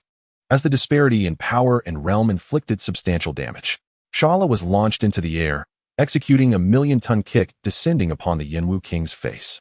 The Yanwu King let out a roar, sensing another red light approaching, realizing Shala intended to unleash another brutal blow before retreating into its ball, a futile hope. The Yanwu King crouched low, lowering its center of gravity, its robust right arm sweeping upward in a powerful counter, surprisingly refusing to yield any ground. Its left hand swiftly seized Shawala's leg, spinning in place to shield itself from the Pokeball's red light, then hurled it towards Xianke.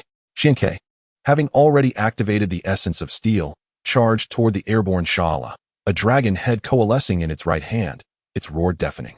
"This is a misunderstanding. We should sit down and discuss this," Lin Lao shouted anxiously, fearing the destruction of his lifelong efforts. Xianke retorted furiously, "If I were weak, I would already be crippled and childless. What is there left to discuss?" As Xianke sprinted, it unleashed a dragon-shaped punch, summoning a colossal silver dragon that bore down on Shala with apocalyptic force. Shala, immensely powerful, sprang up with its hands on the ground, its feet glowing with true energy as it launched itself toward the dragon's head.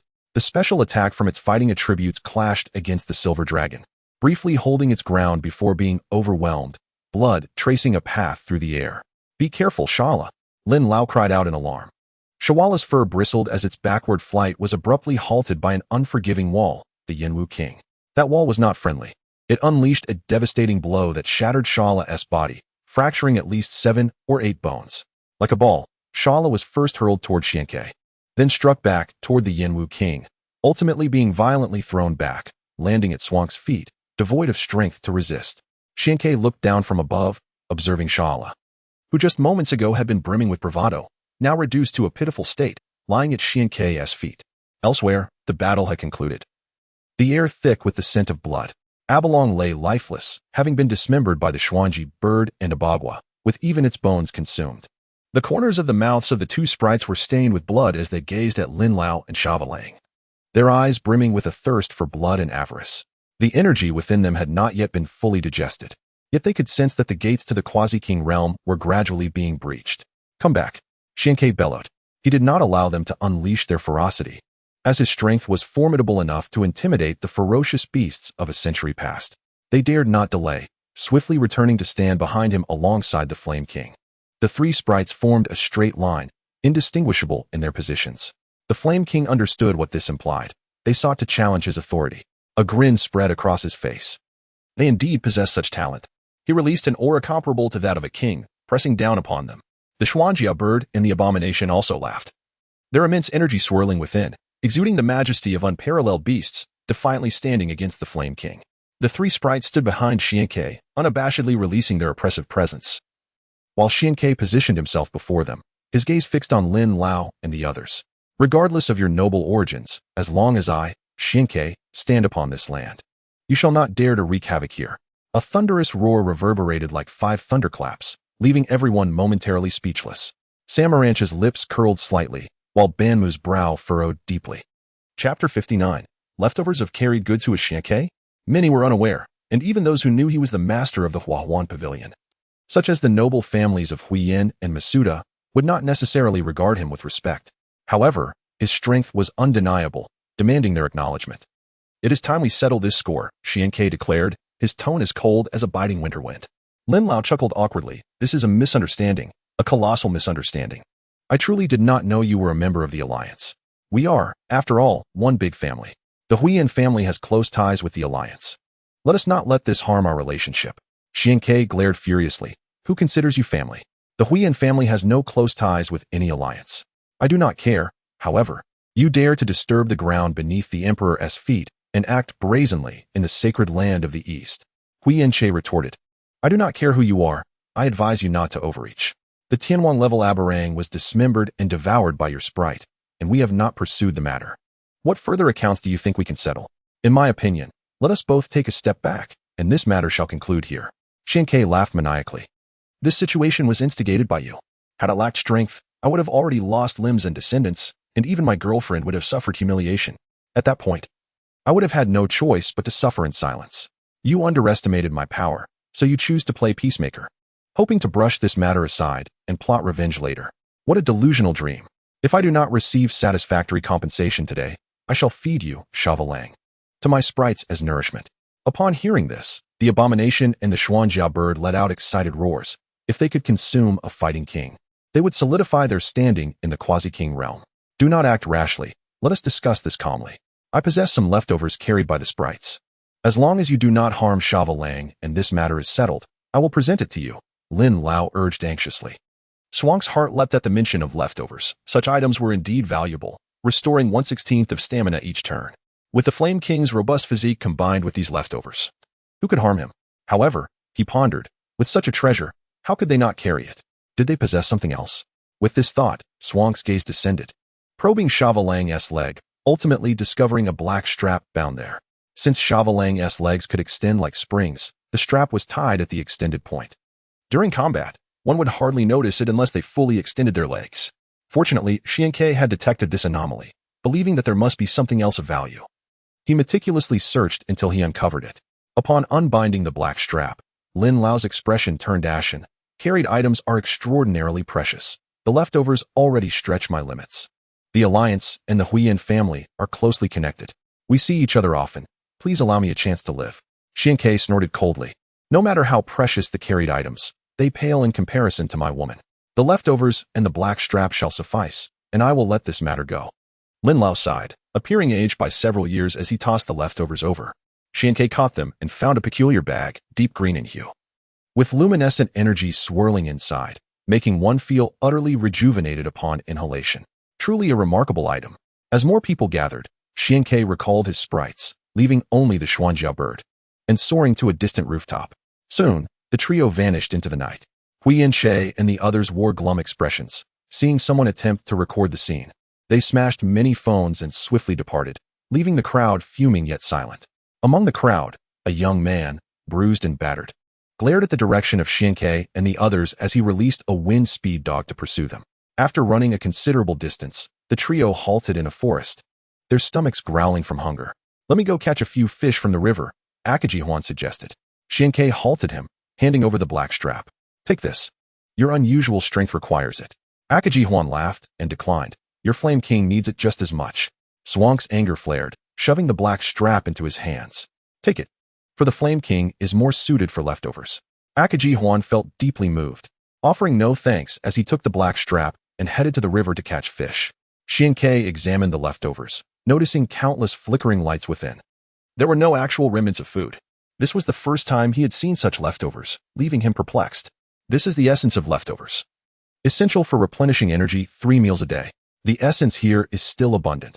Placing it with the Flame King will accelerate his recovery, Xian Yuwu remarked, a blush rising on her cheeks as she seemed to recall something. Xian Ke found himself captivated, feeling an urge to pull her into an embrace for a kiss. But he quickly restrained himself upon noticing a character engraved on the back of the bag, an inscription of June. Recalling that old man and the character June, it formed the name Lin Jun surely. He would not bear such a feminine name, right? I feel this does not seem like his belonging, Xian Yuwu observed after a moment. Xian Ke nodded. That shameless fellow, when he produced the leftovers, did not even flinch. Yet when I sought his black strap, he appeared utterly anxious. This must have been stolen from some unfortunate soul. With the thought of this item possibly having another owner, Xian Ke felt a twinge of discomfort. Suddenly, he noticed someone approaching with remarkable speed. Xiankei gazed toward the distance, his brow furrowing slightly. Soon, they spotted a young man riding a wind-speed dog, his face bruised and covered in numerous wounds, as if he had been recently beaten. Xiankei sensed the situation but still inquired, "Who are you?" The young man recalled the wind-speed dog, visibly anxious. "I am Juna Long. That leftover is mine. It is very important to me. Could you return it?" Xiankei, filled with confidence, thought that no one would dare approach him after witnessing his prowess, unless the item genuinely belonged to him and was of great significance. "Very well," Xiankei replied, handing over the leftovers without a moment's hesitation. Swank's straightforwardness left Ichiro at a loss, staring blankly at her. It must be said that Xiankei possesses a captivating charm. She is approachable even towards ordinary folk, yet fiercely draws her sword for her allies, a display of dominance that Ichiro finds unforgettable. One must guard precious belongings with their life, ensuring they are not taken away. Xiankei pressed the leftover food into Ichiro's hands. After parting with it, she felt a newfound clarity. Something that did not belong to her could not bring her peace. Chapter 60. The flashing electric. Xiankei found herself not far from Golden City, as the map indicated that the stream where Akajihan fished would lead to the sea. By following the coastline for several miles along the sheer cliffs, one would arrive at the most opulent Golden City in Kanto. Upon reaching Golden City, they would be close to Ziyuan town, and consequently, near the female ghost. In this wooded area, Xiankei effortlessly gathered firewood, while Akajihan caught over 20 large fish. With the assistance of a water-type sprite, capturing these otherwise unremarkable creatures was a trivial task. After cleaning and preparing the fish, the trio gathered around the campfire to grill the fresh catch. Before long, the delightful aroma of fish wafted through the air, causing Ichiro, nearby, to salivate. "Why are you just standing there? Come join us," Xiankei called out. After a moment's hesitation, unable to resist the allure of the food, he nervously sat beside her as she smiled and handed him a fish. Ichiro accepted the grilled fish, perfectly cooked and naturally flavorful due to the freshness of the catch, requiring no additional seasoning. Upon taking a bite, he exclaimed, "It's hot," yet savored the lingering fragrance and freshness that tantalized his palate. "Delicious," Ichiro praised, his mouth not pausing as he eagerly devoured more. "You must not be an ordinary trainer if you can afford such rare items," Xiankei inquired. The precious belongings, crafted from extraordinary materials through the painstaking efforts of skilled artisans, were treasures that even a lesser noble family like the Akaji could not possess, highlighting their value. "I never intended to provoke them. A few hours ago, I was dueling with a passerby when that old man saw the leftovers and, without a word, beat me up and took them. The leftovers were not even mine. They were prepared by my mother," Ichiro replied, feeling a kinship with Xiankei and choosing to speak openly. "Your mother is an artisan?" Swank's tone became animated, and both Akajihan and Qianhua Wu exchanged astonished glances. It was unsurprising that Lin Lao would resort to thievery. The true significance lay in the fact that the leftovers were crafted by his mother. Artisans, pokeball creators, and alchemists are the most esteemed professions in the world of sprites.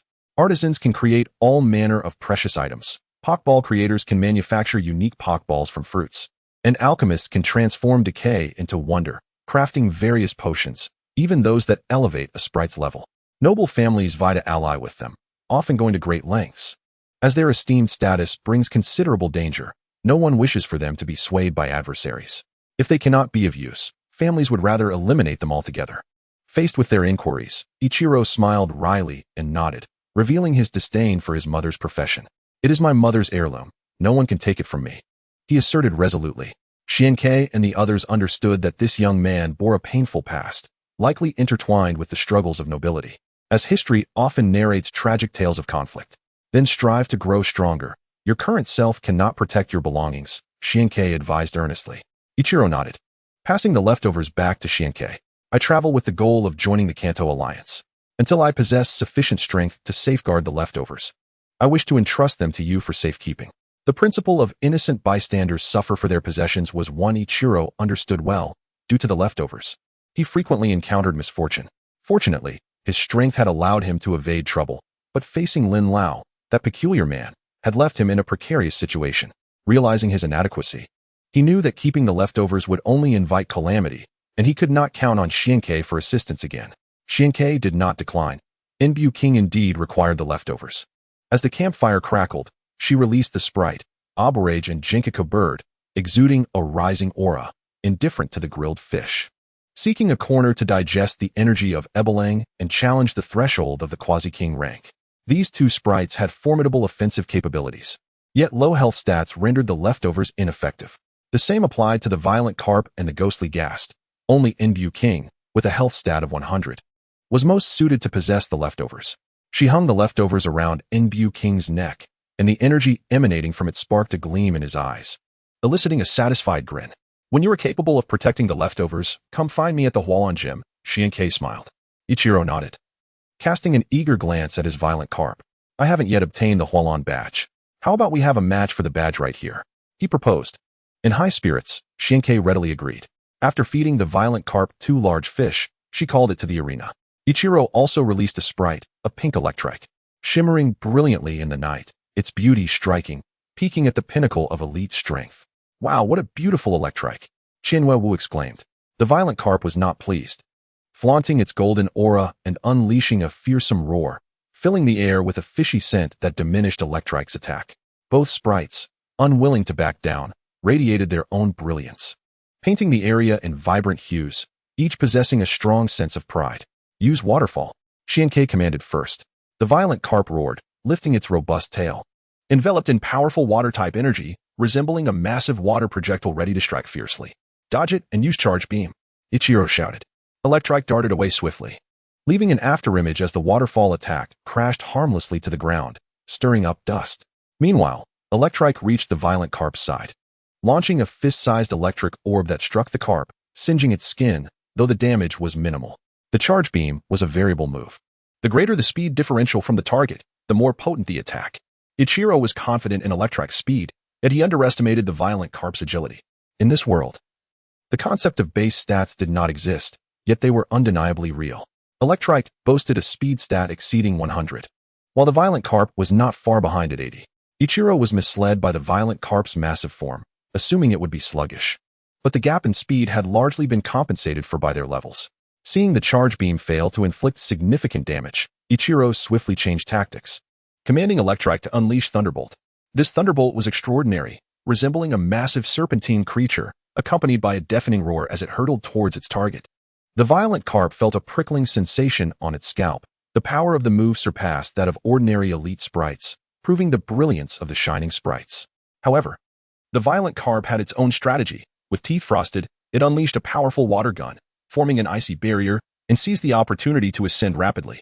Electrike, use Thunder, Ichiro exclaimed with delight. Suddenly, dark clouds gathered above, and a 2-meter-thick bolt of lightning descended like a golden dragon, crashing down with ferocity. In the midst of an unexpected thunderstorm, the mighty Gyarados found itself unprepared, struck by a jarring bolt of electricity that rendered it weak and unable to float, resulting in a fall from the sky. Xiankei, wiping his brow, silently lamented a miscalculation. Even after harnessing the power of 100,000 volts, the thunderous descent remained potent. The swift Electabuzz, with crackling energy surging from its fists, landed a devastating blow on the colossal Gyarados, completely eradicating its combat capabilities. Xiankei, however, was indifferent to the outcome of the battle. He observed Gyarados' shortcomings. With an abundance of electric-type Pokemon, it was impractical to rely solely on thunderous attacks. As demonstrated today, eventually, Gyarados would become a target for thunder. A transformation was essential. Chapter 61. A Confession Under the Night Sky. The campfire flickered as a group gathered around, engaging in lively discussions about renowned heroes and marvelous Pokemon, sharing tales of their travels and enigmatic ruins, reveling in each other's company. Reflecting on Gyarados' role within their team, Xiankei inquired of Junichiro, "Does your Electabuzz possess any unique abilities?" Junichiro, with an innocent demeanor, having considered him a brother, candidly replied, "My Electabuzz possesses 2 distinct traits, Static and Vital Spirit. Additionally, I've noticed that its electric-type moves hold a 10% greater power compared to others of the same level." 10%, Xiankei mused, puzzled as he had not perceived this enhancement. Perhaps it was due to Gyarados being a dual-type Pokemon, causing the increase to be divided, half augmenting the water-type and half enhancing the flying-type, thus eluding his notice. Yet, contrary research indicates that a Pokemon's nature can significantly influence its abilities, akin to the death makeup technique of Aberrant, where abdominal patterns shift according to varying temperaments to enhance specific powers. Akaji interjected, "Indeed." Xiankei nodded, recalling past knowledge that affirmed the decisive impact of a Pokemon's nature on its abilities. In many Pokemon games, players exhaust considerable efforts and resources in pursuit of a Pokemon with an ideal nature. Junichiro found this reasoning sound but was momentarily at a loss for words. Choosing silence, Shinkei murmured, "It still feels too simple. There must be hidden powers yet to be unveiled." Qianyou laughed softly. "We can explore this matter further later. What is more pressing now is that Gyarados is close to mastering that move, correct?" They were all astute, aware of what Qianyou referred to. Gyarados, through leveling up, was on the verge of independently learning Dragon Dance, enhancing its attack and speed by 1 level, a feat comparable to Gigantamaxing, an exceedingly rare skill. Yes, indeed. With Dragon Dance and a raucous display combined, Gyarados' destructive potential will ascend to unprecedented heights. Shinkei spoke of Dragon Dance with a gleam of joy, reminiscing on the arduous trials he endured to achieve Gigantamaxing, a truly coveted skill. Suddenly, the sound of flapping wings filled the air, drawing their gaze upward to witness countless pairs of Butterfree soaring gracefully, resembling a vibrant storm of butterflies, an enchanting scene indeed. This was soon followed by the sound of footsteps, hundreds, if not thousands, of trainers chasing after the Butterfree. Some had tears glistening in their eyes, while others wept openly. Yet each continued their march, wishing to send them off one last time. "What is happening?" Qianyou, unfamiliar with this region, inquired, struck by the spectacle. "It is the mating season for Butterfree. Many trainers come here to release them, allowing them to find their mates before embarking on their journey across the ocean." Continuing the cycle of life, Shinkei explained with a smile. Qianyou gazed silently at Shinkei, yearning to share in this romantic moment, wishing for an intimate hand-holding. "Let us go and witness it together," Shinkei called, joining the throng heading toward the seaside. Qianyou felt a pang of heartache, biting her lip to suppress tears. Her expression was heartbreakingly beautiful. Suddenly, Akagi and Junichiro glanced her way, and she admonished sharply, "What are you staring at? Keep looking, and I'll gouge your eyes out." With a huff, she rejoined Shinkei, convinced of his affections for her, perhaps due to some reservations, but she was determined to make him unreserved in time. As long as Shinkei did not wish to cast her aside, she would follow him to the ends of the earth. "Aren't they a couple?" Junichiro asked curiously. Having witnessed everything at the festival, believing that Shinkei's fierce determination for his beloved was evident. Yet, it appeared they were not yet a couple. Akagi retorted dismissively, "That's an adult matter. Children should not meddle." With that, he headed towards the sea, leaving Junichiro alone, feeling perplexed. "I'm 17, not a child." Above, the stars twinkled, casting a faint glow that dared to rival the brilliance of the moon, creating an exquisite scene. Beneath the starry sky, thousands of Butterfree fluttered, releasing shimmering powder to adorn themselves. They did not rush to depart, but circled low, bidding a final farewell to their trainers. Many Butterfree were filled with tears. Despite the heartache of parting, they knew that for the continuation of life, they must endure the pain of separation. The life of a butterfly is fleeting, even for Butterfree. Unable to escape this truth, they are born, evolve, seek mates, and reproduce within a year. Barring unforeseen circumstances, they will perish within 5 years, an existence akin to fireworks. Brief yet splendid, Qianyou felt a deep resonance. She too was like a butterfly, blessed with a face that could captivate nations, yet born into an ordinary family. Striving for stardom under the auspices of nobility, akin to the ocean that Butterfree must cross, smooth sailing in joy, tumultuous upheaval in sorrow. With a lifetime of effort potentially undone in an instant. Truly, there were many forces beyond her control. Finally, the Butterfree took flight, soaring toward the vast ocean beneath the dazzling stars, ignoring the calls of their trainers, none looking back, each bearing an expression of resolute determination. Qianyou cried once more. Feeling utterly helpless, to fly alone was already painful, and ahead loomed the stormy gales. If she did not strive, she might very well be left wingless. Shinkei's heart ached. He grasped her hand tightly, his gaze fixed on the distant ocean, undeterred by the storms that may lie ahead. "Let the tempests come. To see the woman I cherish weep is a fate worse than vengeance, a betrayal of ideals, a disgrace to manhood. I love you. If you are willing, I shall be your butterfly, accompanying you across the ocean, regardless of whether the path is fraught with storms or leads to paradise and hell. Will you bear it without regret?" Qianyou found herself speechless, knowing that only in a world without bounds could one dare to promise eternal devotion. She nodded emphatically, tears streaming down her face, feeling a newfound sense of support. As the Butterfree flew far away, the crowd gradually dispersed. Under the resplendent night sky, a magnificent firework display erupted, cascading in waves, a creation of a fiery beast. Akagi and Junichiro stood, applauding enthusiastically, drawing the attention of many trainers, including Brock, Ash, and Misty, who witnessed Shinkei and Qianyou embracing tightly, encouraging them to kiss. Qian internally cursed their meddling, though secretly delighted. These trainers were rather endearing. When Qian unveiled her veil, revealing a breathtaking visage, it seemed as though the world itself dimmed in her presence. That face belonged to Qian, the renowned star of Hoenn, the dream of many. Witnessing her being kissed stirred envy in the hearts of many. Meanwhile, an impending threat against Qian drew ever closer. Shrouded in the tender moments shared, the writer struggles to convey emotional scenes and will strive to control such depictions in the future. Gratitude is extended to the loyal readers who have consistently supported this book. Chapter 62, Life and Death Crisis. In the dead of night, two individuals arrived at the Maiden Gorge, members of the rocket team, trained assassins known as the Bat and the Spider. The Bat, a man in his 40s, wielded a crossbat with astonishing speed, moving like a specter and striking without leaving a trace. The Spider, a woman in her 30s with a fair complexion and strikingly dark lips, exuded a deadly allure reminiscent of a femme fatale. She possessed a vivid, multicolored alitos, its brilliant exterior concealing a venom potent enough to kill thousands. The Bat seized a passerby, demanding information about Qian's whereabouts. The ordinary citizen, overwhelmed by their menacing presence, trembled and nervously pointed in a direction. Amused, the Spider caressed his cheek, her inky black nails leaving trails of dark smoke on his skin, which began to blister and rot, leaving only tattered clothing behind. This shocking transformation in a bustling marketplace naturally incited panic, yet the onlookers dared not speak. Retreating as if from a plague, watching from a distance, the Spider, with a flower-like smile, sensed a thrilling danger in the air. "Let us finish him off quickly to avoid prolonged complications," she urged. The Bat, ever composed, believed it prudent to strike while their target was weak, eliminating him before he could recover. The duo swiftly vanished in the direction indicated by the passerby, leaving the crowd in fear, having witnessed a life extinguished in an instant. Being a celebrity, Qian was soon recognized, prompting her to retreat from frenzied fans.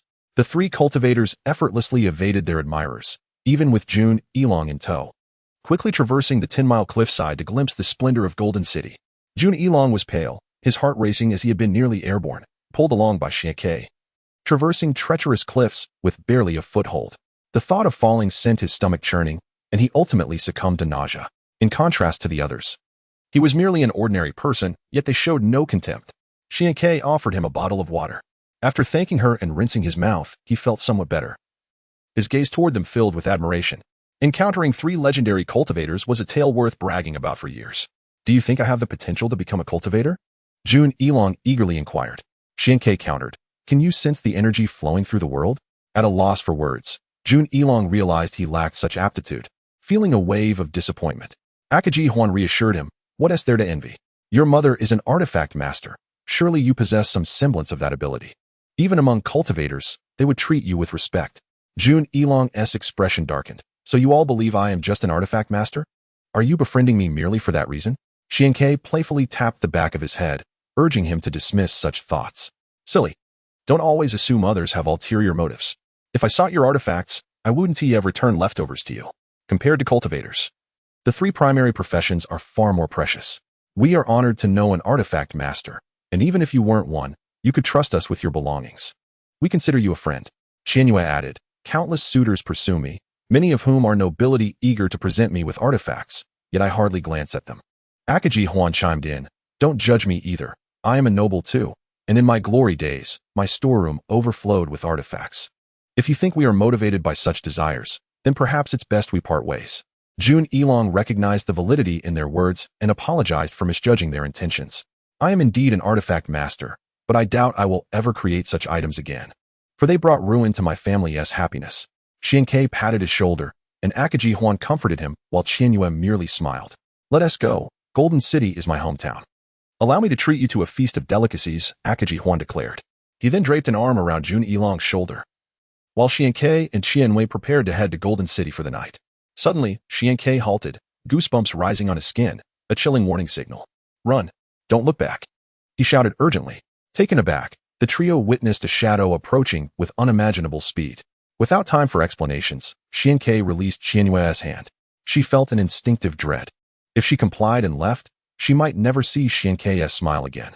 Even as the shadow drew near, Qian struggled to discern its form, its velocity obscuring clarity. In an instant, the shadow vanished from view, and for a fleeting moment, Qian felt the presence of death, as if a scythe was poised to claim souls. Unlike the Flame King, when faced with peril, Xiankei summoned his first Pokeball, releasing a Flame King that collided with the shadow. The Flame King staggered back, standing resolutely back-to-back with Xiankei, unwilling to expose its rear to the adversary. The shadow did not retreat, but was obstructed, revealing its true form, a small yet formidable cross-bat, exuding an aura of immense power, a super-strong champion capable of challenging higher ranks. Leave now. Your presence will only hinder me, Xiankei bellowed, urgency lacing his tone. He feared for his companions, whether Qianyue, Akaji Huan, or even Jun Yilong. They gathered around the campfire, relishing roasted fish and dreaming of the future, his most cherished allies, and he wished to shield them from harm. Wherever you go, anyone associated with the rocket team will not survive. The bat approached slowly, a cold smile gracing his lips. His gaze fell upon Qianyue, desire igniting in his eyes as he shouted into the void, "That woman is mine. Do not harm her." Unbeknownst to them, the sky had darkened with black threads, a multicolored alitos coiling through the air, spewing forth more black strands, weaving a net that spanned 5 miles. A strand descended, and the spider hung upside down, locking eyes with Xiankei, her lips dark as ink, yearning to kiss his forehead. Xiankei would not allow her to succeed. He had already activated the steel principle, pressing his iron-like hand against the spider's cheek. To his surprise, she smiled sweetly, exhaling a cloud of black mist that engulfed his arm, as if it were acid, threatening to corrode his flesh. The Flame King remained unfazed, releasing 2 bursts of flame, one to dispel the black mist from Xiankei's arm, and the other severing the threads, causing the spider to tumble, forced back by Xiankei's swift kick. Her previous composure shattered. 2 formidable sovereigns, 2 extraordinary kings. This marks the most formidable adversaries that Sun Q has ever faced, and the situation is exceedingly perilous. Chapter 63. Death Struggle. The black threads weave a net that envelopes a 5-mile radius, each strand pulsating with dark energy, infused with the elemental power of the Supreme Kings. Qianyu threw a stone, which was instantaneously corroded away, causing their expressions to darken. "Since evasion is impossible, let us engage in battle," Akaji remarked solemnly. Qianyu nodded, asserting, "We must not become a burden to him, even if it means revealing our true strength." The two reached a consensus, each retrieving their Pokeballs. Junichiro inquired, "What about me?" Lacking the foundational support of the beast's domain, despite his considerable talent, he could not hope to rival the Supreme Kings. Akaji instructed, "Release all your Pokemon and target 1 strand of the poisonous threads. We will buy you some time to carve an escape route." Junichiro nodded resolutely and released 3 Pokemon, Electabuzz, Charizard, and Tyranitar. They unleashed electric attacks, flames, and projectiles at a single poisonous strand, yet it remained unyielding. Such is the elemental essence of the Supreme King, which no elite-tier Pokemon can hope to breach. Junichiro furrowed his brow but did not relent. With Akaji and Qianyu already on the front lines, his role was equally vital. The enemy was overwhelmingly powerful, and while they could delay, defeating them was out of the question. His ability to break through this deadly net before defeat became a matter of life and death. Akaji shouted to Sunkyu, "Boss, try to create as much commotion as possible. Once we attract the attention of Golden City, the Masuda family will not let them go." Akaji was astute enough to understand that Team Rocket had no dealings with the Masuda family and thus was unaware of his affiliation with them. Against such a formidable authority, Team Rocket harbored considerable trepidation. "I will annihilate you before your family arrives. I assure you, you will leave not a trace behind," the bat sneered. The 3 huddled together, backs pressed close. Sun Q advised, "Use only your own Pokemon. Do not reveal too much." However, Qianyu seemed poised to speak. "There is no however. I alone shall be the one to reveal our hand," Sun Q interrupted. "They have yet to mature. Excessive exposure will only lead to complications." Sun Q feared trouble not for himself, but for them, who bore many burdens. "Akaji, do you not have any strong allies at home?" Sun Q inquired softly. Clinging to a glimmer of hope, Akaji conveyed through telepathy, "My grandfather is a 1-star king. Even his presence would not alter the tides of battle." Sun Q nodded, falling silent, and threw out 2 rebirth balls. A 20-meter Abomasnow emerged, nearly reaching the poisonous threads above. Its cold gaze locked onto the colorful Ariados, its toxins unsettling Abomasnow. If it could consume it, it would undoubtedly evolve further. The Pokemon in the beast's domain are ferocious beasts, differing from ordinary Pokemon in that they feed upon them and are unafraid of elemental backlash. Some can even assimilate the elements within them, hence the title of ferocious beasts. Another ferocious beast appeared, the Xuanjia bird flapping its wings low in the air. These 2 Pokemon did not belong to its type and were vastly superior in strength. Even if it attempted to consume them, the elemental backlash would be catastrophic. After all, like elements attract, while unlike repel, rendering digestion impossible. The two ancient beasts glared menacingly at the Ariados ensconced in the poisonous threads, yet this was evidently insufficient. No matter how strong they were, they had merely entered the quasi-king level. Two more Pokemon appeared, Akaji's Machamp and Kianyu's Shinado, all eyes locked onto Ariados. The super elite Machamp and the quasi-king Shinado represented their overt strength, for Pokemon could certainly contend with Ariados. As Sun Q faced the bat, and Yamawang confronted the crossbat. What about the Scorpion Queen? Such a dangerous entity could not be allowed to run rampant. Sun Q had no time to dwell on this. The bat, spider, and the two Pokemon moved simultaneously. The bat targeted Kianyu, having recognized her as a fledgling, intending to capture her and eliminate her potential. The spider's pale hands suddenly became engulfed in dark energy, transforming into eagle-like claws that slashed through the void before Sun Q, unleashing 3 black blades. The crossbat, the swiftest of them all, blurred towards Yanwang, its toxic gas forming a cross-shaped blade aimed at Yanwang's head. Yanwang stepped forward, its body taut like a drawn bowstring. And with a powerful strike, it braced against the cross-poison blade. The tremendous force generated a shockwave that violently collided with the poison blade, resulting in a thunderous roar. Both Yanwang and the crossbat remained steadfast, successfully intercepting the attack of the Supreme King. The crossbat's eyes glimmered with murderous intent. Its ability to penetrate defenses rendered any shield ineffective. It had not anticipated that Yanwang would withstand its assault, suffering only minor injuries. With the poison failing to penetrate its skin.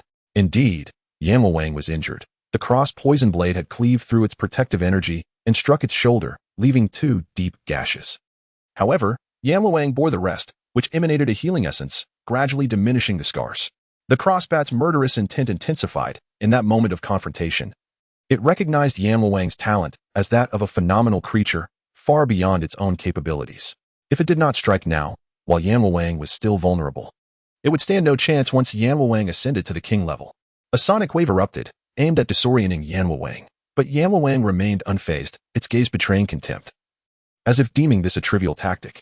How could such a fool still cling to such a skill? Yanwang's resolve was unwavering, impervious to the sonic disruption. Its body erupted in a fiery glow, muscles bulging as it grew taller by a meter, radiating an ominous aura. The crossbat, infuriated, dared not use the sonic wave again. Instead, it unleashed a series of air blades, each accompanied by a piercing shriek, hurtling towards Yanwang. Yanwang bellowed, its right arm engulfed in roaring flames. As it swung towards the incoming air blades. In that moment, the space shattered like glass, the ferocious flames surging forth like an enraged dragon, colliding with the air blades and shattering them in an instant. The crossbat, remarkably swift, had already reached Yanwang, its wings curving like sickles, aiming to destroy Yanwang's rest.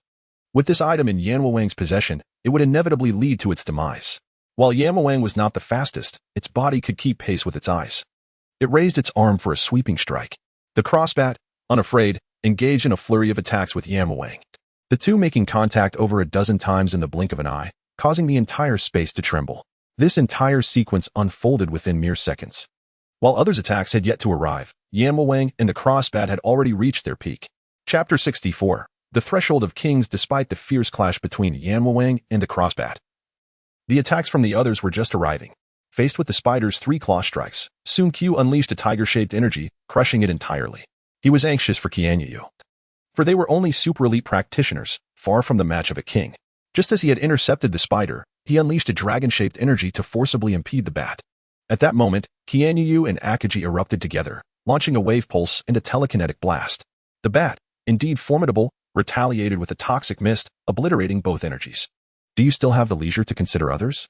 The silhouette of the spider, akin to a ghostly apparition, glided before Xiankei with the aid of its venomous threads.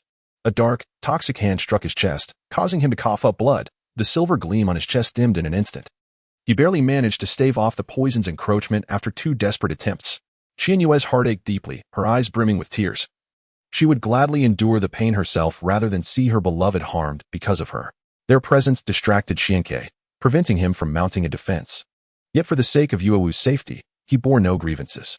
The Xuanjiao bird, a bogey, Shinado, and Guile besieged Alitos. That creature was indeed a monstrosity. Faced with 4 distinct energy fluctuations, it effortlessly neutralized them with a single strike of its venomous threads. which were both resilient and supple, refined by toxin. Neither the metallic sonic boom nor the maximized power of the venom, nor even Shanedo's psychic force or Gwylie's energy sphere, could withstand Alito's onslaught. Floating in midair, Alito's eyes suddenly turned a vivid blue, unleashing a powerful psychic force with astonishing speed. Gwylie was severely wounded and coughed up blood. The disparity between the super-strong and the ultra-strong was stark. Despite sustaining injuries, Gwylie had managed to remain intact, which was already a reason for pride. To confront 4 adversaries and injure Gwylie in a single exchange, this resplendent Alito's instilled a sense of dread in the hearts of the other Pokemon. The Xuanjia bird and Abogi radiated fierce aggression. As the rulers of the beast realm, they paid no heed to Swank's status as a super-strong. They lunged at him from either side, while Shanedo, undaunted, teleported to follow closely behind the two creatures. Although Shanedo was not a beast of the beast realm, it possessed formidable talents akin to Gwylie. Its eyes brimmed with fighting spirit, unafraid of formidable foes. In an instant, a peculiar pink aura enveloped the area, emanating a psychic hypnosis. In the fierce clash of powers, even a moment's lapse could determine life or death, let alone being rendered unconscious for several rounds. Even Alito's, powerful as it was, could not resist the encroaching drowsiness. Faced with the hypnosis, it had no choice but to evade or shatter it, dismissing it as a minor threat. Alito's disdainfully chose to counter with a psychic force, which continued undiminished toward Shanedo. Shanedo deftly evaded the attack, as the psychic force surged toward Abogi. With psychic powers being doubly effective against poison types, and Abogi being an ultra-strong, it dared not meet the attack head-on. Its abdomen's markings shifted to a cowardly hue as it swiftly retreated, while the psychic force crashed into the ground, creating a substantial crater nearly 5 meters deep. The Xuanjia bird was already upon them, brandishing twin steel blades in a fierce strike, reminiscent of an ancient war deity, its combat prowess astonishing. No matter how high one's martial skills, they would fear a knife. What could one do barehanded against the dual blades of the Xuanjia bird? Alito's was indeed a creature beyond rationality. It extended a leg, laced with venom, akin to a poisoned lance, shattering the twin blades with a single strike, sending the ancient beast, the Xuanjia bird, flying back and knocking Abogi off balance. Both rulers of the beast realm were drenched in blood. It was simply too powerful. Not far off, Shanedo unleashed its might, expending vast amounts of psychic energy to conjure a hypnosis that enveloped a vast area, leaving Alito's no room to retreat. Alito's remained unfazed, as if it regarded the rabble with disdain. A mere lift of its leg would scatter them all. Once again, it unleashed a psychic force, disrupting the waves of hypnosis, then continued its assault forward, with Shanedo teleporting just above. Suddenly, Shanedo's expression changed drastically as it sensed a life-threatening danger. Alito's had inexplicably appeared, its venomous threads as thick as a steel lance, poised to pierce Shanedo. No matter how quickly it could teleport, it could not escape the web of doom. It was not that Alito's could not keep pace, but rather it had not considered Shanedo a primary target, allowing it to dance about like a jester beneath its gaze. With Gwylie gravely injured and the Xuanjia bird and Abogi bloodied, Shanedo could not bask in glory any longer. A single strike of venom was destined to send it to its demise.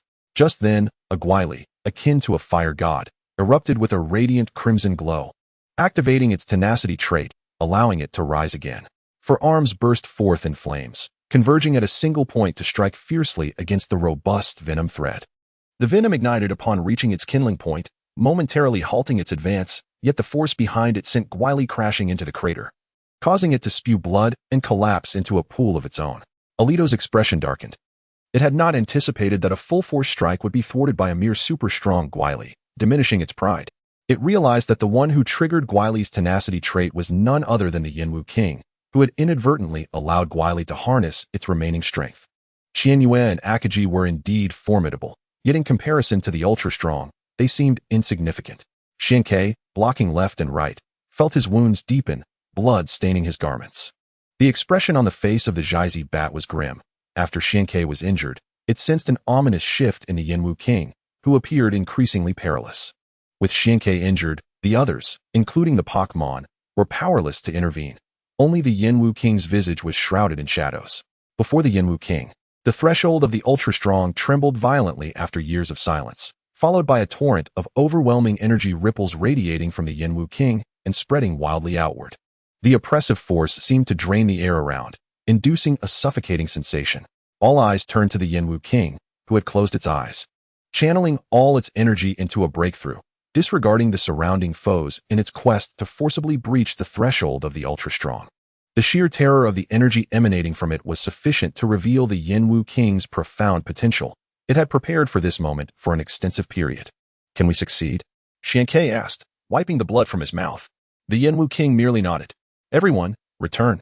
We must defend the Yenwu King with our lives and allow no one to disturb its focus, Xiankei commanded. A few individuals and Pokemon formed a protective circle around the Yenwu King, their gazes fierce as they fixed their attention on the bat and spider. Should they dare to threaten the Yenwu King, they would fight to the death. The Yenwu King was the key to overcoming the crisis. If it succeeded in its breakthrough, all would perish in flames, be it the Jizi Bat or Alitos. Chapter 65, The Sorceress Naz. Less than 10 miles from Golden City. A surge of powerful energy rippled through the clouds, shooting toward the distant horizon, garnering the attention of many in Golden City. A strong being was on the verge of becoming ultra-strong. The head of the Matsuda family, observing the energy's expansion, released a black Houndoom, seated majestically upon its back. As if a dark wind swept past. Although Houndoom was also ultra-strong, its breakthrough had not caused such a commotion. They were acutely aware of what this signified. Another ultra-strong was about to be born.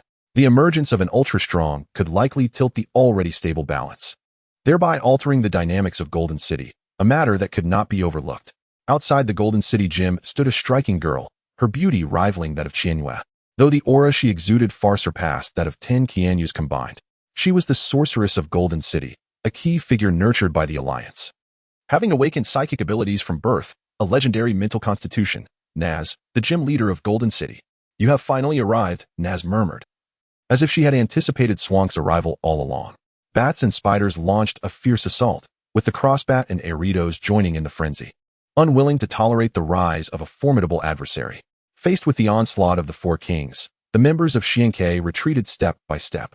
The tail of the Abagai was severed by the crossbat, still twitching with a semblance of life, while the Abagai fell into a coma from its severe injuries. The Xuanjia bird fared slightly better, immune to poison-type moves, and possessing a formidable physical defense of 140, it withstood much of the damage. However, its teeth were shattered by Aritos, leaving its mouth askew and bloodied, yet it refused to yield, challenging the powerful Aritos with the strength of a quasi-king.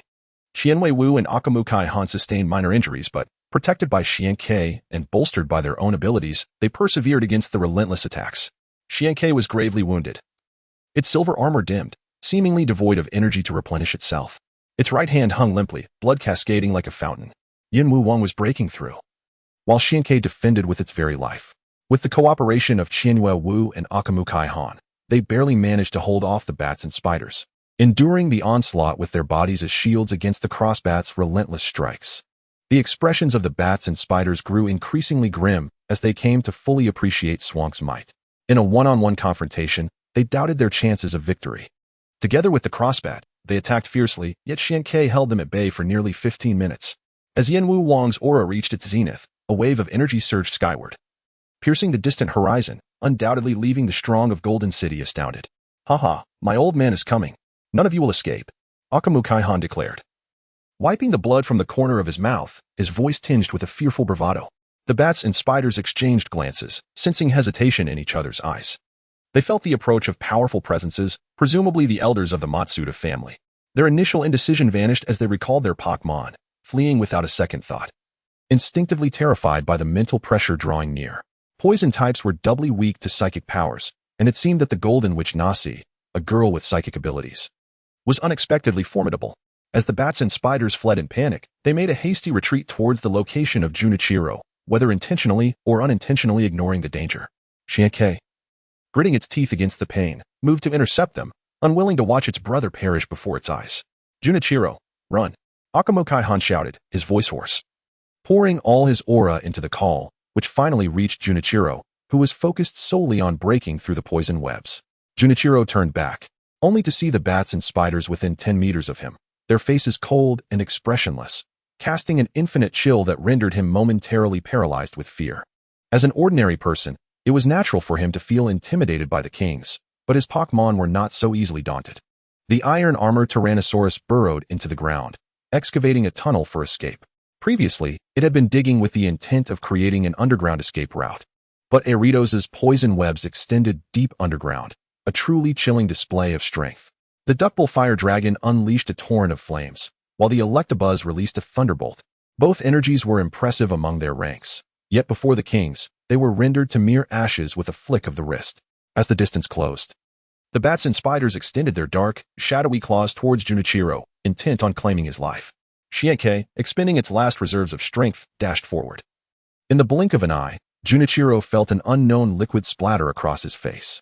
Shinkei stood before him, arms outstretched as if signaling a stoplight, forbidding anyone from advancing.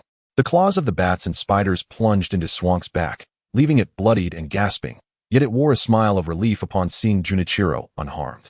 The bats and spiders also smiled, their expressions betraying their satisfaction with their cunning plan. Junichiro, after all, was merely bait, and if they could not lure Shinkei, they would not hesitate to eliminate him. They remembered the orders of Snake Elder, positioning themselves on either side of Shinkei, intent on seizing him to extract all his value, planning to later feed him to the rockets once they captured the ferocious beast, erasing any traces of their entanglement with the rocket team. Release him, or face death. A voice boomed from above. They looked up to see a figure silhouetted against the sky, accompanied by two blades descending, radiating waves of destructive mental energy that sent shivers down their spines. They dodged to the sides and fled in a panic. With the support lost, Shinkei collapsed against Junichiro's shoulder. Junichiro wept, staring at Shinkei in anger. Are you a fool? We are mere strangers. Why go to such lengths? You need not concern yourself with me. Shinkei, barely conscious, mustered the strength to respond. Aren't we friends? Junichiro's anger flared anew. Friends should not go to such extremes. Shinkei smiled. Then let us be brothers. Junichiro fell silent, moved by the sentiment. Shinkei succumbed to unconsciousness upon his shoulder, igniting a fervent desire within Junichiro to grow stronger. He understood that he was not yet worthy, but he cherished the feeling of having an elder brother shielding him from the storm. As if their aimless journey was finally revealing a direction, Yinwu Wang's power surged, a long-suppressed energy erupting as it struck against the long-silent threshold, igniting the heavens in a blaze of crimson, reminiscent of searing flames. The so-called kings could communicate with the world, wielding the power to summon storms and alter climates with but a gesture. Yet even in the midst of this breakthrough, such phenomena drew many onlookers. However, upon arrival, they found only emptiness, for the witch Nasi had whisked them away, casting them into the realm she had fashioned. Chapter 66. The breakthrough of Yinwu Wang. Nasi possessed a toy box, a world of her own creation. Previously, Ash and others had been exiled here, and without the intervention of Nasi's father, they might never have escaped. Now, Shinkei and his companions found themselves similarly ensnared, despite the realism of the surroundings. Devoid of any sign of life, Akamukai Han's face turned pale. Having just escaped one peril, they had stumbled into another. Everyone knew that Nasi had a peculiar disposition, often described as erratic. Her unpredictable moods made her true intentions a mystery. Gazing at the unconscious Shinkei and the still-breaking Yinwu Wang, Akamukai Han felt compelled to step forward and negotiate with Nasi. Esteemed Lady Nasi, I am Akamukai Han of the Golden Akamukai family. I am deeply grateful for your timely intervention. This kindness shall be remembered, and I vow to repay it in the future. He smiled, yet silence reigned, with no response. The gravity of the situation weighed upon him as Junichiro observed warily, while Qianyue Wu held Shinkei tightly in her arms, her anxiety palpable.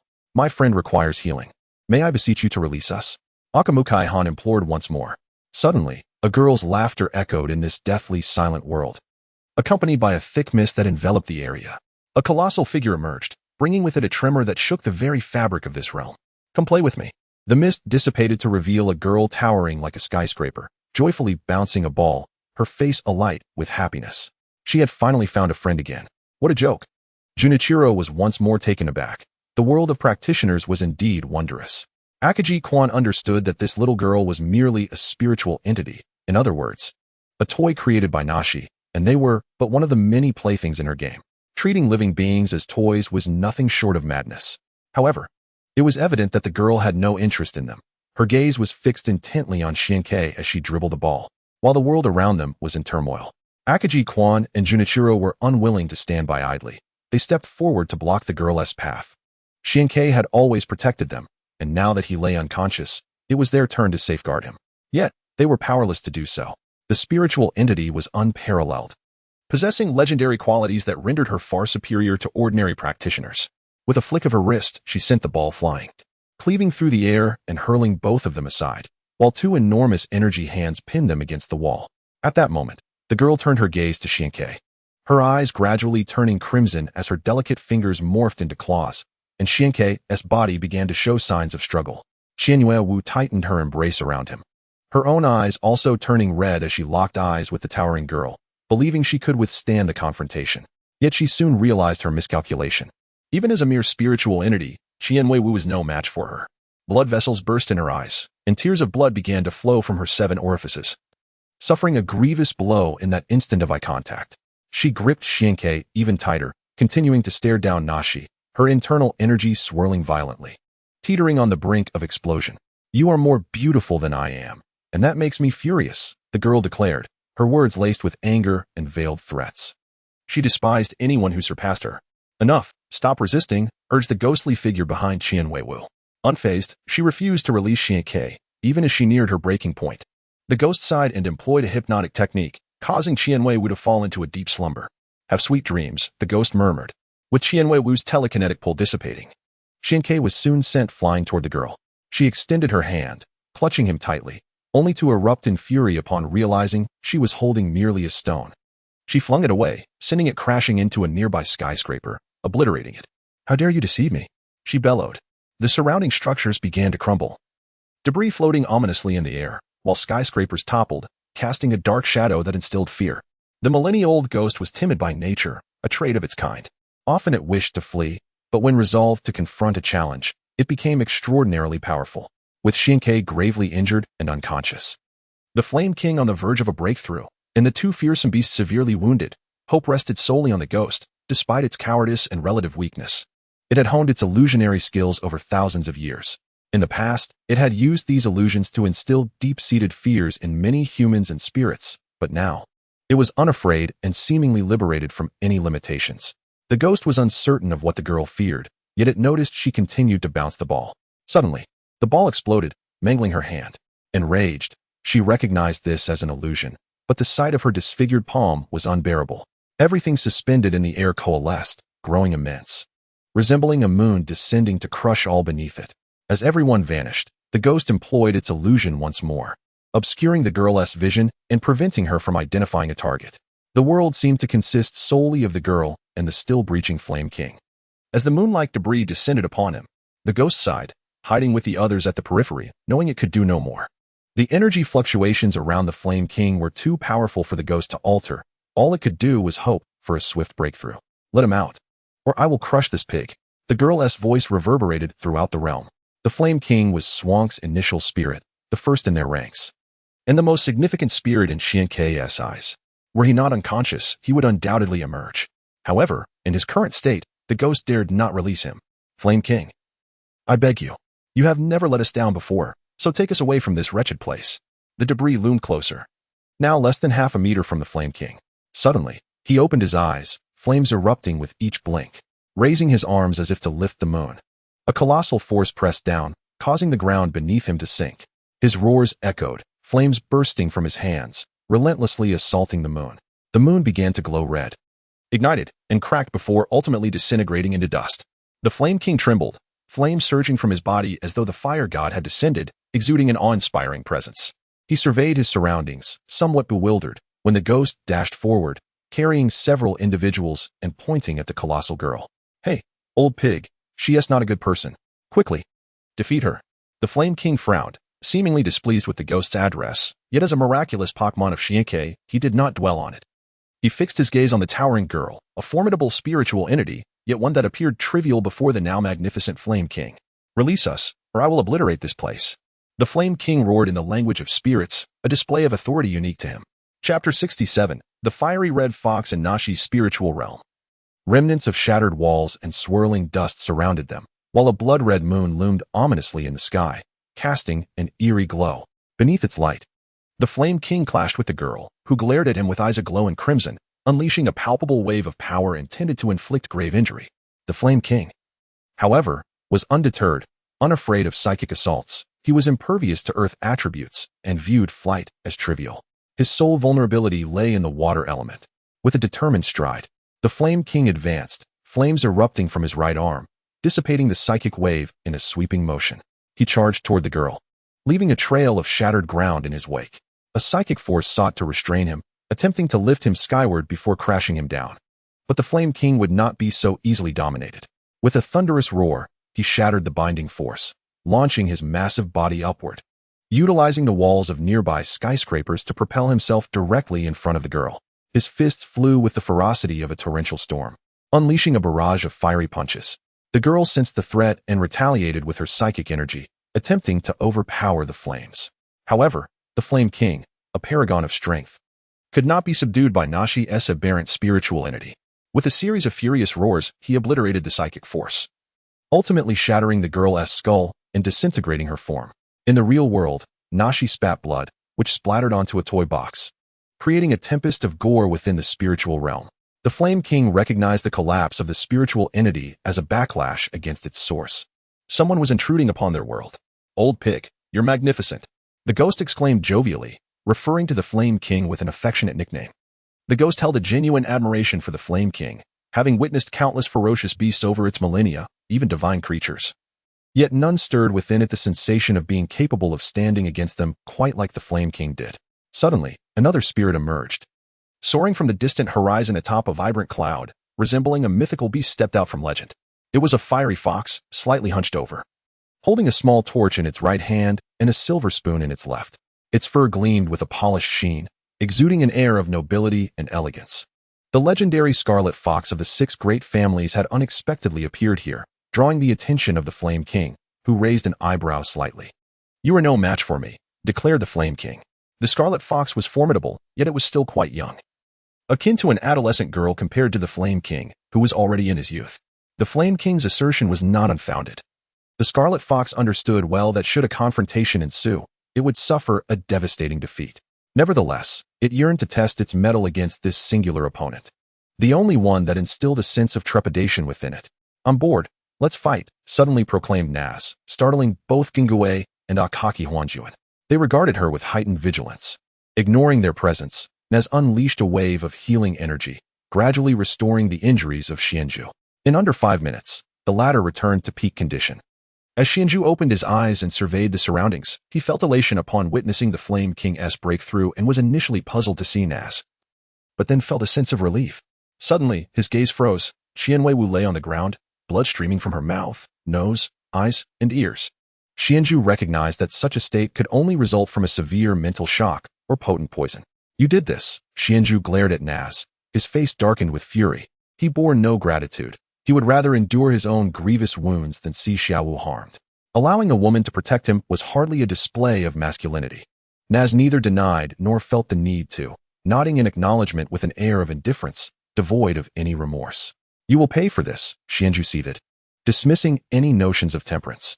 He lunged at Naz with a fist aimed squarely at her face, harboring no pity, for had she ever shown any compassion for Xiaowu? Xianju understood Xiaowu's character well. She would not provoke others without cause. It must have been Naz, the madwoman, whose wires had crossed. Just as Xuanju's fist was a mere half-inch from Naz, a surge of mental energy ensnared it. In a fit of rage, he retaliated with a headbutt. Naz, taken aback by this unexpected maneuver, felt the impact lessened by her mental shield, yet she was momentarily dazed. Xianju, seizing this opportunity, unleashed a rapid succession of punches, akin to a machine gun, finally shattering her faint protective barrier. One powerful strike sent Naz reeling, causing her to bleed. Undeniably satisfying, yet Xuanju's thirst for vengeance remained unquenched. He had no understanding of the agony of bleeding from all 7 orifices, but he knew it was far more than a single punch could inflict.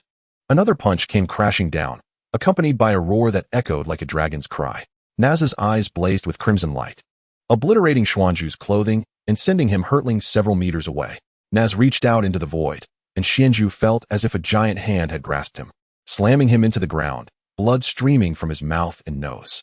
Xuanju's roar was that of a fierce tiger, echoing through the forest. Upon breaking free from his restraints, he noted that Naz had retreated into the air, creating a significant distance between them. "Damn it, come down here if you dare." Naz was no fool. Getting close to a martial artist posed a lethal risk. The bloodshed from earlier was trivial. She remained airborne, firing arrows of energy that compelled Xianju to flee in every direction. The Flame King sighed, initially reluctant to confront the Scarlet Fox, but with Qianyue so grievously injured, he feared Xuanju's temperament would not allow for a peaceful resolution. Moreover, He could not stand idly by while Naz toyed with Xianju. A mentalist could manipulate their levitation, while a martial artist, lacking special means, could only serve as a target on solid ground. I had no intention of fighting you, but she has gone too far. The Flame King addressed the Scarlet Fox. He charged forward, prompting the Scarlet Fox to become alert. From the silver spoon in its left hand, it unleashed a powerful mental force, augmented by the spoon's psychic properties, exuding an aura of near-champion prowess. The Flame King rapidly split his massive form, instantly enhancing his right arm, which swelled with muscle, resembling a pillar supporting the heavens, shattering the mental force with a sweep.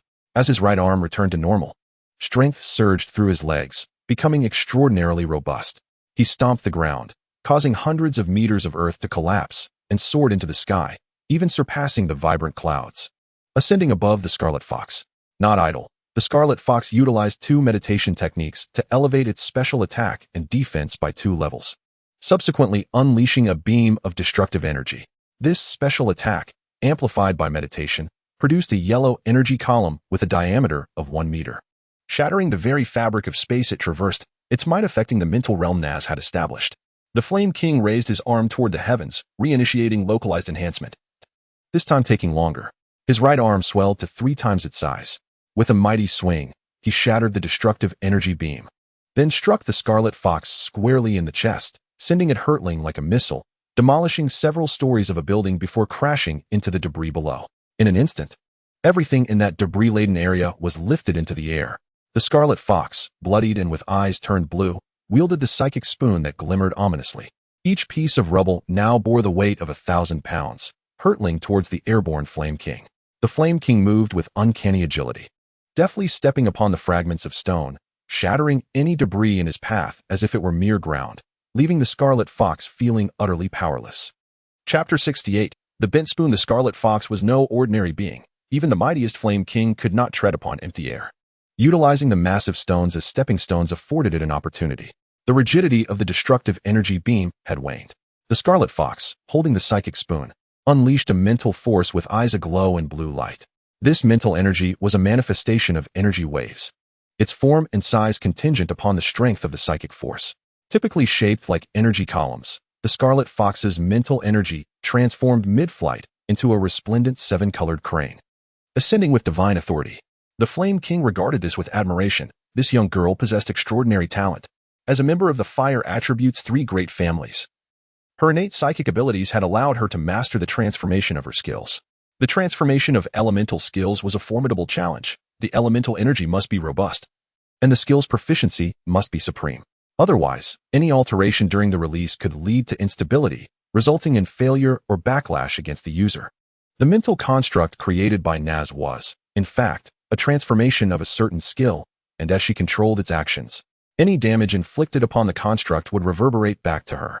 Skill transformation was a double-edged sword. Wielded skillfully, it became a lethal strike. Mishandled, it was akin to a ticking time bomb, poised to self-destruct. Confidently, the Scarlet Fox grasped the psychic spoon, having mastered the transformation of mental energy, amplifying its power by at least 2-fold, approaching a potency of 200, which countered the Flame King. It believed this strike would severely injure him. As the Flame King crushed the massive stones, flames erupted around him, enveloping his body like a meteor plummeting from the sky. This was the transformed state of his energy assault. The floating fragments of stone melted around him, dripping like lava, corroding the ground beneath into a pockmarked surface. Such temperatures were indeed terrifying. The 7-colored crane, formed from strong mental energy, clashed with the meteor-like energy assault, resulting in a cataclysmic explosion that generated a mushroom cloud, reducing many buildings to dust. High above, Naz spat blood. The world she had created was also a transformation of a skill directly tied to her consciousness, and thus, she suffered the consequences of the backlash.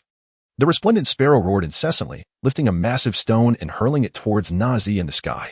This madwoman had torn his garments to shreds, leaving him nearly naked for over half an hour. That, he could bear. However, more grievous was the fact that she had taken advantage of his unconsciousness to inflict grievous harm upon Xiao Wu, causing her to bleed from all 7 orifices. This vendetta must be avenged. A man should not forget such a slight. The fiery red fox was bleeding, yet when it beheld the descending boulder, Nazi showed no sign of reaction. It understood that she was suffering from backlash. Extending its right paw, the little flame branch trembled in the air like a magician's wand, releasing a torrent of searing flames. This was a fiery blast, transforming into a nine-tailed demon fox, striding upon flames and soaring towards the colossal stone. However, its expression quickly shifted as it realized that it had become ensnared, a wave of intense heat radiating from behind, as if it were about to be incinerated. "You have lost," proclaimed the Flame King.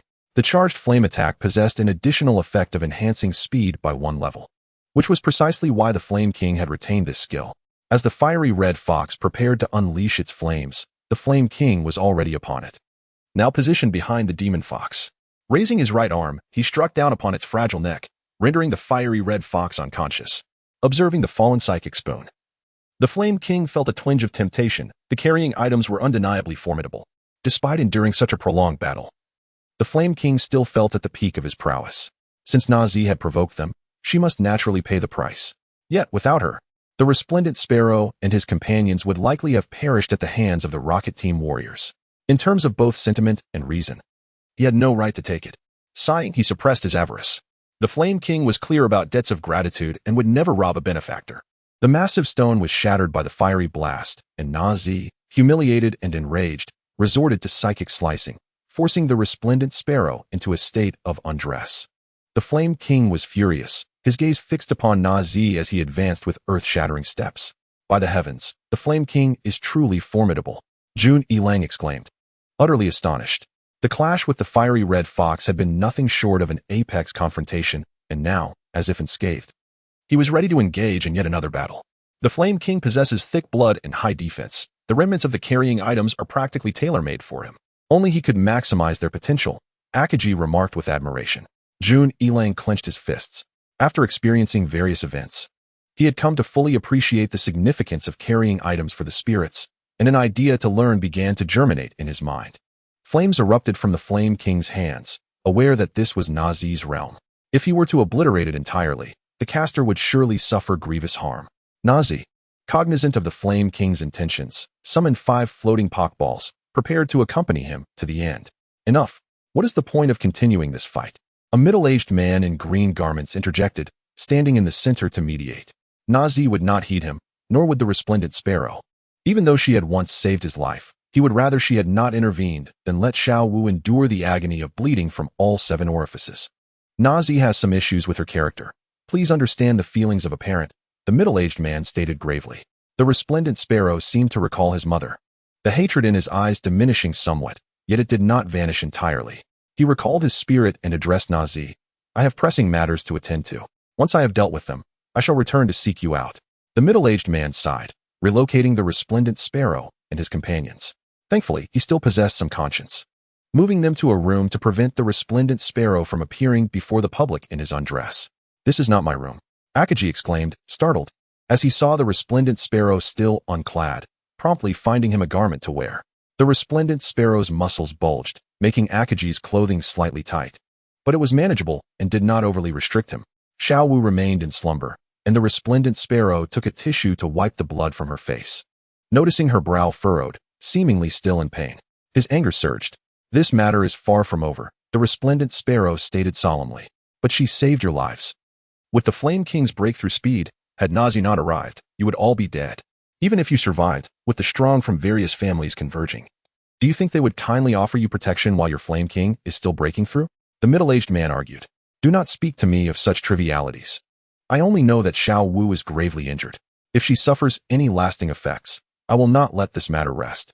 If she is unharmed, I will disregard everything that has transpired," the resplendent sparrow retorted. The middle-aged man replied, "That is easily resolved. I possess the means to heal."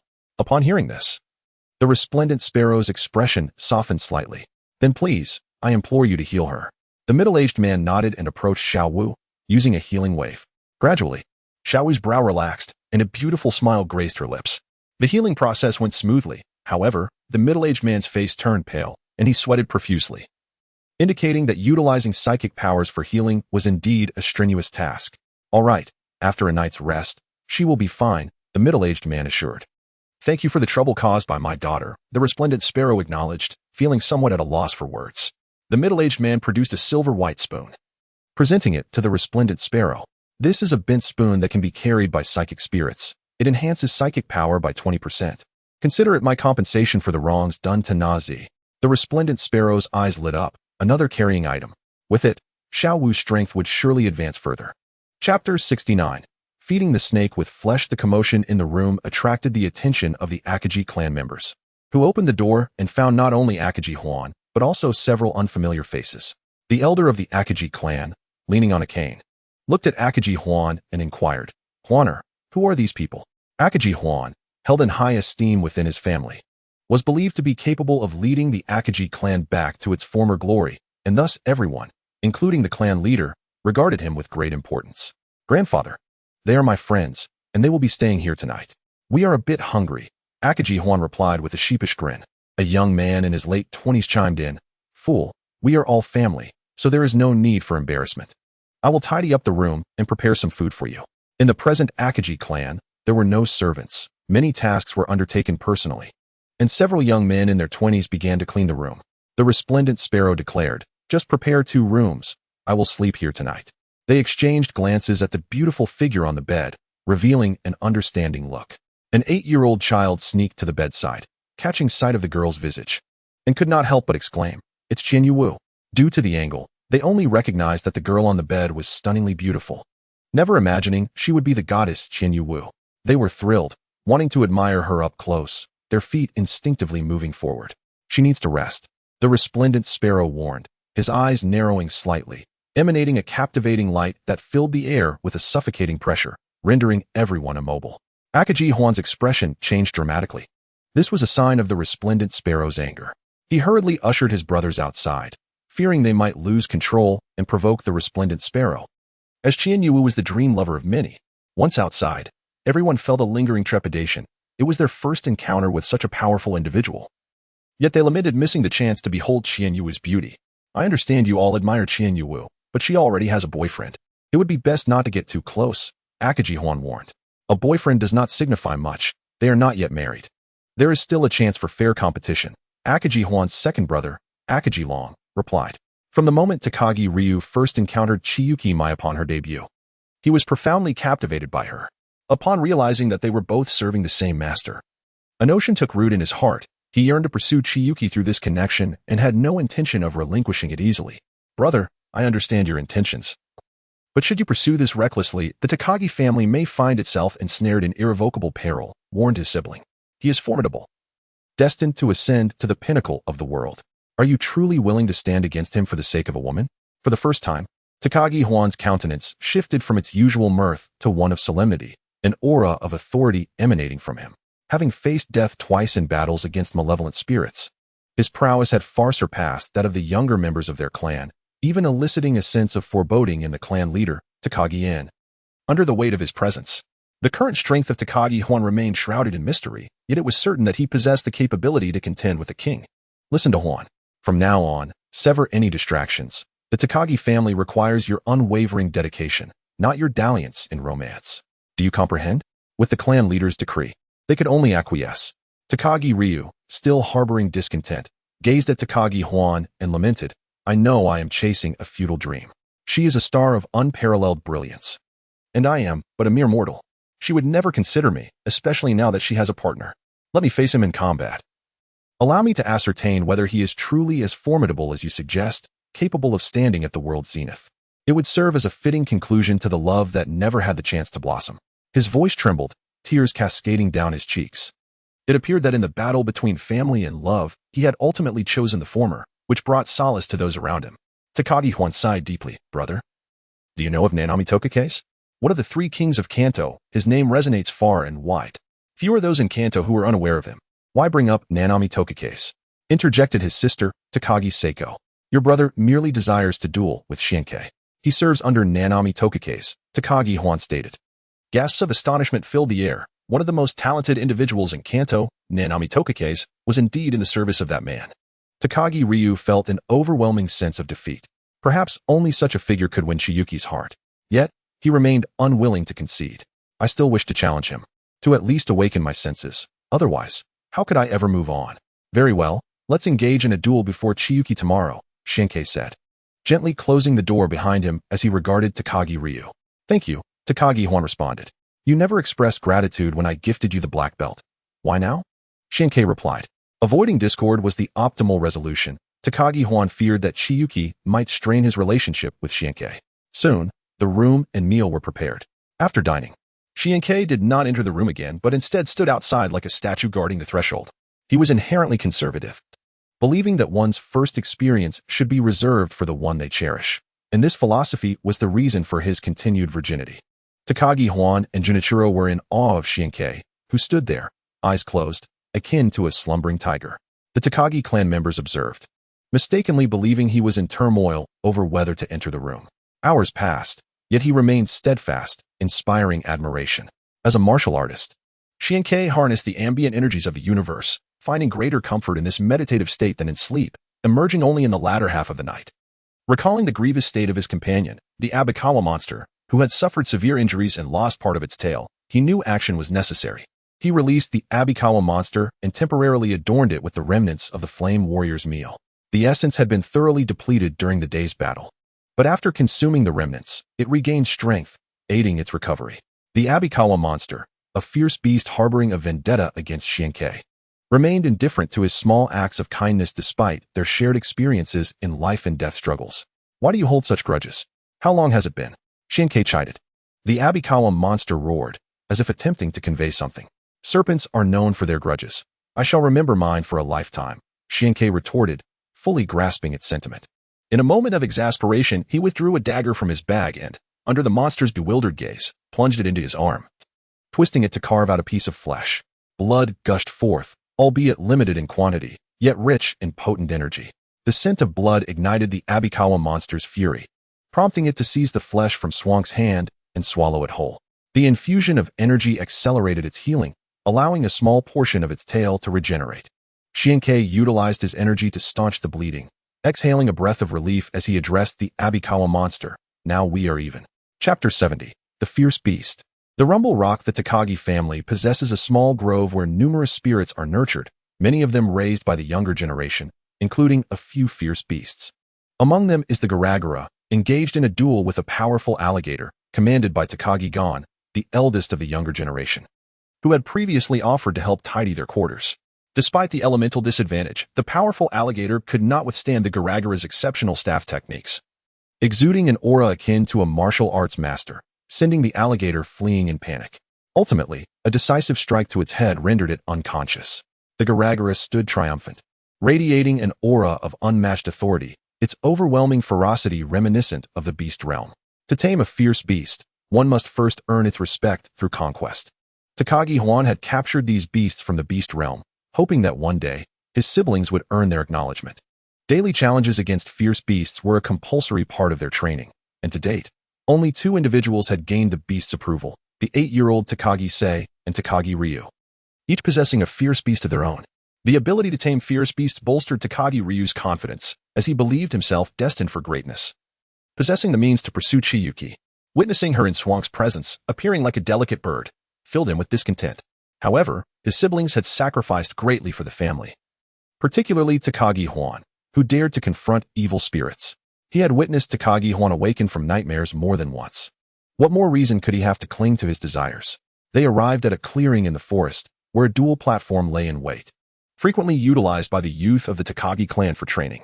Shinkei and Takagi Ryu ascended the platform, each clutching a pokeball, casting a lingering glance at Chiyuki. Takagi Ryu sighed softly before releasing a creature, whether by chance or design. It happened to be a Rumble Rock, sharing the same character Rumble in its name. The Rumble Rock towered at 3 meters, its flattened head protruding like a venomous serpent, though it lacked a forked tongue. This Rumble Rock was merely of elite caliber, presumably a being whose potential had been stifled centuries ago by a powerful adversary. If you hold any regard for me, unleash your full strength and obliterate me. Do not leave me with any semblance of hope, Takagi Ryu bellowed, tears streaming down his face. He sought to bestow a perfect conclusion to the love that had barely begun before its premature demise. Shinkei remained impassive. Chiyuki was a star, a goddess in the eyes of many. Such encounters would be commonplace in the future. Were it not for Takagi Huan's sake, Shinkei would not have consented to this duel. If it were someone else, I would advise you that if you still do not recognize the gravity of the situation, the Flame King would enlighten you on why fire burns so fiercely. When it comes to the ferocious beasts of the beast domain, Shinkei has never underestimated them. He retrieved the first Pokeball from his waist, and Akaji Huan, witnessing this, felt a sense of helplessness. He truly had to give it his all. Junichiro smiled and remarked to those around him, "Your brother is about to face misfortune." They were bewildered. Even if Shinkei was formidable against the beast from a century ago, he might not be able to dominate. If the golem seized an opportunity, there might still be a chance of victory. The Pokeball was thrown, releasing a colossal creature over 3 meters tall and nearly a meter wide, a blazing fire pig. The unparalleled ferocious beast, the Flame King, had encountered it many times. These early perished beings, revived by the underworld dragon, were merely living dead, retaining their age at the time of death, which made them quite youthful. Upon revival, they held boundless potential. This golem was male, comparable to a 20-year-old human, slightly younger than the Flame King, whose overwhelming aura permeated the air, with flames billowing from its nostrils with each breath. The powerful Akaji just gasped in astonishment, clearly not anticipating Swank's might. No, he surpassed an ordinary king. He was an extraordinary king. The clan leader Akaji Yin disclosed that he possessed a standard king, and the difference was immediately apparent. Qian Yu gazed at Shinkei, reflecting that he had finally entered the ranks of kings. Those noble families seeking to suppress him would do well to consider their own capabilities. The golem, undaunted, was willing to challenge the overlords of the beast domain. Each creature dared to confront the sovereign, even aware that defeat would be dire, as this was the ferocity inherent in beasts. "Let us give it our all," declared Shinkei. He understood that while his pressure could intimidate ordinary Pokemon, it was ineffective against ferocious beasts and divine beasts alike. One could not expect the king's aura to subdue them. Only a thunderous strike would suffice. The Flame King sprang into action, moving with astonishing speed. Such a massive body was surprisingly agile, shocking many onlookers. The golem initiated an earthquake, Akaji long shouted. And upon hearing this, the golem stomped the dual arena's surface, causing it to crack instantly, a terrifying display of elite-level power. The tremors were so intense that they inflicted 1/20th of the Flame King's vitality. In other words, the Flame King could withstand only 20 quakes, which was quite alarming given his constitution. However, Shinkei sacrificed some of his own flesh to stabilize the injuries of the abomination, rejuvenating it overnight with the essence of leftover food and reapplying it to the Flame King by morning. The damage from the earthquake was restored by the essence, and although the Flame King had been harmed, his momentum only increased, now standing before the golem. After unleashing the earthquake, seeing the Flame King unfazed and charging forward, the golem dared not remain idle, grasping 2 rocks in its hands, infused with unstable energy, as if they would explode upon being thrown. Here it came, the golem's signature move. Rock explosion. "If you know what's good for you, let my sister dance," shouted the impetuous Akaji Shang. Akaji Huan scowled, delivering a swift punch that left a large bump on Akaji Shang's head. He clutched his injury, tears welling in his eyes, yet he continued to cheer. Shinkei glanced at Akaji Shang, recalling how Xiaoming had mentioned that Akaji Huan had once endured verbal and physical humiliation while visiting the Matsuda family for his younger brother. Yet he had still managed to apologize with a smile. Presumably, this younger brother was Akaji Shang. To be frank, had it not been for his naive enthusiasm, Shinkei might have rolled up his sleeves and dealt with him. When the golem hurled the rock at the Flame King, it detonated like a grenade, igniting a fuse, resulting in a massive explosion. Rock after rock bombarded the Flame King amidst the cacophony of violent blasts.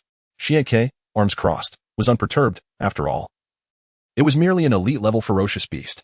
Its reaction speed could hardly surpass that of the Flame King. The Flame King, having heard Akaji Shing's shout, deliberately endured the rock explosions, as they posed no threat to him whatsoever. Moments later, as the smoke cleared, the Flame King stood amidst the aftermath of the explosions. Entirely unharmed, his gaze cold and unwavering on the golem, who could only manage a wry smile. While it was indeed a ferocious beast, the Flame King was a demon. Finally, the Flame King struck, channeling energy into a fiery meteor, resulting in a cataclysmic collision that left the golem dazed in a single blow.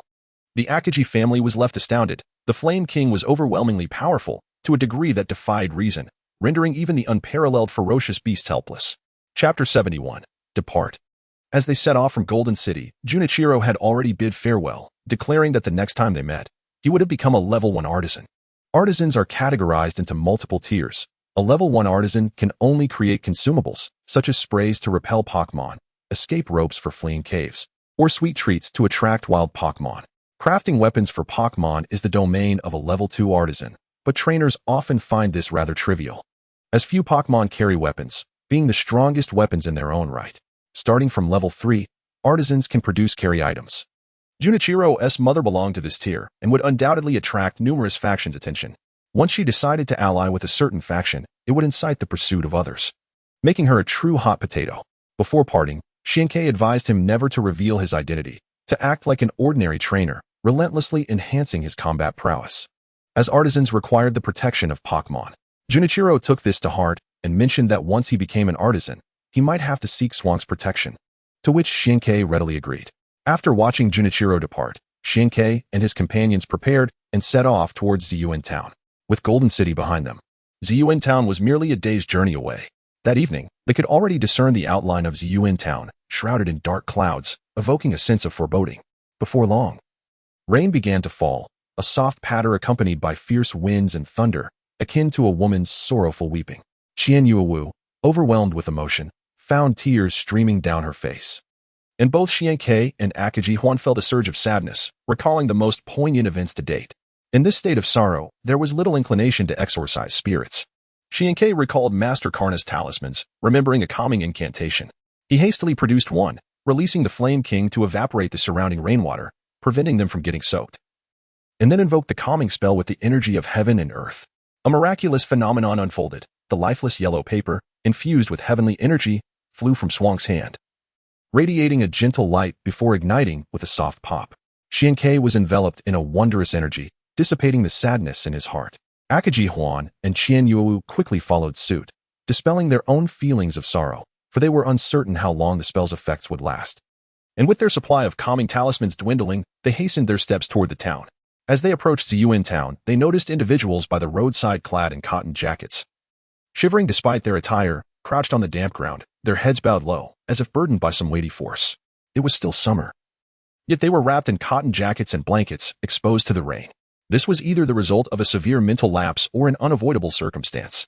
As they were exorcists, their instincts led them to associate such bizarre occurrences with spirits, and their curiosity compelled them to investigate further. They approached, and only then could they discern his visage, a man in his early 20s, with long, disheveled hair and an unkempt stubble, resembling a slovenly recluse. The atmosphere around him was chilling, reminiscent of the eerie cold that accompanies the presence of a ghostly infant. A ghost floated out from the shadow of Zhuansk, surveying the surroundings before shaking its head, indicating that no other ghosts were nearby. With a shared thought, the six-pointed star on their foreheads flickered, granting them the ability to perceive spirits. When they turned their gaze back to the man, they were startled to find a woman clinging to his back, her figure shrouded in darkness, with patches of crimson as if scorched by flames, her body covered in numerous blisters. Her hands were firmly pressing down on the man's head. Why do you linger in the realm of the living when you are deceased? Why not seek rebirth? Zhuansk inquired. The female specter, aware she was being addressed, lifted her face, marred by burns, and offered a sinister smile, revealing her stark white teeth, an utterly terrifying sight. Suddenly, flames erupted around them, vibrant green in hue, indicating the presence of ghostly fire, devoid of warmth and exuding a chilling aura. The ghostly flames advanced toward Zhuansk and his companions, but the Flame King, undeterred, retaliated with an equal number of fiery blasts, representing the righteousness of the mortal realm, intent on consuming all evil. The ghostly fire and the righteous flames intertwined. Ultimately, the ghostly fire diminished significantly, leaving behind only a small ember that continued to hurtle toward them. As they prepared to counter, the diminutive ghostly flame inexplicably shifted direction, heading straight for Zhuansk. Cursing under his breath, Zhuansk sprinted away, but one particularly swift ghostly flame darted into his backpack, vanishing from sight. This was perplexing, for his backpack contained only a change of clothes, some unused Pokeballs, and Pokemon feed, alongside an enigmatic dark egg that might hatch into something unknown. Suddenly, an idea struck Zhuansk. The egg was entirely black with a few fiery patterns. Could these ghostly flames be influenced by the Pokemon egg? As this thought crossed his mind, he ran while unzipping his backpack, and to his astonishment, the closed box burst open, and the previously vanished ghostly flames adhered to the surface of the egg, as if they had fused into one entity. Zhuansk was taken aback. The egg was absorbing the ghostly flames. He placed the Pokemon egg on the ground and stepped back to observe, noticing that the dark egg emitted a sinister glow, drawing in the ghostly flames, which then clung to its shell. This is remarkable, Zhuansk thought. He had never heard of such an extraordinary Pokemon egg. Could it possibly be a relic of a divine beast? The Flame King, confident that the ghostly flames posed no threat to Zhuansk, although unable to see the spirits, could determine the location of the malevolent ghost from the direction of the flames. Approaching the ghost, it unleashed a punch that appeared to miss, yet it had effectively sent her flying, her head crushed upon impact, while the unfortunate young man collapsed inexplicably. "Old pig, you are truly formidable." The ghost was taken aback, praising the Flame King. Akamukuhina and Kianyu shared the sentiment. Having witnessed the ghost being struck down by a single blow, a terrifying display of physical power. However, the female ghost was no easy adversary, writhing on the ground. Accompanied by eerie cracking sounds, she rose with an unusual arc, letting out a roar directed at the Flame King. Unfazed, the Flame King, bold and fearless, dared to confront ghosts and deities alike, knowing only water was its weakness. Despite the ghostly flame's strangeness, attempting to incinerate it was akin to a fool's dream. The female ghost expelled a pillar of flame, transforming into a ghostly blue skull. The Flame King countered with a charged fiery assault, and the two energies clashed in midair, resulting in a stalemate, though the ghostly flames persisted, burning like ice upon the Flame King's form, a sensation akin to plummeting into the depths of the underworld. Zwansk swiftly approached, placing the Pokemon egg at the Flame King's feet. The ghostly flames receded from the Flame King, ultimately converging upon the eggshell, where they continued to flicker with an eerie green luminescence. It seemed to revel in the ghostly flames, rolling about on the ground, truly living up to the name of a rolling egg. As the Pokemon egg exuded joy, Zwansk gazed at the grotesque female ghost with an increasing fervor, akin to a desire for an ethereal beauty. "Protect yourselves and conserve your talismans. The ghost we seek should not be her," he instructed Akamukuhina and Xiaowu. "Gungue, fight alongside the Flame King and drain the ghostly flames from her. I require her power to aid in the egg's hatching," he commanded. Gungue timidly replied, "Boss, if you don't go, I won't dare either." Zwansk rolled his eyes and retorted, "Why are you so useless? Stand bravely with the Flame King. I will shield you if anything arises." Gungue, lacking confidence, knew that in its possessed state, it could exorcise the ghost. Otherwise, it was merely a formidable superhuman. The ghostly flames were peculiar, capable of even igniting the Flame King's flames, and it lacked the courage to approach. And Absol approached, accompanied by a Shinado that appeared in a flash, standing beside Gungue, seemingly ready to fight alongside it. Zwansk began to speak, but ultimately held his tongue. "We cannot always hide behind you. Regardless of the foe, we shall face them together," Xiaowu declared, grasping his hand tightly. Zwansk nodded, pointing toward the female ghost. Commanding the Pokemon, Gungue, utilize Shadow Ball. Flame King, unleash another charged flame assault. The ghost's aura was faint.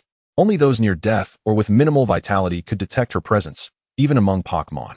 They relayed the ghost's location, and Absol dashed forth, leaving behind afterimages, while Shinado wielded a bent spoon, channeling a powerful psychic force that manifested as a vibrant butterfly, fluttering with radiant wings, yet bearing an intensely sharp momentum, charging fearlessly ahead. The bent spoon's effect was remarkable, amplifying the psychic energy's potency and unexpectedly enabling Shinado to grasp the skill's transformation. Gungue, having survived for millennia, felt a surge of courage in the presence of such fearless successors, launching multiple shadow balls in rapid succession. These energies instilled fear in the female ghost as ghostly flames swirled around, threatening to consume all energy.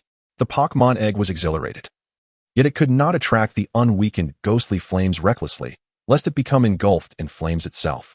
The Flame King, immensely powerful, unleashed its own flames to counter the ghostly flames, both sets of fire colliding in a spectacular display. Even should the Firebird appear, it would likely be equally matched in the manipulation of flames. The female ghost's ghostly flames were repelled, and the barrage of shadow balls and the psychic butterfly surged forth, colliding with the female ghost, eliciting a deafening wail. The ghost's waist was shattered by the shadow balls, followed by the psychic butterfly severing her torso, leaving her upper half crawling on the ground, her eyes filled with vengeful fury. Absol, the nocturnal assassin, concealed in the shadows, executed a lethal strike, launching an energy blade that struck the ghost's neck. Due to her formidable defenses, the attack did not sever entirely. Her head remained grotesquely attached to her neck. The female ghost howled incessantly, her resentment surging as her previously feeble aura exploded forth, revealing her charred visage, riddled with blisters, a sight so horrific that many Pokemon were rendered speechless, having never witnessed such a grotesque specter.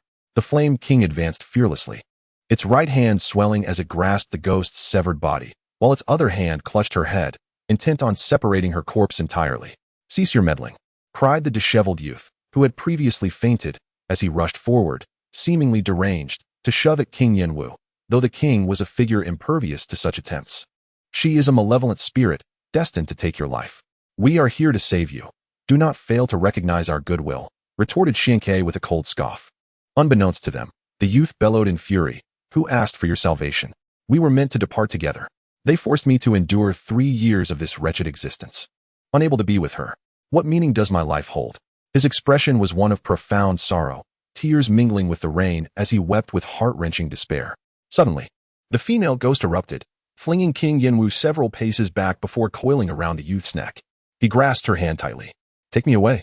I am so weary of living, he cried. The ghost's eyes brimmed with tenderness, and she hesitated at his plea, her hand trembling as it rose. Do not act rashly. Otherwise, when he reincarnates, you may suffer the tortures of the cycle of rebirth, and perhaps in your next life, you will be fated to be strangers, Xianke advised. He had discerned that the two were indeed lovers, separated by circumstances akin to his brother's own tragic romance. The ghost's hand froze, and the youth tensed. They had already agreed to reunite in the next life. If they could not be together again, what was the point of rebirth? Who are you? Speak no nonsense, demanded the ghost, and both she and the youth appeared deeply concerned about this question. I am a guide of the underworld, a ferryman for souls, Xianke declared. Then turned to the ghost. Have you taken a life? The ghost remained silent, prompting the youth to shout. She could never kill. She sought revenge on my family. But I persuaded her to relent. She was good in life, and in death, she remains a benevolent spirit. The ghost gazed at the youth, her eyeless sockets oddly exuding warmth and affection. Share your tale with us. If you are indeed a benevolent spirit, you shall surely reunite in your next life. Yet, you may forget each other, so let me bear witness to your unwavering love until death, Xianke urged. The ghost remained silent, perhaps unable to speak or simply reluctant. The disheveled youth began to recount their sorrowful tale with great pain. He revealed that he hailed from the noble Black Valley family of Ziyuan Town, while the girl came from humble beginnings, lacking even the companionship of a fairy. Yet, when love blossomed, who could withstand its allure? They fell deeply in love, but their disparate social standings led to relentless harassment from his family, who even resorted to threats and coercion against the girl's family, creating strife on both sides. In a desperate bid to be together forever, they vowed to commit self-immolation. The girl perished in the flames, while the youth was saved by his family, enduring a miserable existence for 3 years. Until that fateful night when the anguished wails of the ghost echoed, she was transformed from a wandering spirit into something more powerful. Sensing the youth's presence and feeling betrayed by his survival, she had wanted to kill him in her rage, only to learn that he had attempted suicide multiple times, only to be thwarted by his family. Truly, it was a life worse than death. The ghost wreaked havoc upon the Black Valley family, prompting them to realize their impending doom. Fortunately, she cared deeply for the youth, and through his pleas, their lives were spared. Eventually, the youth was cast out of his home, ostensibly to allow their love to flourish. They were well aware of the path ahead. They intended to journey to the underworld together on this rainy night, only to be mistaken for malevolent spirits by Xianke and others. Upon hearing their tragic story, Xianke felt an intense loathing for the so-called nobility, recalling how Jun Ilong's mother had also suffered at their hands, and how his brother Xiaoming had been threatened by the Masuda family, forever barred from stepping foot in the Golden City. Such tyranny, so easily dictating the fates of others, was abhorrent. Chapter 73. The form of Alolan in their tale was one of profound sorrow and deep emotion, and Xiao Wu, ever the sentimental one, had tears streaming down her cheeks. She understood that her love with Xianke would also face numerous obstacles, such as her workplace and Swank's persistent concerns. Yet, no matter the challenges, she would not relinquish her first and last love in this life. Xianke grasped Xiao Wu's hand reassuringly, promising her that his decisions were immutable. Since you are a good spirit, upon entering the cycle town, erase your memories of this life, and may you both be born into ordinary families in your next life. Xianke opened a portal to a dismal space, shrouded in dark purple hues, where a small town lay with many inhabitants, their gazes growing increasingly vacant with time. The ghost cared little for the circumstances, only desiring to be with him, unafraid of the trials that awaited. After I die, please bury me in the potter's field, beside a nameless grave, the youth solemnly requested. After Xianke nodded, the youth's lips bled, and he fell still, having bitten his tongue to end his own life, devoid of any earthly ties. Moments later, white smoke rose, transforming into the visage of the youth, while the ghost's appearance shifted, becoming strikingly beautiful as they stepped hand in hand into the cycle of reincarnation. A flickering ghostly flame remained behind, the source of the ghost's power, devoid of violent energy, yet strangely comforting. The spirit egg, brimming with excitement, rolled toward the ghostly flame, which offered no resistance, instead attaching itself to the shell's surface, seemingly bestowing infinite power. The flame danced upon the surface, causing cracks to form in the shell. The spirit egg began to hatch, and Xianke and the others watched anxiously. For this egg was peculiar beyond measure, leaving them uncertain of what would emerge. The cracks widened until with a resounding pop, a small, pitch-black Korokora burst forth. Adorned with a deep gray skull upon its head and wielding a bone staff, the tip flickering with azure ghostly flames. This Korokora was no larger than 20 centimeters, and upon seeing Xianke, it felt an inexplicable familiarity, breaking into a baby-like smile as it wobbled toward him, only to stumble and fall. The Korokora, clutching its tiny pouch, gazed with tearful eyes, sitting on the ground and wailing. Being but a baby, Xianke could not bring himself to be stern with it. He picked it up, and it immediately transformed its cries into laughter, playfully tapping Swank's head with its bone staff, filling the air with giggles. What a mischievous little one, Xianke mused. This Korokora is so strange. I have never seen this form before. Could it be the result of absorbing ghostly flames? Qimuhuan remarked. Xianke shook his head. I doubt it. Its appearance was unique even before hatching. It must be innate. Consider Xiaoming's Sandshrew, and you will understand. Many were unaware of the Alolan forms of Pokemon, but Xianke had gleaned this knowledge from the internet of his past life, wishing to avoid appearing overly knowledgeable. So he merely offered a vague hint. Qimuhuan recalled the ice ball of the Sandshrew, still haunted by the memory. Having narrowly escaped defeat against the Chimian bird in the beast domain, and it had only spent 2 years in the glacier. If Korokora's ancestors had dwelled in frigid environments, their offspring would likely exhibit changes. If its mother also lived there, their union could very well have birthed the Korokora we see today, for Pokemon are inherently wondrous. Regardless of its origins, their meeting was serendipitous. Such an adorable Korokora must not be bullied in the future, Xiao Wu cautioned. Xianke rolled his eyes, wondering when he had become the type to mistreat others. He returned the other Pokemon to their spheres, allowing Xiao Wu to hold the Korokora while he hefted the deceased youth upon his back. He wished to fulfill the youth's final wish, but on the way, he had not encountered the famed Potter's Field. It seemed they would need to inquire in the town. Along the way, Qimuhuan asked Xianke what type he thought Korokora would be, and he speculated it might possess ground and fire attributes. Gung Gue suddenly interjected, asserting, that is not correct. It possesses an aura akin to mine, one that is immune to physical harm, its ghostly essence. Akajihan realized, no wonder it can attract ghostly flames. It embodies both ghost and fire attributes. I am genuinely curious about the skills it can wield. Korokora had fallen asleep in Xiao Wu's embrace. As Suanio gazed at it and remarked, once it matures a bit more, we should allow it to practice its moves. Recalling something, Akajihan said, my third sister. Akaji Haruko has a remarkably strong milk tank that produces copious amounts of milk daily. I shall contact her to teleport it here from the Pokemon Center. It will greatly aid Korakora's growth. Suanio's eyes brightened at this notion, finding it splendid, and nodded in agreement without uttering thanks. Upon arriving in town, they stumbled upon an ancient castle, likely the residence of Gui's Tong, and Gung Gue. However, an overwhelming malevolence emanated from within. Through a window, they beheld a woman clad in red, her hair disheveled, revealing a pair of venomous eyes fixed intently upon them. Suanio felt a chill. This female specter exuded strength and a sense of imminent danger, and he instinctively sensed that she was their target. Yet, the moment was not ripe. They must first fulfill the young man's last wish. As he cast a deep glance at the ghostly figure, he prepared to depart, only to notice a shadow being hurled from the window by the woman. No one anticipated that this female specter would suddenly strike. The figure was a boy of about 15 or 16, who crashed to the ground, his life extinguished in an instant, brains splattered. The specter laughed joyfully, a chilling sound that sent shivers down their spines. She was undoubtedly a malevolent spirit, and Suanio vowed to ensure her demise. He hastened his pace, seeking out a passerby to inquire about the location of the mass grave. He found it peculiar that anyone would venture to such a place at night, with good intentions. He cautioned, you mustn't go. It's haunted at night, and lives are at stake.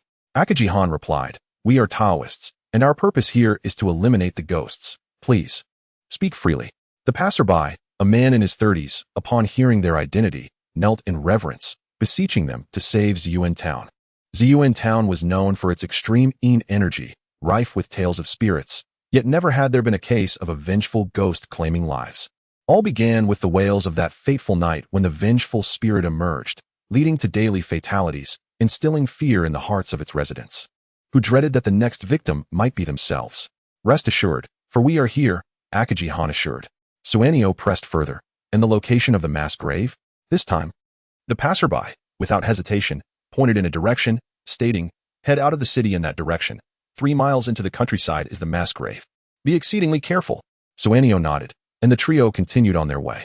The passerby watched their retreating figures and began a fervent prayer. A single individual's strength is limited. He sought to rally the townsfolk to pray together, spreading the word, and soon a growing number of people gathered near the outskirts of the mass grave to pray, hoping for divine protection and wishing for these strangers to become CERULEAN town's saviors. Chapter 74. The Lamp Spirit Collects Souls. The death coffin nurtures corpses. CERULEAN town is a place steeped in extreme energy, home not only to dilapidated ancient residences, but also to cemeteries for both humans and spirits, including a mass grave. It is said that hundreds of years ago, the mass grave did not exist. After a catastrophic battle, many innocent lives were lost here. Nightly, souls of the departed were often seen wandering, and the Alliance was rendered powerless, opting instead to erect monuments for the fallen over time, leading to the creation of the mass grave. 3 years prior, a young man and woman had committed self-immolation here, resulting in numerous deaths. Following the Alliance's efforts, gravestones were erected, except for one solitary unmarked grave, where the young man was eventually laid to rest. The reasons for the absence of a gravestone remain a mystery. The wind at the mass grave was biting cold. The moonlight hazy, and eerie will-o'-the-wisps floated about, accompanied by the low hum of indistinct creatures that cast a terrifying atmosphere. Xiaowu clutched Suanio's hand tightly. Glancing around in fear, the energy here is overwhelming. The vengeful spirits we previously faced did not exude such heavy energy. Fear not, I am here, Suanio reassured. Though he too felt the weight of the place. It was certain that ghosts resided here, but it seemed there was something more sinister at play, as the low sounds from the creatures were not to be ignored. Quickly, Suanio located the unmarked grave, clearly visible beneath a large tree. The atmosphere was bizarre, urging them to proceed with caution, which delayed their progress considerably. Suanio unleashed a powerful punch, creating a hole in the ground, and placed the young man's body within. After covering it with loose soil, they bowed in respect, as the deceased deserved reverence, and such unwavering love until death was commendable. Boss, it seems we have encountered a dilemma, Akagi Han said gravely. Suanio too noticed the will-o'-the-wisps floating around. They were actually crystal lamp spirits. A dozen or so encircling the trio, suggesting they bore ill intentions. They could not fathom why the Alliance's crystal lamp spirits were present in the Kanto region. Could they have been drawn by the yin energy, or were they deliberately placed here by someone? Regardless, the crystal lamp spirits were perilous beings. They could absorb the souls of the living, leaving only empty shells, posing a significant threat to the rule of the underworld dragon. Capturing and removing them was imperative, for leaving them here would eventually lead to disaster. We must subdue them and take them away, Suanio instructed the others. They looked to Suanio for guidance. Though they were not particularly fond of the crystal lamp spirits, capturing and removing them indeed seemed the most prudent course of action. However, Suanio noticed that the spirits were fixated on Cora, as if something about it intrigued them. It must be the source of ghostly flames left by the female specter, Akagi-han realized. Suanio nodded, recognizing that Cora was still a baby, its level uncertain. To protect it from the ensuing conflict, Suanio withdrew it into its pockball. The disappearance of Cora incited the displeasure of the crystal lamp spirits, who emitted piercing cries, unleashing fiery blasts. Wild crystal lamp spirits possessed only 3 damaging moves: Misty Fog, Misfortune, and Fiery Blast. Suanio refrained from summoning Enbuo, aware that the majority of the crystal lamp spirits had a tendency to ignite. Introducing Enbuo would only complicate matters further. Akagi-han had no such qualms. Releasing a Macamp with a black belt and the formidable Abomasnow, while Xiaowu summoned her powerful shiny Gardevoir wielding a bent spoon, along with the fearsome Frostlass. Xiaowu's Gardevoir was exceptionally strong, at the level, and with the bent spoon, it was capable of battling even the strongest opponents. The fiery blasts halted midair, blocked by Gardevoir alone. Frostlass, a demon of ice, once froze vast expanses, unleashing a black malevolent wind, a ghostly move known as Ominous Wind, typically an area attack. It struck down 3 crystal lamp spirits with a single blow, yet they still had strength to spare, quickly retaliating with a trio of misfortune attacks that severely wounded Frostlass. They were all at the super evolution level. Xiaowu's expression darkened. The crystal lamp spirits were renowned for their formidable magic. Even the mighty Frostlass could not withstand attacks from foes of equal level, especially those with an advantageous type matchup. Akaji Han's Macamp was fearsome, the only one capable of defeating a raging beast of equal rank, and to ensure it could inflict damage upon the spirits, Akaji Han had learned a dark move. Dark purple energy surged from its four arms, crashing into the crystal lamp spirits. Its palm, the size of a fan, swiftly incapacitated one spirit. Then it flashed and executed the same technique on another. Absolute was exceedingly ferocious, resembling an assassin concealed in the shadows. Once it struck, it aimed directly for the vital points, having dismembered 3 crystal lamp spirits. This was not the intention of Akaji Huan, thus it harbored a hint of anger. However, upon witnessing the fallen crystal lamp spirits, he noticed their souls emerging, each consuming 2 souls, leading to the transformation of many into mere shells possessed by Xiankei and Gengui. He recognized this and promptly abandoned the thought of subjugation, realizing that not all spirits are benevolent. They had begun to reveal their true nature. Around them, dozens of shadow orbs materialized, and Xiankei, undeterred, charged in alone, swiftly obliterating them, liberating yet more souls that floated towards the town, their bodies calling out for their spirits. Akaji Huan's expression darkened. After all, he had slain far too many beings. He spoke to Xiankei, stating that it was the negative energy here that incited their ferocity, and they must restore peace to this place. Otherwise, more crystal lamp spirits would arise. Xiankei nodded, acknowledging that even in the radiant light of the canto, the malevolent energy would dissipate unless obstructed by structures. Thus, something was amiss here. Hey, what have you done to my minions? You dare to slay my soul-collecting followers? None of you shall leave today. A furious voice echoed, and a young man in his 20s approached, 3 coffins floating behind him. Upon closer inspection, they were indeed death coffins, accompanied by a palpable aura of malice. It appeared that the puppet master had been provoked. Akaji Huan remarked, he dares to rage, abusing the souls of the living for his nefarious ends. Such a person deserves to be punished. Xiankei added vehemently, this kind of individual is more terrifying than a ghost. Not only has he harmed the crystal lamp spirits, but he also seeks to exploit them for soul collection. The young man drew closer, his appearance rather unremarkable. Yet the aura of death surrounding him was unmistakable. He was indeed a practitioner, only slightly weaker than Xiankei. You tread the path to heaven, yet refuse to walk it. You seek the gates of hell without invitation. I see you have grown too complacent with life, he said, a cold smile gracing his face. Undaunted, Xiankei unleashed an aura of a heavenly king, momentarily staggering the young man, who stood in astonishment, realizing that Xiankei too possessed the ghostly physique. Do you assume victory is assured? Xiankei scoffed. It seems we share a common purpose, but alas, I shall not partake in your spoils. The young man, selfishly assuming that Xiankei sought to compete for resources, retorted, who the hell shares your goals? I am here to vanquish you. The young man's malevolent presence surged, and he disdainfully questioned Swank's identity. With a wave of his right hand, the coffin's lids opened, releasing a black mist, and 3 decayed yet unblemished corpses emerged, exuding a presence comparable to that of a heavenly king. Lamp spirits to collect souls, death coffins to nurture corpses. You are indeed cultivating ghosts, Xiankei said, his expression darkening, realizing that someone had to perish. Under the hazy moonlight, the 3 corpses leaped forth, the death coffins in tow, while the young man held a bottle containing a malevolent spirit, signaling that a fierce battle was about to commence. You have the least right to speak to me. As a ghostly physique, I do not believe you do not harbor spirits of your own. Release them, he coldly huffed. Xiankei, disinclined to explain, decided to let the young man harbor his misconceptions, perhaps instilling a sense of caution within him. Allow me to handle the 3 corpses using the dispelling talismans. Leave the rest to me, Xiankei softly instructed. The dispelling talismans, left by Master Karna, were the only talismans capable of inflicting harm upon demons and spirits. Yet they were exceedingly rare. The trio possessed only 7 between them, and none dared to deploy them unless absolutely necessary.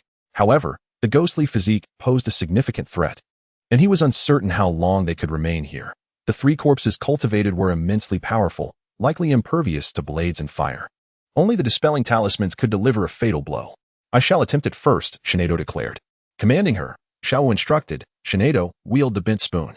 Shinedo, grasping the spoon, unleashed formidable psychic energy, transforming it into a divine disc in the lower air, a small form containing unparalleled might, swiftly striking one of the corpses. Such a powerful attack merely momentarily stunned the corpse, which then continued its relentless leaps, indeed exhibiting an indestructible form. Ah, the bent spoon. Hand it over. The young man bellowed. Suddenly, a great tree before the unmarked grave opened its crimson eyes, It was Carlos's decayed with spirit, which unleashed a surprising strike, toppling Shinado and seizing the bent spoon from her grasp. Seeking death? Shinkei thundered. Releasing the first ball, the Flame King emerged, channeling its energy into a fiery assault that ignited the decayed with spirit, doubling the damage and rendering it unconscious. Although the decayed with spirit was a heavenly king, capable of enduring damage, the might of the fiery assault was overwhelming. Even a superior heavenly king would succumb to its flames. The young man reacted swiftly, a red light piercing the air as he forcibly recalled the spirit. The loss of even one heavenly king would be catastrophic.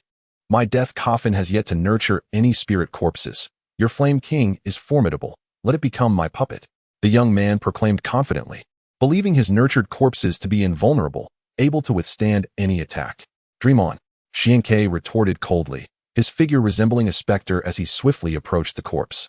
The ghostly attribute counters the undead, and he wished to test it without resorting to the dispelling talismans. With his left hand transforming into a dragon and his right into a tiger, Shinkei unleashed a roar that echoed through the heavens.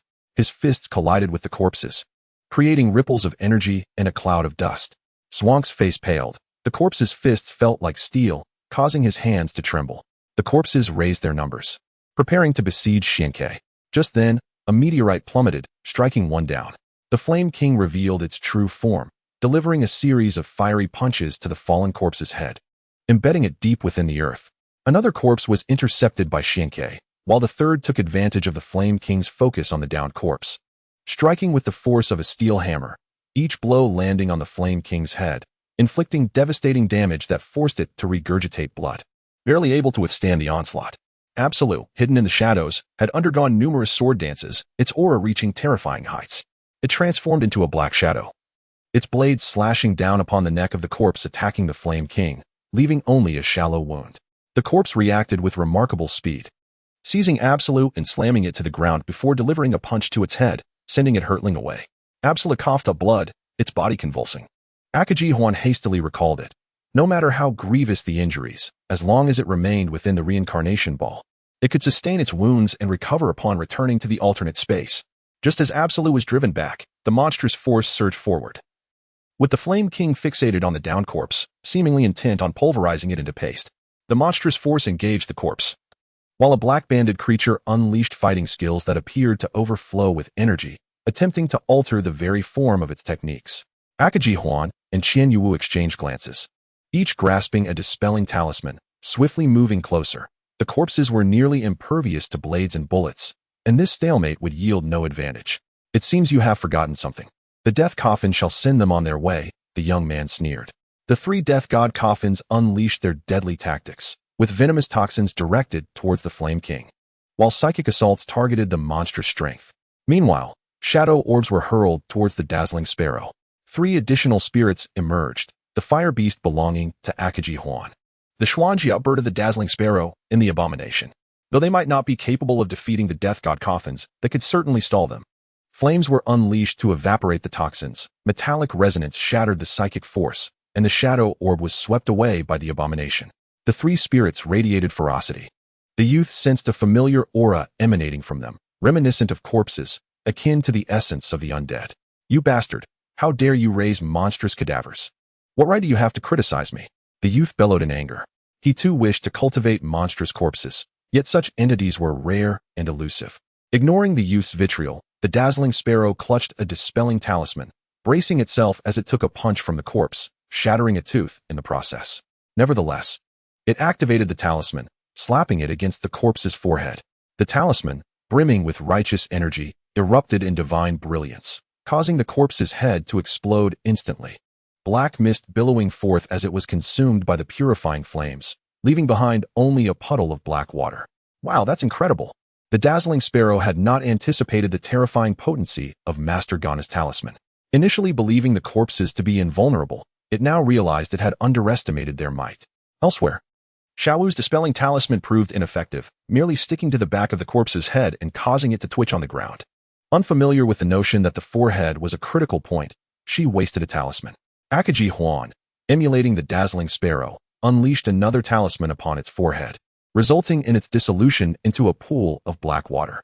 The youth, observing from a distance, was bewildered. How had 2 corpses vanished in such a short span? The Flame King proved even more formidable, disregarding the attacks of others as it relentlessly targeted its prey. Countless blows were struck, creating a pit 4 meters deep in the earth. When it was finally dragged from the abyss, only scraps of flesh connected its head and neck, which the Flame King violently tore away, discarding the severed head. The corpse's head rolled to the youth's feet, leaving him in shock as he gazed at the dazzling sparrow, who had effortlessly torn apart the seemingly indestructible corpse. How could such a powerful trainer leave no impression on him at all? Chapter 76. A glimpse of daylight. The sky above the mass grave was as cold as the moon, with sparse, chilling stars flickering in the dark clouds, while a frigid wind, as if from the depths of hell, instilled a sense of despair. The youth grasped a vial, weighing the pros and cons.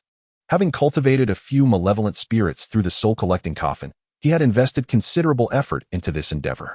However, the dazzling sparrow emanated a dangerous aura. He was acutely aware of the power of the 3 corpses, yet even so, he managed to resolve the situation with ease. He feared that unleashing the malevolent spirits would lead to irreversible consequences. Who exactly are you? The youth demanded. The dazzling sparrow felt a surge of anxiety. While the youth might not be strong, his ability to cultivate and command malevolent spirits posed an unknown threat. The sparrow was oblivious to the extent of the youth's power, only aware that they were down to 4 dispelling talismans, with malevolent spirits lurking in the ancient castle awaiting them. The dazzling sparrow produced a talisman, delicately raising it in the low air, addressing the youth. I am a Taoist. Encountering me is your misfortune. The youth's expression shifted upon glancing at the yellow paper. He sensed a murderous intent, and even the spirits within the vial fell silent. Damn Taoist, meddling in affairs that don't concern you. However, as this is our first meeting, I shall spare you. We shall meet again in due time. The youth growled, his form dissipating into black mist, vanishing into thin air. After a considerable time, the dazzling sparrow confirmed the youth's departure and slowly exhaled. He harbored a desire to eliminate the youth, recognizing that leaving him alive would ultimately lead to trouble. Yet, he felt powerless, as Master Gana's talismans were limited, and they had a mission to fulfill. It was not wise to exhaust their resources here. If they deplete their talismans, would they have to engage in hand-to-hand combat with the female spirits? He had no intention of risking his life further. What should we do now? Akaji Huan inquired. We must search quickly. Although this place is a gathering of sinister energy, it cannot completely shield against sunlight.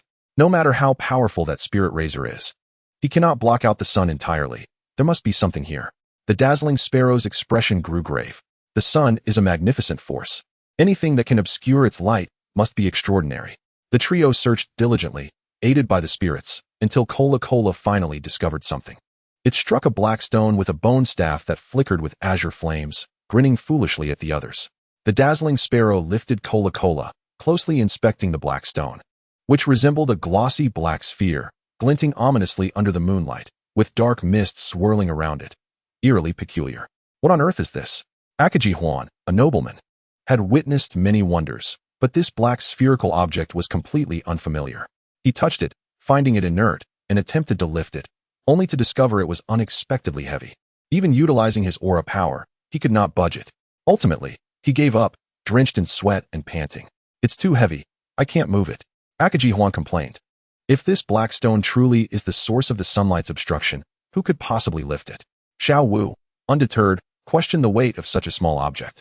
Using her telekinetic abilities, her expression grew increasingly serious. Eventually, she raised her hands in resignation, acknowledging the stone's peculiarity. Observing their expressions, the dazzling sparrow summoned immense strength, only to find the black stone as light as a feather, causing him to fall to the ground in astonishment, staring blankly at Akaji Huan and the others. Both Akaji Huan and Qian Wu were stunned. They had attempted to lift it, and it was indeed as heavy as a mountain, beyond human capability. How could it be so light in the hands of the dazzling sparrow? Rising in confusion, the sparrow suddenly felt an odd sensation, as if a pair of eyes were watching him from the depths of darkness, silently observing him. He was momentarily frozen, the eyes radiating an overwhelming authority, reminiscent of a divine being's scrutiny, akin to the sensation he felt when the phoenix had gazed upon him. Gazing at the black stone, the dazzling sparrow felt an inexplicable shock. Could it possibly be a fossil of some divine beast? Shaking his head to regain composure, he sighed softly, deciding to keep it. It appeared that only he possessed the ability to do so, regardless of whether it was a blessing or a curse. He could not allow the mass grave to remain in eternal darkness. Are you all right? Xiao Wu asked, grasping the dazzling sparrow's hand with concern. The sparrow's hand felt icy, as though it had been frightened. I can't say for certain. Whether it is a blessing or a curse, I cannot escape it. Since it has chosen me, I must face it head on. The sparrow sighed. Though these words were somewhat enigmatic, Xiao Wu understood that he must have encountered something beyond their comprehension. We should clear the battlefield and see if there are any lingering dangers, the dazzling sparrow commanded, assuming a leader's role. Akaji Huan and Qian Yuwu appreciated this newfound dynamic. Only they understood the pressure of battling malevolent spirits, and the arrival of the dazzling sparrow significantly alleviated their burden. They could focus solely on their tasks. The mass grave was expansive, filled with withered trees, dark crows, and hooting owls. Several tombstones bore silent skeletons, while vengeful dolls floated nearby. Such a place, steeped in malevolence, would deter any normal person. Only spirits drawn to darkness would thrive here. However, with the source of sunlight obstruction removed, if no unexpected events occurred, sunlight would soon illuminate this place. Should the ghostly spirits remain, they would likely face annihilation. The three of them urged the spirits to leave. Those willing to depart were not detained, while those unwilling were subdued. The dazzling sparrow and Akaji Huan possessed their own factions, and an increase in spirits would enhance their combat strength, which could only be beneficial. After several hours of bustling activity, they found themselves somewhat fatigued. However, Cola Cola, a mischievous little rascal, took advantage of Swank's momentary distraction and darted away. When Xianke noticed, he beheld Cola Cola hopping about like a zombie, a black talisman affixed to its forehead, wearing an endearingly silly grin. Xianke seized Cola Cola and swiftly removed the talisman from its brow. Unlike the usual yellow paper charms, this one was pitch black. Adorned with a simplistic sketch of a white figure with red eyes, its gaze dominating the entire head, exuding an eerie, ghostly aura. Xianke found himself at a loss for words, holding Cola Cola, whose limbs were still restlessly flailing. What peculiar trait did it possess? Was it a scavenger?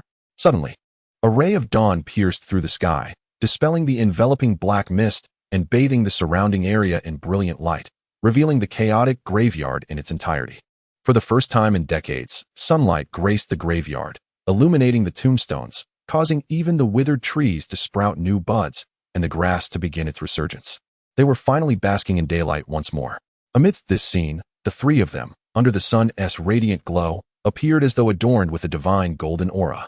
The citizens of Ziyuan town, gazing at them, seemed to be worshipping these figures, akin to deities. Feeling overwhelmed by the adoration, Xianke and his companions employed various means to exit the scene. We will remain in Ziyuan town for a few days to assist you in dealing with the ghost of the castle, Xianke declared. Though the trio vanished, his words echoed in the townsfolk's ears, plunging them into a state of ecstatic joy. After a night of tireless efforts, the three were utterly exhausted and sought refuge in a hotel, collapsing onto their beds in deep slumber. When Xianke finally awoke, he found himself ravenously hungry. Upon checking his phone, he realized it was already the second night of the 37th day. He had slept an entire day, which explained his discomfort from hunger. With the nighttime calling for sustenance, he decided to venture into town to seek out a late-night eatery, accompanied by Akaji Huan and Xiaowu. As he opened his hotel room door, he was greeted by an oppressive darkness in the corridor, so deep it instilled a sense of dread. Frowning, Xianke recalled that the previous night, the hallway had been brightly lit. How had it succumbed to such darkness in just one night? Even if the lights had malfunctioned, surely they would be repaired, unless the hotel had ceased operations. Given that Ziyuan town was already haunted, who would dare to stay in a pitch-black hotel? Guests might not brave it, but spirits would.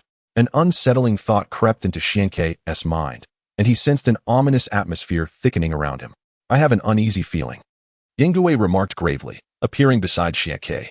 Gengue, bearing a cursed talisman, had been designated by Xianke as the primary force against the spirits. However, its timid nature had always hindered its effectiveness. Steady yourself. You are my reliance in exorcising these spirits. Should you falter, I will replace you with Cola Cola, Xianke urged, attempting to rally its spirits. That pesky brat, do not jest. I, the formidable Gengue, could never allow a mere child to take my place. Witness my prowess. Gengue retorted with conviction. Seeing Gengue's fervor, Xianke allowed it to continue, hopeful that the cursed talisman would prove effective. However, Gengue, timid as a mouse, ventured only a few steps into the darkness before being startled by two glowing green orbs, retreating behind Xianke in fear, its face peeking out with a look of horror. Xianke felt an urge to chastise Gengue, yet the current situation was too precarious for such frivolities. His concern for Xiaowu and Akaji overshadowed any inclination to jest. Releasing Yinwu Wang, the flames spread, and its majestic form emanated a sense of righteousness, providing Xianke with immense reassurance. With Yinwu Wang present, Gungue's courage surged. It no longer peered apprehensively but stood beside Xianke, attempting to project an air of bravery. Yet, no one paid it heed. For the flames from Yinwu Wang illuminated the surroundings as bright as day, revealing the source of the shadowy green light, a large black cat. Perched on the windowsill, its gaze was fixed ahead, eyes wide in terror, fur bristling as though gripped by profound fear. The cat's attention was drawn to a corner, where something must have transpired to evoke such dread in a creature accustomed to the supernatural. Legends spoke of cats possessing a connection to the spirit realm, often foretelling doom when encountering the deceased. Although the luminous cat was a rare sight, the eerie ambience of the hotel suggested its presence was an ill omen. Yinwu Wang strode forward with unwavering confidence, seemingly devoid of fear. It was Swank's strongest ally, acutely aware of his current anxieties. Thus, Yinwu Wang moved ahead, undeterred by the potential horrors that lay in wait. Gungue sighed, realizing it could never match Yinwu Wang's bravery. As a spectral entity, it could, if it so desired, prolong its existence indefinitely by severing its connection to the world, akin to ancient spirits who, to evade calamity, willingly concealed their essence, sacrificing the ability to progress in power for the sake of near immortality. Yet, Gungue had grown weary of such a passive existence. Having languished in cowardice for millennia until compelled by a ghostly infant to reconnect with the world for self-preservation, ultimately evolving in a peculiar environment. The experience of joining forces with Xianke to vanquish the ghostly infant had been exhilarating, a sensation it cherished deeply. Gungue longed for courage, but its nature often betrayed it.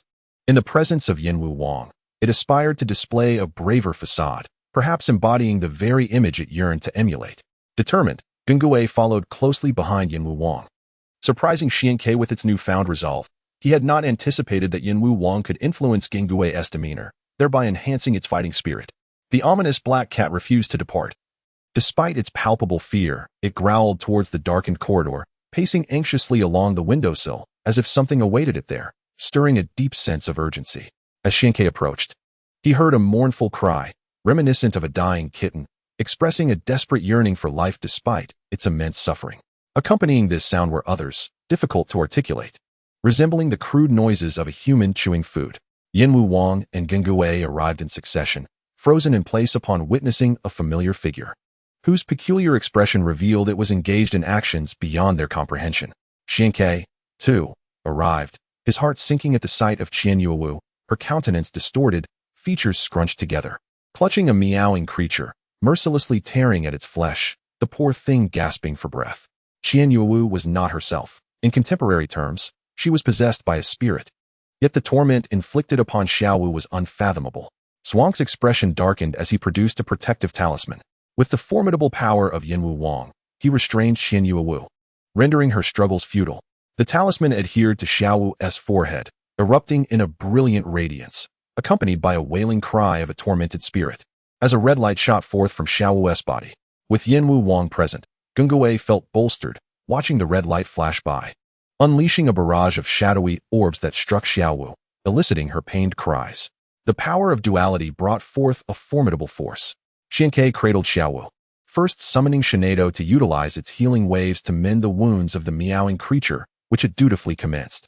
At the end of the corridor, a ghostly figure floated, casting a disdainful glance at Gungue, emitting a grotesque laughter as it drifted toward another area of the hotel, specifically Akaji's room. Xianke, determined to prevent her from employing her sinister tactics again, pursued her alongside Xiaowu and the fiery King Gungue.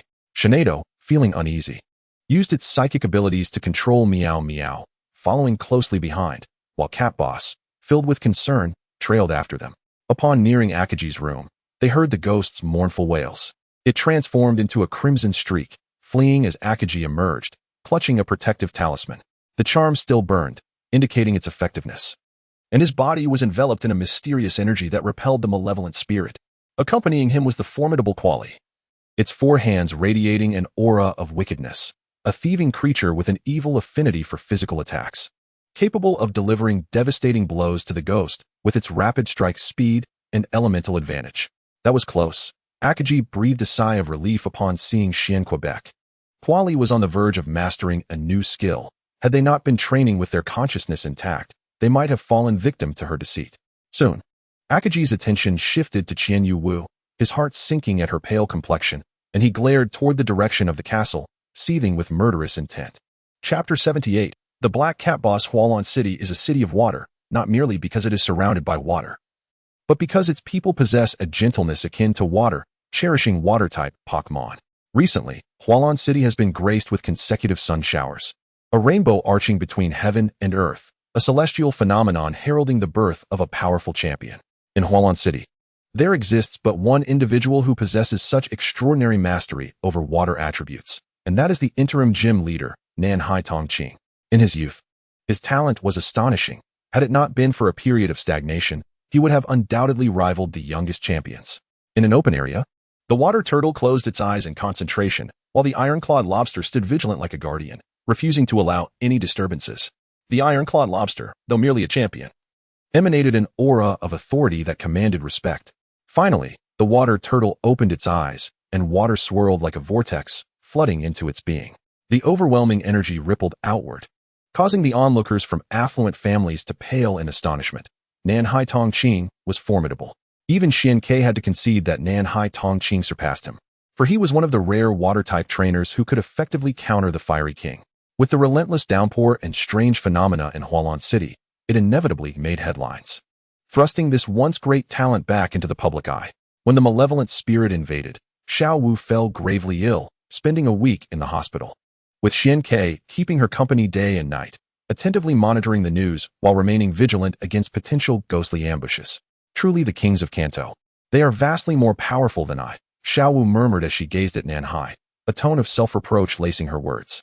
She considered herself no star. She constantly held Xian Ke back. If not for her striking appearance as a rising star from Hoenn, she would never have shared a name with the three kings. Yet, the strength of those at the king level merely served as Xian Ke's subordinates, leaving her feeling unworthy of him. Xian Ke clasped her hand tightly, gently brushing her forehead. Do not belittle yourself. Shinedo's talent is exceptional. Mastering skill variations is the best proof.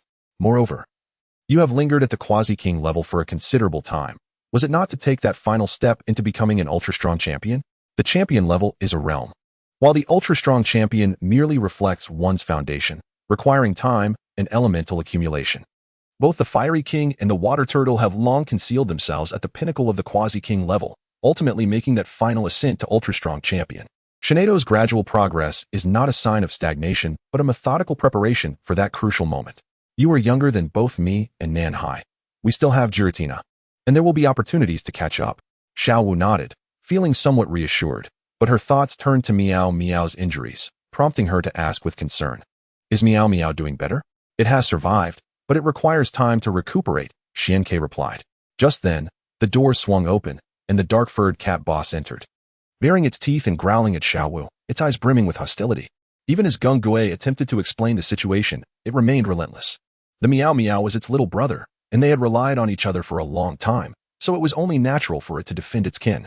However, it was quite gentlemanly, waiting until Xiao Wu had nearly recovered before revealing its fierce demeanor. Its fury needed an outlet, if possible. It would be best to engage in battle, Xian Ke suggested to Xiao Wu. He understood her concerns. Despite Cat Boss's strength, it could not surpass Shinedo, and her guilt made her hesitant to allow Shinedo to attack. The situation had already unfolded, and a confrontation was unavoidable. Therefore, it would be better to settle the matter swiftly, allowing Cat Boss to vent its anger, Xian Ke encouraged. He knew all too well that Cat Boss held grudges. If it were to triumph over Shinedo, it would be manageable. However, should it lose, it might persistently cling to Xiao Wu, which was precisely what Xian Ke hoped for. As Cat Boss exuded an extraordinary aura, sighing, Xiao Wu recognized the futility of evasion and followed Cat Boss to the open space outside the Pokemon Center. Given the unrest in Ziyuan Town and the absence of gyms, trainers rarely visited this area. It was eerily quiet and desolate, with Shinedo and Cat Boss facing off. A gentle breeze stirred as the tension mounted, and with an enraged shriek, Cat Boss lunged forward, its speed creating a vortex of darkness. How swift! Xian Ke exclaimed, his eyes widening. Xiao Wu gasped in astonishment. Cat Boss's speed was staggering, closing the distance in the blink of an eye, its claws flailing wildly, unleashing waves of energy. Shinedo's eyes glimmered blue as it extended its right hand, summoning a psychic barrier to deflect the frenzied swipes while its left hand pointed into the void, obliterating Cat Boss. It was merely a clone. Cat Boss was too fast. In a sudden flash, Cat Boss reappeared, its claws razor-sharp, striking with a chaotic ferocity that blurred its trajectory, accompanied by its furious roars, resembling a frenzied brawl devoid of strategy. When Shinado retaliated, Cat Boss exploded again, causing Shinado to furrow its brow, feeling mocked by a weaker opponent. With a crack reminiscent of shattering glass, Shinado's barrier began to fracture under Cat Boss's onslaught. This creature's attacks were formidable. Cat Boss's claws shimmered with dark energy as they lunged toward Shinado, evoking an overwhelming sense of inevitability.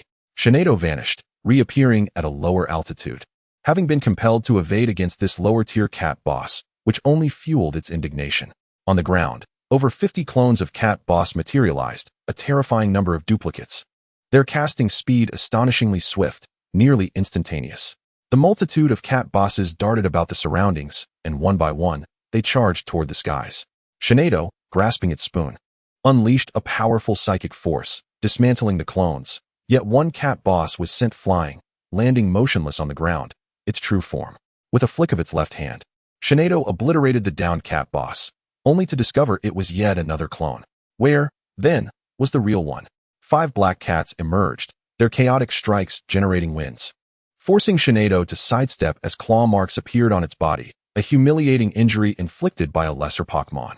The Cat Boss, unable to remain airborne, returned to the ground, once again manifesting over 50 duplicates, strolling leisurely, exuding an air of nonchalance that incited Shinado's fury.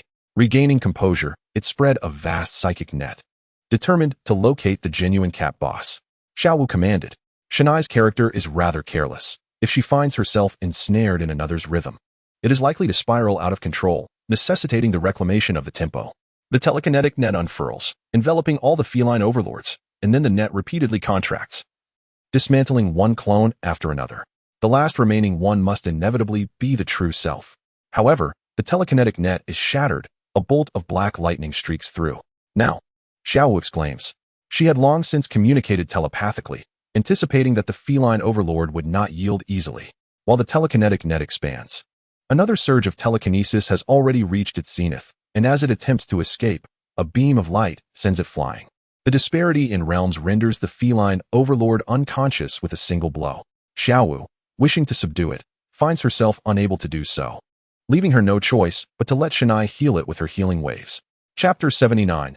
Quarrel beneath the night sky. The Ziyuan castle emanates a sinister aura, resembling a colossal beast poised to devour all nearby beings.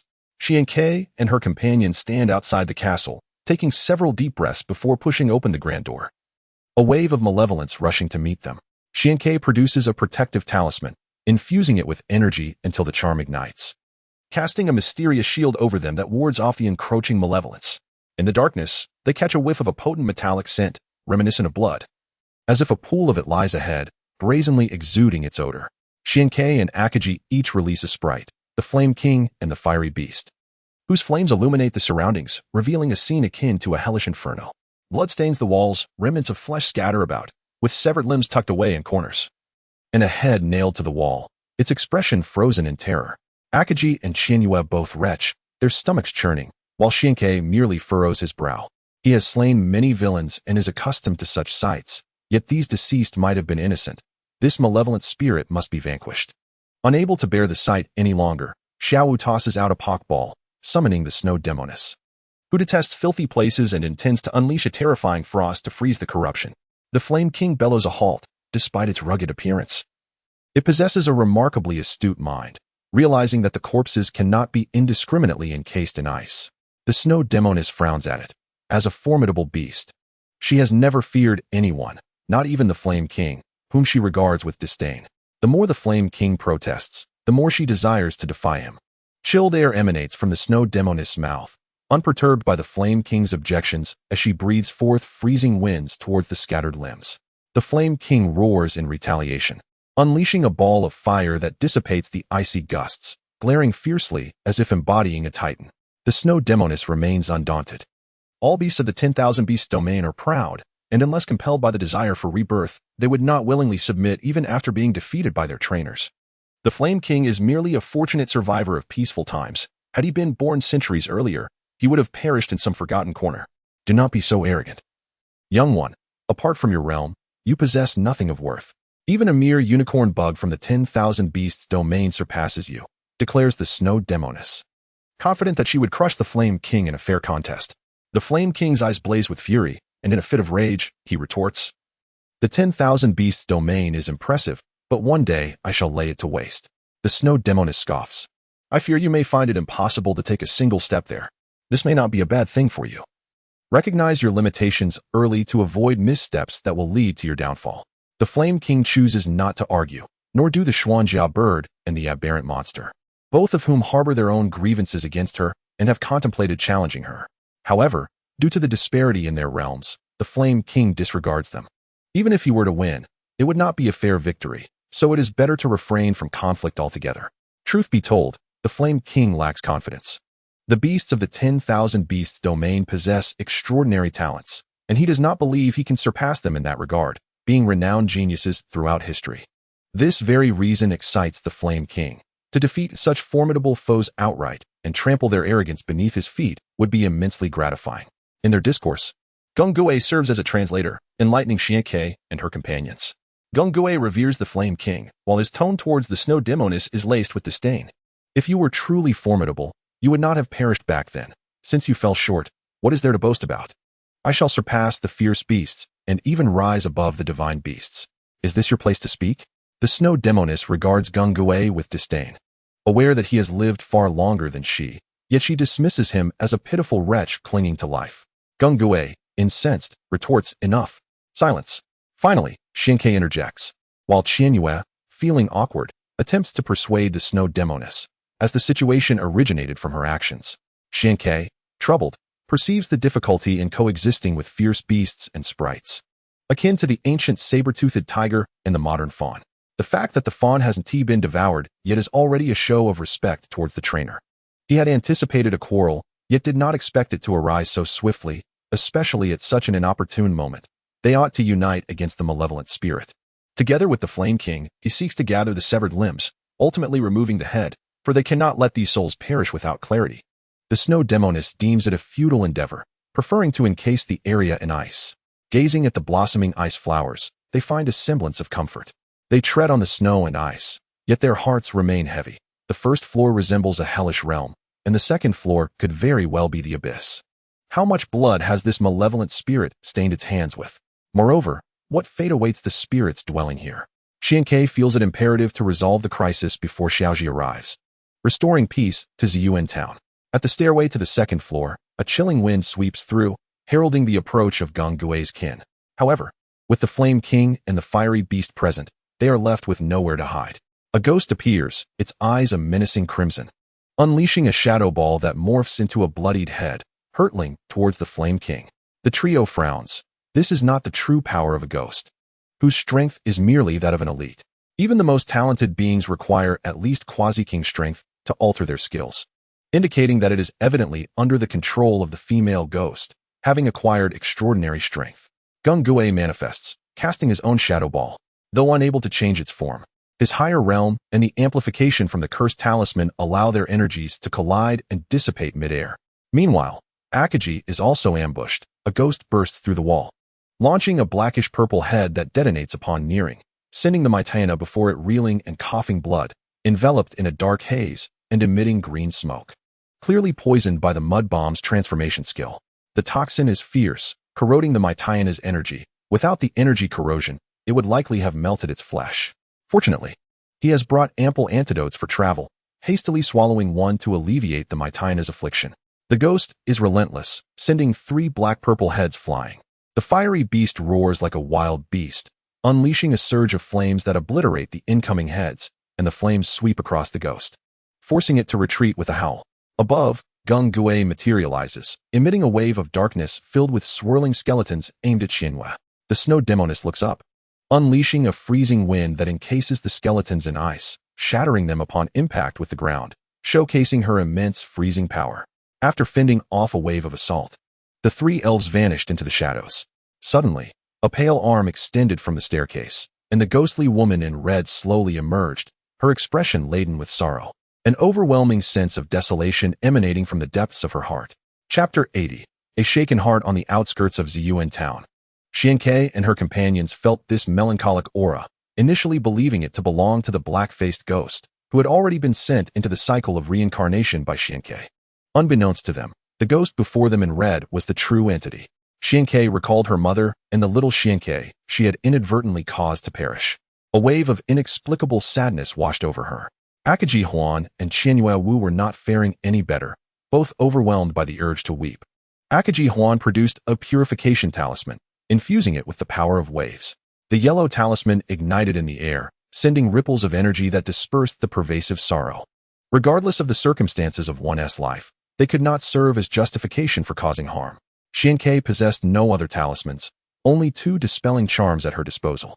Grasping one with a steely resolve, her countenance turned icy as she determined to send the ghost on her final journey.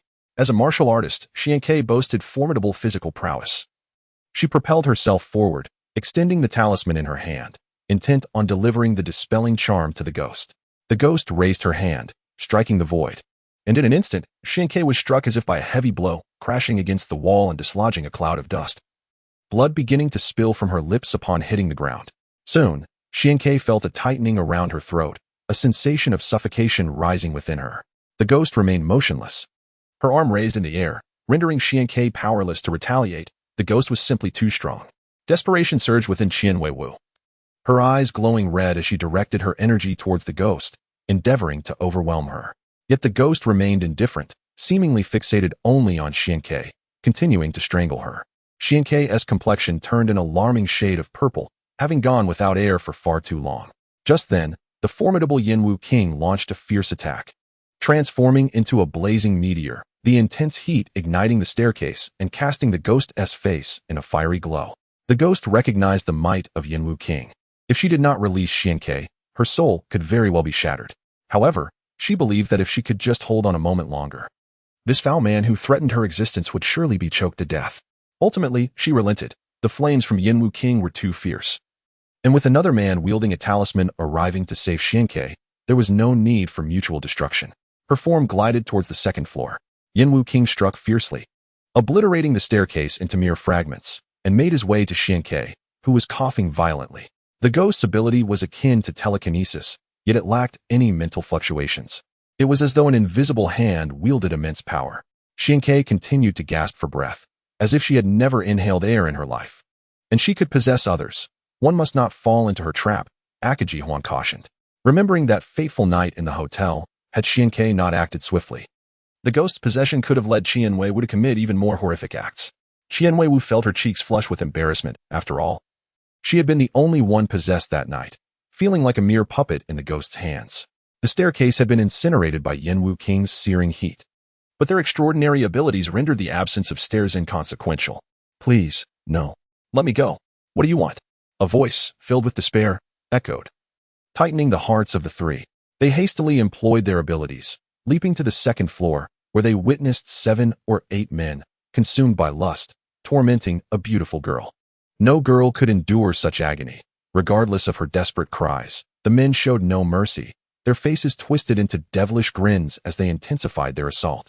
Xiankei and her companions were filled with rage, unable to fathom the depths of human depravity, even if this was merely an illusion cast by the ghost. They felt an overwhelming urge to intervene. Through the illusion, the ghost recounted her tragic tale, a narrative steeped in sorrow and despair.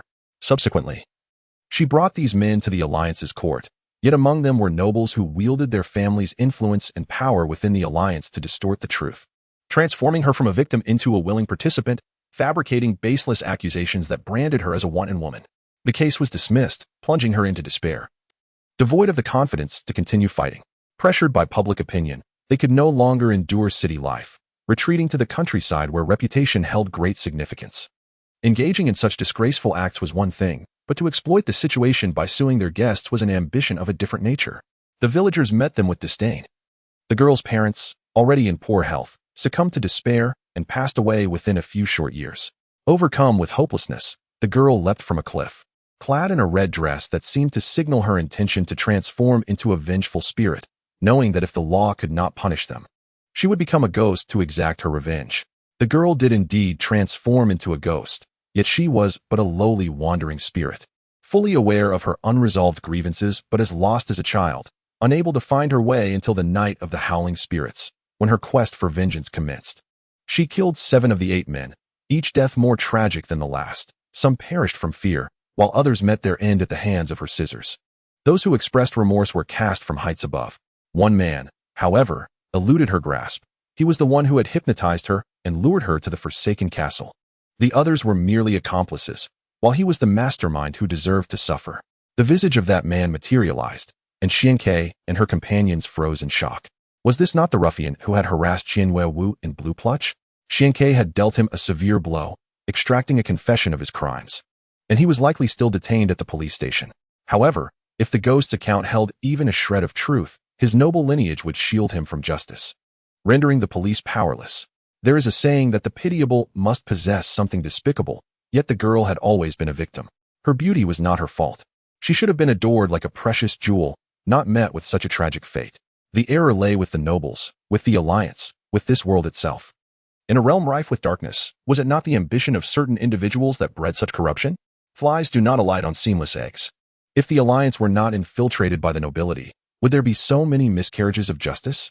If the alliance's laws cannot bring you to justice, then allow me to take matters into my own hands. Xianke was truly enraged. The depths of human depravity were indeed more terrifying than those of malevolent spirits.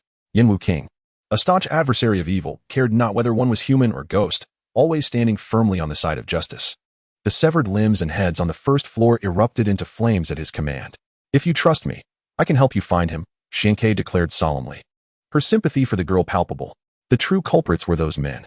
She needed to verify whether the nobility's status within the alliance was sufficient to extinguish humanity. If so, was there any reason for such an alliance to continue existing? Zhuang's heart wavered. Chapter 81. The impostor. The ghost could never trust Xianke. She had been so deeply wounded by men that, at the tender age of her emotions, she had been irrevocably scarred. In her perception, there were no good men. If one approached her with ill intentions, threatening her very existence, she would naturally unleash her wrath. She twisted her neck, emitting a chilling crack, and opened her inky mouth, expelling a mass of dark hair, saturated with filth, resembling a black iron spear, intent on piercing Xianke. The sight was truly horrifying.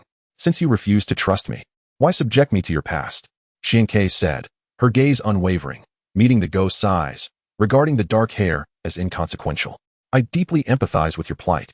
I had no inkling that the world could be so dark and that truth could be so scarce. To be candid, the individual you seek was incarcerated by me. Yet your words leave me uncertain as to whether he remains at large. The dark-haired figure halted, standing before Xianke, while the female ghost, having long sought him in vain, was likely employing some form of energy to remain concealed. Each day she could not quell her pent-up resentment only resulted in further bloodshed. A ceaseless cycle that had grown tiresome for her. Should you dare deceive me, many will perish, the ghost warned, her voice hoarse, a clear threat. Yet, Xianke remained unfazed. As he had no intention of deceiving a ghost, he too detested those who abused their power. Xianke procured a jar, temporarily containing the female ghost within, for he refrained from using talismans to suppress her, opting instead for mutual honesty. Is this truly acceptable? Qianwei asked. The command of Giratina was to eradicate malevolent spirits and prevent her from causing further harm. Zhuang's actions seemed to aid the ghost in her malevolence. Ghosts ought not to exist. They are born of unfulfilled grievances. If the world is this dark, then evil spirits will proliferate endlessly. We merely seek to verify and uncover the roots of sin, Xianke expressed, his tone laced with indignation towards Giratina. Akaji understood that his ire was not directed at Qianyue's skepticism, but at a world that seemed to have deceived him. Eventually, the trio reached a consensus and promptly returned to Blandpluch, where the ancient castle devoid of malevolent spirits awaited them. By dawn, sunlight bathed the land, and the blazing sun shone fiercely. This was akin to a mass grave. People understood the implications. The evil spirit had finally been vanquished, and Ziyuan town was at peace. Yet their benefactor remained elusive. The following evening, Xianke and his companions returned to Blandpluch, weary and resolute, heading straight for the police station. Even though they possessed the answers in their hearts, Xianke yearned to deny them. Upon their arrival, the automatic doors opened, and the officers greeted Xianke with warmth. For his deeds were undeniably inspiring. Team Rocket is quite audacious, Xianke thought, withholding respect, having obliterated them twice. Who were they to run rampant on his territory? Delivering slaps to their faces. What of the criminal I sent a few days ago? Xiankei inquired, his expression cold as he ignored their cordiality. You mean Fukuda? He was acquitted of all charges, Junsha replied helplessly. He only confessed under duress from you. He didn't commit those crimes. Enraged, Xiankei retorted, Are you all fools? Do you truly believe the nonsensical claims he made? Which criminal wouldn't attempt to defend themselves? Are you releasing them based solely on that? Junsha, taken aback, began to weep. She had never been spoken to so harshly. Some officers, unable to tolerate the scene, interjected, It was indeed a misunderstanding. Not long ago, someone was arrested for assaulting a woman, and he confessed to the charges. It's irrefutable evidence. Where were you all this time? For years, you failed to apprehend anyone, and now, when Fukuda was caught, he conveniently delivered himself to you. This is utterly unreasonable, Xiankei exclaimed. The chief, a middle-aged man in his 40s, addressed Xiankei. But the evidence is undeniable. That is an indisputable fact. Have you verified the authenticity of the evidence? Take me to meet your so-called real culprit. As the owner of the Alliance Pavilion, Xiankei held the right to confirm the true perpetrator. The chief, accompanied by several officers, led Xiankei and his companions to the prison. The prison was modest, housing a few delinquents along with the so-called real culprit, who bore a striking resemblance to Fukuda, with disheveled hair and an arrogant gaze. Why did you take the fall for Fukuda? Xiankei demanded. The man, startled, retorted, Are you insane? I committed those crimes. Why would I need to take the blame for someone else? Gripping the iron bars tightly, Xiankei felt them begin to bend, emitting a piercing, twisted sound. Consider carefully. By doing this, you will not only bear the stigma of infamy, but will also face retribution from the victim's family. Even the deceased girls will not spare you. If there are ghosts, let her come find me, you lunatic, the man sneered, unfazed and cursing. The chief furrowed his brow, Shin Pavilion Master, do not threaten the suspect. This is against protocol. To hell with your protocols. It doesn't matter if criminals find scapegoats. Now you wish to discuss rules with me? I care not who this man is. Fukuda drugged my girlfriend. How dare you? I just left, and he was released. Is this how you adjudicate attempted rape? Xiankei seethed. The chief's expression darkened, yet he dared not confront this monster, knowing the Alliance's power loomed behind him. This is merely a matter of insufficient evidence. And it is also the stance of higher authorities. You brought this on yourselves. Swank's fury reached its zenith as he opened his backpack and retrieved the jar. Puncturing a thin membrane, a wisp of white smoke emerged, coalescing in the low air. Shin Pavilion Master, what are you doing? Let's discuss this calmly, the chief pleaded, his apprehension inexplicably rising. Several officers were paralyzed with fear, and even Junsha collapsed to the ground.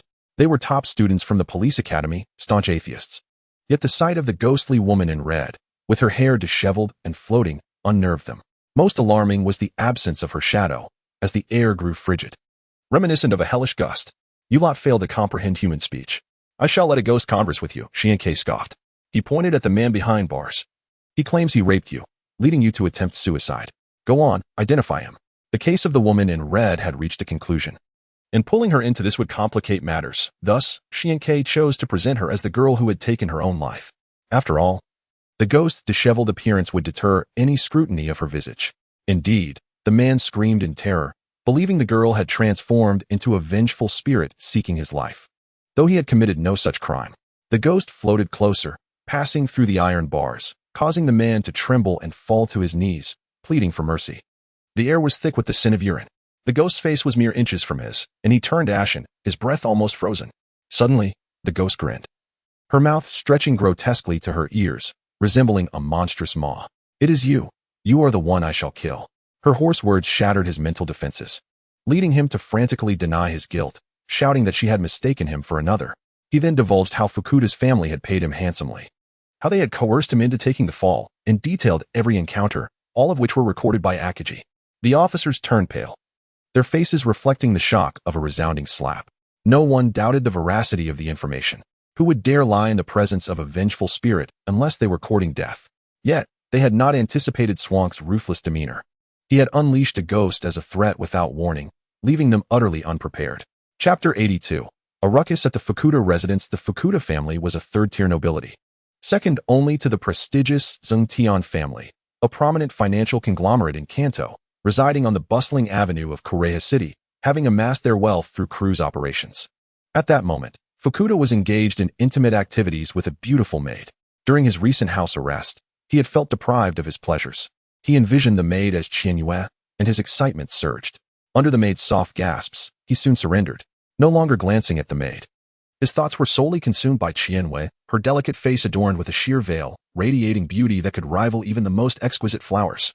Her skin, fair and rosy, appeared as if it might shatter at the slightest touch, and the mere thought of caressing her was utterly enchanting. Fukuda believed he had encountered true love. To revel in her presence would be sheer ecstasy, leaving him with no regrets, even in death. The violent dragon and the armored bird were exhausted. The radiant sparrow raced through the night, its purpose clear, to bring the Futon family to justice. If the League's legal sanctions could not reach you, then allow me to take matters into my own hands. It confirmed the distortion of this world and resolved to become an outlaw beyond the law. Jin Yuwu, a public figure, and the radiant sparrow, belonging to a declining family, could not participate in the operation, otherwise they would face endless troubles. The radiant sparrow arrived alone at the Futon residence, where a female ghost informed her of the special talismans that blocked her perception. Nevertheless, she had a strong intuition that Futon was inside. If he was indeed there, it would be easier to confront him. With that, she unleashed the Flame Warrior King, a fierce adversary who despised evil. A single punch ignited a blaze, setting the sky ablaze and alarming the members of the Futon family. The iron gate shattered instantly, and an elderly man seated at the entrance opened his eyes, glaring at the furious Flame Warrior King. Who dares to create a ruckus here? He bellowed, tossing out a pokeball from which emerged a colossal creature, the Iron Tyrant, towering 3 meters high, with fierce triangular eyes that exuded ferocity, reminiscent of a mighty gorilla. The Iron Tyrant was a king, yet it was merely a guardian Pokemon of an elderly gatekeeper, showcasing the depth of the noble family's lineage. This matter does not concern you. Step aside, the Radiant Sparrow replied, her face darkened by disdain for the League's actions. Feeling that even the forces of evil were more admirable than the League itself. You seek your own demise. The Elder roared. He was a powerful king, albeit merely a gatekeeper, yet everyone had to treat him with respect. What was this brash young fool worth? Seeing the Elder's anger, the Iron Tyrant roared, creating a whirlwind of earthy energy as boulders materialized from the air and were hurled like cannonballs, executing a sharp rock attack. The Flame Warrior King retaliated fiercely, transforming into a blazing meteor that shattered the sharp rocks. Then the meteoric descent was relentless, while the Iron Tyrant, glowing with earthy light, braced itself against the impact. The ground fractured, walls crumbled, and the earth beneath the Iron Tyrant collapsed, drawing blood from its mouth, a clear sign it had underestimated the Flame Warrior King's might. Yet it successfully halted the attack. Many members of the Futon family rushed to witness the standoff, some cheering for the Elder, others cursing the Radiant Sparrow, while a few sensed impending doom and began contacting stronger allies. Only the Elder turned pale, as the Iron Tyrant faced away from them. He alone, standing close enough, noticed the blood dripping from its mouth. The blood flowed excessively, staining its chest and pooling on the ground, chilling the Elder to the bone. He knew the Iron Tyrant's defensive capabilities all too well, having previously withstood a champion's blow unscathed. Though the meteor attack was a transformation skill, it was easily identifiable as a charged flame strike, a physical fire-type move, a skill in which the Iron Tyrant held double resistance and was renowned for its defense. How could a single strike cause the Iron Tyrant to bleed? Unless it was a champion or an exceptionally powerful king. The Futon family was not foolish enough to provoke such an opponent, especially one as young as this. The Flame Warrior King's assault was thwarted, transforming into a massive fire boar, its eyes wide with fury, exuding an aura of disdain for all. The Iron Tyrant trembled, intimidated by the Flame Warrior King's imposing presence. The Flame Warrior King opened its mouth, unleashing a torrent of fireballs that scorched the Iron Tyrant at close range, charring its face and sending it crashing to the ground in a cloud of black smoke. The Elder recalled the Iron Tyrant, refraining from releasing another Pokemon, and addressed the Radiant Sparrow with a forced smile. I believe there has been a misunderstanding. Let us sit down and discuss this openly. It is preferable to fighting. The Radiant Sparrow ignored him, commanding the Flame Warrior King to grow larger. What was meant to be mere growth transformed into a magnificent amplification. Having never witnessed such a spectacle where one could double their size to 6 meters, standing like a statue of fire, its physique eliciting awe. To have halted the Flame Warrior King's strike, you possess some merit, but to converse with me, you are yet unqualified. Bring forth the Futon Patriarch, otherwise, the Futon family shall meet its end. This declaration ignited outrage among the onlookers, as the Radiant Sparrow audaciously demanded to see the Patriarch while threatening the annihilation of the Futon family, as if it were a champion dragon or a legendary figure. The Patriarch shall not see you. Whatever you have to say can be conveyed through me.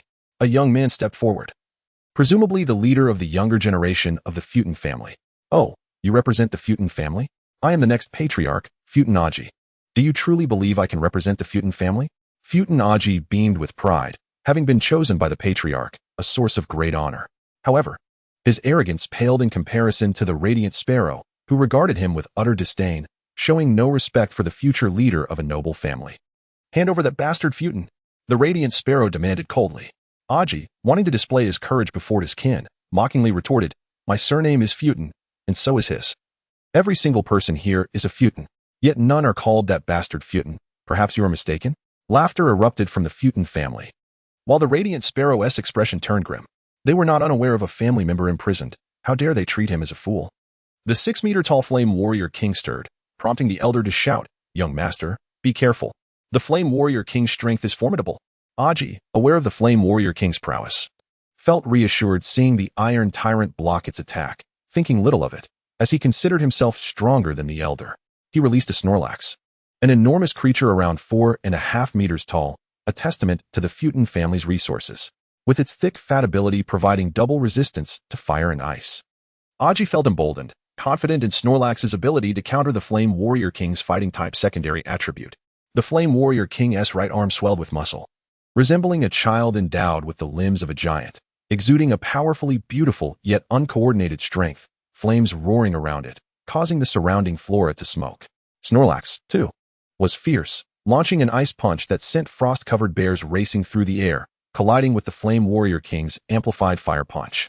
A thunderous explosion ensued, sparks and ice balls scattering as the youthful members of the Futon family sprang into action, releasing energy to prevent destruction. But could they truly avert it? The Radiant Sparrow had come to wreak havoc. Since the Futon family refused to surrender, it would be turned to rubble. With a cold gaze, the Radiant Sparrow watched Snorlax bleed and retreat. Although the ordinary-type Snorlax could execute the Ice Punch transformation, Aji indeed had the potential to become the Patriarch. Yet he should not have dared to provoke the Radiant Sparrow. Chapter 83. The terrifying Flame Warrior King. The Frost Bears exploded in the air, countless shards raining down like arrows, pummeling the courtyard into disarray.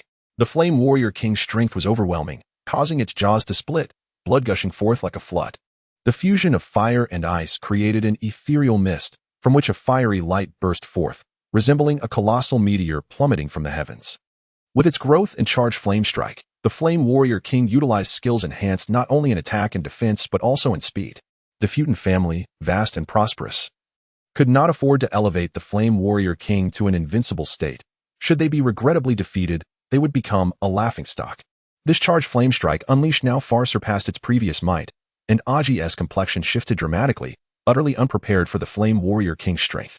Snorlax, use belly drum, Aji shouted, needing to exert all his power to avoid losing face before his kin.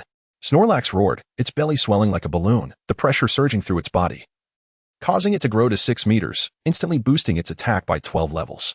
In the face of a ferocious tiger, one should not engage a maddened bear. The destructive power of a frenzied bear surpasses that of a tiger. Snorlax's eyes were bloodshot, having been driven to such a state by the King of Flames, plunging it into a rage. Snorlax roared incessantly, stomping the ground as if gathering strength. A yellow light began to emanate from its body. It gazed at the colossal meteorite, then charged forward like a wild tiger, its body glowing with a brilliant yellow aura, creating a massive shadow of a humanoid bear. This was the transformation of the Super Impact skill. The two forces collided once more, sending ripples of energy that even the young of its lineage struggled to withstand.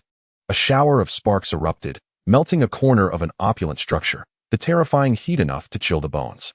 The elder realized that the situation had escalated beyond resolution. Indeed, Kazuki had erred, but not everyone could be restrained. Otherwise, where would the dignity of the clan reside?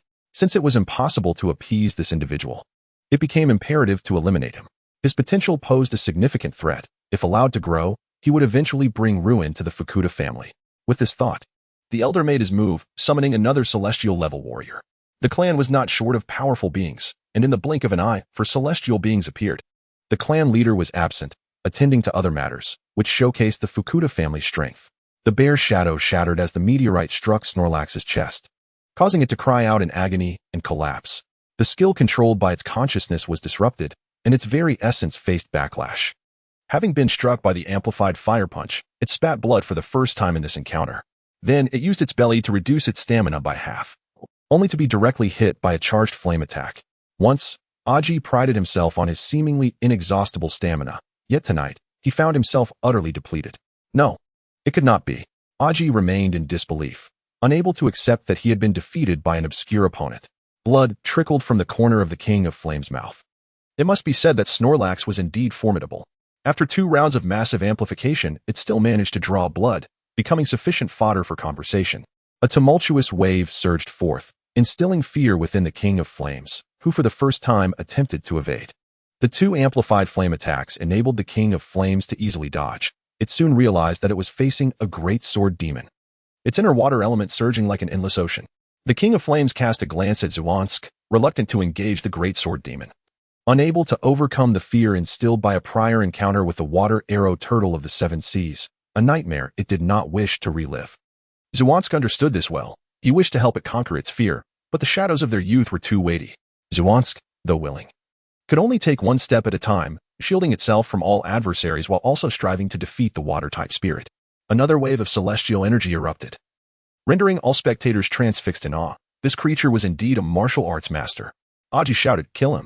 We must eliminate him." The potential of Zwansk was terrifying. If he were not defeated now, his vengeance would be inevitable, a burden no one could bear. The great sword demon, astute in its observations, deduced that the King of Flames harbored a fear of water, otherwise, Zwansk would not have targeted it. Ignoring the approaching Zwansk, the demon unleashed a water arrow aimed at the King of Flames.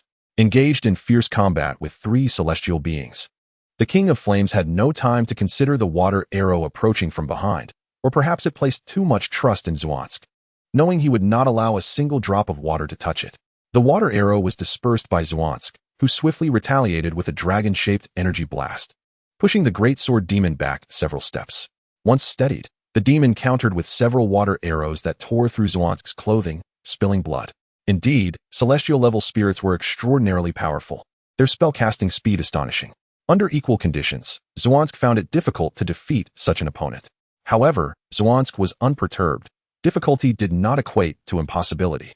He transformed his left hand into a dragon and shaped his right into a tiger, forming 2 streams of energy for defense, while his figure flickered like a phantom, leaving trails of afterimages in his wake.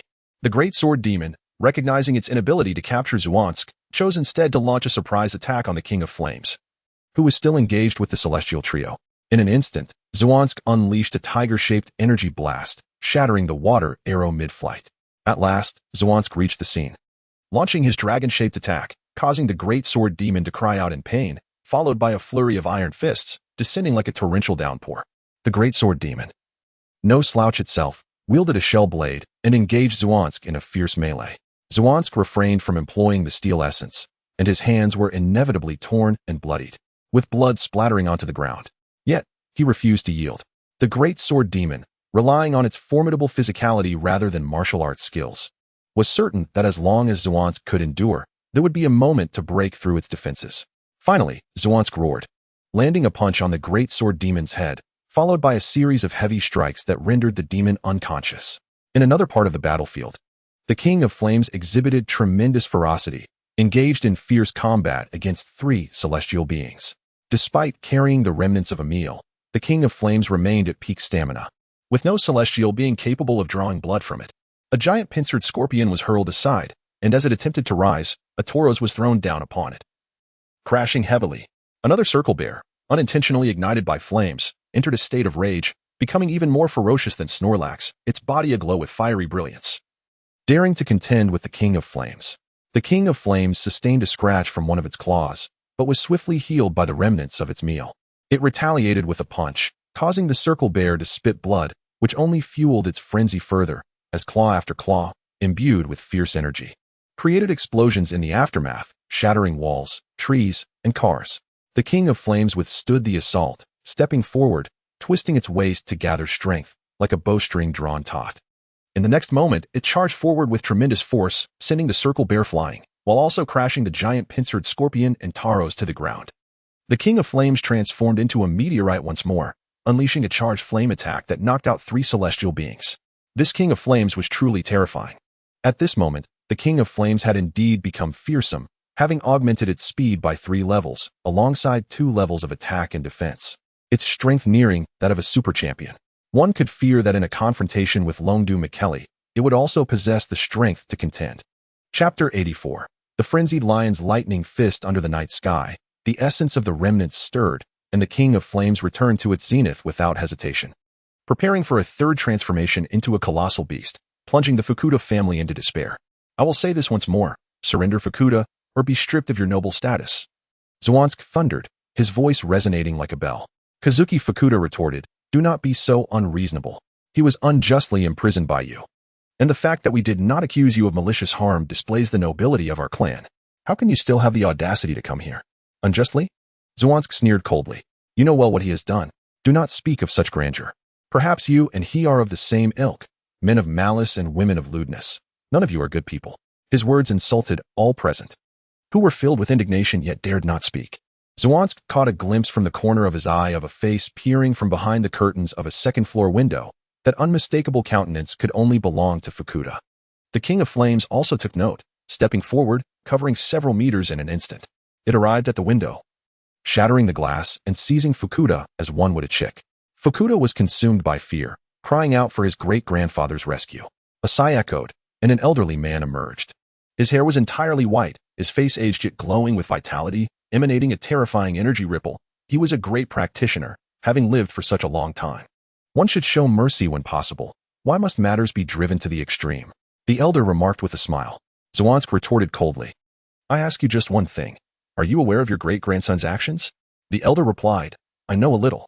Xiankei laughed heartily, saying, You speak so lightly of someone you barely know. By allowing him to commit such heinous acts, you would seek to find a scapegoat even if he were captured by the Alliance? The elder replied, To err is human, as long as one recognizes their mistakes. Why not grant them a chance for redemption? Xiankei understood then that this old fool had firmly resolved to ignore the crimes committed by Futian, and even had the audacity to offer him a chance for reform. But what of the innocent girls who suffered? Who gave them a chance? They are blameless. I grant Futian a chance, but who grants the girls a chance? Justice lies within the hearts of the people. Those girls must not have died in vain. Xiankei exclaimed angrily. Futian shouted, They acted of their own volition. Why must you blame me? You still speak such nonsense. Do you not feel a shred of remorse? Yin Wuwang exerted a slight pressure with his right hand, and Futian's body emitted cracking sounds, bones likely breaking under the strain, blood frothing from his mouth. Great-grandfather, save me. Futian groaned in agony. The elder furrowed his brow and looked at Xiankei, saying, The Futian family will compensate the families of the deceased girls. Now release him, and I shall overlook this matter. The elder refused to relent.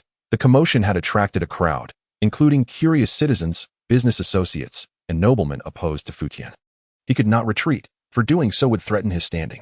Who do you think you are, demanding compensation and forgiveness? I once respected you as a strong individual.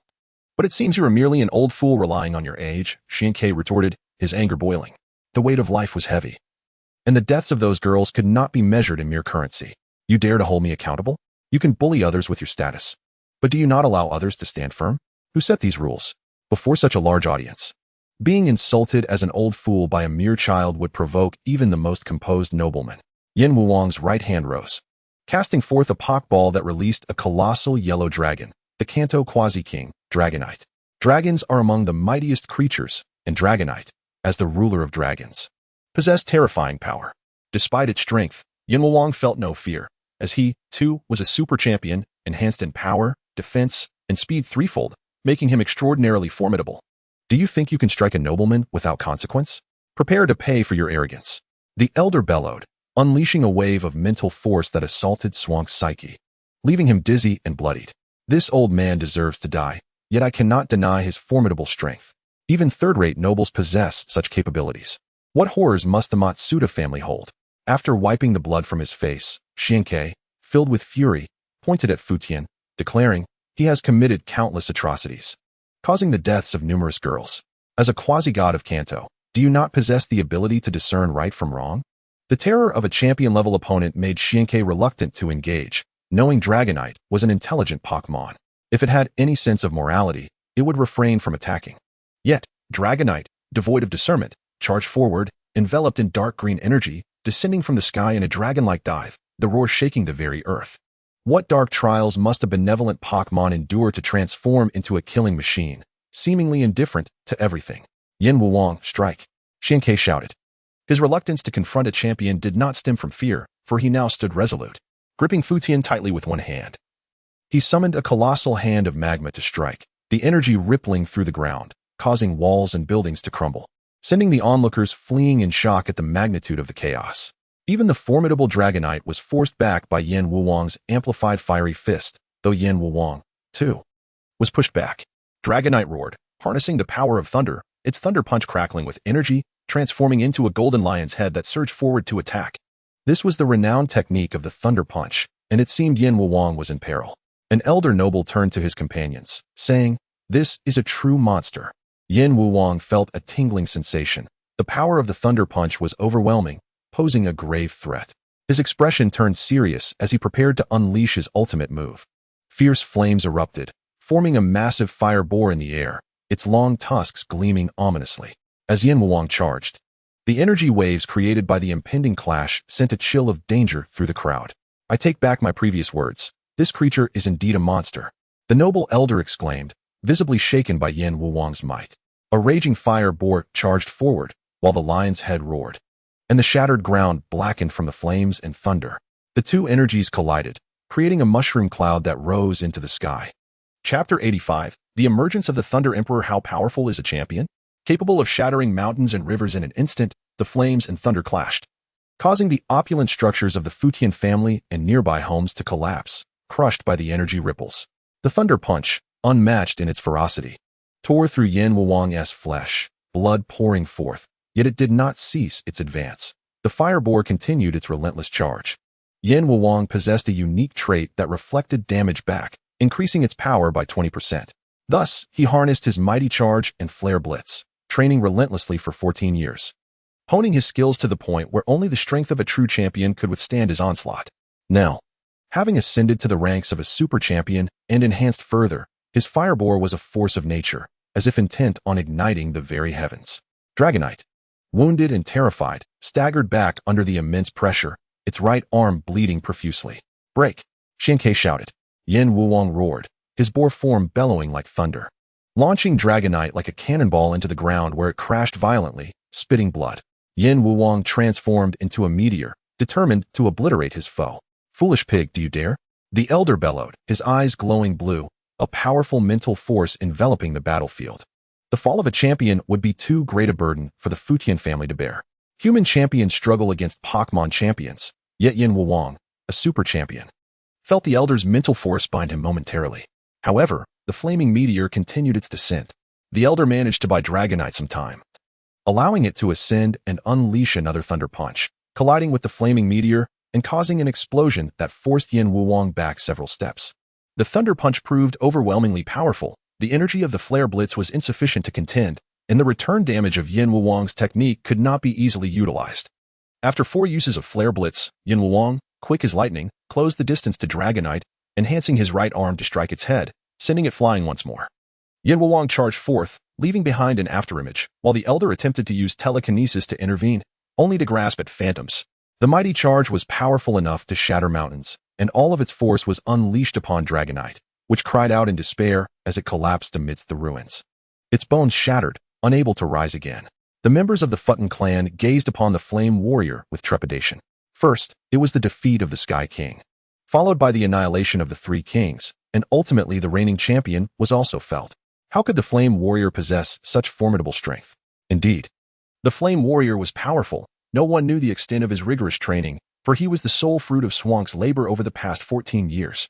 Xianke scanned the crowd, noting the absence of any further challengers, and declared, "I shall take Futton with me. He must atone for his sins. As for life and death, that is not your concern." Futton Ichiro was paralyzed with fear, crying out in desperation, "Great-grandfather, save me. I do not wish to die." Though the elder was furious, he possessed only one champion, and his other Pokemon were insufficient to challenge the Flame Warrior. Who could have anticipated that such a trivial matter would attract a powerhouse like Xianke? Indeed, for the Futton family, causing distress to a few maidens was a trivial offense. Which noble would dare to claim purity? "You destroy my home and harm my kin, yet wish to depart unscathed?" A middle-aged man appeared low in the sky, seated upon a mighty salamence, accompanied by another salamence bearing a beautiful woman. Upon seeing the newcomers, the Futton clan erupted in cheers. Their leader had returned, and now that scoundrel would face his demise. "I, Xianke, shall depart. Who dares to hinder me?"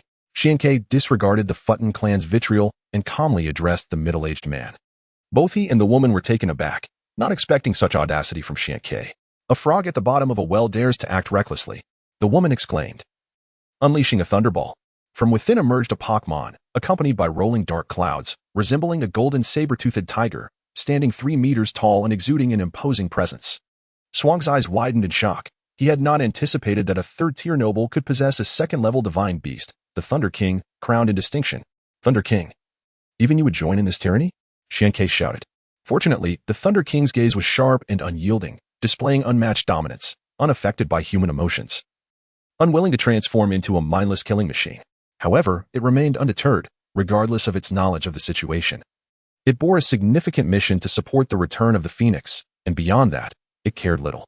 Thunder King, act. Eliminate this ignorant fool, the woman commanded, her lips curling in a decree of life and death.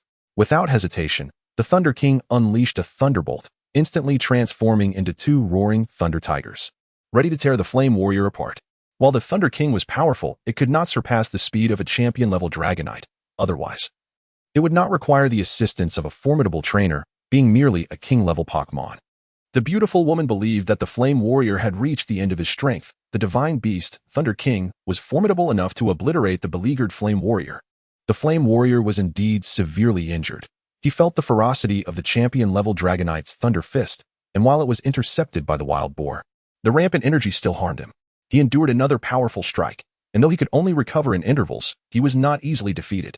Yet, the Flame Warrior was extraordinarily robust. Divine beasts existed only in myth, and he had long desired to surpass such legends.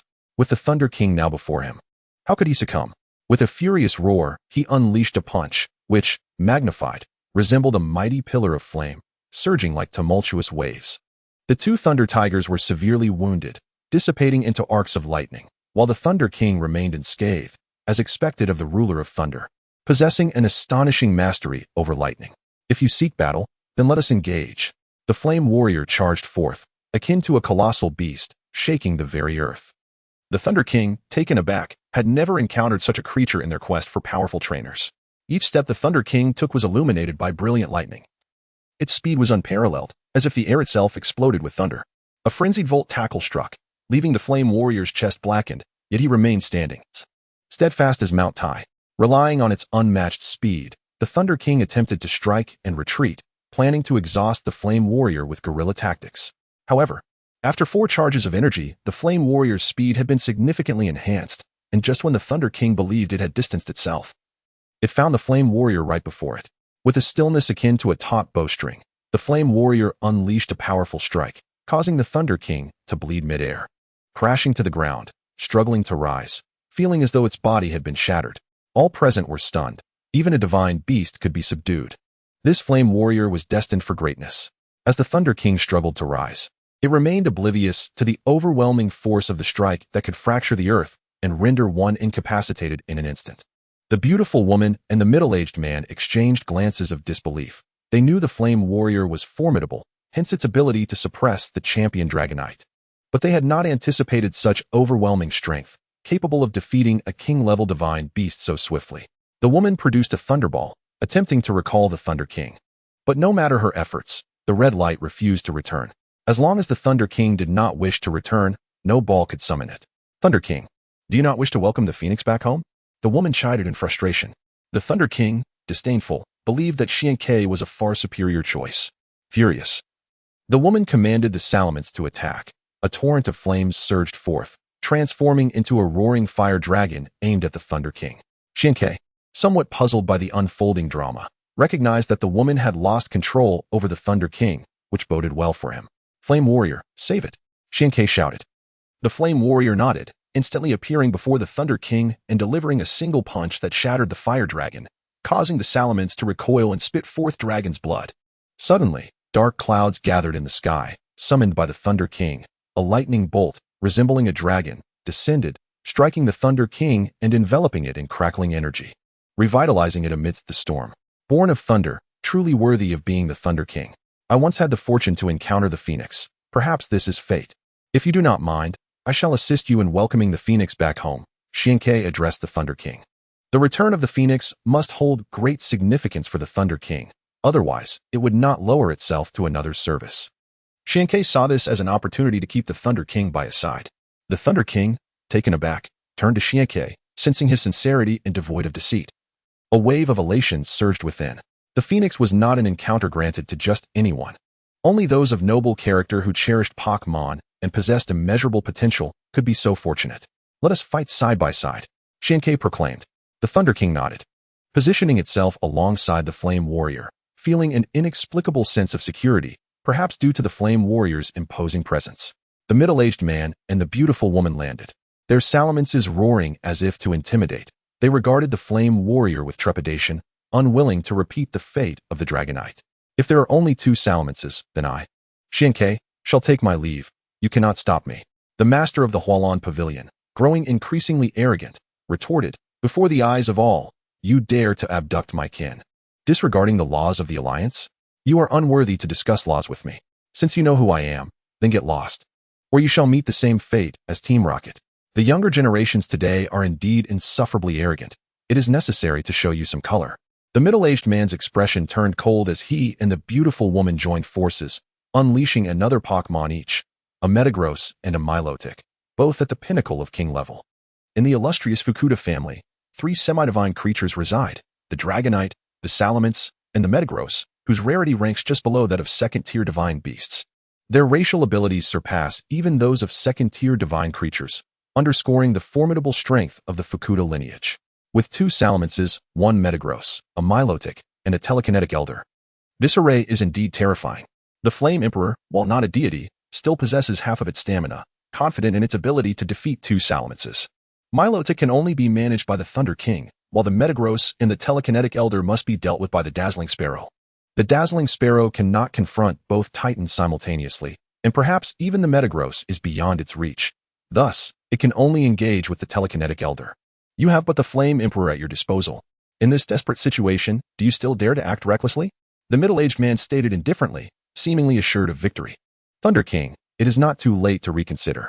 With the might of the Fukuda family, we can ensure the Phoenix returns safely. No matter how powerful the Dazzling Sparrow may be, it is but a single entity. The beautiful woman endeavored to persuade the Thunder King, seeking to leverage the Phoenix for her own ambitions, unwilling to fail because of a mere youth. The Thunder King wavered, knowing the importance of the Phoenix's return. A decision must be made. Suddenly, the Flame Emperor let out a mighty roar and charged forward with ferocity, facing 4 titans, 3 of which were not necessarily weaker than itself. The Flame Emperor's audacity astonished the Thunder King, dispelling any uncertainty as it closely followed the Flame Emperor's lead. Thunder King, focus solely on defeating Milotic. Do not allow it to interfere with the Flame Emperor. I shall handle the other Pokemon, the Dazzling Sparrow shouted. Jengar emerged from the shadows, surveying the battlefield, unfazed by the Thunder King's presence. The Dazzling Sparrow's ability to train a monster like the Flame Emperor was even more extraordinary than commanding a second-tier divine beast. Soon, Jengar melded into the Dazzling Sparrow, releasing a terrifying aura that sent shivers down the telekinetic elder's spine. Yet, this was not the end. With a cold smirk, he produced a jar from which a wisp of blue smoke emerged, coalescing into a ghostly figure in a red dress, its hair disheveled, revealing only its vengeful eyes. Fixated on Fukuda Ichiro. Fukuda Ichiro, frightened to tears, repeatedly uttered incoherent sounds. He recognized the girl, once a plaything for him and others, now seeking recompense for their past misdeeds. Despite his attempts to hide, he could not escape her wrath. The ghost's appearance took everyone by surprise, especially given the sheer strength emanating from it. The malevolent aura blotted out the moonlight, casting a shadow over the entire sky, with only the Flame Emperor's fiery glow and the Thunder King's electric brilliance illuminating the scene. You fools! Do you think I rely solely on the Flame Emperor to challenge the nobility? You are gravely mistaken. Your actions have invoked the wrath of heaven, compelling a girl to return as a vengeful spirit, and now you must pay dearly for your transgressions. The younger generation of the Fukuda family was driven to madness. Witnessing the Thunder King's authority was one thing, but the grotesque sight of a vengeful spirit, especially one hostile towards them, left them paralyzed with fear. The middle-aged man and the beautiful woman turned pale, realizing that one Flame Emperor was already a formidable challenge. And now, with a Dazzling Sparrow capable of merging with Jengar and a vengeful spirit, their situation seemed dire. The onlookers were dumbfounded, shocked that a ghost had manifested amidst the chaos. The noble elder who had spoken earlier now sat in stunned silence, seemingly unable to recover from the shock. Many were momentarily frozen, save for the dazzling sparrow and the flame emperor, who would not be intimidated by the ghost. Her gaze was fixed on the middle-aged man, a pale hand reaching out as if to grasp the air, lifting him off the ground. He struggled desperately, his face contorting in agony, but as her grip tightened, his neck snapped with a sickening crack, his head rolling away, blood spilling forth. The entire Fukuda clan felt their anger boil over. Their patriarch had been slain in such a brutal fashion. Chapter 87. A sudden turn of events. The Thunder King's sole focus was Milotic. Its four limbs crackling with electric energy, moving at a speed akin to a flash of yellow light, nearly appearing before her in the blink of an eye, radiating brilliance. It resembled a golden spear of thunder, unleashing a ferocious volt tackle upon Milotic. Milotic, renowned as the most beautiful of Pokemon, displayed grace as it evaded the onslaught, summoning a colossal wave to counterattack, aiming to engulf the Thunder King. Without hesitation, the Thunder King charged into the torrent, the violent thunder roiling, utilizing the water's conductivity to indirectly strike Milotic. The Thunder King's lightning was divine, akin to the sacred flames of the Firebird. Even indirect damage inflicted upon Milotic caused it to cry out in anguish, electric serpents surging across its body, rendering it momentarily paralyzed. Unyielding, Milotic retaliated by submerging the Thunder King in a wave, pushing him back several meters, and astonishingly, it activated its regeneration ability, restoring its vitality to peak condition. With a surge of watery breath, Milotic exhaled a water cannon, morphing into an ethereal dragon that roared towards the Flame Emperor. The dawning rush of water terrified the Flame Emperor, but it had already entrusted its back to the Thunder King, placing absolute faith in its ally. The two Salamances joined forces, engaging in a fierce battle with the Flame Emperor. The bereaved Salamence, driven by rage, fought fiercely, its claws like steel, leaving numerous wounds upon the Flame Emperor. However, throughout its journey, none who dared to engage the Flame Emperor in close combat had met with a favorable outcome. Even semi-divine Salamances were no exception. At its peak, the Flame Emperor's strength reached a terrifying threshold, and upon ascending to a superlative king, its power multiplied several times over. With a single punch, it could shatter mountains. Although it endured several claw strikes, the Salamence had also received a dozen heavy blows, its jaw twisted and blood spilling profusely. As the Thunder King rose, its face turned a shade of green, the dazzling sparrow's command echoing in its ears. It must not allow Milotic to disrupt the Flame Emperor. In the blink of an eye, it was struck by the water cannon, and as the Thunder King, it felt utterly humiliated. The water dragon surged forward, and the Thunder King erupted into action, transforming into a flash of white light. With a surge of energy, it unleashed two thunderous tigers, the two forces colliding violently as the dragon and tigers clashed midair. Ignoring the tumult of the battle, the Thunder King moved once more, knowing Milotic could regenerate. It had to strike with thunderous ferocity. Speeding in like a bolt of lightning, the Thunder King unleashed a volt tackle, directly hitting Milotic. Caught off guard, even if it had anticipated the attack, it could not evade, as it was already hindered by paralysis, its speed halved. Meanwhile, Milotic was still controlling the water cannon to assault the tigers, and in an instant, it was struck by the Thunder King. The divine lightning was ferocious, as if it would tear through Milotic's very organs. In a state of darkness, Milotic spewed forth blood, while the water dragon was torn apart by the tigers, collapsing into a puddle of lifelessness. Milotic suffered a backlash, blood gushing forth in greater quantities. The Thunder King, a primordial saber-toothed tiger, possessed formidable fangs capable of delivering a fatal blow. Now, charged with electric brilliance, it lunged forward, piercing Milotic's vital point, shattering its essence. The Thunder King moved with such swiftness that had it not been for the Flame Emperor enhancing its speed by 4 levels, the victory would have come at a grave cost. Truly, divine beasts are extraordinary. Even as a mere second-tier divine creature, they are incomparable to ordinary Pokemon. After accomplishing the task set by the Dazzling Sparrow, the Thunder King ceased its assault, standing still to observe the Dazzling Sparrow, who was equally entranced by the Flame Emperor's resilience. Let us not overlook the Dazzling Sparrow. The Flame Emperor, despite its injuries, still dared to take on 2 adversaries, driving one Salamence to the brink of collapse. The Thunder King clearly understood the Salamence's strength. It could defeat Milotic due to type advantage, yet it could not contend with the Salamence, even with divine lightning aiding it. The Thunder Monarch found it exceedingly difficult to vanquish the ferocious Salamence. The situation was even more dire for the Fiery King. Regardless of its fiery or fighting attributes, Salamence possessed double resistance to both. Yet, the Fiery King still managed to dominate the Salamence in battle. The Salamence, in a fit of rage, was humiliated to be overpowered by what it perceived as a foolish creature. As a dragon, it was the mightiest among all races, and the thought of being bested by such a being would only tarnish the reputation of its kin. Emerging from its claws was a dark green dragon breath, forming into a colossal claw aimed at the head of the fiery king. In response, the fiery king expanded its right arm, executing a sweeping motion that shook the dragon claw aside, leaving the salamence vulnerable. Hovering low, the salamence was cautious, unwilling to confront the fiery king head-on. Its master, a beautiful woman, had not been slain by the ghostly figure, and thus had opted for a more strategic approach, launching a surprise attack. As the salamence's companion found itself in peril, it unleashed a devastating attack resembling a five-clawed golden dragon, causing the fiery king to lurch forward, blood spilling from its throat.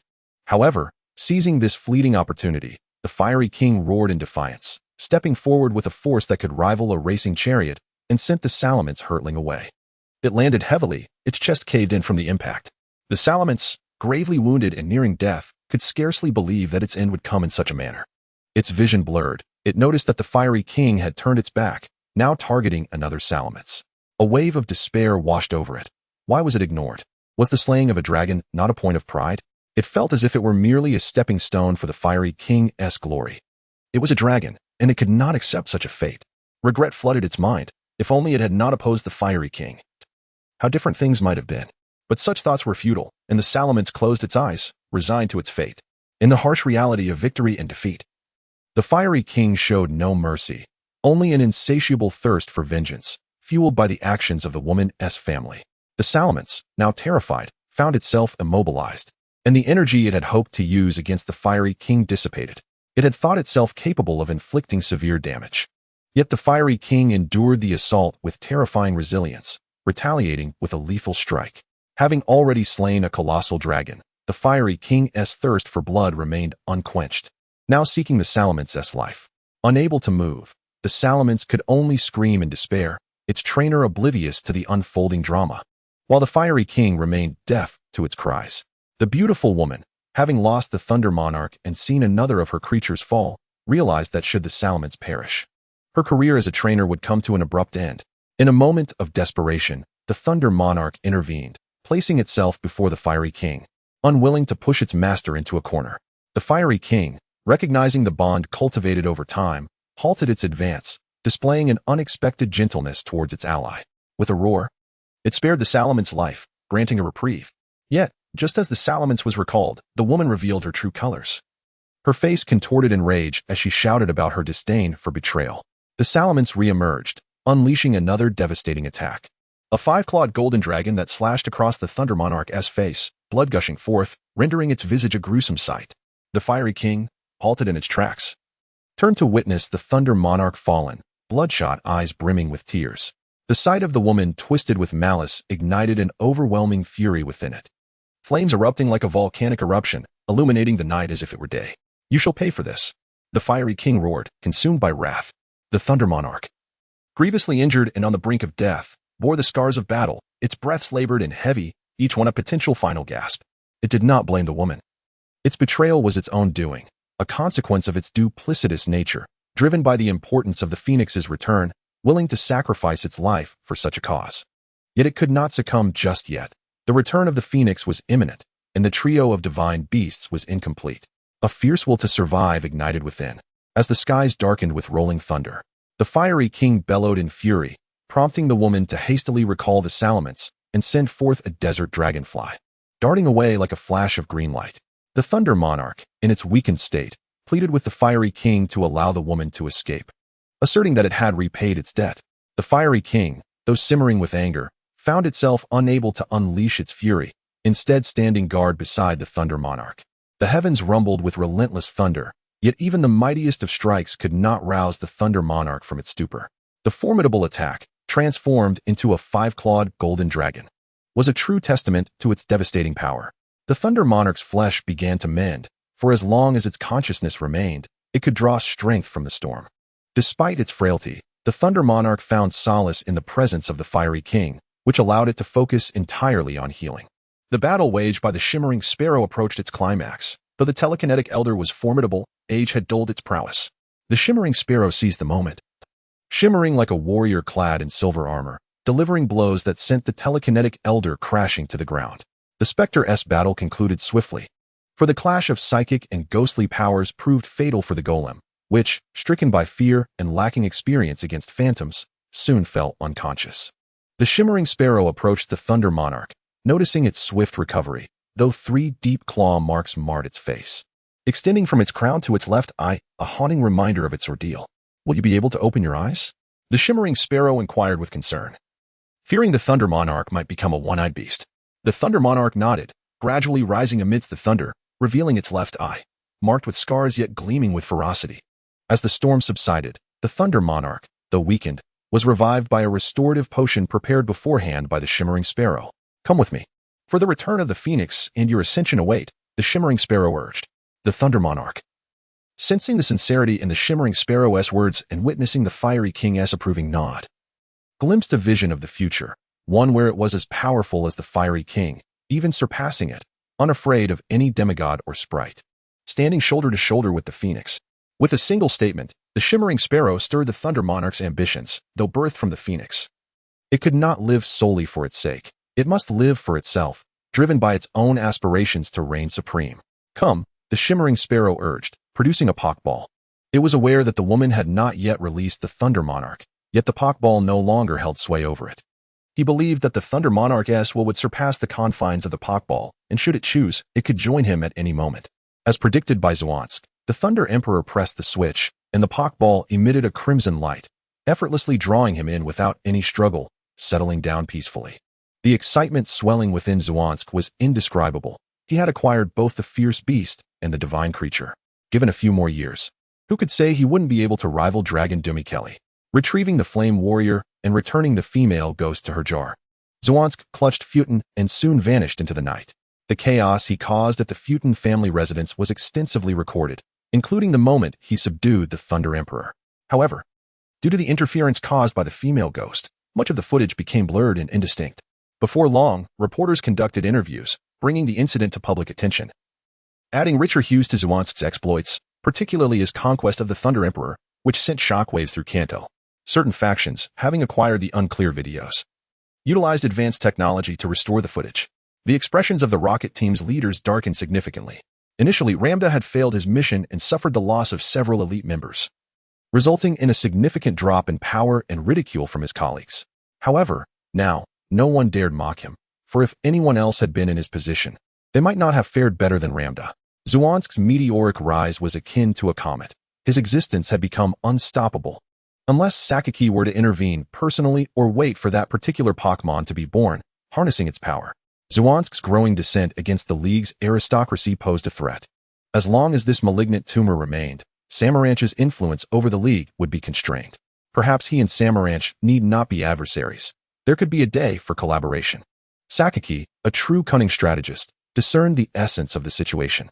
If possible, he preferred not to be at odds with Zuansk, for the young man's potential instilled fear in him. Since Zuansk had developed a rift with the League, he would let them engage in their own infighting while accelerating his own plans. Samaranch observed the video, his expression inscrutable, revealing no sign of elation or anger. He was already aware of the sequence of events. Although he recognized the aristocracy as a malignant force, he had not anticipated their arrogance to this extent, tarnishing the League's governance. The evidence of the Futin family's crimes would finally bring them down, and he would arrange a meeting with Zuansk, who was a sharp blade capable of aiding him in eradicating this tumor. A spark ignited in Samaranch's eyes as he issued commands to Longdu. Longdu was to withdraw. He found Zuansk intriguing, and it was time to witness, firsthand, the prodigious apprentice of that elder, a figure who made even Jiba sigh in inferiority. Apart from the Rocket Team and the League, another organization, having viewed the clear footage, deemed Zuansk a potential ally. They acknowledged the strength of the Flame Warrior, considering it a notable presence within their ranks. Moreover, with Zuansk possessing the Thunder Emperor and the Minister having the Flame Emperor, only the whereabouts of the Crowned Water Lord remained uncertain. If they could capture the Crowned Water Lord and summon the Phoenix from the Bell Tower, conquering the world would soon follow. Such grand aspirations were sure to resonate with Zuansk, if he did not understand them. They would have to exert considerable effort to make him vanish completely and reclaim the crowned Thunder Emperor. In Ziyuan town, within the ancient castle, Zuansk met with Akagi and Xiaowu, placing the malevolent spirit and Futin in a single room, ignoring the cries emanating from within. Only by the following dawn did the feeble pleas gradually fade into silence. The female ghost drifted out, her malevolence dissipating, replaced by a semblance of sacred radiance. Zwansk, you are a good person. No matter how arduous the cycle of reincarnation, I look forward to our next life, hoping we may meet again. Hearing this, Shiwu pouted slightly. A hint of jealousy in her demeanor. Zwansk grasped Shiwu's hand, signaling her to remain calm, then smiled at the female ghost, saying, "Go now." The ghost smiled back.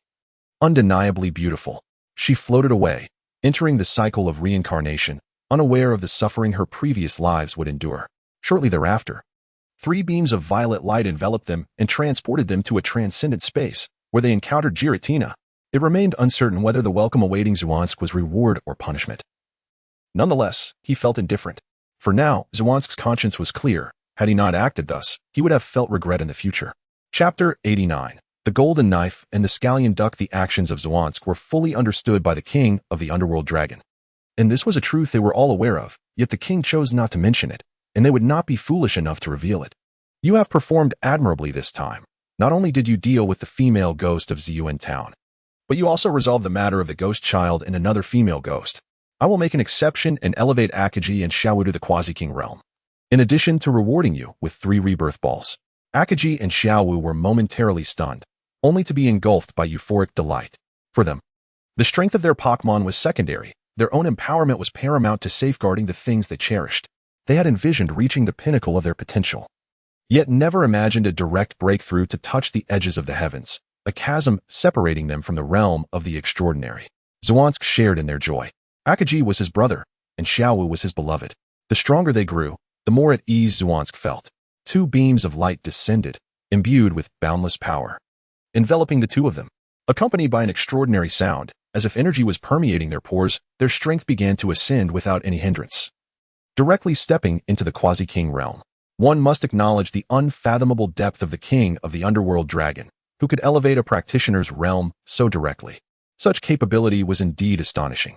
However, compared to establishing the domain of all beasts, this was relatively trivial. After rewarding Akaji and Xiaowu, the king of the Underworld Dragon turned to Zwansk and stated, "Once you reach the king realm, even I will find it challenging to influence you. Directly enhancing your cultivation is no longer feasible.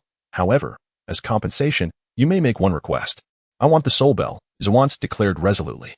He was acutely aware of his desires. His mother had wished to see him thrive during her lifetime, and in death, she longed for little Zwansk to have another chance at life. The materials required to resurrect little Zwansk were 4-fold. One was the resurrection grass, the second an 8-year-old body, along with a phoenix feather and the soul bell.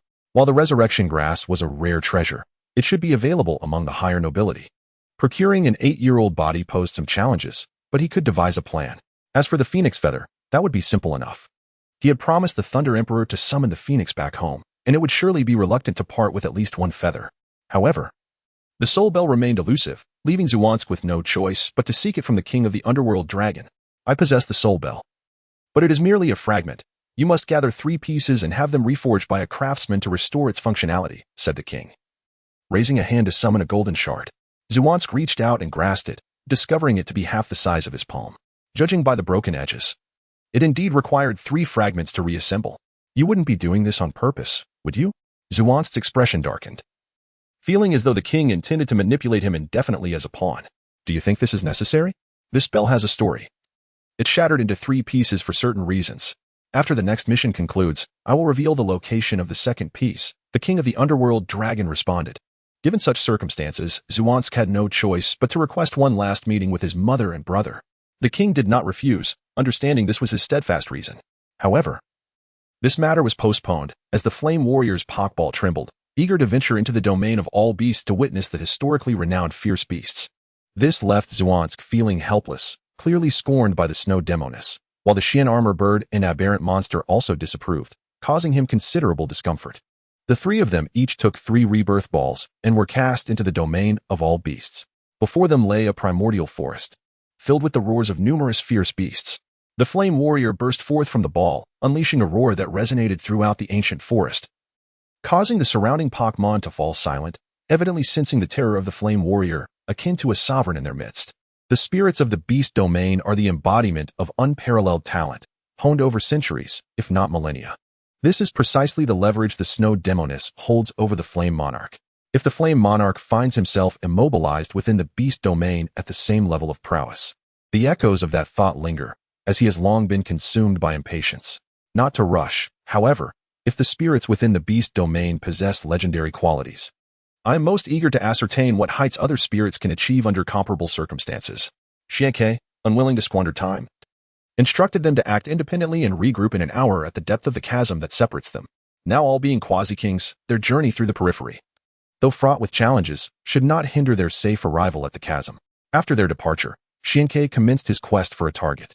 Despite the vastness of the beast domain, spirits are relatively scarce, yet each encountered stands out distinctly.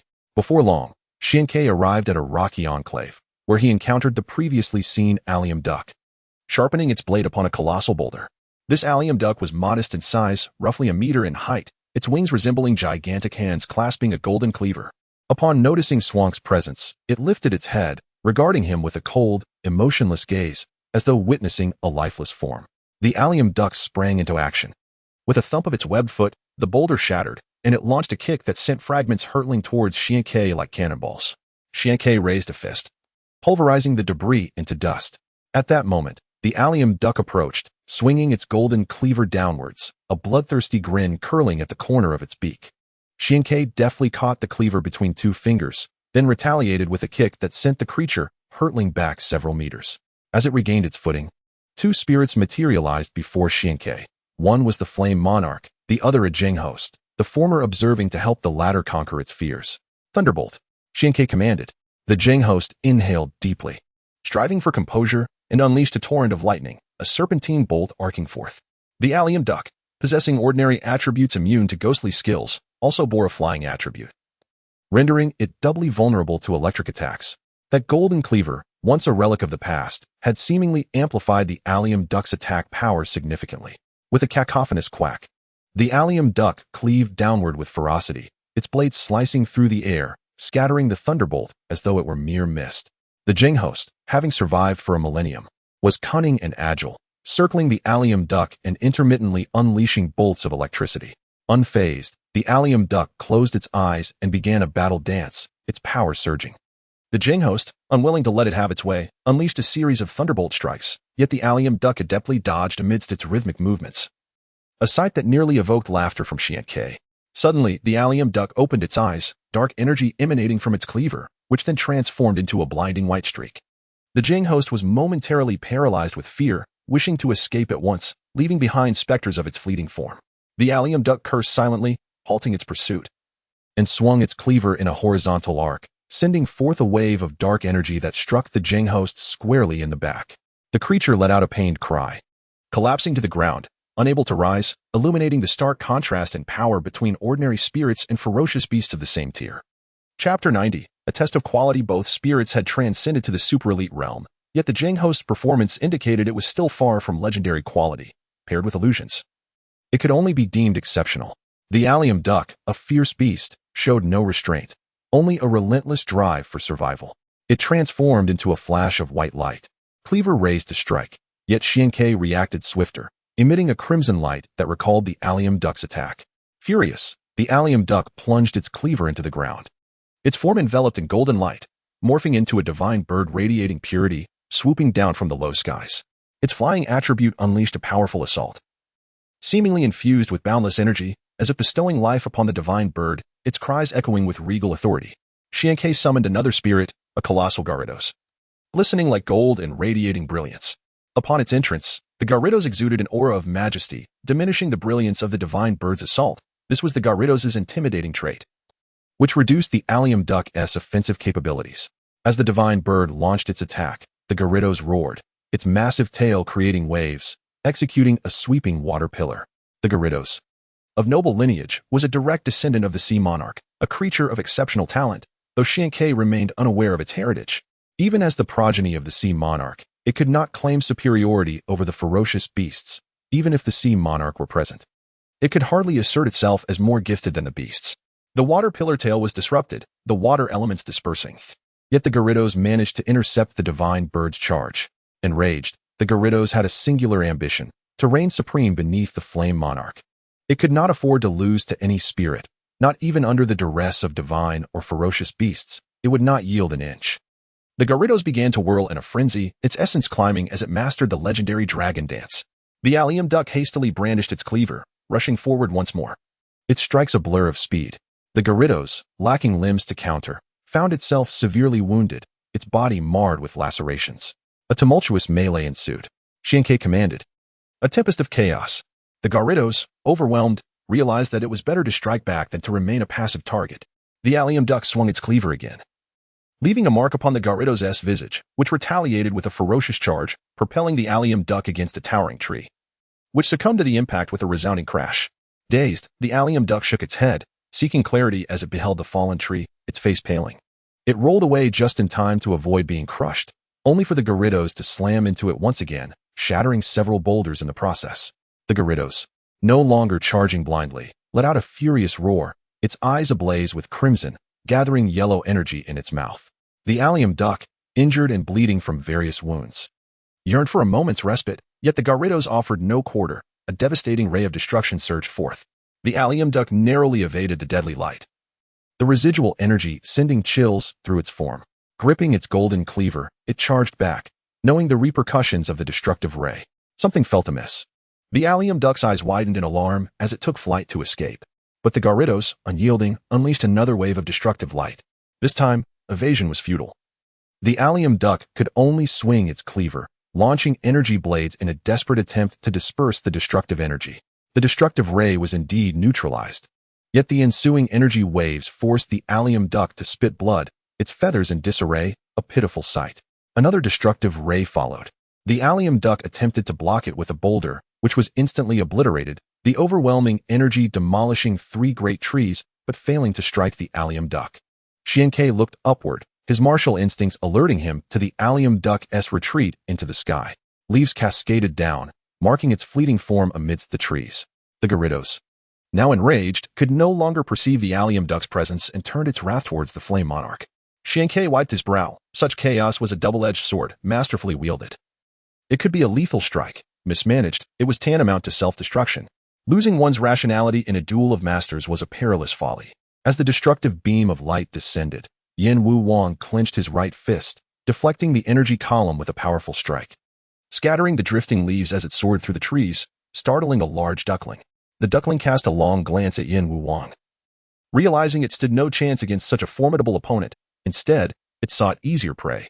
With its machete emanating toxic fumes, it occasionally dripped corrosive liquid onto the ground, creating pockmarks on the surface. A single poisonous strike found its mark on the violent carp dragon, tearing open the previously wounded flesh and allowing the toxins to infiltrate its body, swiftly spreading throughout. In just one blow, the carp dragon succumbed to a state of severe poisoning. As the carp dragon regained its bearings amidst the chaos, the lingering effects of the poison overwhelmed it, leaving it powerless against the encroaching toxins. The duckling, relentless in its assault, brandished its machete wildly, once again rendering the carp dragon unconscious. Xiankei, having retrieved the carp dragon, reflected on his earlier visit, when he had no Pokémon to compare with the ferocious beasts, unable to discern who was superior. The current disparity was glaring, and Xiankei found it difficult to accept. He had been too preoccupied to train his Pokémon. Had he managed to cultivate them to even 2/3 of Yin Wu Wang's prowess, he was confident that, even if he could not secure victory, he would not face such a dismal defeat. Excluding the 2 ferocious beasts, Xiankei possessed 5 Pokémon, of which only 2, Gung Gui and the violent carp dragon, reached the extraordinary level. Now that both had fallen, he found himself without a viable Pokémon. The remaining option, Kaka, was still in its juvenile stage, hardly ready for battle. The duckling's expression darkened as it discerned Xiankei's intentions, viewing it as a trial for its Pokémon. If not for this notion, why had Yin Wu Wang refrained from intervening? Xiankei opened his backpack, extracting a bottle filled with fresh milk, just milked that day, known for its restorative properties. Tossing the milk to the duckling, he summoned the Thunder Emperor and prepared to depart upon its back. The duckling, catching the milk, roared in indignation, slapping twice before taking a sip, as if to say, "Do you think of me as a beggar?" The Thunder Emperor turned back with a fierce glare, its left eye marred by deep claw marks and crowned with a regal diadem, exuding an aura of dominance that made the duckling hesitate, watching as the Thunder Emperor vanished in a flash of lightning. The appearance of the Thunder Emperor, a formidable being, hinted at a potential clash should it encounter another creature lurking deeper in the forest, a bee drill that had once mocked Yin Wu Wang as a foolish pig, intent on tearing it limb from limb. Xian Ke had come to understand the ferocity of these beasts and felt no need to linger on the periphery. The bee drill, which had once threatened Yin Wu Wang, might have ascended to a higher rank. There was another Pokemon that demanded Xian Ke's attention, one he had sensed before leaving last time, a manifestation of raw strength in its initial form, arm power. Guiding his direction, the Thunder Emperor surged forth with astonishing speed. Within half an hour, Xian Ke found himself at the edge of a chasm, gazing across at the dense tangle of withered vines and ancient trees, his heart racing with excitement. Gung-Gue and the violent carp dragon possessed exceptional talents, while the Thunder Emperor, a legendary Pokemon, was expected to exhibit unparalleled abilities, yet how would it fare against the ferocious beasts? The culmination of 14 years of dedication from Xian Ke would soon reveal whether Yin Wu Wang could withstand the might of these legendary quality beasts. Chapter 91. The Clash with Beedrill. Before long, Qi Mu Huan arrived, followed closely by Qian Yuwu. Judging by Qi Mu Huan's expression, he seemed to have made further gains. His family was vast and required more ferocious beast resources. Qian Yuwu, however, had not captured any. Sharing the same objective as Xian Ke, she had spent considerable time tending to an injured Meow Meow, forging a profound bond that rendered them inseparable. The dark feline, along with Meow Meow, naturally became her Pokemon. She had encountered two ferocious beasts at the entrance, their levels comparable to that of Meow Meow, both stifled in their potential from the very beginning. As the intensity of their confrontation escalated, although they ultimately lost, the display of prowess from Meow Meow and the dark feline thrilled Qian Yuwu.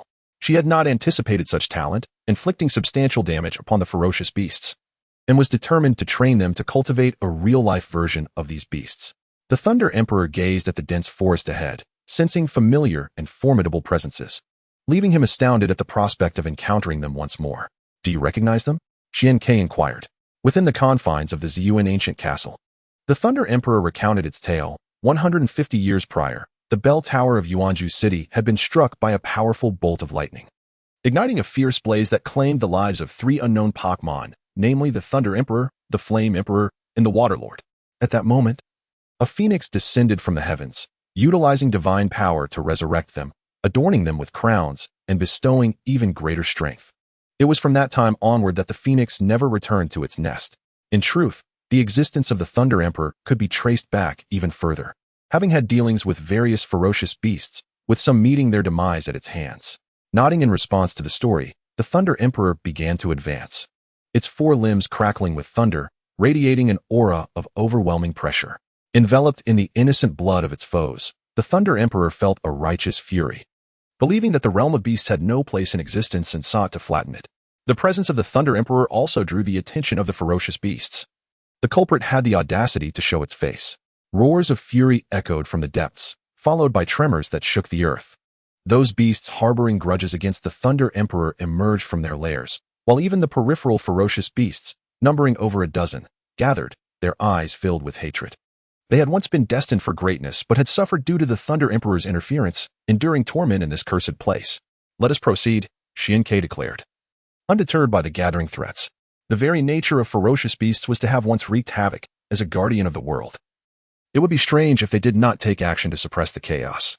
The three of them employed their abilities to leap across the chasm, and as they landed, a Beedrill surged forth, its wings flapping furiously. It bore no grudge against the Thunder Emperor, but had a personal vendetta against Xian Quebec. You audacious human, how dare you return after severing my arm? This time, I shall turn you into a beehive. The Beedrill bellowed, its fury palpable. After enduring the agony of regrowing its severed limb, it held Xian Ke responsible for its suffering. Do you expect me to lie down and let you consume me? Are you out of your mind? Xian Ke retorted vehemently. The Beedrill pointed its steel stinger defiantly, proclaiming, to become nourishment for a ferocious beast is an honor. What is there to be unsatisfied about? How absurd. You are nothing but a mad creature, Xian Ke scoffed. This being was clearly deranged, likely having consumed too much of the wrong kind of sustenance centuries ago, leading to its warped mindset. The notion that being devoured by it was an honor? Was he merely a vessel for its sustenance? The Beedrill's rage escalated as it perceived Xian Ke's insults as intolerable. Had it still been a quasi-king, it might have considered forgiving and forgetting. However, now that it had ascended to royal status, it would not allow anyone to trample upon its dignity. No one could defy the majesty of a king, nor could anyone insult it without consequence. Those who dared would meet their demise by its stinger. The Beedrill erupted in a blinding light, evolving before all eyes. Its wings split open, resembling an expansion of two pairs, previously wielding two steel stingers. Now extending an additional pair, along with the stinger on its tail, 5 steel stingers now poised menacingly toward Xian Quebec. Is this not evolution? Qi Muhuan exclaimed in astonishment. Indeed, it is evolution, came the response, but without the support of a trainer, an evolution key, or a mega stone. How could it evolve independently? Xian Yu queried, equally bewildered. Only Xian Ke displayed a semblance of understanding. Evolution was, in fact, a reversion to ancestral forms. The higher the evolutionary tier, the closer it approached its ancient form. Modern Pokemon seeking further evolution beyond their complete forms required the aid of evolution keys and megastones, alongside the bonds forged between humans and Pokemon. Centuries ago, the ferocious beasts had yet to undergo degeneration, their potential unshackled. Should their power be formidable enough, they could indeed rend the chains of limitation and temporarily attain the strength of evolution. Perhaps the Beedrill was not inherently fearsome, yet its very presence instilled dread in the hearts of many. With a staggering speed of 145 and an astonishing attack power of 150, it embodied the adage that speed is paramount in martial prowess. The combination of swiftness and destructive capability, coupled with the ability to inflict poison at will, rendered such an opponent utterly terrifying. As the Beedrill vanished, the Thunder Monarch howled to the heavens, descending with the force of thunder itself. 2 streaks of yellow light pursued, scorching the earth beneath its feet into charred remnants. Even so, it could not catch up. Evading the divine beast, the Beedrill regarded it as an inconsequential feat, unworthy of note. Yet, the brazen sparrow repeatedly provoked it, deriding it as an old, sickly insect, declaring that its demise was imminent. The sparrow's feathers bristled with fear. The current state of the Beedrill was perilous. As the Thunder Monarch chased it down, the sparrow summoned the essence of steel, enveloping itself in impenetrable armor. At this moment, the Beedrill became an enigma, its movements eluding the sparrow's gaze. Sparks erupted from its steel-like exoskeleton as it launched a relentless assault, causing the sparrow to stagger in disarray. The Flame Warrior exuded fiery energy, not transforming into a celestial meteor, but rather honing its power for a blazing strike. The Beedrill, having evolved to a more terrifying state, matched the Flame Warrior in prowess. Even if the Flame Warrior could perceive its presence, its body could not keep pace. The Beedrill had taken note of the Flame Warrior but sensed no regal aura emanating from it, dismissing it as merely a brutish creature. Once it subdued the sparrow, it would sever the Flame Warrior's limbs, rendering it a true fool. The silver armor of the sparrow dimmed further, while the anxious Thousand Moon Dance and Akaji unleashed energy attacks, all of which the Beedrill deftly evaded. Do not fret. On the road to the underworld, I shall ensure your companionship, the Beedrill cackled. With a crack in the sparrow's silver armor, the Beedrill wore a bloodthirsty grin, preparing to blast the sparrow's arm off in retaliation. Suddenly, an overwhelming aura erupted, startling the Beedrill. It glanced up to see a blazing meteor hurtling towards it, moving with unparalleled speed, offering no time to evade. With a piercing scream, the Beedrill was sent flying. The Flame Warrior closed in, its fists ablaze, landing a devastating blow that drove the Beedrill's head deep into the ground, a surreal sensation awakening the Flame Warrior's senses.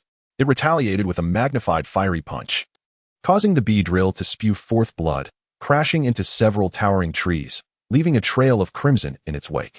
Rising, the Beedrill gazed at the Flame Warrior in astonishment, still in disbelief that the foolish creature it had mocked could possess such strength.